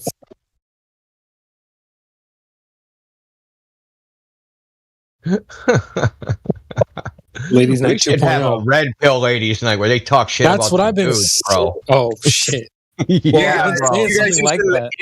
using the ladies like a fish hook for the globe darts. You guys. That's exactly that's part of the benefit because they think they come out of the woodwork when it's ladies' night. They think they're the like betas? easy pickings. Yeah, they did. I hate. No. Oh my god, that used to rub us to just because they Me would too, always bro. they would come in full force, man. They would all show up and be like, "Wow, I think, what do we got?" where were you guys at during the rest of the week? Like, what the fuck? Showed up on ladies' night, bro. Some weak ass. They show up to simp, man. Let's just keep it 1,000, man. They're showing up to simp.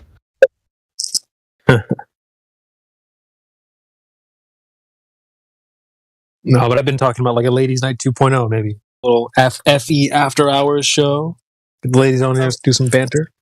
Some of us couldn't contain ourselves. Your ass better be here after ladies' nights is done with. Like we'd always tell them that shit. But they would always conveniently say, thanks for having me on. Looks like I gotta go. Yeah, it's like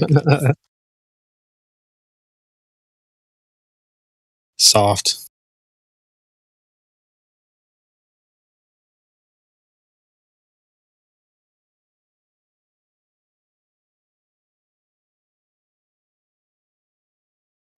I'm still salty because one night I was kind of feeling like a lady and I got muted for opening my mic.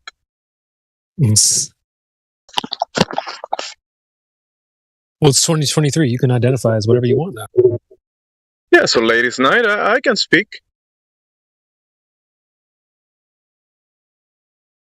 Towards the end, didn't they change their format? Like where they were interacting with the rest of the crew, just like they would guide The thing them. is that for some time, sometimes there wasn't like as many of the ladies, and just to keep the conversation going, the guys will open their mics and speak to the ladies in the room, and that will keep the conversation going. But in the beginning, there was these strict rules that, I know it was made by not by Helio, for Helio or Helio likes, because he will just open his mic and interrupt the ladies as well.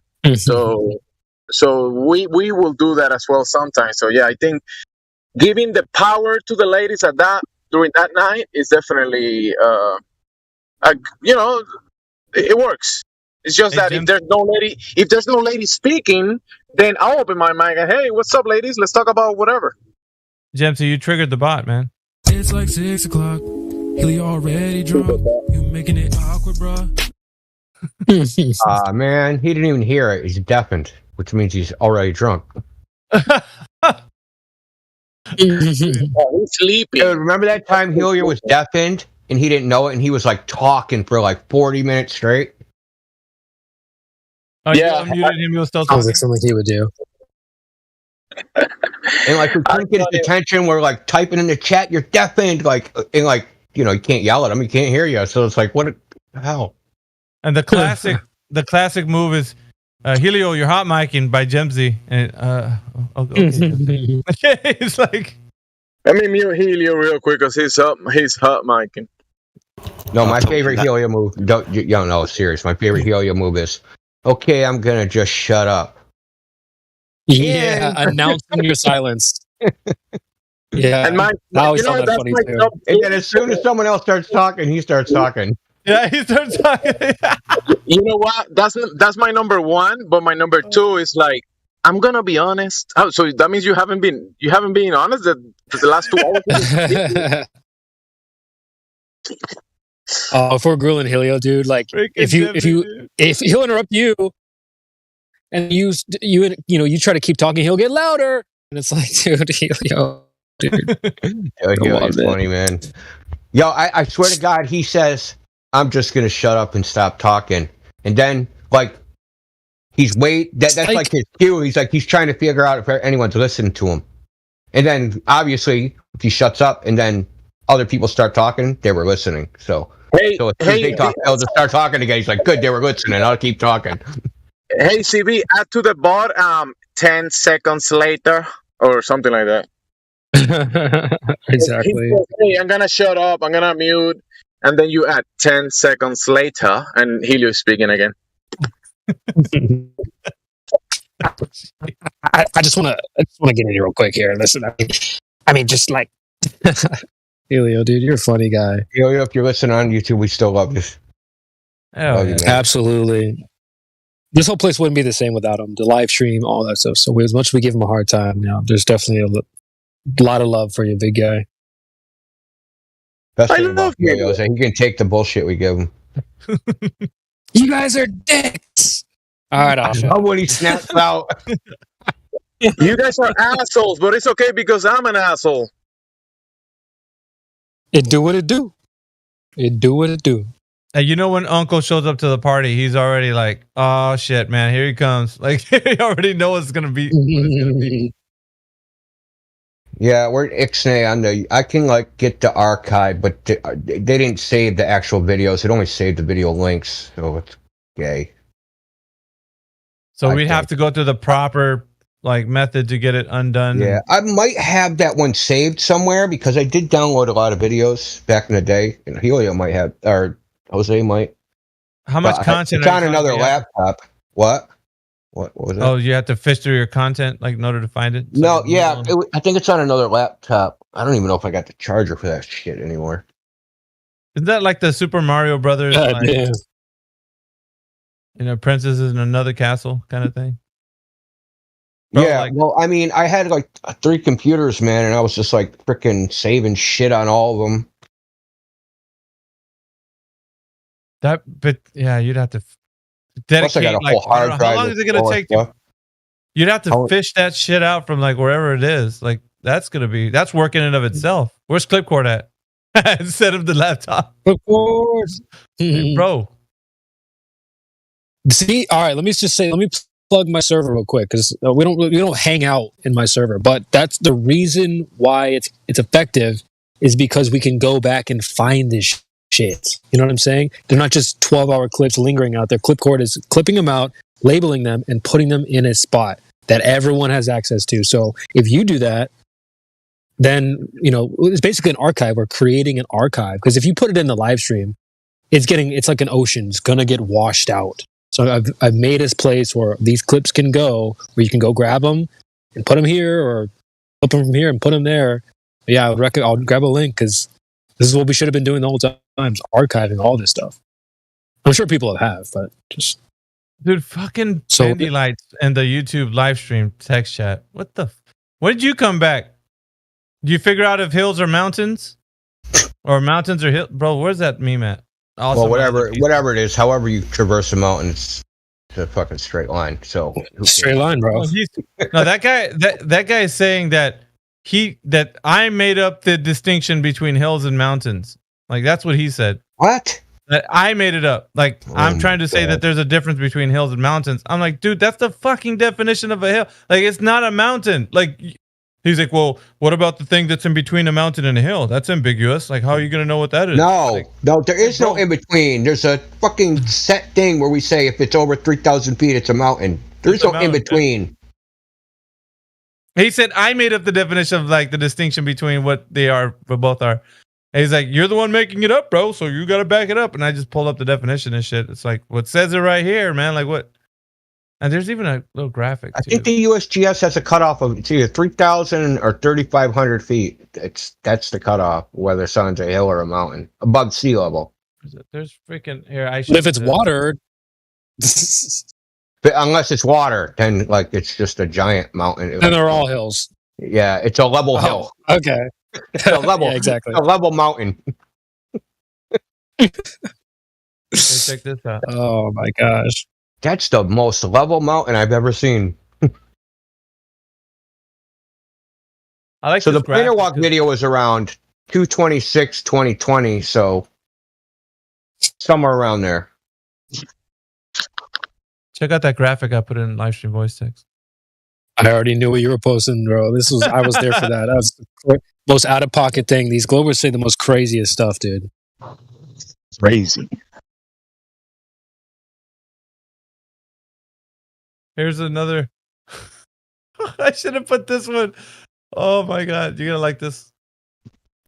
Crazy for thinking you're on a globe. Hey, look at this. Crazy. Now this is the image he needed right here.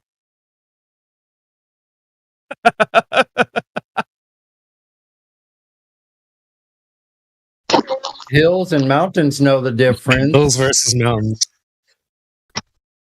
Knowing the difference. Look at that horizon. That flat. It's a flat horizon. Bendy Light, I told you, so long as you're on the internet, you're never gonna live this down, dude. Ever, ever, ever, for what you said. Never, ever. Freaking Bendy Light. Like bent over. Who said what? Catch me up on it. YouTube chat skanks. Look, yeah, he's a YouTube chat skank. Here, let me let me post what he's Bullshit, putting. dude.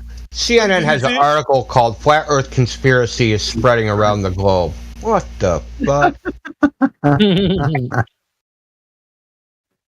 They have to. Hey, say look at- that. See, dude, I was saying this during our Fresh and Fit session. Dude, flat earthers talk about information, evidence. Globe earthers can only talk about flat earthers, man. Hey, look at what he's putting in the chat. He says Denver is over 3,000 feet. It must be a mountain according to you guys. According to us guys? Like what was you talking about? What the hell are you talking about, boy? I'm sure the USGS has a name for the mountain that Denver's on.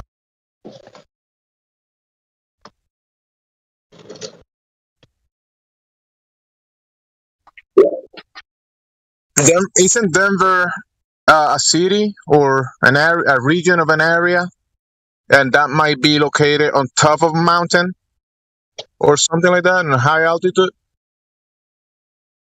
Yes, it's a city in Colorado. Let's see. He gets mixed up Denver. with words, Jemsy. So you gotta kind of dumb it down for him. Let's look at Elvis. Don't confuse them, guys. Don't confuse them. So, according to the USGS, up until the 1920s, the British Ordnance Survey defined a mountain as a geographic feature rising higher than 1,000 feet. The United States followed suit and defined as a mountain is having local relief higher than 1,000 feet. Oh no. First research on Google: is Denver a mountain? The answer: the city and county of Denver is pretty flat, and therefore the beginning of the plains. There you go, Awkward. Bendy. I just posted a link that like they explain everything to you like a child. So go ahead. What is the difference between mountain, hill, and peak? Lake, pond, river, and creek. They even rhyme. It's fucking Dr. Seuss wrote that. Oh, that's cute. He threw a haymaker from the chat to you. Yeah, I said anything over to 3,000. I was guessing at the number. Denver's 5,239 feet or 1,597 meters elevation. So 5,000 feet. Yeah, it's mountainous. If I take a mountain What's and I cut the top off and make it flat on top, is it still a mountain or is that a plain? And that's for Velociraptor. Why are we arguing about stupid shit anyway? Because Benny's just a distraction, dude. This is just a distraction. Anything but flat Earth, right? Come to Just the ignore arena, it. Yep. Bendy Light. Come to the arena. We'll just stick to one topic. We'll see how you do. Yeah, He'll might as short well do circuit, it. bro. Does not compute. Does not compute. Earth globe. Earth globe. Well, check out. He's got the whole water cooler gang to rely on, so he doesn't have to come into the voice. The Peanuts Gallery. You know, they're in their little sweatshop, little office, bunch of desks with cubicles and phones, combating flat Earth. You know what? Hello, Earth is not flat. That's Hey, bro. Indio, the General Dynamics here. I heard you used to work there.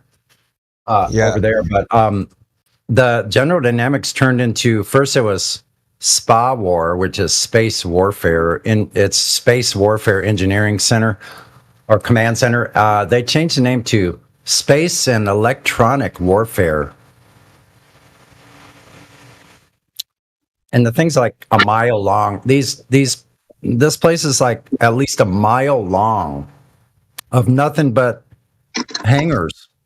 Huge hangars. A mile long. At least a mile long. Kind of crazy, India, because the guy that was speaking the other day, were the two guys from Raytheon and the other guy from MIT. That's what they're doing. Like, it's defense contracts and that kind of stuff. That's what they're doing. So I worked in a naval annex. When people tell them, hey, they're doing space work or whatever, like outer space, like that kind of stuff, that's not what they're doing. They're doing surveillance and military stuff. I think so. Go ahead, Indio. Yeah, I worked in something called it the naval annex. I don't want to get into too much detail. I don't want to get over trying to fucking. I know. Go up my door and fucking kill me with a round ball. Anyway, so the facility was actually built like slightly like it was a surface facility, meaning it wasn't underground, but it was built below ground level with like 20-foot high walls. So it was in like basically like a caisson. It was built inside of a pit. And the idea was if there was a nuclear bomb, the fucking blast would go over it or something. But it originally was GE, and then it became Martin Marietta, and then it became General Dynamics. Yeah, a lot of those contractors are around here too. What was I going to say about that? Yeah, back in the 70s, someone invited me to tour Hughes Aircraft, so I got to go in Hughes Aircraft. I saw one of those things that they call a satellite. I was up close. Oh yeah, I could almost touch it. I've seen parts of them. Like it was never fully assembled. No, yeah, exactly. But yeah. Like I've seen the boards and like parts of it. It was never fully assembled. Like I only ever saw it like in an assembly area. I don't even know where they assembled it, quite honestly. I think that got assembled like maybe. I think they might have shipped in parts and then assembled it. Like did the final assembly somewhere else. Yeah. When I left the Navy, I moved up to Washington State and I worked at a Department of Defense facility, a big, huge freaking place. We made torpedoes.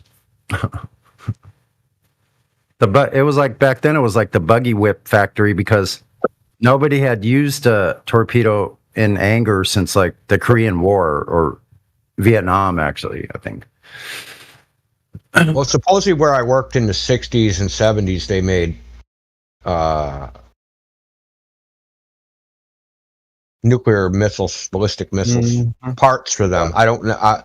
All I know is what I was positively told is that they made the trigger there. But that could have been just Cap. I might not even believe that guy. That's one of those things where like someone's just talking shit. They work there, probably sweeping the floor, and they're just like, "Yes, I make the nuclear weapon trigger. So when the bomb goes off, I kill them." You know, shut the hell up.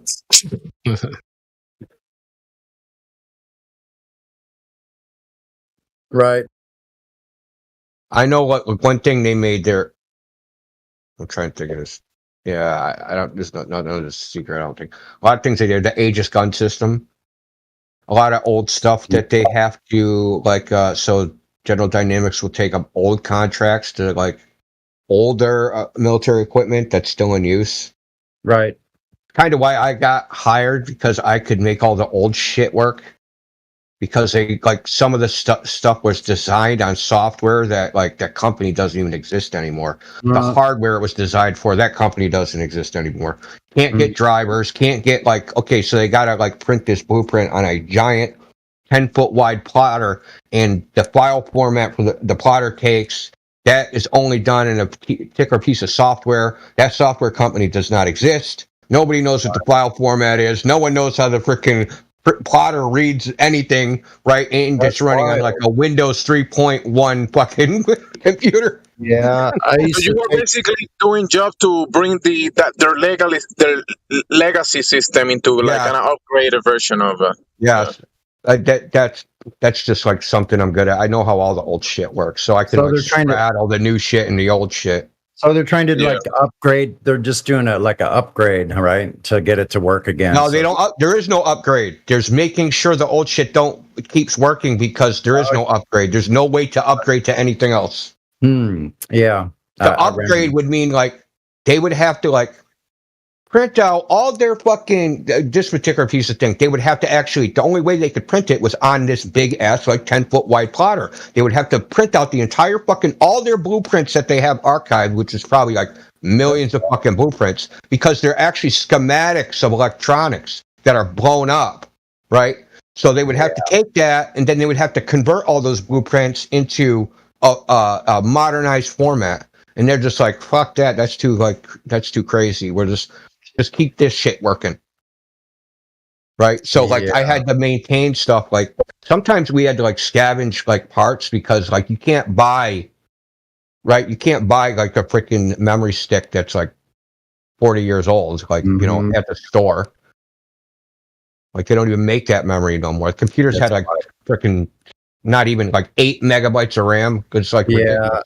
Yeah, but that's still no excuse for freaking NASA.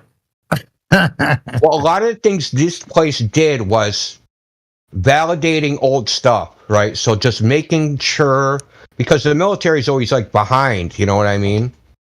So it's like using like always like it's make work, because even if they didn't do their job, like shit still breaks and there's nothing they can do about it. But it's like, I don't even know what half the people did there. They literally did nothing. To me, why know what they did there? They freaking started their job day and just sat there and complained about fucking their email not working all day. That's what they did. That's about it. Yeah. They're like, I got a PhD in fucking mechanical engineering, but I can't get my email to work. Like you're nobody had PCs when I was in the Navy, so it was a different world.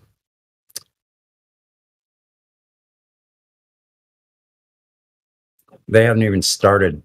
There wasn't even publicly available. There's psychos there, man. There was this one psycho fucking PhD in physics dude that he would like. I didn't know this, right? Because I was like the new guy, and I didn't know like there was something like wrong with this dude. And he like would try and find unresolvable bugs with like the operating system, right? He would like go and like look on the internet for bugs that could not be solved, and then make his computer do them, right? But we don't know that they're bugs that can't be solved. But we would sit there and try, because when we're trying to make his computer work, he doesn't have to do anything, right? He just sits in the coffee room until his computer's fixed. That's crazy. Yeah, dude, and I didn't know this. And I'm like, dude, I got like these 10 open tickets from this guy. Like, I fucking can't solve any of these things. Like, they're like, oh, that guy, just delete the tickets. Like, what? Wow. Because this is what like a weird psycho thing that he did, man. Like, to get out of doing work. Yeah. Because especially back then, like there was a lot of bugs in Microsoft Office, and he would intentionally make Office do whatever bug. Like it's like if you wanted to find bugs in Microsoft Office, you could just sit there all day and find bugs. Yeah. Right?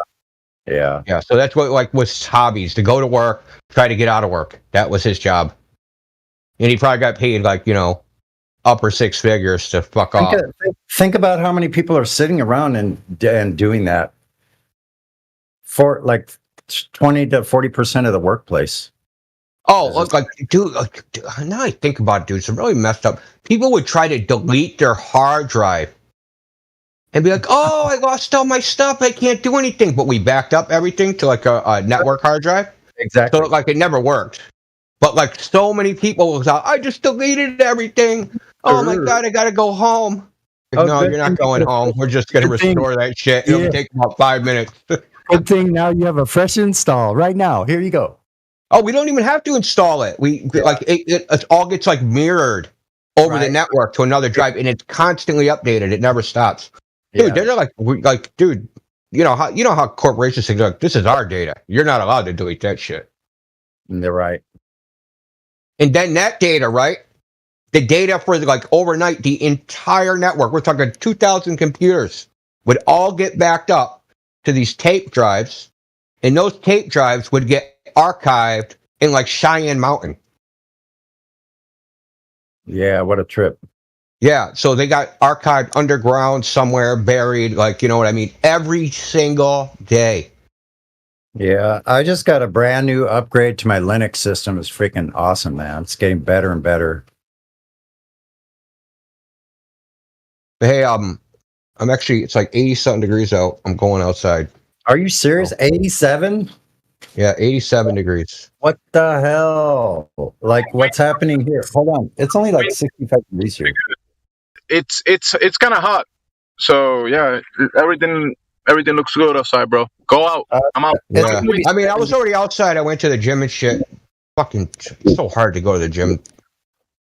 Oh my God. Just the other people there. It's like, bitch, you're 300 pounds. Why the fuck you doing sit-ups? Sit-ups ain't your problem, bro. You can't, there is no such thing as like targeted weight loss, right? Like you can't like do sit-ups and like just your stomach shrinks. You have like sit-ups aren't your problem. Put down the fork. Anyway. Oh, you need 1 hour on that machine, bro. You need to use it. Come back tomorrow. Dude, why is a 300-pound chick doing sit-ups, man? I mean, I give her credit. Like, yeah, you're doing more than you were, but whatever. But like, you know, like sit-ups ain't it. Like that's not going to do it. That's not going to shrink your freaking ginormous stomach, dude. It's only 65 degrees here in San Diego, and it's going to be, guess what? The high 66 degrees, of course. Oh, 66.6 degrees. India, let me know if you wanna go somewhere to have lunch, bro. Yeah, I'm bringing my kid to the park, man. Good job. I'm gonna go eat ice cream later in a little bit. I'm gonna go eat ice cream with my girls. Yeah. Ice My cream. son We're gonna doesn't go. like ice cream. It's just fucking really weird. He hates that shit. Overcast sky. He likes sherbet, but that's it. Yeah, we're gonna go to Middletown. They sell that stuff you just mentioned. What's the name? Sherbet. Yeah, sherbet. Yeah, sherbet. And Middletown is called the Richardson farm. What? The Richardson farm. They milk cows and make ice cream, and they also sell the milk. Yeah. No, I'm just looking in live stream. What the hell? I'm leaving on that note, man. That's enough. There's a Later, bro. unicorn making some rainbow flavored ice cream cones. Oh, out of their sphincter. So no, I'm good, bro. Bandy.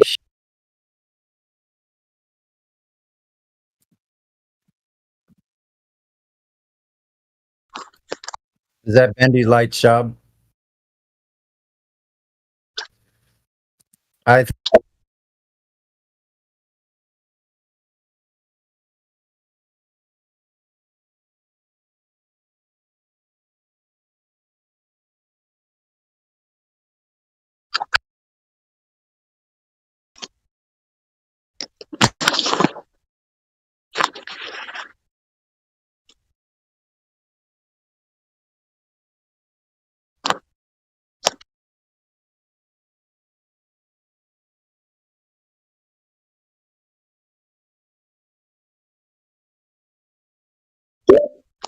In the town that I'm at, they have this water processing facility where the public water goes there and they treat it and put it back into the system. They have like these huge methane tanks, or how do you say methane tanks? Tanks. They're huge. So Thanks a they get lot. the methane from your shit. I guess from your piss and your shit. Oh yeah, they probably skim off about $100 million a year for cosmetics off of that stuff. Yeah, and women put it on their face all day long. I was listening to some news article, and there's been a bunch of studies on the water that comes out of these facilities, and it's full of pharmaceuticals, full of medications.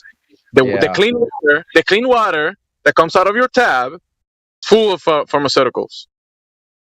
It's kind of Yeah, crazy. I had someone tell me that was prescribing those kind of medications years ago. Don't, if you do, get rid of it or whatever, don't put it in the drain, because I don't want me and my daughter getting it. It's okay for me to have it though, huh, lady? But not you and your daughter. Kind of crazy.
Any new people?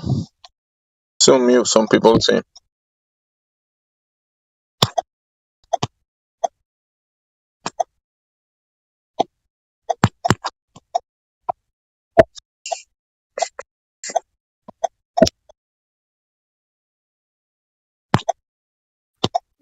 JOMS, JOMS, JOMS, VC verified. Poison showers. Talking about water and We know who pharmaceutical. Yeah, we know who that is. Who that is? PD, no doubt. No way, that's not him. I bet it is. No, I don't believe it. Come on, bro. Okay, let's let him talk then. Hey, Poison Showers, are you there? Yeah. I told you. Who that? PD. But I'm asking him. Who are you? Who are you, Poison Showers? Who are you? I am who I am. Oh. Why people call you PD? Why is that? So mysterious, man. I don't know. Ask them. Ask them why they call me what they call me. Because that was his first name. Oh, that's the original name? Like on the birth certificate? As far as we know.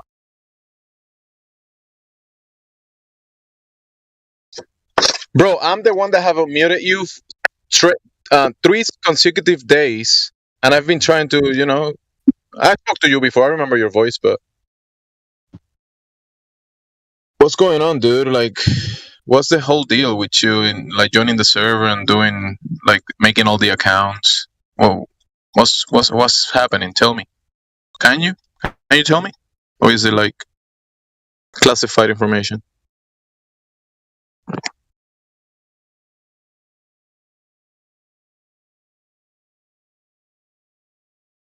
P.S. Poison Shower. So P.S.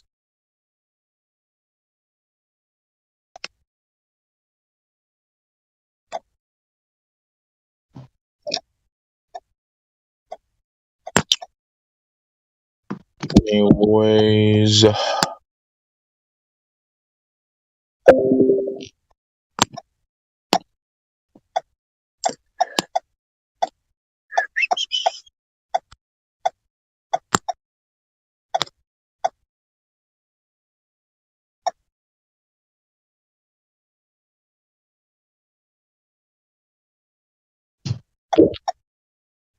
I see that the Flat Earth Arena has been reopened. Yeah.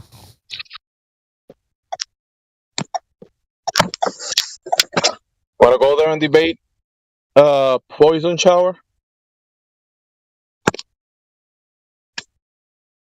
Yeah, they're gonna be. I haven't been there in a while. Do you see it? Arena. Coliseum. Ooh. 24/7 Flat Earth Arena. Cool. I mean, not really, man. They probably shower, Who showers? I don't, but I'm sure there's a lot of people that do, You don't have a shower in your house. You just jump in a bath full of water. You don't shower with the shower that is falling on your head, but you jump in water, and that kind of functions as a cleansing function, because that's what people do in the shower, right? Cleaning the You're skin. asking if I take a bath? Yeah, you take a bath, but it's not the same thing as taking a shower. I mean, I don't fill up like a bathtub with city water and bathe in it, man. I don't do that. What do you use, like seawater or spring water? No, I use distilled water. Oh, distilled water. Okay. Yeah, I mean, I just pour some into a bowl and use my hands, Okay. Just one bowl. I've been doing this method for about 8 months now.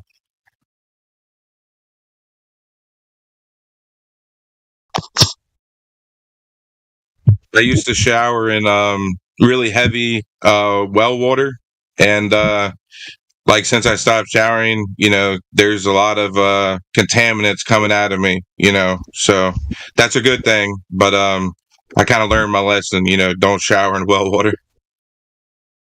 Don't shower in well water? Yeah, I mean, I've got like a little bit of acne and stuff from the detox symptoms, Is well water the same thing as city water? Is that the same thing? Because people have wells that have no connection to like the city properties or anything like that, right? Yeah, no, I'm saying we had a well, and of course, some well water's fine. You've got like a reverse osmosis filter on it or something like that. But this one didn't have a filter on it, so it was very heavy water. So that's what I'm saying. When I was showering in that, I probably collected some contaminants through my skin. And now that I stopped showering, I'm kind of going through the detox process of showering in that hard water. So, yeah. Now the distilled water, since people say it's almost empty water, right? It's using that one to detox your body because it's pulling the stuff. Because the water needs the shit has to go somewhere, right? And see, you're putting your body inside of empty water. The shit that is inside of you is going to the empty water, right? Now you're clean. Now you're cleansed. Yeah, I mean, the distilled water is like pretty much pure. So when it goes through your body, it's ready to pick up poison. You know what I mean? Yeah. What about the other stuff that is supposed to be in the body? Will it take that as well? Like it will take the bad stuff. What about the good stuff? Yeah, from my research, it only does the inorganic minerals. So, like inorganic iron, for example, like the rust on a nail, right? So it'll remove those, but the organic kind, it won't touch them. You know what I mean? It kind of just gets rid of the poison from the cells. Are you drinking it too, or are you saying this is just from bathing in it? Oh no! I've been drinking distilled water for almost 10 years, about a gallon a day. I had amazing results with that, but I was still showering in the city water, and also when I, lived at this recent place, I was on this hard well. So when I stopped doing that as well, I kind of went all in, and I'm only letting pure water touch me, and I'm being serious. I don't use soap or anything like that.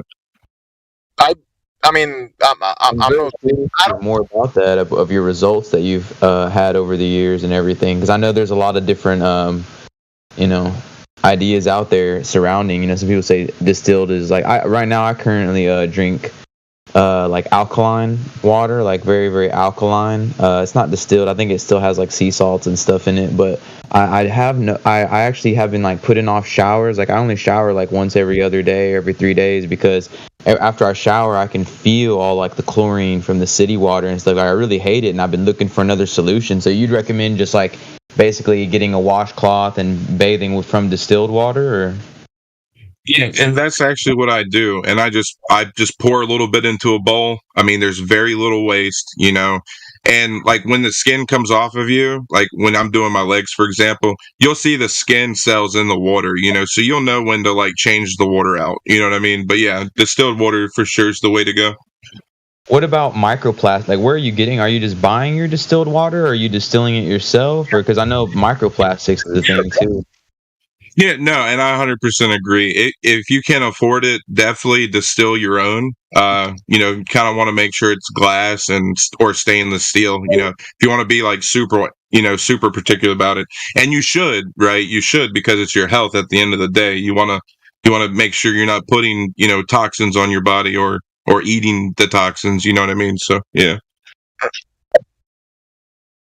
I mentioned earlier, I don't know if you heard me, but there's been studies in many cities and collecting the water that comes out of the faucet and testing that, and it's been found out that a bunch of pharmaceuticals and even other chemicals and even live organisms are in the city water. And so, to your point, I don't know about the distilled water being the best. I don't know about that, but to your poison showers name, I have to agree with you.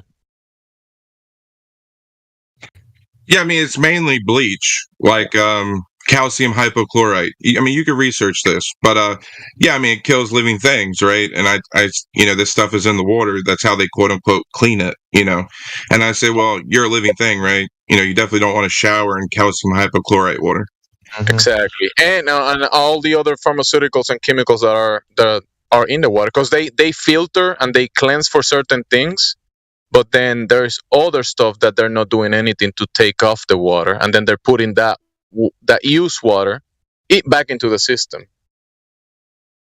And see God knows how old the pipes are, right? So those are going to eventually start wearing out, and then they leave some chlorine in the water because it's got to travel through the pipes, and it might get some bacteria in there. So that's why they keep it in there, But yeah, I agree with you. There's a lot more than just calcium hypochlorite in the water.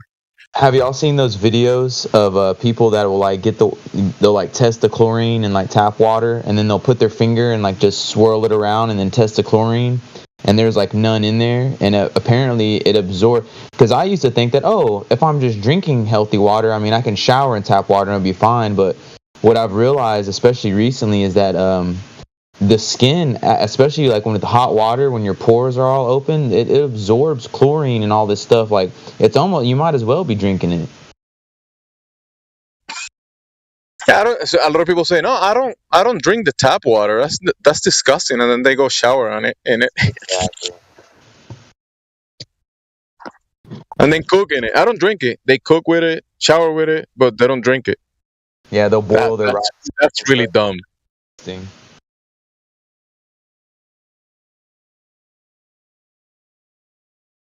Yeah, I mean, I've honestly gotten to the point where I don't even cook with water anymore. Like I just put meat in the oven. That's all the cooking that I do. I think that's pretty practical. And I eat fruit and corn, and I drink milk and all this other stuff. I mean, you know me. But me too. I eat fruit. I eat some grains, not much, but I eat mostly meat, protein, animal fats, eggs, fish. I do eat mangoes and pineapple and that kind of stuff. Some fruits and some grains like fruit, rice. man. Yeah, you pretty much can't go wrong. Unless it's inorganic fruit, man, because fruits absorb pesticides like a sponge. Oh, you definitely don't want the pesticide. But remember, the pesticides and the fruits are two different things. You definitely want fruit without the pesticide. So you want real fruit. I've been on the strawberries kick, man. Just recently, for some reason, strawberries are just appealing to me right now. Oh yeah, I'll tell you, I do love the strawberries. I like the taste and everything. I try to take the seeds off it. Like I don't the seed stuff. In my opinion, you just gotta probably get rid of most of the seeds. That's what I do. You don't have to do that. Because you see the seeds on the skin of the strawberry. That's what the seeds are supposed to be going into the soil and giving you more strawberries.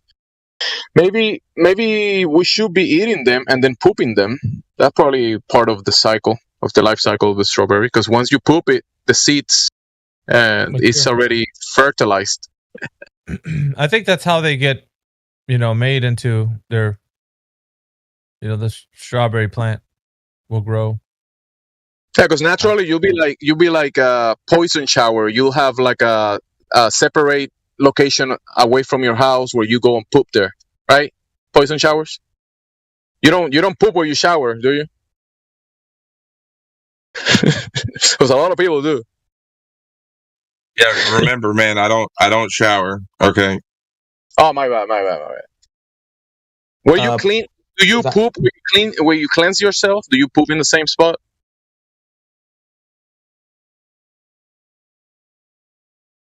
Oh, you haven't thought about that one yet, huh? I have a question for you, Poison Showers. You were talking about like the detox and like withdrawal symptoms. Like, what are some like the more severe things that you've noticed with not showering and trying to stay away from all this stuff? Yeah, so like I said, I've been drinking the distilled water for a while. So when I first started, you're gonna see some stuff come out of you. I mean, you got to think about it like this: say you've been showering or drinking tap water for 2 or 3 decades. You know what I mean? It's gonna take some time to get that out. You know what I mean? But I've been doing it for a while, and eventually, I mean, you just feel great. You know what I mean? You feel pure. You can definitely tell the difference, and I can. You know what I mean? But it's something that you'll have to experience. When you say come out of you, do you mean like in your shit, like in your poop it comes out, or you mean pores and stuff? Oh, no, both. You're going to have bumps on your skin from stuff escaping that way. And of course, all that stuff heals over naturally. You know what I mean? I've actually had to get a piece of me cut off where I had contaminants coming out of me, just a spot on my back. You know, so I had it cut off. You know. Guys, I don't really know what this is, but it's meant to be Speculation Sunday about flat Earth. Certain members in here shouldn't be talking about what they're talking about in here. I don't know what the hell's going on. Oh, old dude. Hey, old dude is here. Hey, what's the new topic, old dude? What we should be talking about? Read the server name, Jamesy. Wait, but come on, talk to us, bro.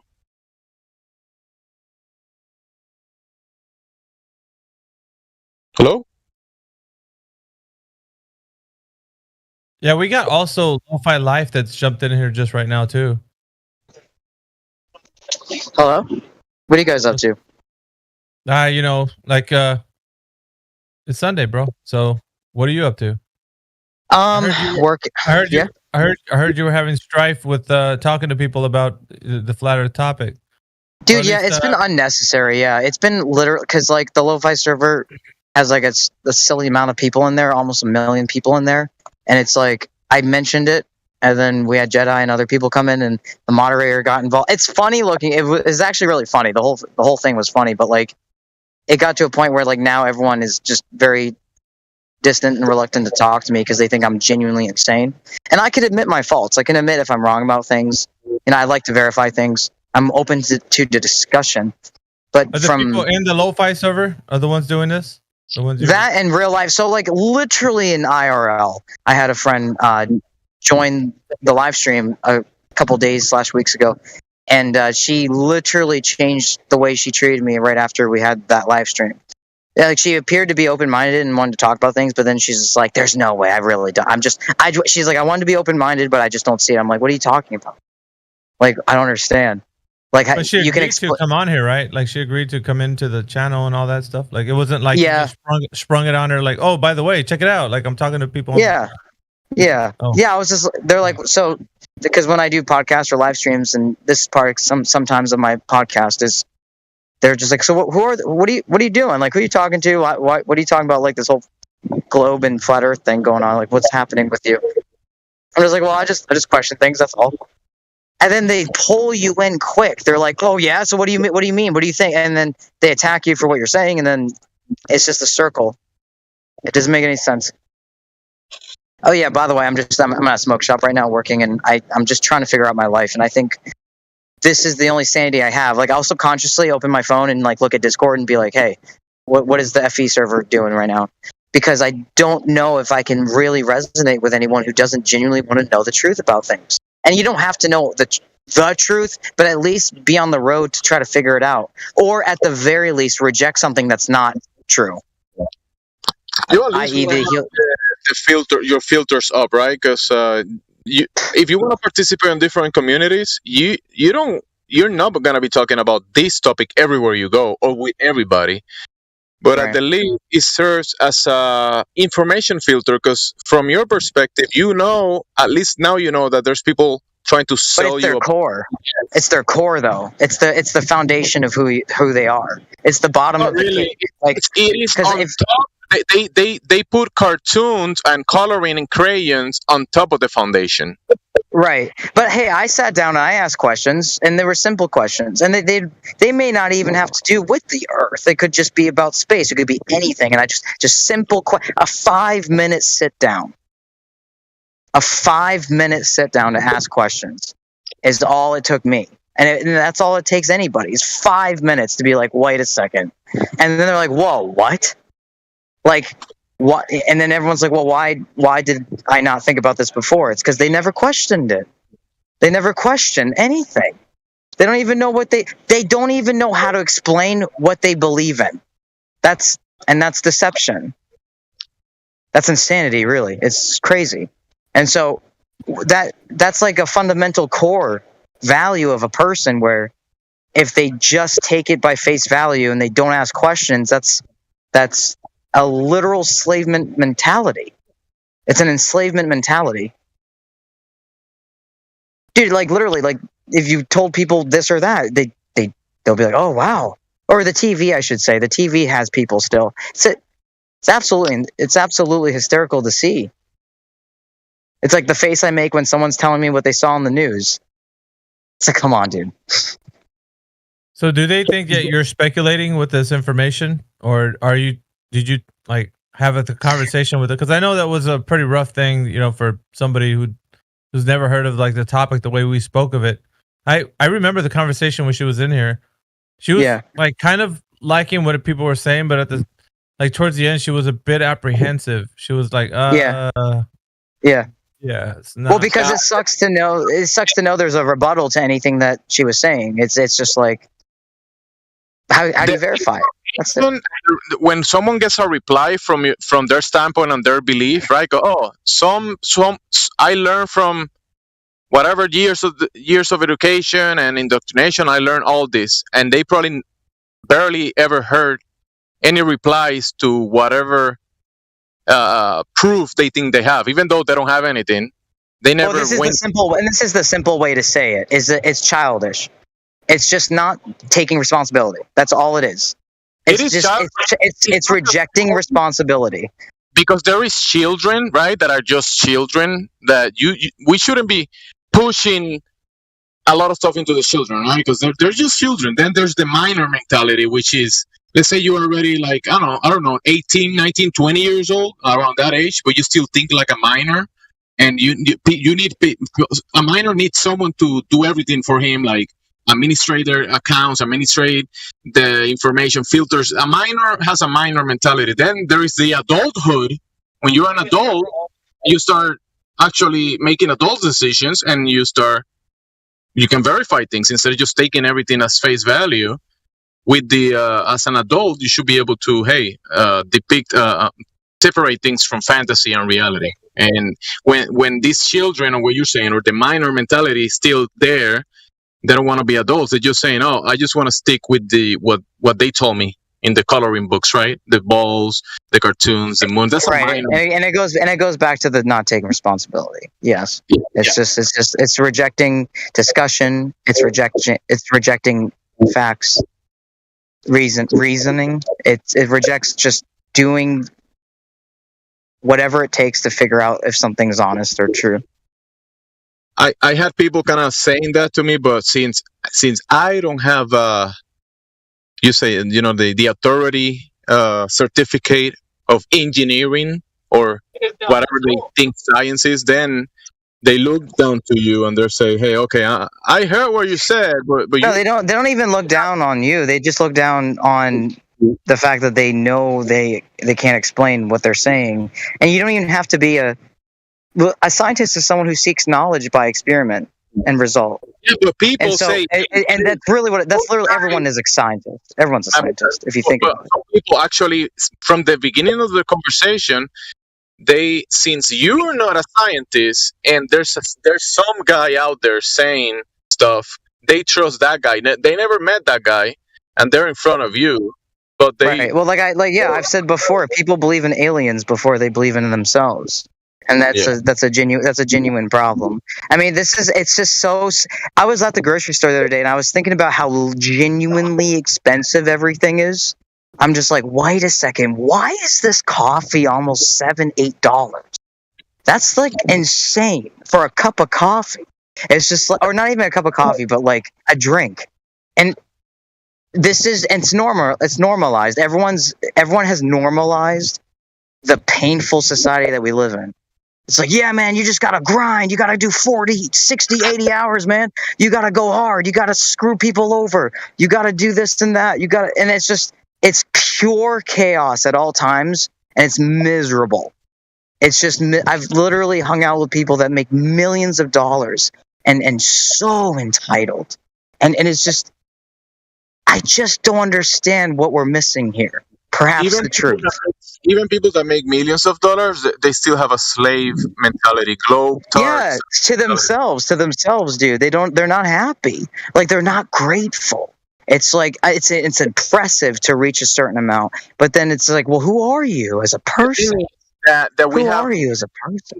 We've been told this mindset since we're children. Like, okay, you gotta go to school you gotta wake up a certain time, go there a certain time, you follow the rules. And we've been trained into, the globe is in the corner of the room, and that's where you live in this corner of the class, right? And the globe, mentally preparing yourself to be a good slave and to follow whatever authority says, and just to go to school. That's what they teach you.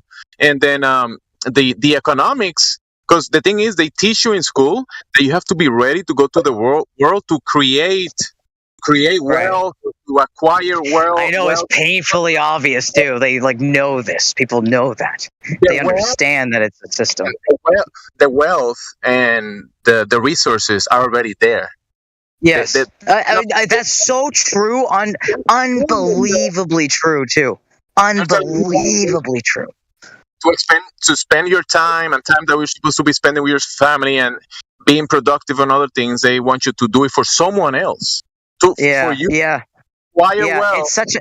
If everyone just jumped on the FE train for just 5 minutes, I think the whole world would be better. Honest to God, if just for 5 minutes, if everybody just sat down and talked about FE for just 5 minutes, just question everything, just for 5 minutes, it would change the whole entire world.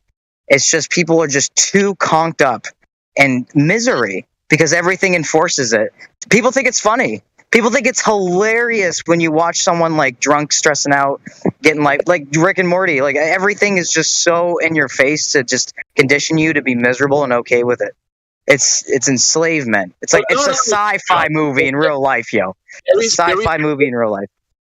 There is the public side of things that we see and we're sold. You know how people some people buy the rumors and then sell the news. So what we get in the public side is the news all the time. Is the news. It's already something that has been designed to give you. They create everything's exactly. It's all by design. They create it. It's all by design. On the public side, where things are being done, where on the private side, where things actually, the mechanisms of cause and effect relationships on how things actually work and the functionality of that. You're never taught that in school. You're just school is just like check this out. Watch this. School is just like prison. The bus, the food, the timing, the lineup, the authority. It's just like prison. Nobody says, "Mom, I love school lunch today."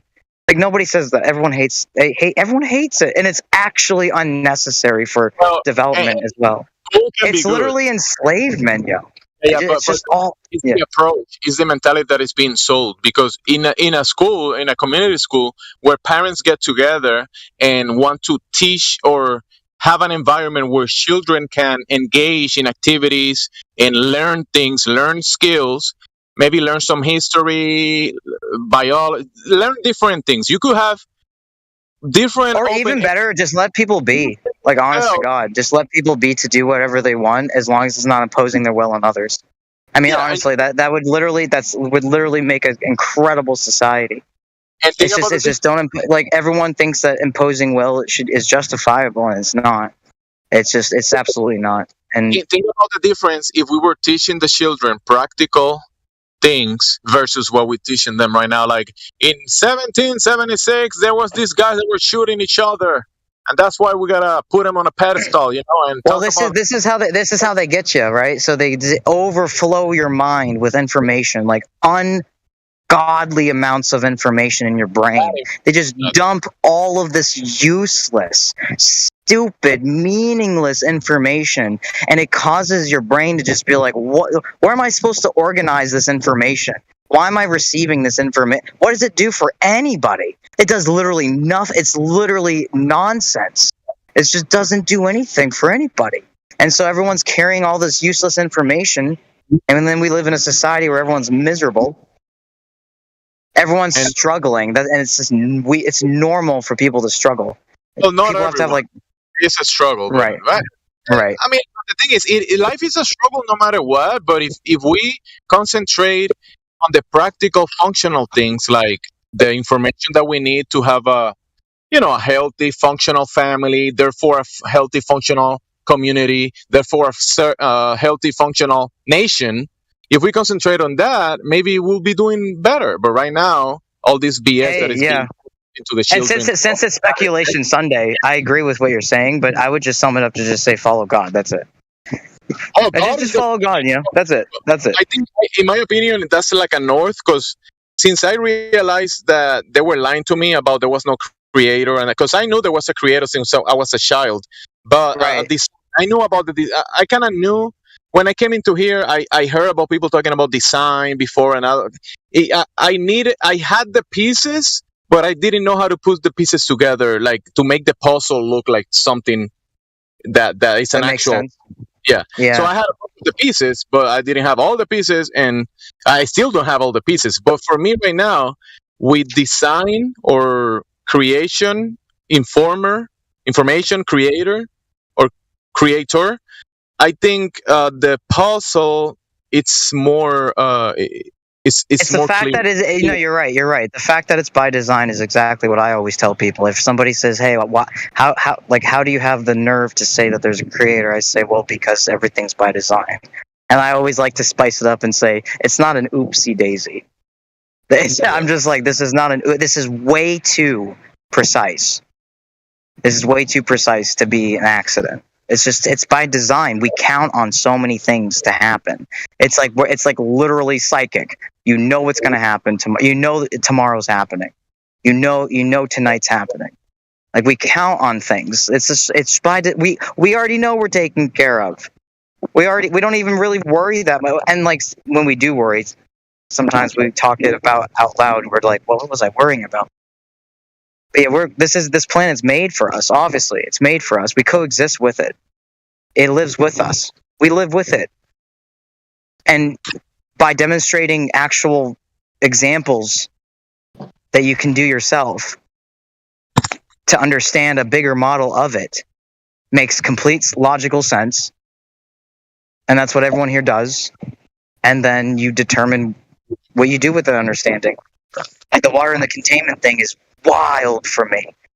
Like water in a containment is insane to reflect on, because then it just goes further that there is a containment for the ocean, for the oceans. It's not gravity. So water always finds its level every single time. You look at it and you can determine what's going on. You see water in a cup, you see water in a bathtub, it does the same exact thing no matter what you do with it. And that's why that information kicks in and it's being pushed to people, so you don't see things for what they are. Yeah, it confuses the living daylights out of people. Like when I believed in the heliocentric model, I was like, yo, I'm going to go talk to my friend, but is a meteor going to hit me? Am I going to fall off the earth somehow? Is there going to be an alien invasion? Is the sun going to burn out? Like, it's just crazy. It made me worry all the time. I was like, anyway, yeah.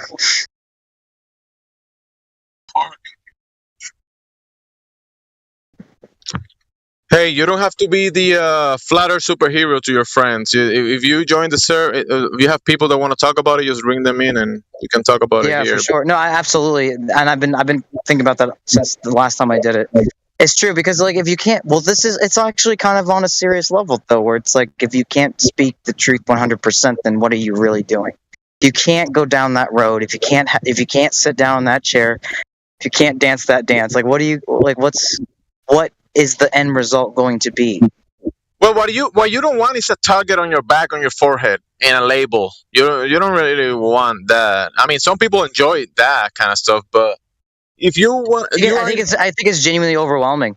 I think it's overwhelming. I think it's a party that nobody wants to be at because everyone just rejects taking the responsibility. I like being at this party. I love it. Yeah. No, yeah, this party is amazing. No, I'm not saying this one. I'm not saying this Discord server. I'm just saying in general, like, when you see people, so many people, working in a smoke shop has shown me a lot about people, and everyone's miserable. Like, a lot, I should say. And it's just like, well, why is that? Well, why are people miserable? Well, because they're just not dealing. They're not dealing with honesty. How about that? Like, if you're dealing with something that's not honest, that might cause problems. If you're dealing with something that is honest, you might figure out solutions. So it's not an accident either. If somebody's going through a terrible time, they might be living a lie.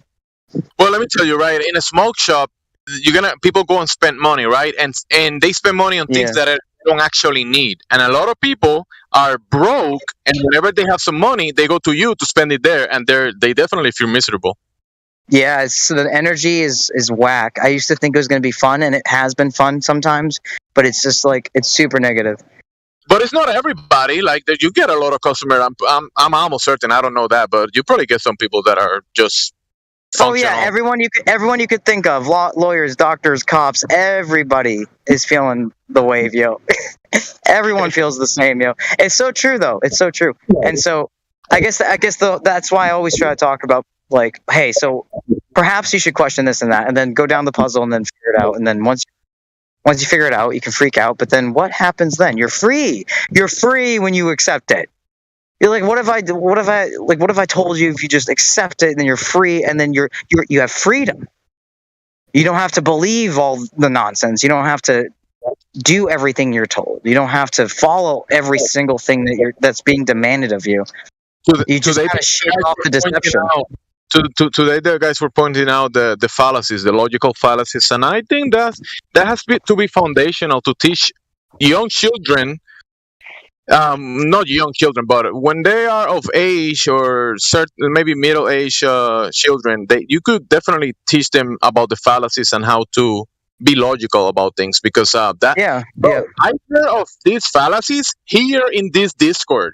I didn't hear that shit in school. Yeah, right. Well, do you remember that the omen, curiosity killed the cat? Do you remember that omen? Yeah.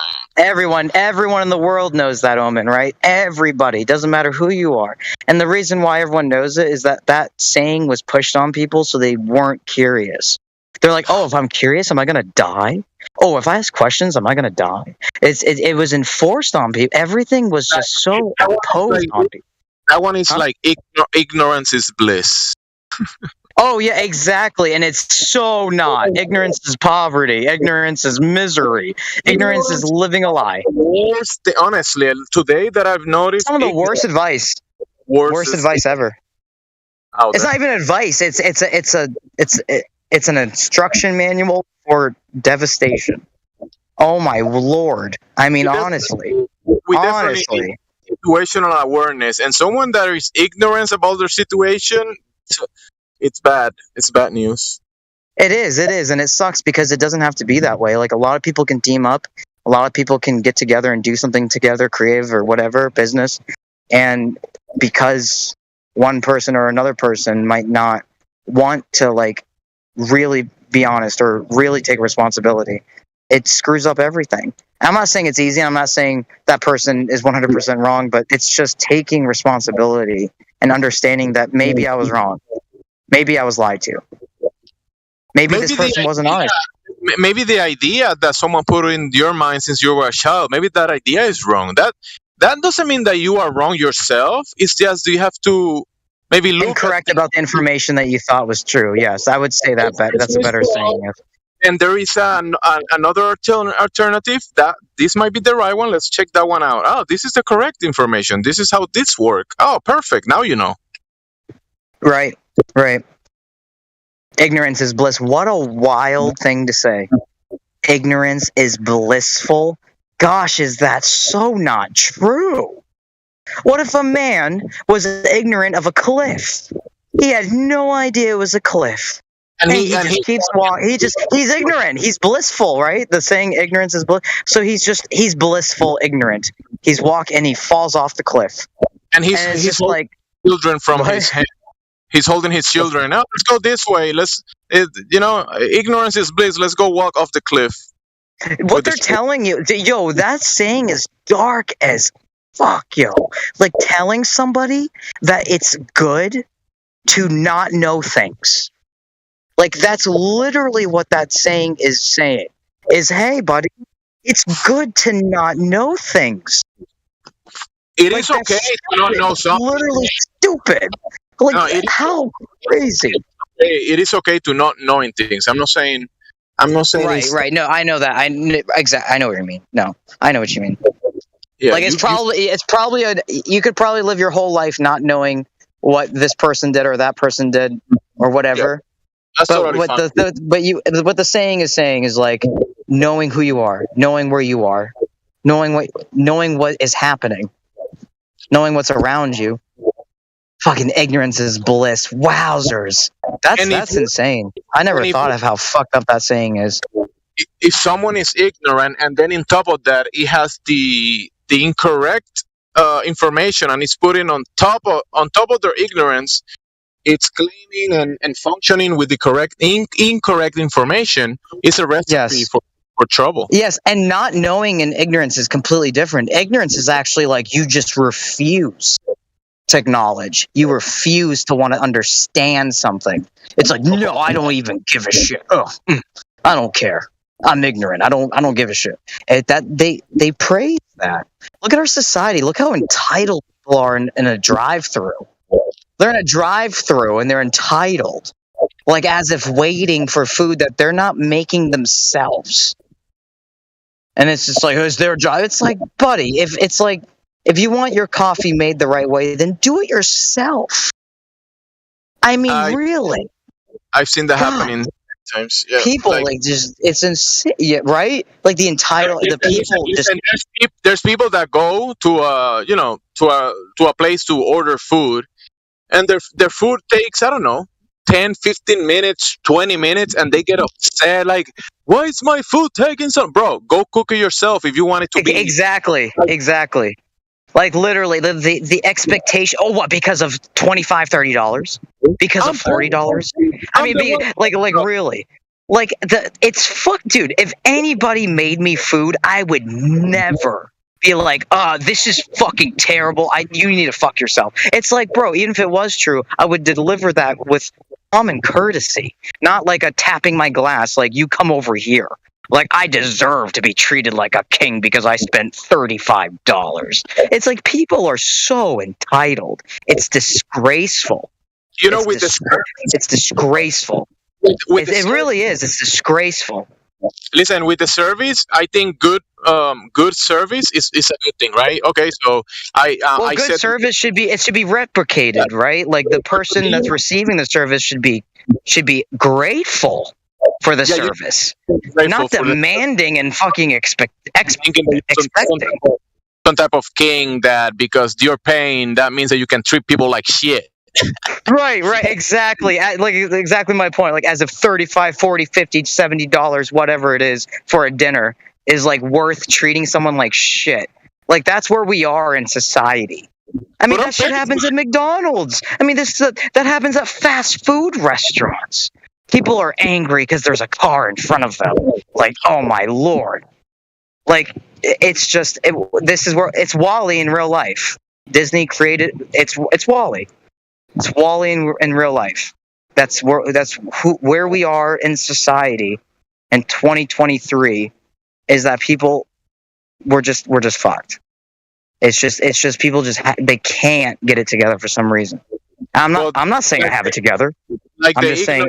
Like the ignorance we were talking about, there's people that don't know, and there is people in the know. So it's not everyone, bro. There's people that actually know the BS that is chosen going on. ones for sure. Yes, absolutely. No, actually, I think that's true for real. Yeah, it has to be true.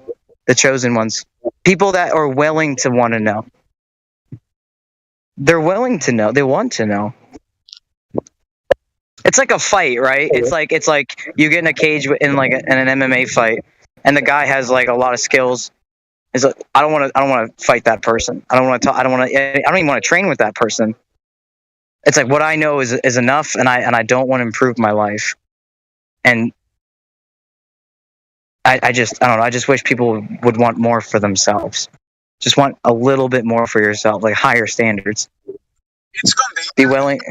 It works for a certain level, but the design, like I was talking about, the foundation of things, the design of the foundation, the actual foundation, we should be able to break through the the fear or the mental conditioning or the spell, because the spell is not you, the conditioning is not you. You're just acting that way because someone said so, but that's not who you are.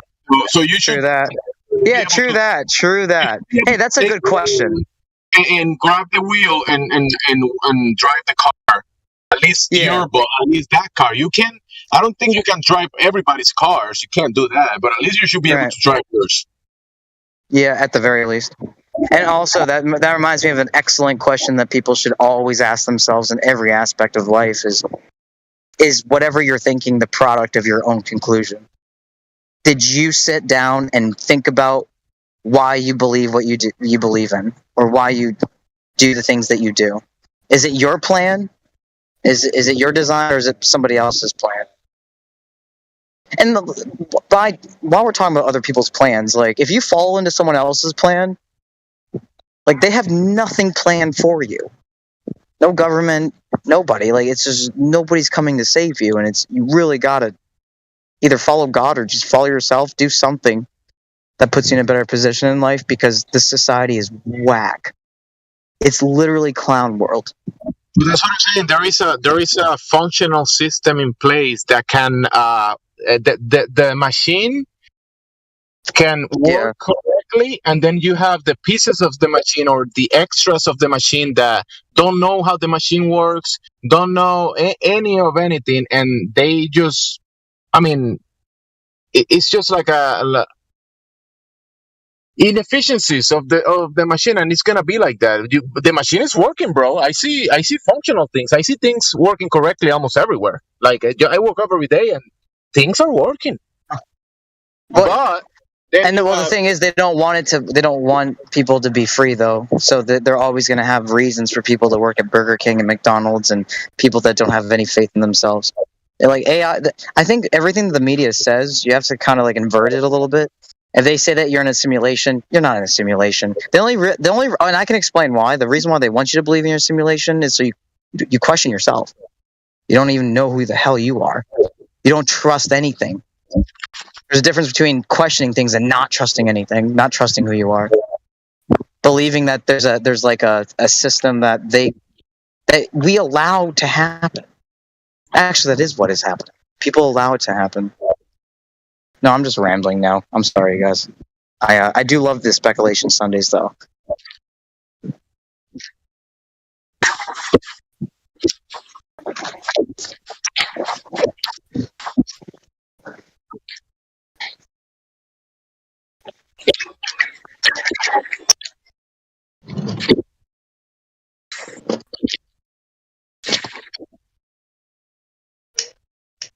There's un DoorDash from Felicia.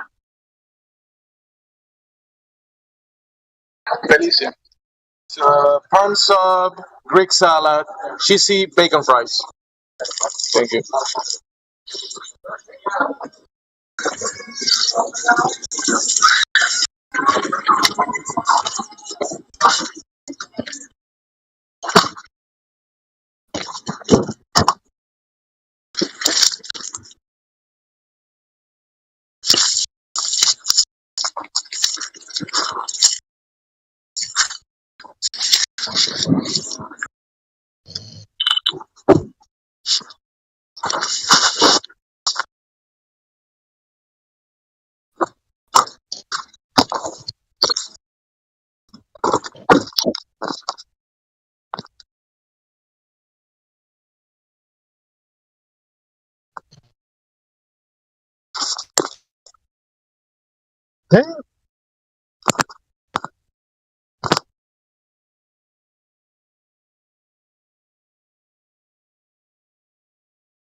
Jamesy, your mic's on. It is on. I can hear myself. I was going to say, enjoy those cheesy bacon fries and Greek salad, mate. I'm gonna have something else. This one is not for me, but I got a DM from Sonny. I have to reply this one because Sonny reminds me of good times because of the name Sonny. Lived in the Caribbean, so it was always sunny. I mean, not always, but during the day. Let me send Sonny a few links.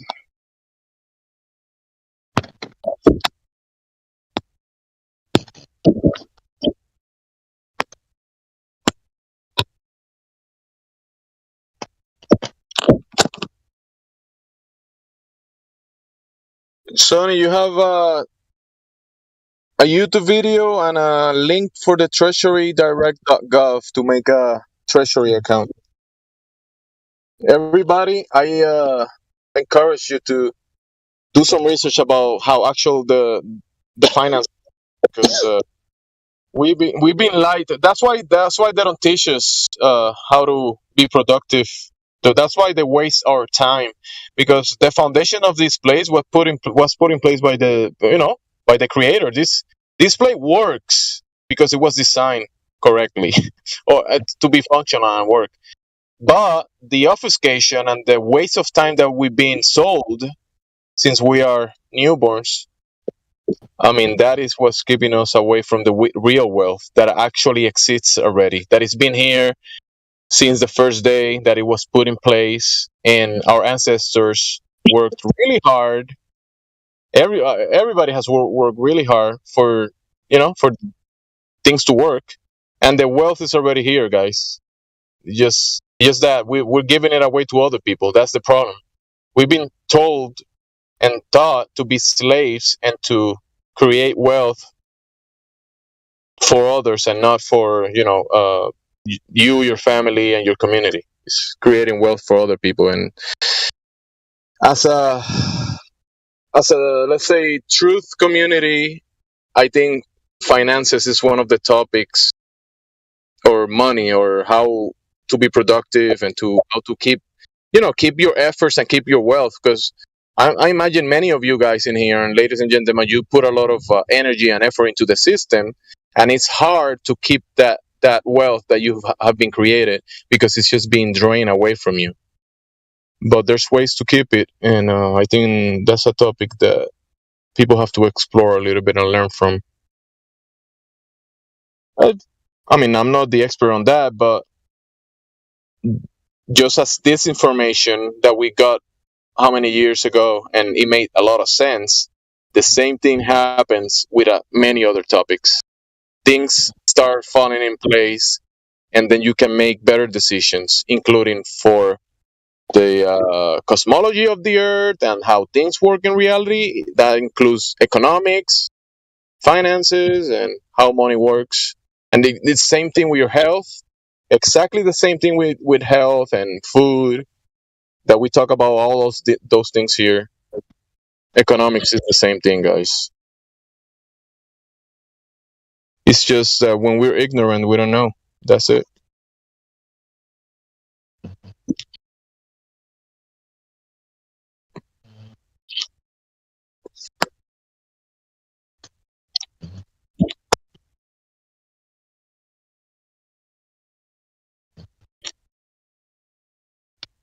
I had to wait almost 25 plus years to know what a logical fallacy was as a definition, and as a how it's used and how it's not supposed to be used. I mean, I don't know everything of that, but at least now I have a more clear picture about how that works, and I see how logically how can you be logical in a conversation and follow through to a logical conclusion, instead of just saying words that don't nothing make any sense, but people just talk and talk and talk, and they make no sense. And I think I used to do that a lot. Obviously, I still do it, but at least now I have a more sound foundation on a lot of things, including my personal life, including this topic, this server, and my finances. So it's a good thing to know about the fallacies and how things actually work.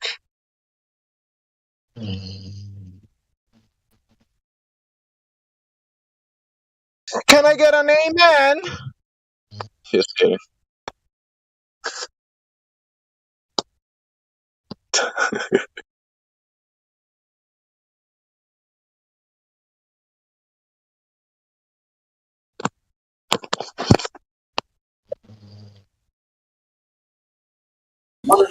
Amen. Who is that? Who was that? Wait, sounds familiar. That was Godric, right? Godric. Was it you? Who was it? Yeah, what's up? Let me DM you because one time you asked me about letting you know about this finances stuff, and I found a few good things that you probably can go through that as well. Remember one time we were talking? You told me, hey, send me information about that if you figure something out. Okay, thank you. All right, bro. Just two links over there so you can have a better reference point from this.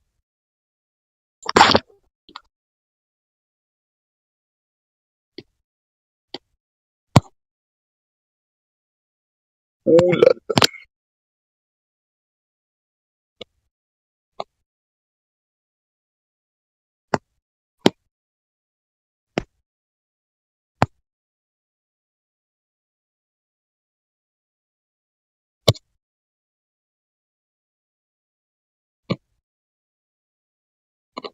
So where's the flat earthers in here to talk about the flat earth and the globe tards to talk about the ball tard? Where are you guys?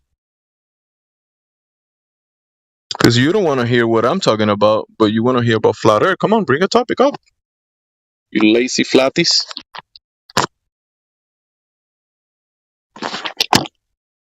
Yes, I know some people here that if you say something they don't like, they're going to open their mics and tell you what to do.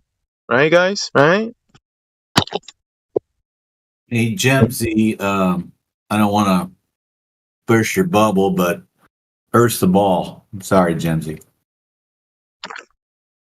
You mean like a half a ball, or it's like a basketball, baseball, not football. Football's not that shape. Soccer ball. How's that? Tennis ball.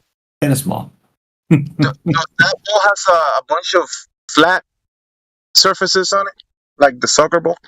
Hey, just think if our Earth was shaped like a football, wouldn't that be fun? We could kick it through it. We could kick it through the uprights, and the Earth could move underneath us while the ball is in the air from 50 yards. What do you think about that?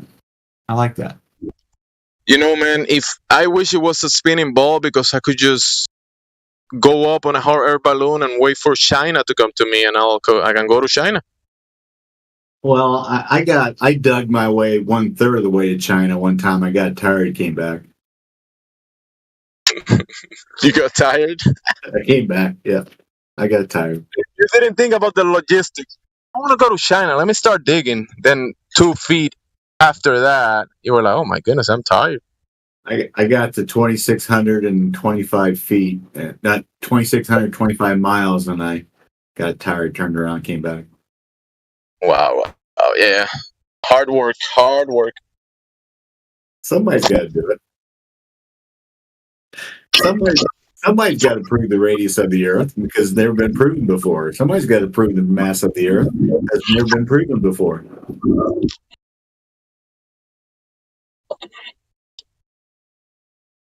I think Jemsy's life ambition should be proving the ball. That's what it should be.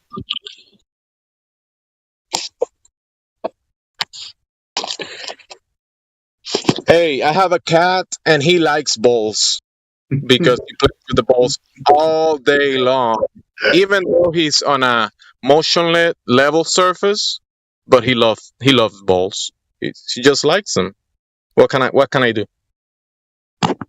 Man, I got a thought experiment for you, Jemsy, because you're into deep thinking. So here's a thought experiment. If I put a cat into a box, let's call the cat Schwarzenegger. I put a cat into a box and I put some poison in the box and leave the lid a little bit, a little bit flimsy so it might open up, might not, So while the cat is in the box, do I know if the cat's alive or dead? And do I know if the poison has been opened that would kill the cat? I mean, what do you think? That's a tricky one for me. I never thought about doing that. So mentally, it's a Schrodinger's cat. Somebody just posted a GIF with Schwarzenegger's cat. That's pretty cute.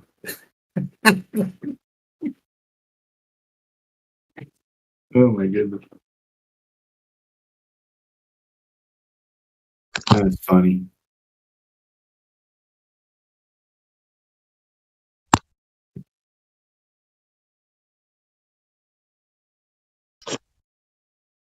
Well, if you put the cat in the box and there's poison in the box, but the cat is in a side of the box that is not touching the poison, and he doesn't by accident or by willingly eat the poison, it is very possible that when you open the box, the cat's still alive and the poison is just there. We don't know until we open the box and see. That's right. Exactly.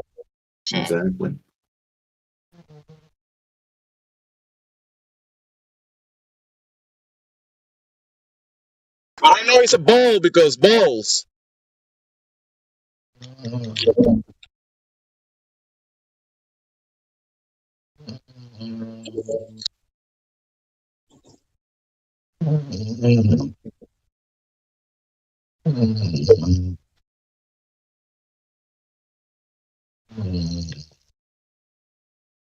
Hey, who fell asleep on the mic?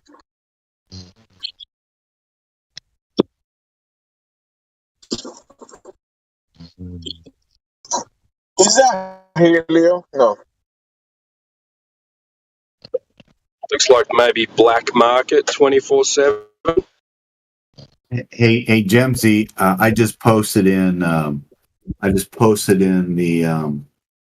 voice text Schwarzenegger's duck. What do you think about that, man? I like dog eggs and dogs as a, like fried dog or oven dog, roast dog, duck, not dog. Duck. I want you to know that this server is very scientific. We have, in 2 posts, we have Schwarzenegger's cat and Schwarzenegger's duck.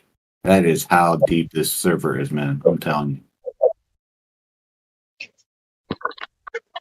A good way to cook duck, Gemsy, is you poach it with some onions and garlic, and then dry the skin, and then crisp up the skin with some oil in the oven, and the duck on the inside is really moist, and then that skin on the outside is crispy. That sounds delicious. It's delicious. Oh my! I don't want to give the duck any poison before because that might get in my system.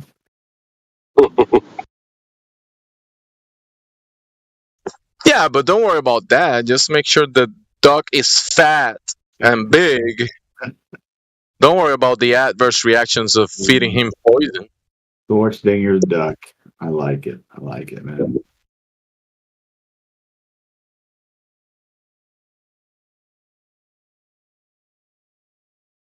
I think if you put the hand under his butt, he might put an egg.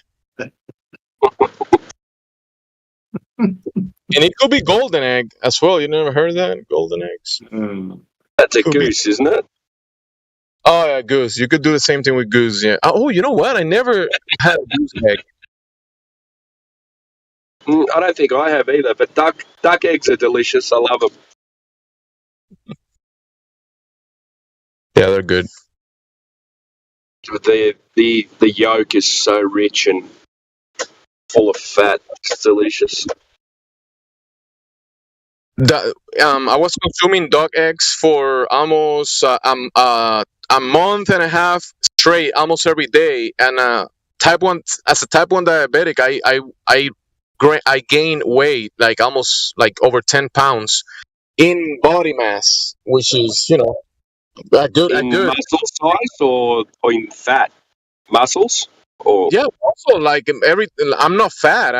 I've been skinny most of my life, but I gain good weight. Yeah, there's I think one duck egg is equal to 4 free-range chicken eggs. Oh yeah, I believe it. The yolk is bigger. Everything is bigger on the duck egg. Everything looks like more. Yeah, and you can taste it too. You can taste the protein difference, in the yolk. Yeah, and the white.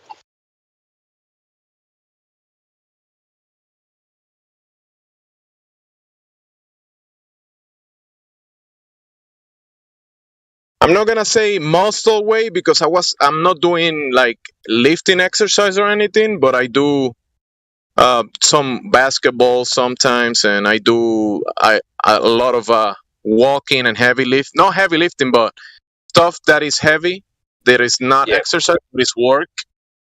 Like jobs around the house, or chopping some wood, or moving boxes. Yeah, moving stuff, bringing like I have daughters and family. I have to all the heavy lifting. I do it. Yeah. I think walking's the best. I walk the dogs every night, so do about 10 Ks with the dogs, plus what I do at work as well.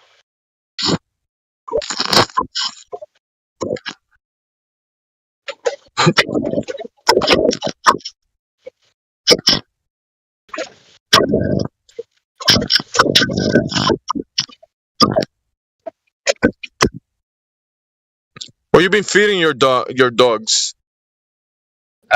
Boiled rice and boiled chicken and rice. Chicken and rice. Okay. Yeah. And then maybe throw in some, those frozen veggies that are like chopped up, like peas, carrots, and corn. Put a cup of that in there. Together? Yeah. We do. If we do a kilo of thigh fillets and 2 cups of rice, that normally gets them through about 4 days. Wow. Yeah. So that's twice a week. So it ends up about $40 a week. They're 2 dogs, 2 good-sized dogs. But if I just bought the dog food, it would be exactly the same price. Yeah. Yeah. What? And I put olive oil in there as well. So. Instead of olive oil, I've been using dog fat.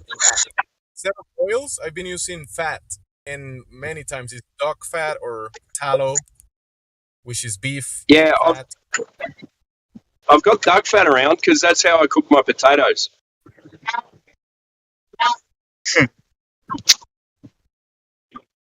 Potatoes, grilled with some oil or fat, and then salted with butter. Delicious. Yeah. Mm. But do you use coconut oil much? Can't eat them just by itself. I need to salt them and put some butter. Delicious. Yeah. Do you use much coconut oil? I do use it sometimes, but I use it more for skin protection. Like when I'm going outside on the sun. Like there's days that I just want to protect my skin a little bit. I do use some oils like coconut oil or some other oils that I have in the house, but for cooking, not too often. Yeah. Yeah. It's I find it good.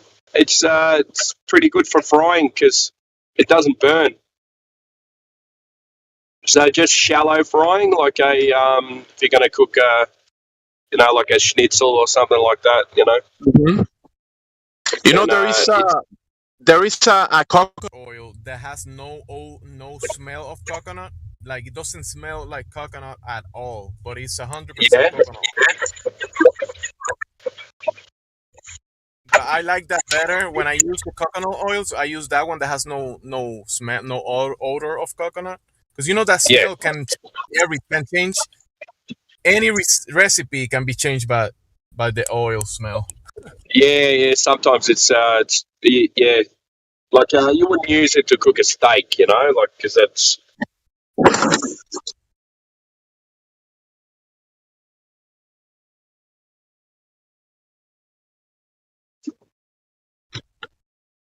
The clarified butter is good for cooking stuff, but the thing is with that burning point of many oils, you gotta be careful with the point that if it's too much heat, it's gonna start burning. You don't want to burn the oil. So there is Yeah. some oils and some fats that burn really easy. And I found the dog fat and the tallow are pretty good for cooking, and the burning point is kind of high. Same thing with the coconut oil and other oils. The burning point is pretty high.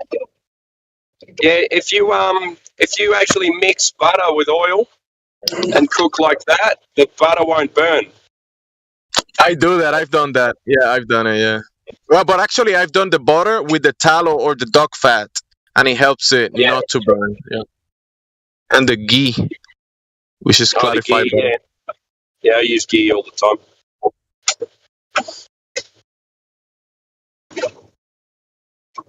Leave the order in your cart.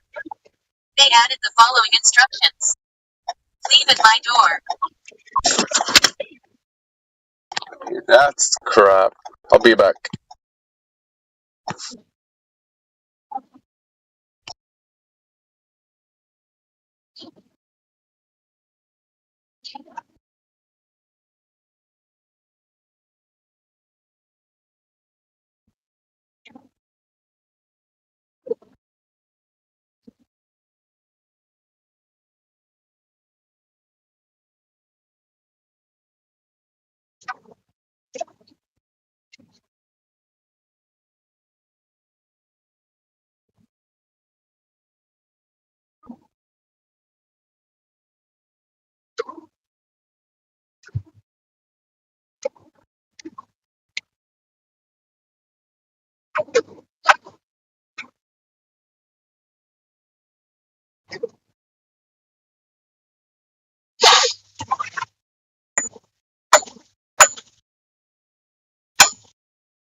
I'll be back.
Michael77, are you there?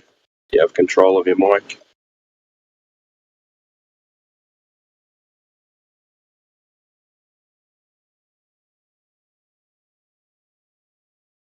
Disappeared.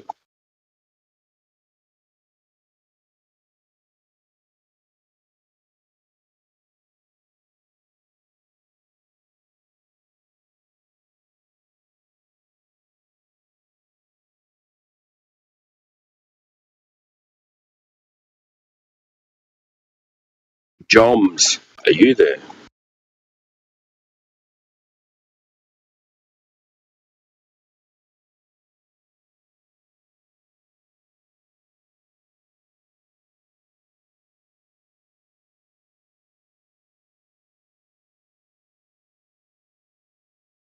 Disappeared.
MDC, you're unmuted.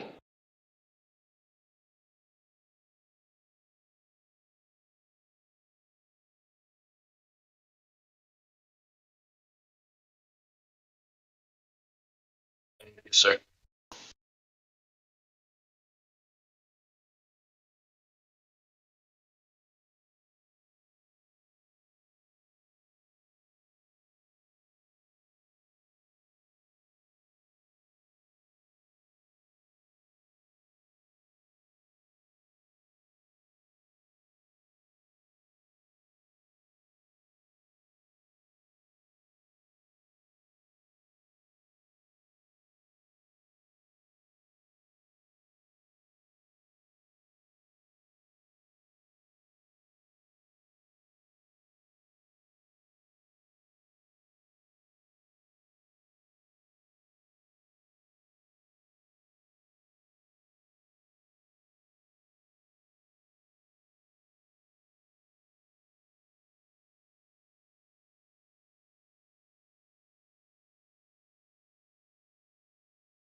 Mic check. What's up? What's up, everybody? You guys got cheers on out there? What are you doing? Someone said my check and then started rowboating. Is that you, Paul? You said my check? Yeah, I'm robot. You are rowboating, bro. You are. Oh, hold on. How is this? Is this better? Am I still roboting? You are still roboting. Is it me or anybody else?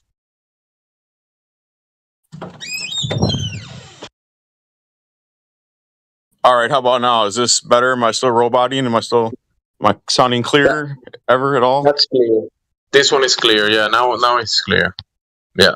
Yes, clear. Okay. Hey, I just finished watching this unbelievable movie I'd never even heard about. I was wondering if you guys haven't seen it, or if you guys got to check this out. It's called The Shack.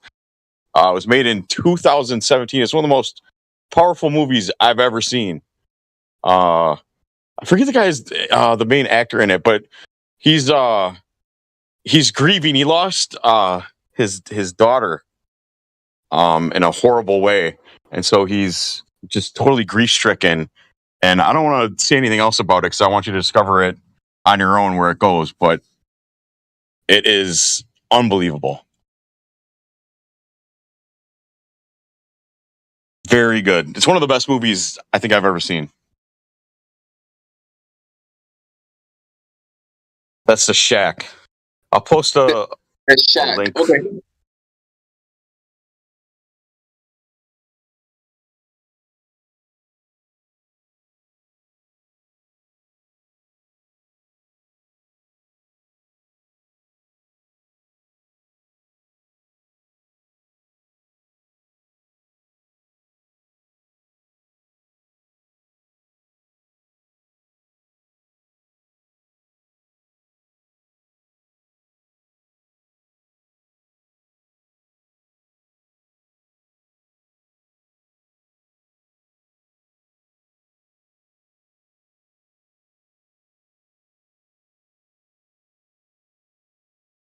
So I just posted the thing for the movie. You can find it on Hulu right now if you have a Hulu subscription. You could probably find it somewhere else. But yeah, check it out, people. All right, I'm gonna take off. Have a good day. Likewise, bro. Thanks for The Shack. The Shack. I'll watch you later.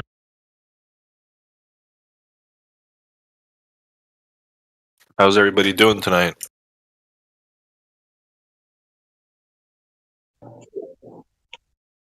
I'm doing alright. I'm gonna go get some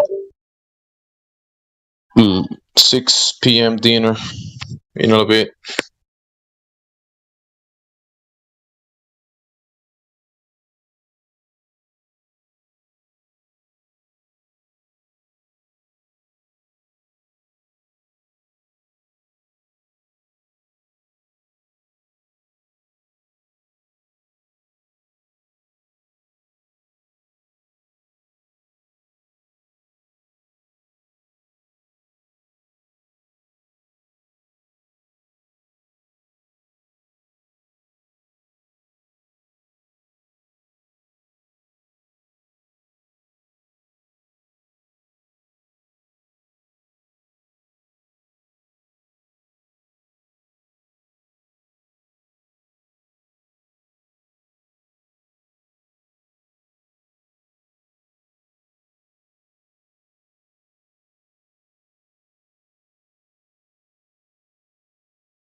It's so quiet you can hear a pin drop. What the hell is going on?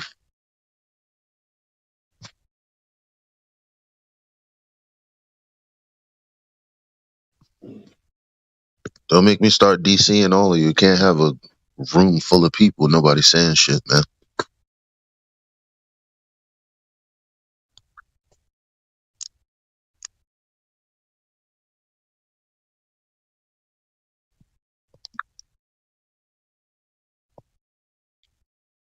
Can't be my internet, could it? I doubt it.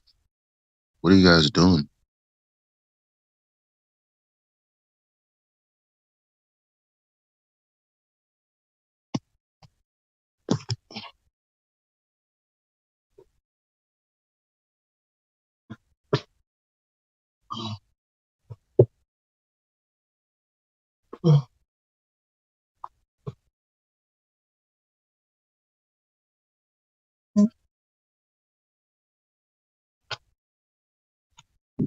Yo.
There's nothing going on in here, or is people just randomly jumping in and out, listening to silence? Is there anyone out there?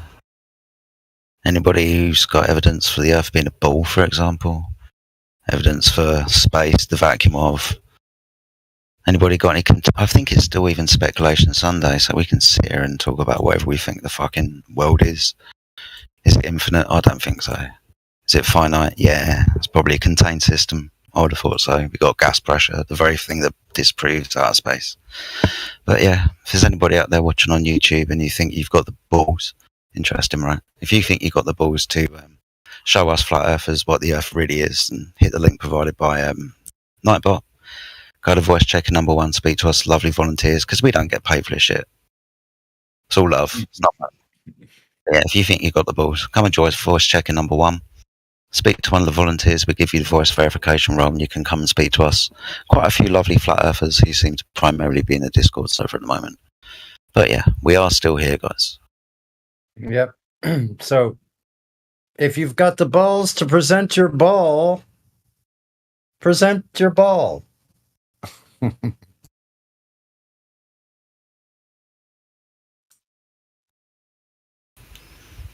mean, we're only silent because there's no real debate anymore. There is no debate, guys. I mean, you can come and argue the toss about what you think and know that you know the Earth is based on some sort of story that you think that you can remember and know inside out. But when it comes down to it, we've been here for 5. I've been flat earther for 8. My partner's been flat earther for a much longer time. The Earth is most demonstrably and observably flat and stationary. We are not living on a spinning ball. But like Sonny said and pointed out, like I said earlier, if you think you've got the balls, come and join the server. You have been lied to. Sorry to point that out to you. It's probably your ego that might get in the way, your pride. I don't know.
Hey, does anybody got a second?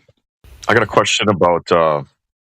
I'm looking for good spots near me to test the globe with my P1000 across some lakes. I'm trying to see if I can do it with any of the lakes near me, but I can't. I don't know if there like an app or something that I can use that will give me distances across the water from one point to another. Because I know you can't do it with Google because it just goes around the water. So yeah, how do I figure out one point to another point across the water, what the distance is?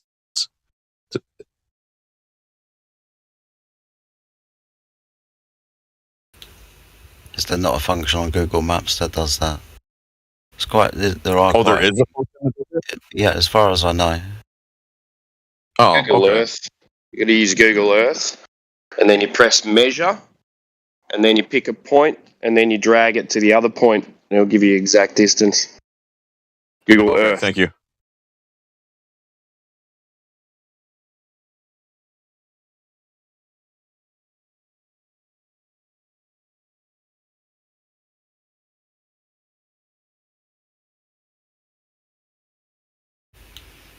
That Timbo's voice I heard there. Thanks for dropping in, mate, with that salient piece of information. Thank you for putting the kangaroo down that I'm sure was attacking you at the time. Yeah, I had to pin it and then open my mic. We appreciate that, man. We know how hard it is living in Australia. The wildlife are just after you all the time. We get it.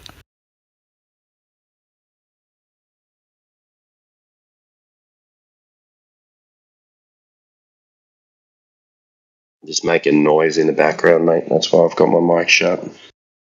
Sure you don't want to hear things like drills and shit going off?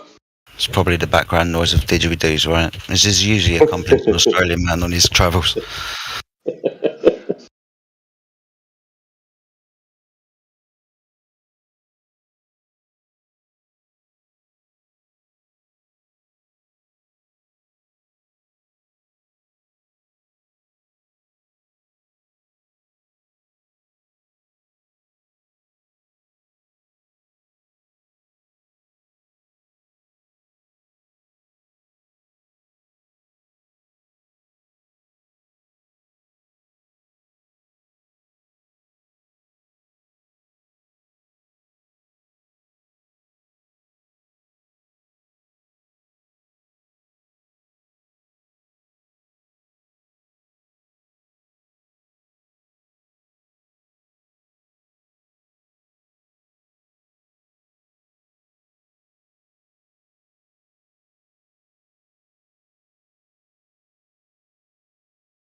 What's up, Humble H?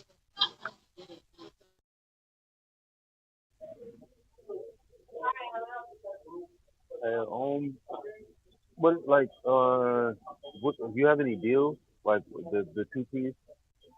Is that still a deal or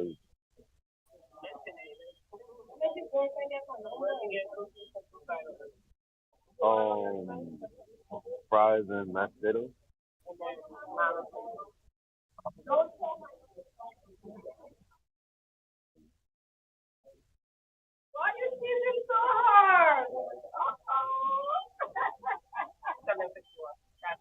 Don't forget it. I think it's the receipt. Oh yeah.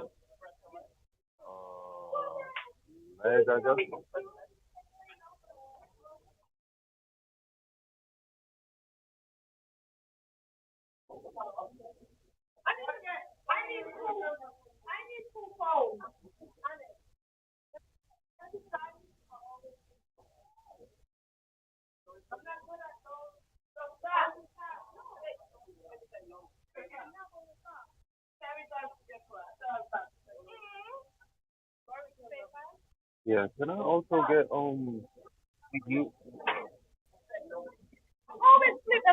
two of them? Elijah, can you get me large burger, some fries, and a Pepsi? Yeah, I threatened you guys that I would DC each and every one of you for being so quiet. I knew that this would work.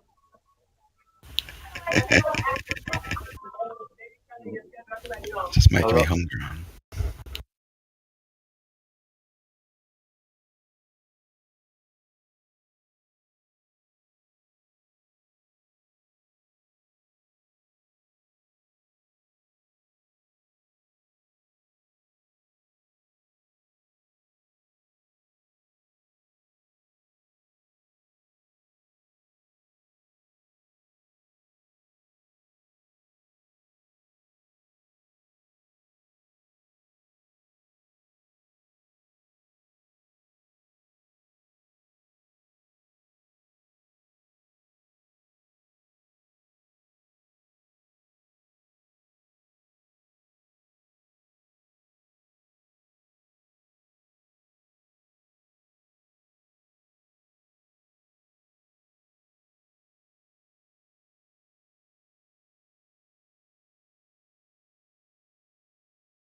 That's what we're talking about. Nobody's saying the horizon isn't real.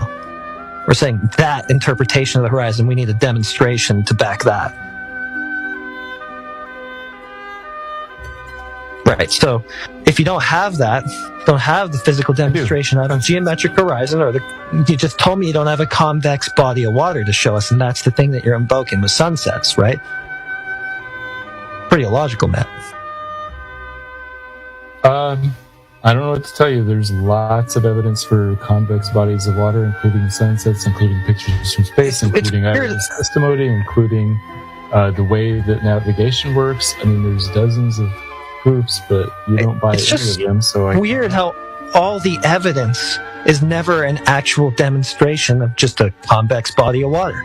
It's good enough for most people. I don't know. Good enough for most people. You don't have a single demonstration of the thing that you're claiming to prove, but it's good enough. You mean by not a single one, you mean the 6 that I listed? No, those weren't demonstrations of the convex body of water, because when I asked you for that, you're like, no, I've never seen that. Right? You just invoke it, right? You just induce it out of all these other things, right? Yeah. So you just infer it out of all these other things that don't necessarily tell you that it's there, and you never actually directly see it. So how do you know it's there? You never directly. Or how do you know it's not just a ghost you're inferring out of thin air? Yeah, I never directly see Wi-Fi, but I can infer it through lots of different proofs. Right, but you have physical, tangible demonstration. I don't have to directly see something. I can use other proofs and other observations. Yeah, but that's practical use now. Okay, so there's practical demonstration of that, right? Right. Like this conversation itself being. Go to the sunset and watch it. Okay, I'm going to go to the sunset and watch it. If it sets over a curve, we're going to have a geometric horizon. Is that there? Yes, it is. Okay, because you say so, or because it's measured? Because something is blocking the sun. I don't know where it is. That's the apparent horizon. Something's blocking the sun. It might move up and down a little bit, but the geometric horizon is blocking it. The apparent horizon shifts a little bit due to the atmosphere. Okay, apparent horizon. Okay, apparent horizon. So how do you know this isn't all just apparent phenomena then? The apparent horizon is based on the physical horizon. That's weird. The physical horizon being the real one, the real tangible one that you don't see, and then the apparent horizon being some sort of distortion of this real one that you don't see. Yeah, just like looking through glasses. When you see a building through your glasses, the real building is causing the light to come to you, but you see it in a slightly different place due to your corrective lenses you're wearing. Okay, but in that case, you know that there's a building there, right? When you're seeing a distorted apparent image of a building, you know that that's what it is because you have confirmation of the building in the first place. In this case, what you're saying is distorted. You don't have any confirmation in the first place, or do you? There's a geometric building and an apparent building, and then the same thing with the horizon. No. See, a false equivalency again, because the building is demonstrated in the first instance. The geometric horizon isn't.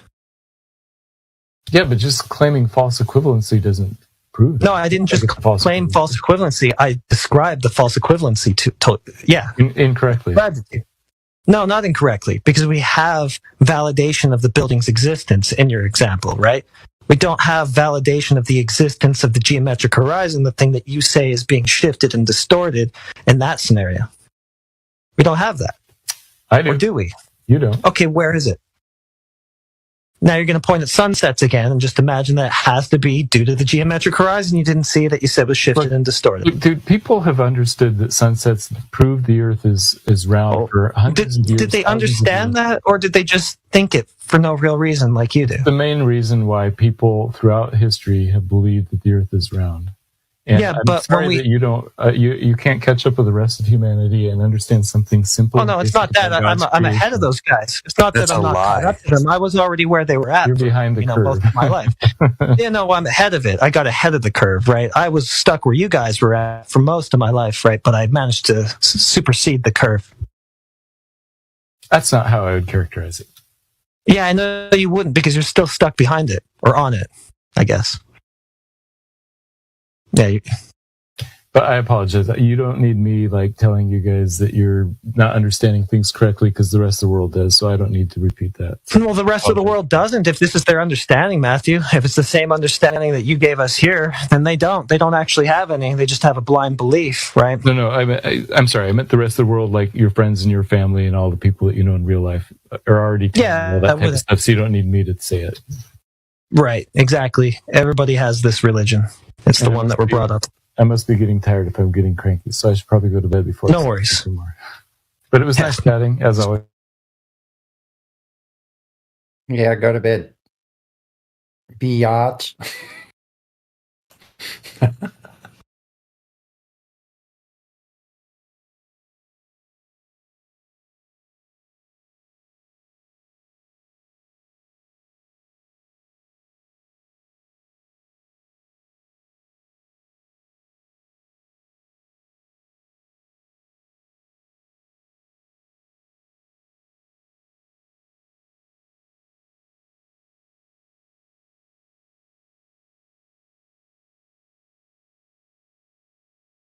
Hey, Sonny, my mic working? Yeah. I just got here a few minutes ago, or a few seconds ago, and I thought Matthew never learned his bag, but there was a recording, wasn't it? Yeah, it was the bot. That was the one where his mask started to slip off a little bit, didn't it? The whole world understands it's a globe. What's wrong with you? Come on, man. Yeah, go along with everybody else. The majority of the people that are believing something that has never been proven. Yeah, good job, Matthew.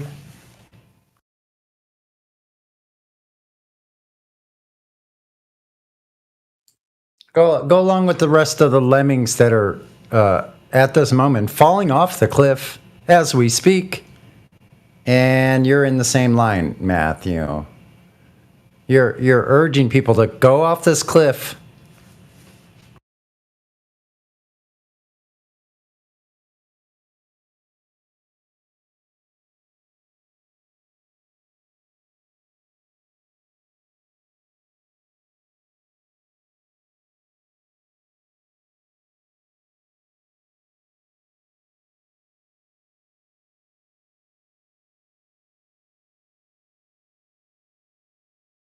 I guess there's nobody new here, and you'd be talking to him, wouldn't you, Sonny?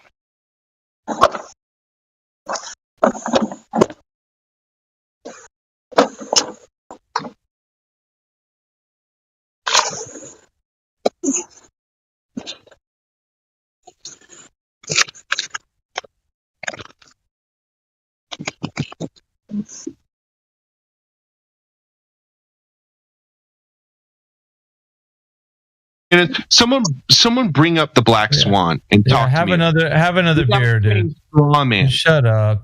Oh yeah, this guy's going to debunk the Black Swan. Sure, let's bring it up. Bring it up. Let's go.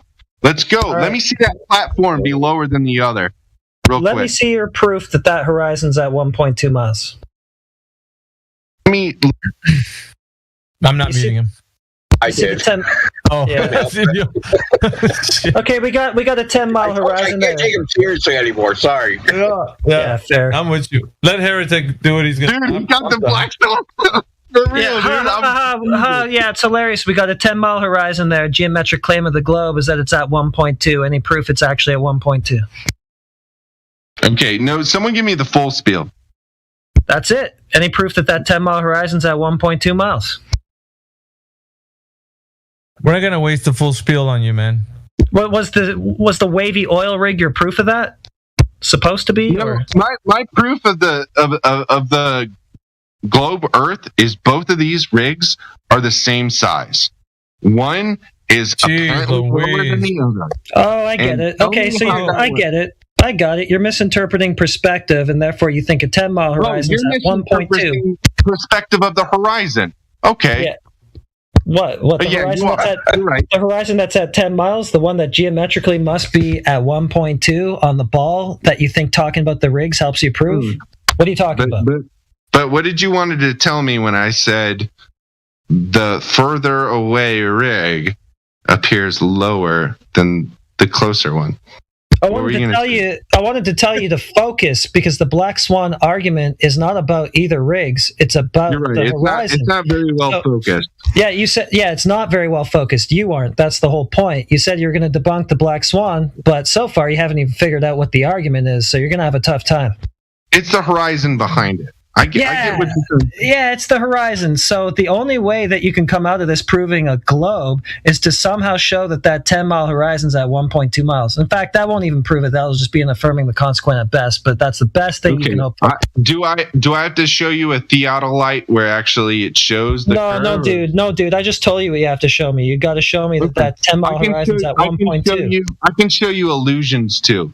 I can show you illusions of a mask without a hull on a ship. So that's your claim? Wait, I can show you illusions. What's your hypothesis here? What's your scientific experiment here with the horizon? So that's your argument for the globe. What analysis did you do? It's just going to steamroll now. So it sounds like you're saying that your argument for the globe is that what we see in reality is an illusion. How does that help you? 100%. light is a very difficult thing to comprehend. It's always bending, refracting, and going different ways. All right, it's very difficult. I got it. So your proof that we're on a globe is just to deny reality. Satellite eccentricity. That's what we call. You just talked right through you, heretic. No, yeah, he just kept going. I'm sorry. Yeah, he's going to steamroll at this point. No, I'm done. Yeah, you are done. I'm done. That's why you're steamrolling. No, I was steamrolling, and I caught it. You caught it, and then I caught it, and then I'm sorry. Good work. So thank you. You caught it twice. I caught it. You caught it. Then I caught it.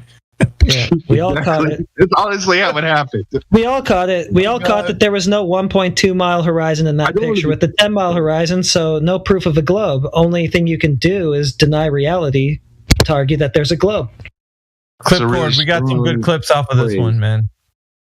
Without any background. I was asking for citations and mathematical proof that this like what explain this to me, dude, because I don't really understand. All I see is two platforms and a straight line.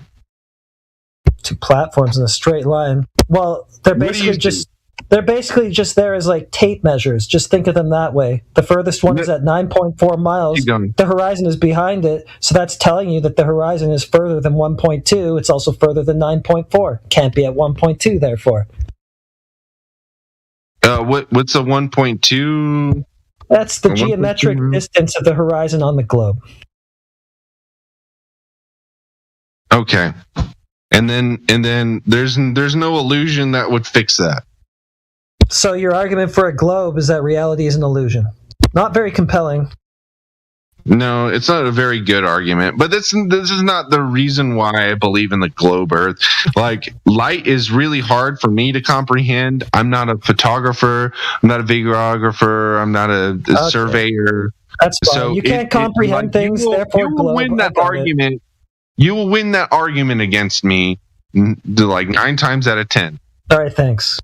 You can't comprehend reality, therefore it's a globe. All right. That's not what I said, but it's kind of you won this argument just because I am ignorant. Well, you should learn your claim. He's basically tossing you his wig. Here, take it. I don't want it. That's 100% what I did.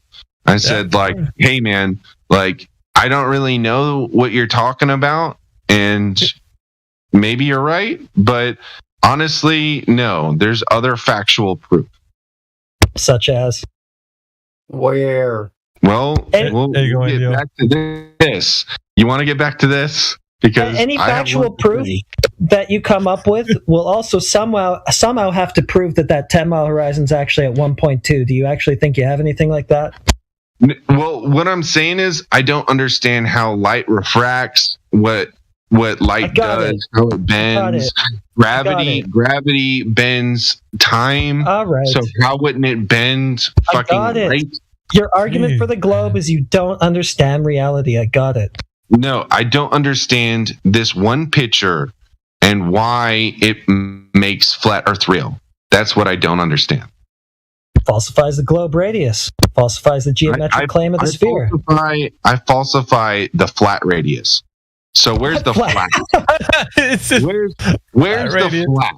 Well, you'll have to come up with somebody who claimed the flat radius first. Show me the curve. That's freaking guy, man. I thought he said the flat before the curve. No, I don't know. Well, there it was. The flat that we saw, that picture without the curve, right? The one that would have had the geometric horizon had a curve. That was it. I see everything from here. These two rigs, they show everything. No, they don't, dude. This is two rigs on a horizon.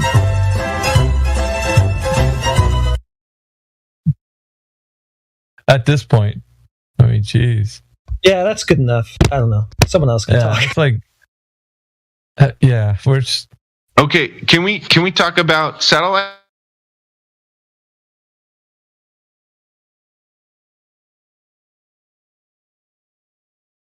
Then he wanted to go to satellites.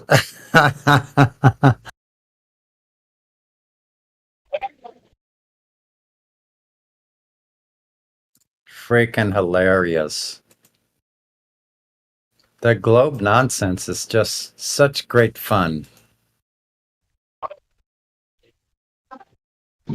My favorite line there by Heretic is, you can't comprehend reality, so therefore it's a globe. That's basically what people got. Yep. That's a classic.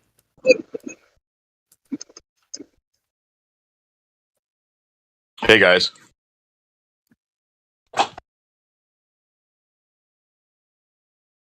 They said, hey guys, state your purpose. It's me, Paul. Oh, what's up, Paul?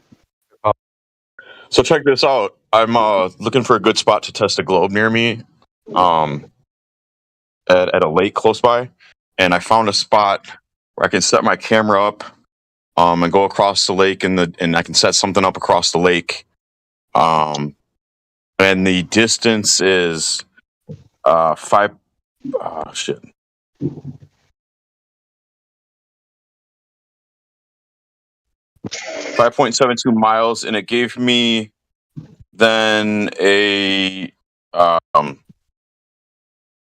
21. That gives me 21.82 feet of drop, right?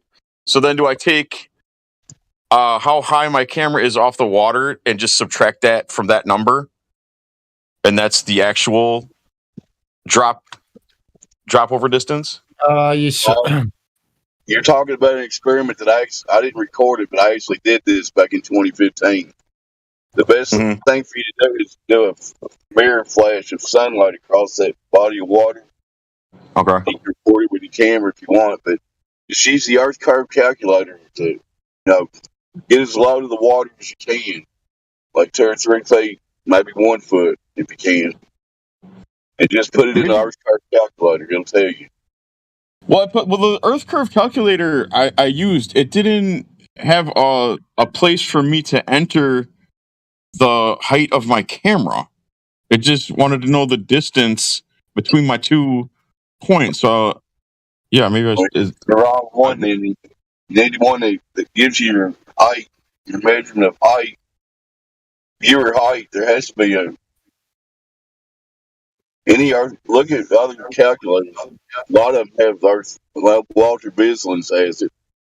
Okay, I'll just find a different one. But that should be all I need to do, right? And then I should be good to go. Yeah, I mean, I would recommend a sunlight flash across, because that's the hardest thing for them to argue about refraction if you actually see sunlight flashing off a mirror 5 miles away. So I have a friend stand on the other side of the lake with a mirror.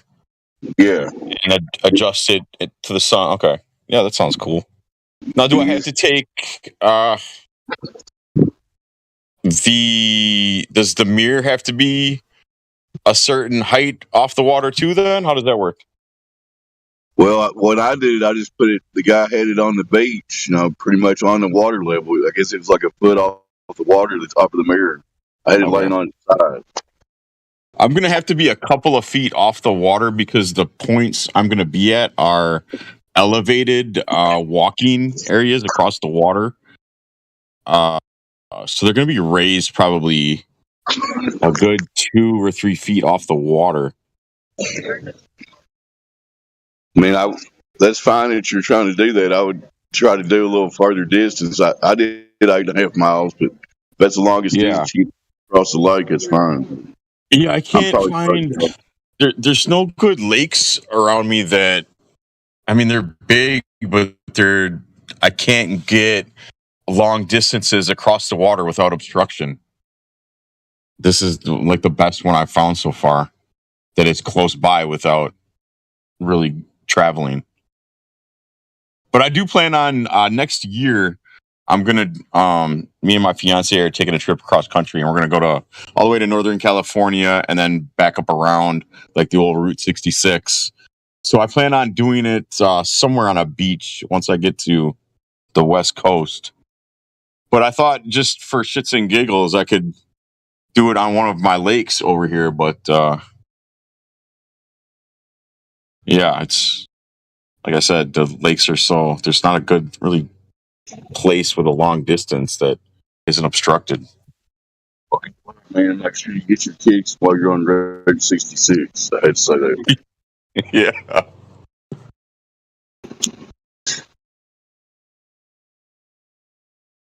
But anyways, I apologize if I interrupted your guys' conversation. We weren't talking about anything. We're waiting on new people to join. But for some reason, we're not on YouTube right now, I don't think.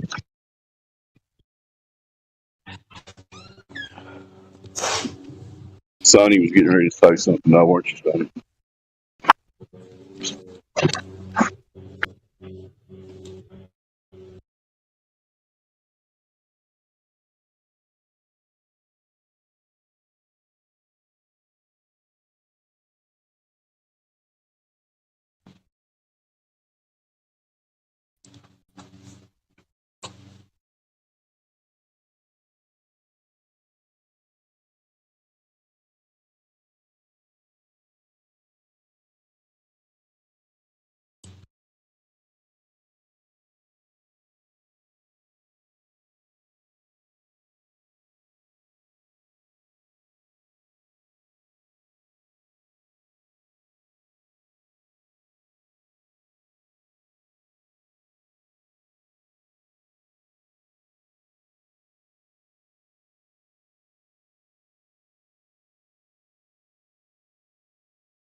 Okay, I'll take it upon myself to read from this book about quantum physics. This book is called Beyond the Quantum by Michael Talbot. I'll put a screenshot or put it in voice text. Picture of the title.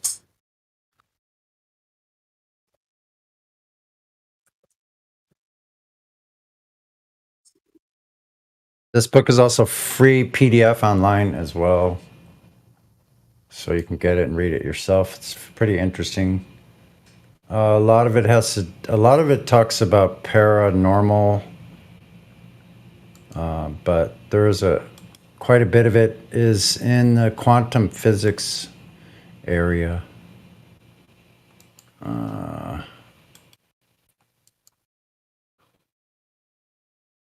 Trying to put you to sleep. Okay. Okay, students. This is Quantum Physics Comes of Age from the book Beyond the Quantum. This is chapter 1. Before we embark on our quest to find out what science has to say about some of the deeper questions of existence, an obvious but important point must be made. Asking a question always presupposes at least some idea of the range of possible answers. For example, at the end of the last century, physicists started asking the question, what are the basic building blocks of matter? Implicit in this question was a belief that matter was composed of something that resembles our idea of building blocks. As we will see, one of the most important lessons of quantum physics is that this is simply not the case. There is another important lesson to be learned from this discovery, and indeed in virtually all of the discoveries of quantum physics. That is, that sometimes the answers to the questions we ask involve concepts that we do not have the capability to visualize directly. This is the point driven home by the aspect experiment, which is what this chapter is about. However, before we delve into this historic event in greater detail, I'd like to first give a few examples. One of the simplest demonstrations of the fact of behavior of subatomic particles involves the concept that we are not able to visualize directly can be found in the phenomenon what is called particle spin. Those of you who do not know better have a tendency to think of subatomic particles as little planets orbiting in space. This analogy is partly correct, so they say. For subatomic particles do possess some of the qualities of planets or spheres. Speculation there. For example, physicists find it valid to say that particles rotate about an axis just as Earth rotates on its axis, while it revolves around the sun.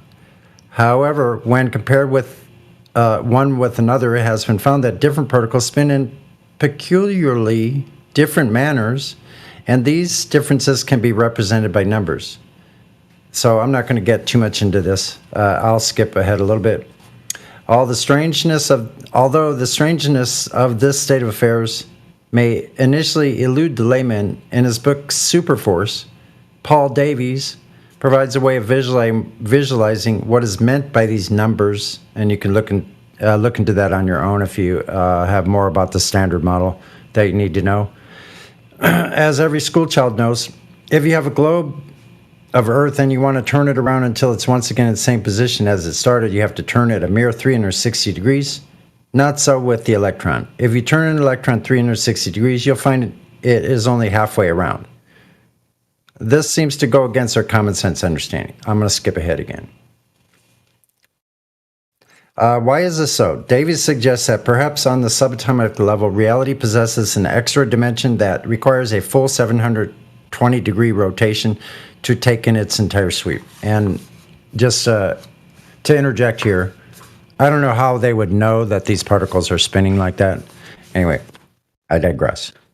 They suggest that the effects of this extra dimension come into play only on the level of the very small, and thus, unlike the electron, human beings and other large objects have lost the facility to distinguish one 360-degree rotation from the next.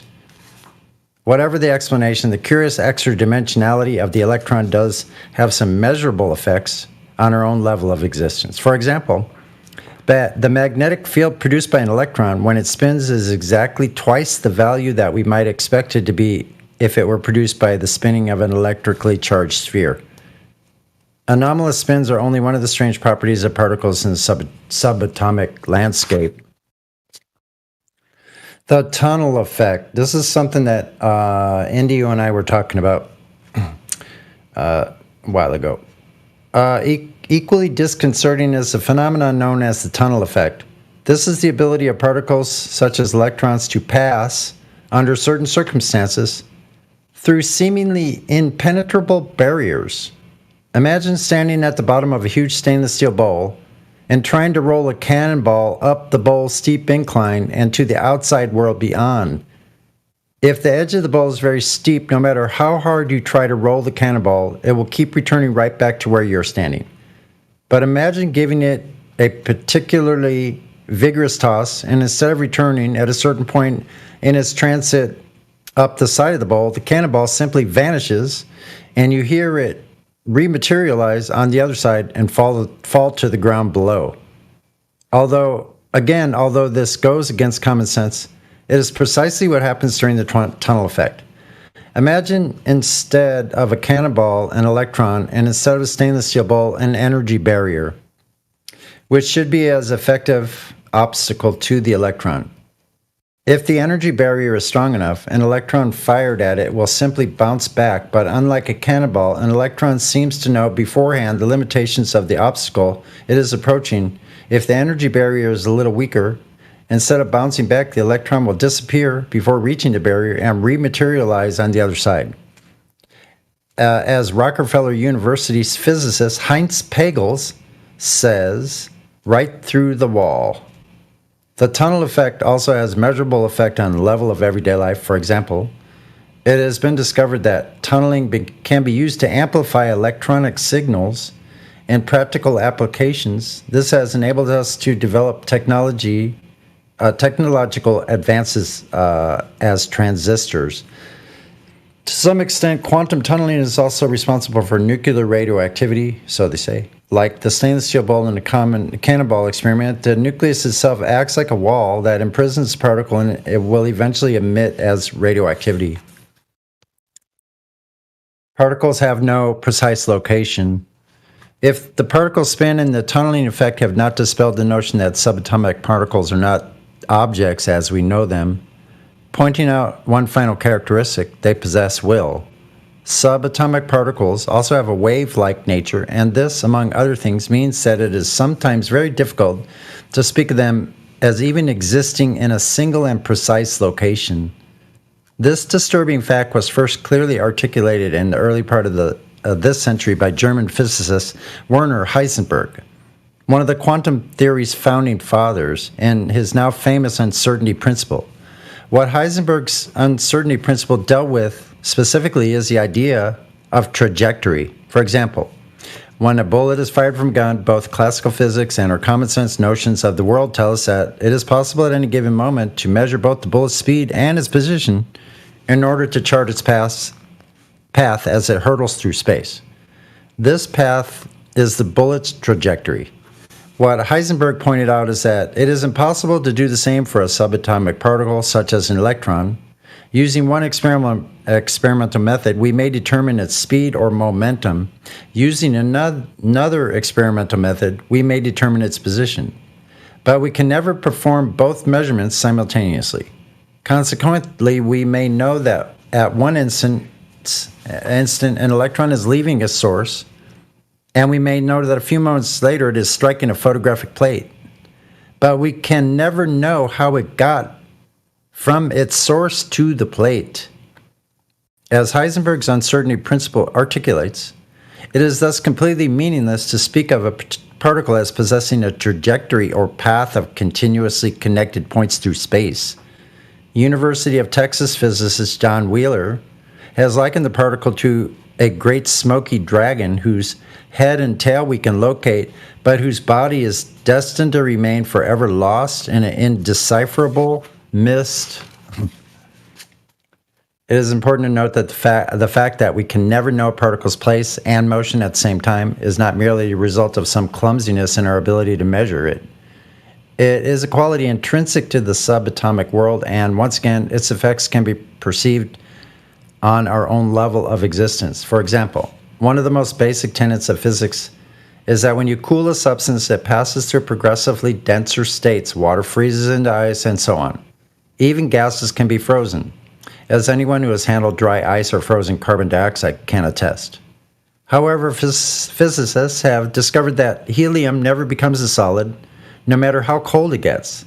This is because helium atoms are so much lighter than atoms of the other elements, and the repulsive forces of its electrons are configured in such a way that to pack them close enough to form a solid would violate the quantum uncertainty of their position.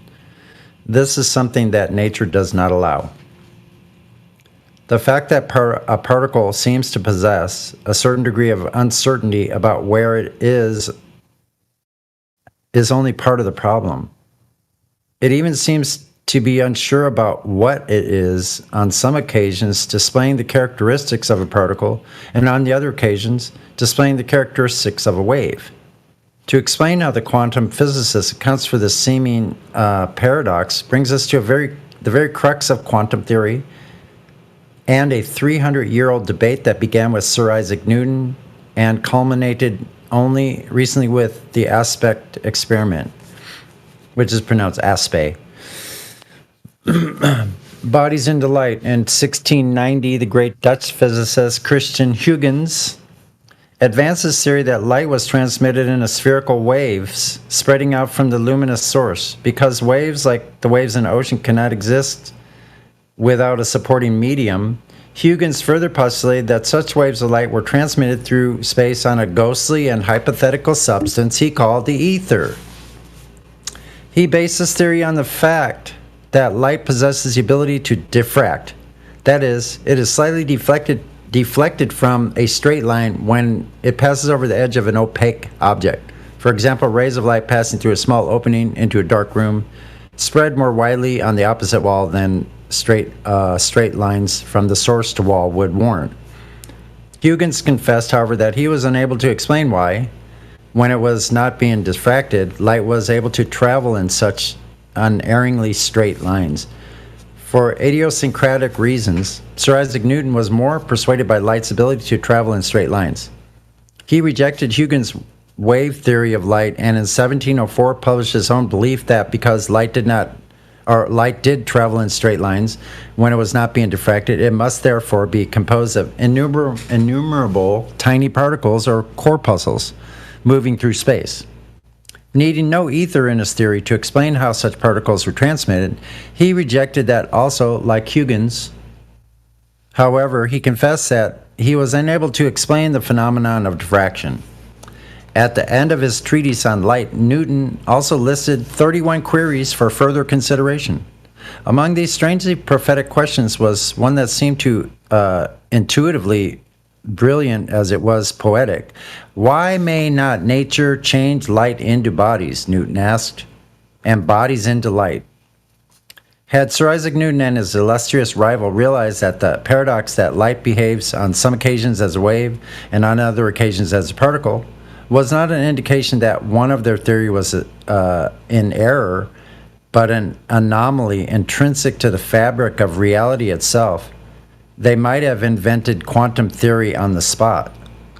About a century later, another physicist tilted the scales for a time in favor of Huygens. In 1801, an English physicist named Thomas Young proved beyond the shadow of a doubt that light possessed certain properties that could only be associated with wave.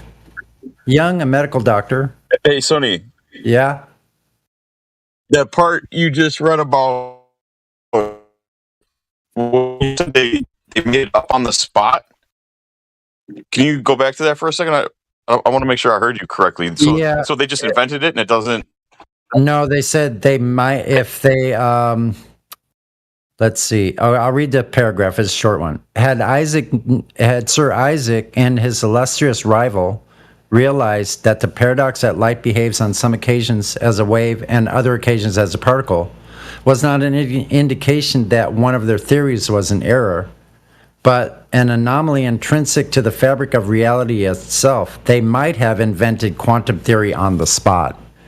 And the reason they say that, I think, is because of that statement that was made previous in that paragraph where it says that sometimes light behaves as a particle and sometimes as a wave. Okay. So they're just saying that because of that, they could have actually invented quantum physics on the spot at that time, but they did not. So, let's see. Young, a medical doctor before he became a physicist, was also the first to give descriptions of astigmatism, blood pressure, and the capillary attraction. To understand what Young did, it is first necessary to understand a little about a phenomenon that physicists call interference. In everyday usage, interference obviously refers to a situation in which one thing interferes with another. In physics, it means pretty much the same, except that it refers to a very specific situation in which one wave-like phenomenon or stream of vibration interferes with another. For example, imagine that you're standing on a bridge that crosses over a still pond. In each hand, you hold a pebble, and you simultaneously drop the pebbles about a foot apart into the water below. As each pebble hits the water, it causes a series of concentric rings to ripple outward from the point of impact. And where the rings from each impact crosses, they either undulate with the ring from the other impact or disrupt them. In either case, the crisscross pattern where the rings intersect is interference. When two phenomena are able to interfere with each other in this manner, a physicist can tell that they are spread out over space and they are therefore wave-like. Conversely, phenomena that are not spread out over space, like particles, would be expected to interfere with each other. Conversely, phenomena that are not spread out over space, like particles, would not be expected to interfere with each other any more than the two falling pebbles that might be expected to suddenly reach out and interfere with each other as they plummet towards the water surface. What Young did in his now famous experiment is to perform a variation on Huygens' demonstration that light possesses the ability to diffract. To do this, he allowed a small light source to shine through two narrow slits cut into a piece of opaque material.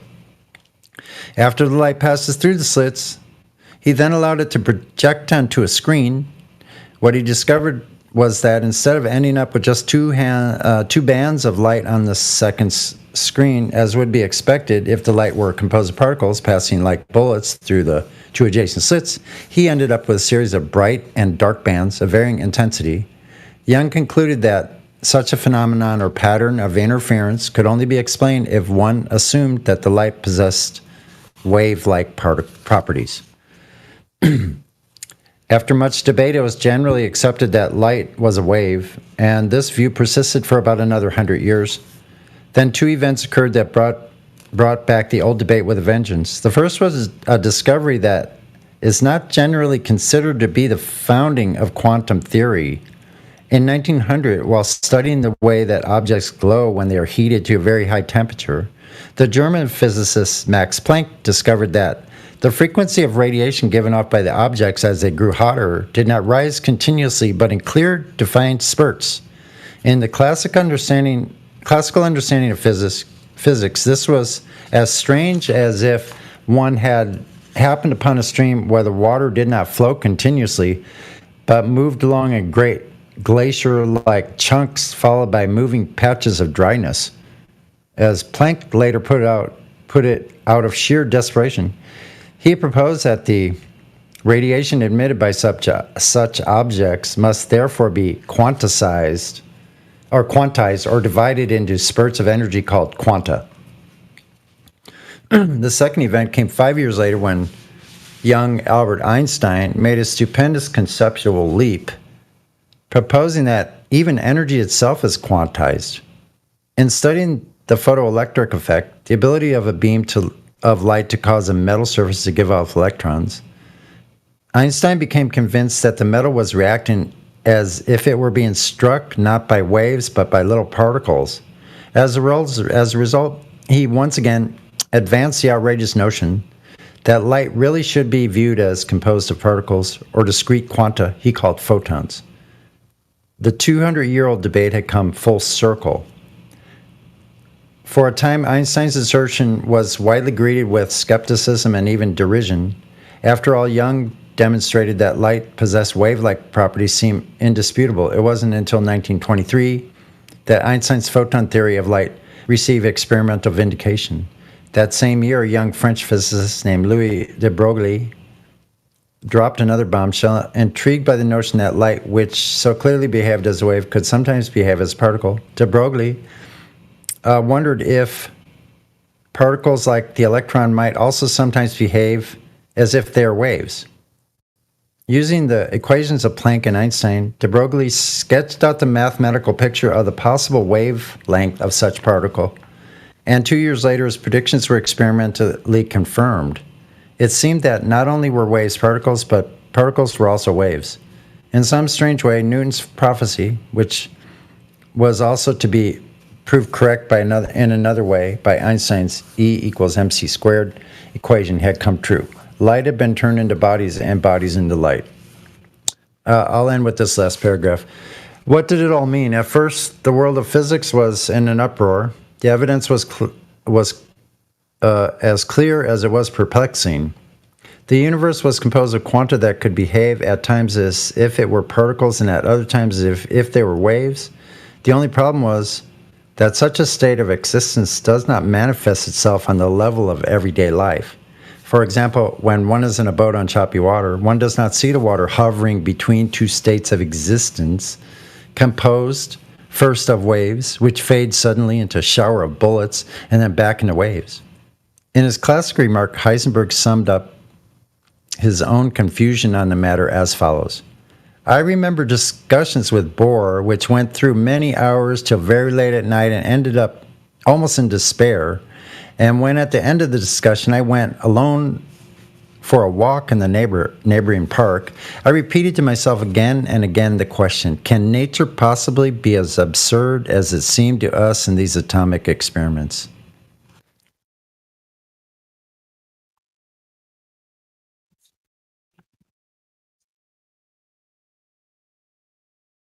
I'll leave it up there. This is the prelude to the double slit, and talks about that's the double split, and that's kind of the dilemma they were in, which actually all started pretty much. Well, it started before Edison, but when the light bulb was invented, they started finding these things out. How much of it can actually be proven? That is the question that we all have. Yeah, the whole idea behind quantum mechanics is electrons and photons, and you come down to Planck's equation or Planck's constant, which is 6.626 to 10 to the negative 34. If you write that out, it comes out 0.33 zeros and then 6626. That's Planck's constant. And one of the things about Einstein's light quanta is E, which is energy, equals H, which is Planck's constant, 6.626 to 10 to the negative 34, times either frequency or times vibration. Frequency and vibration are very much the same. But those two, the left side of the equation, E, and the right side of the equation, which is either HF or HV, never equal. And Planck has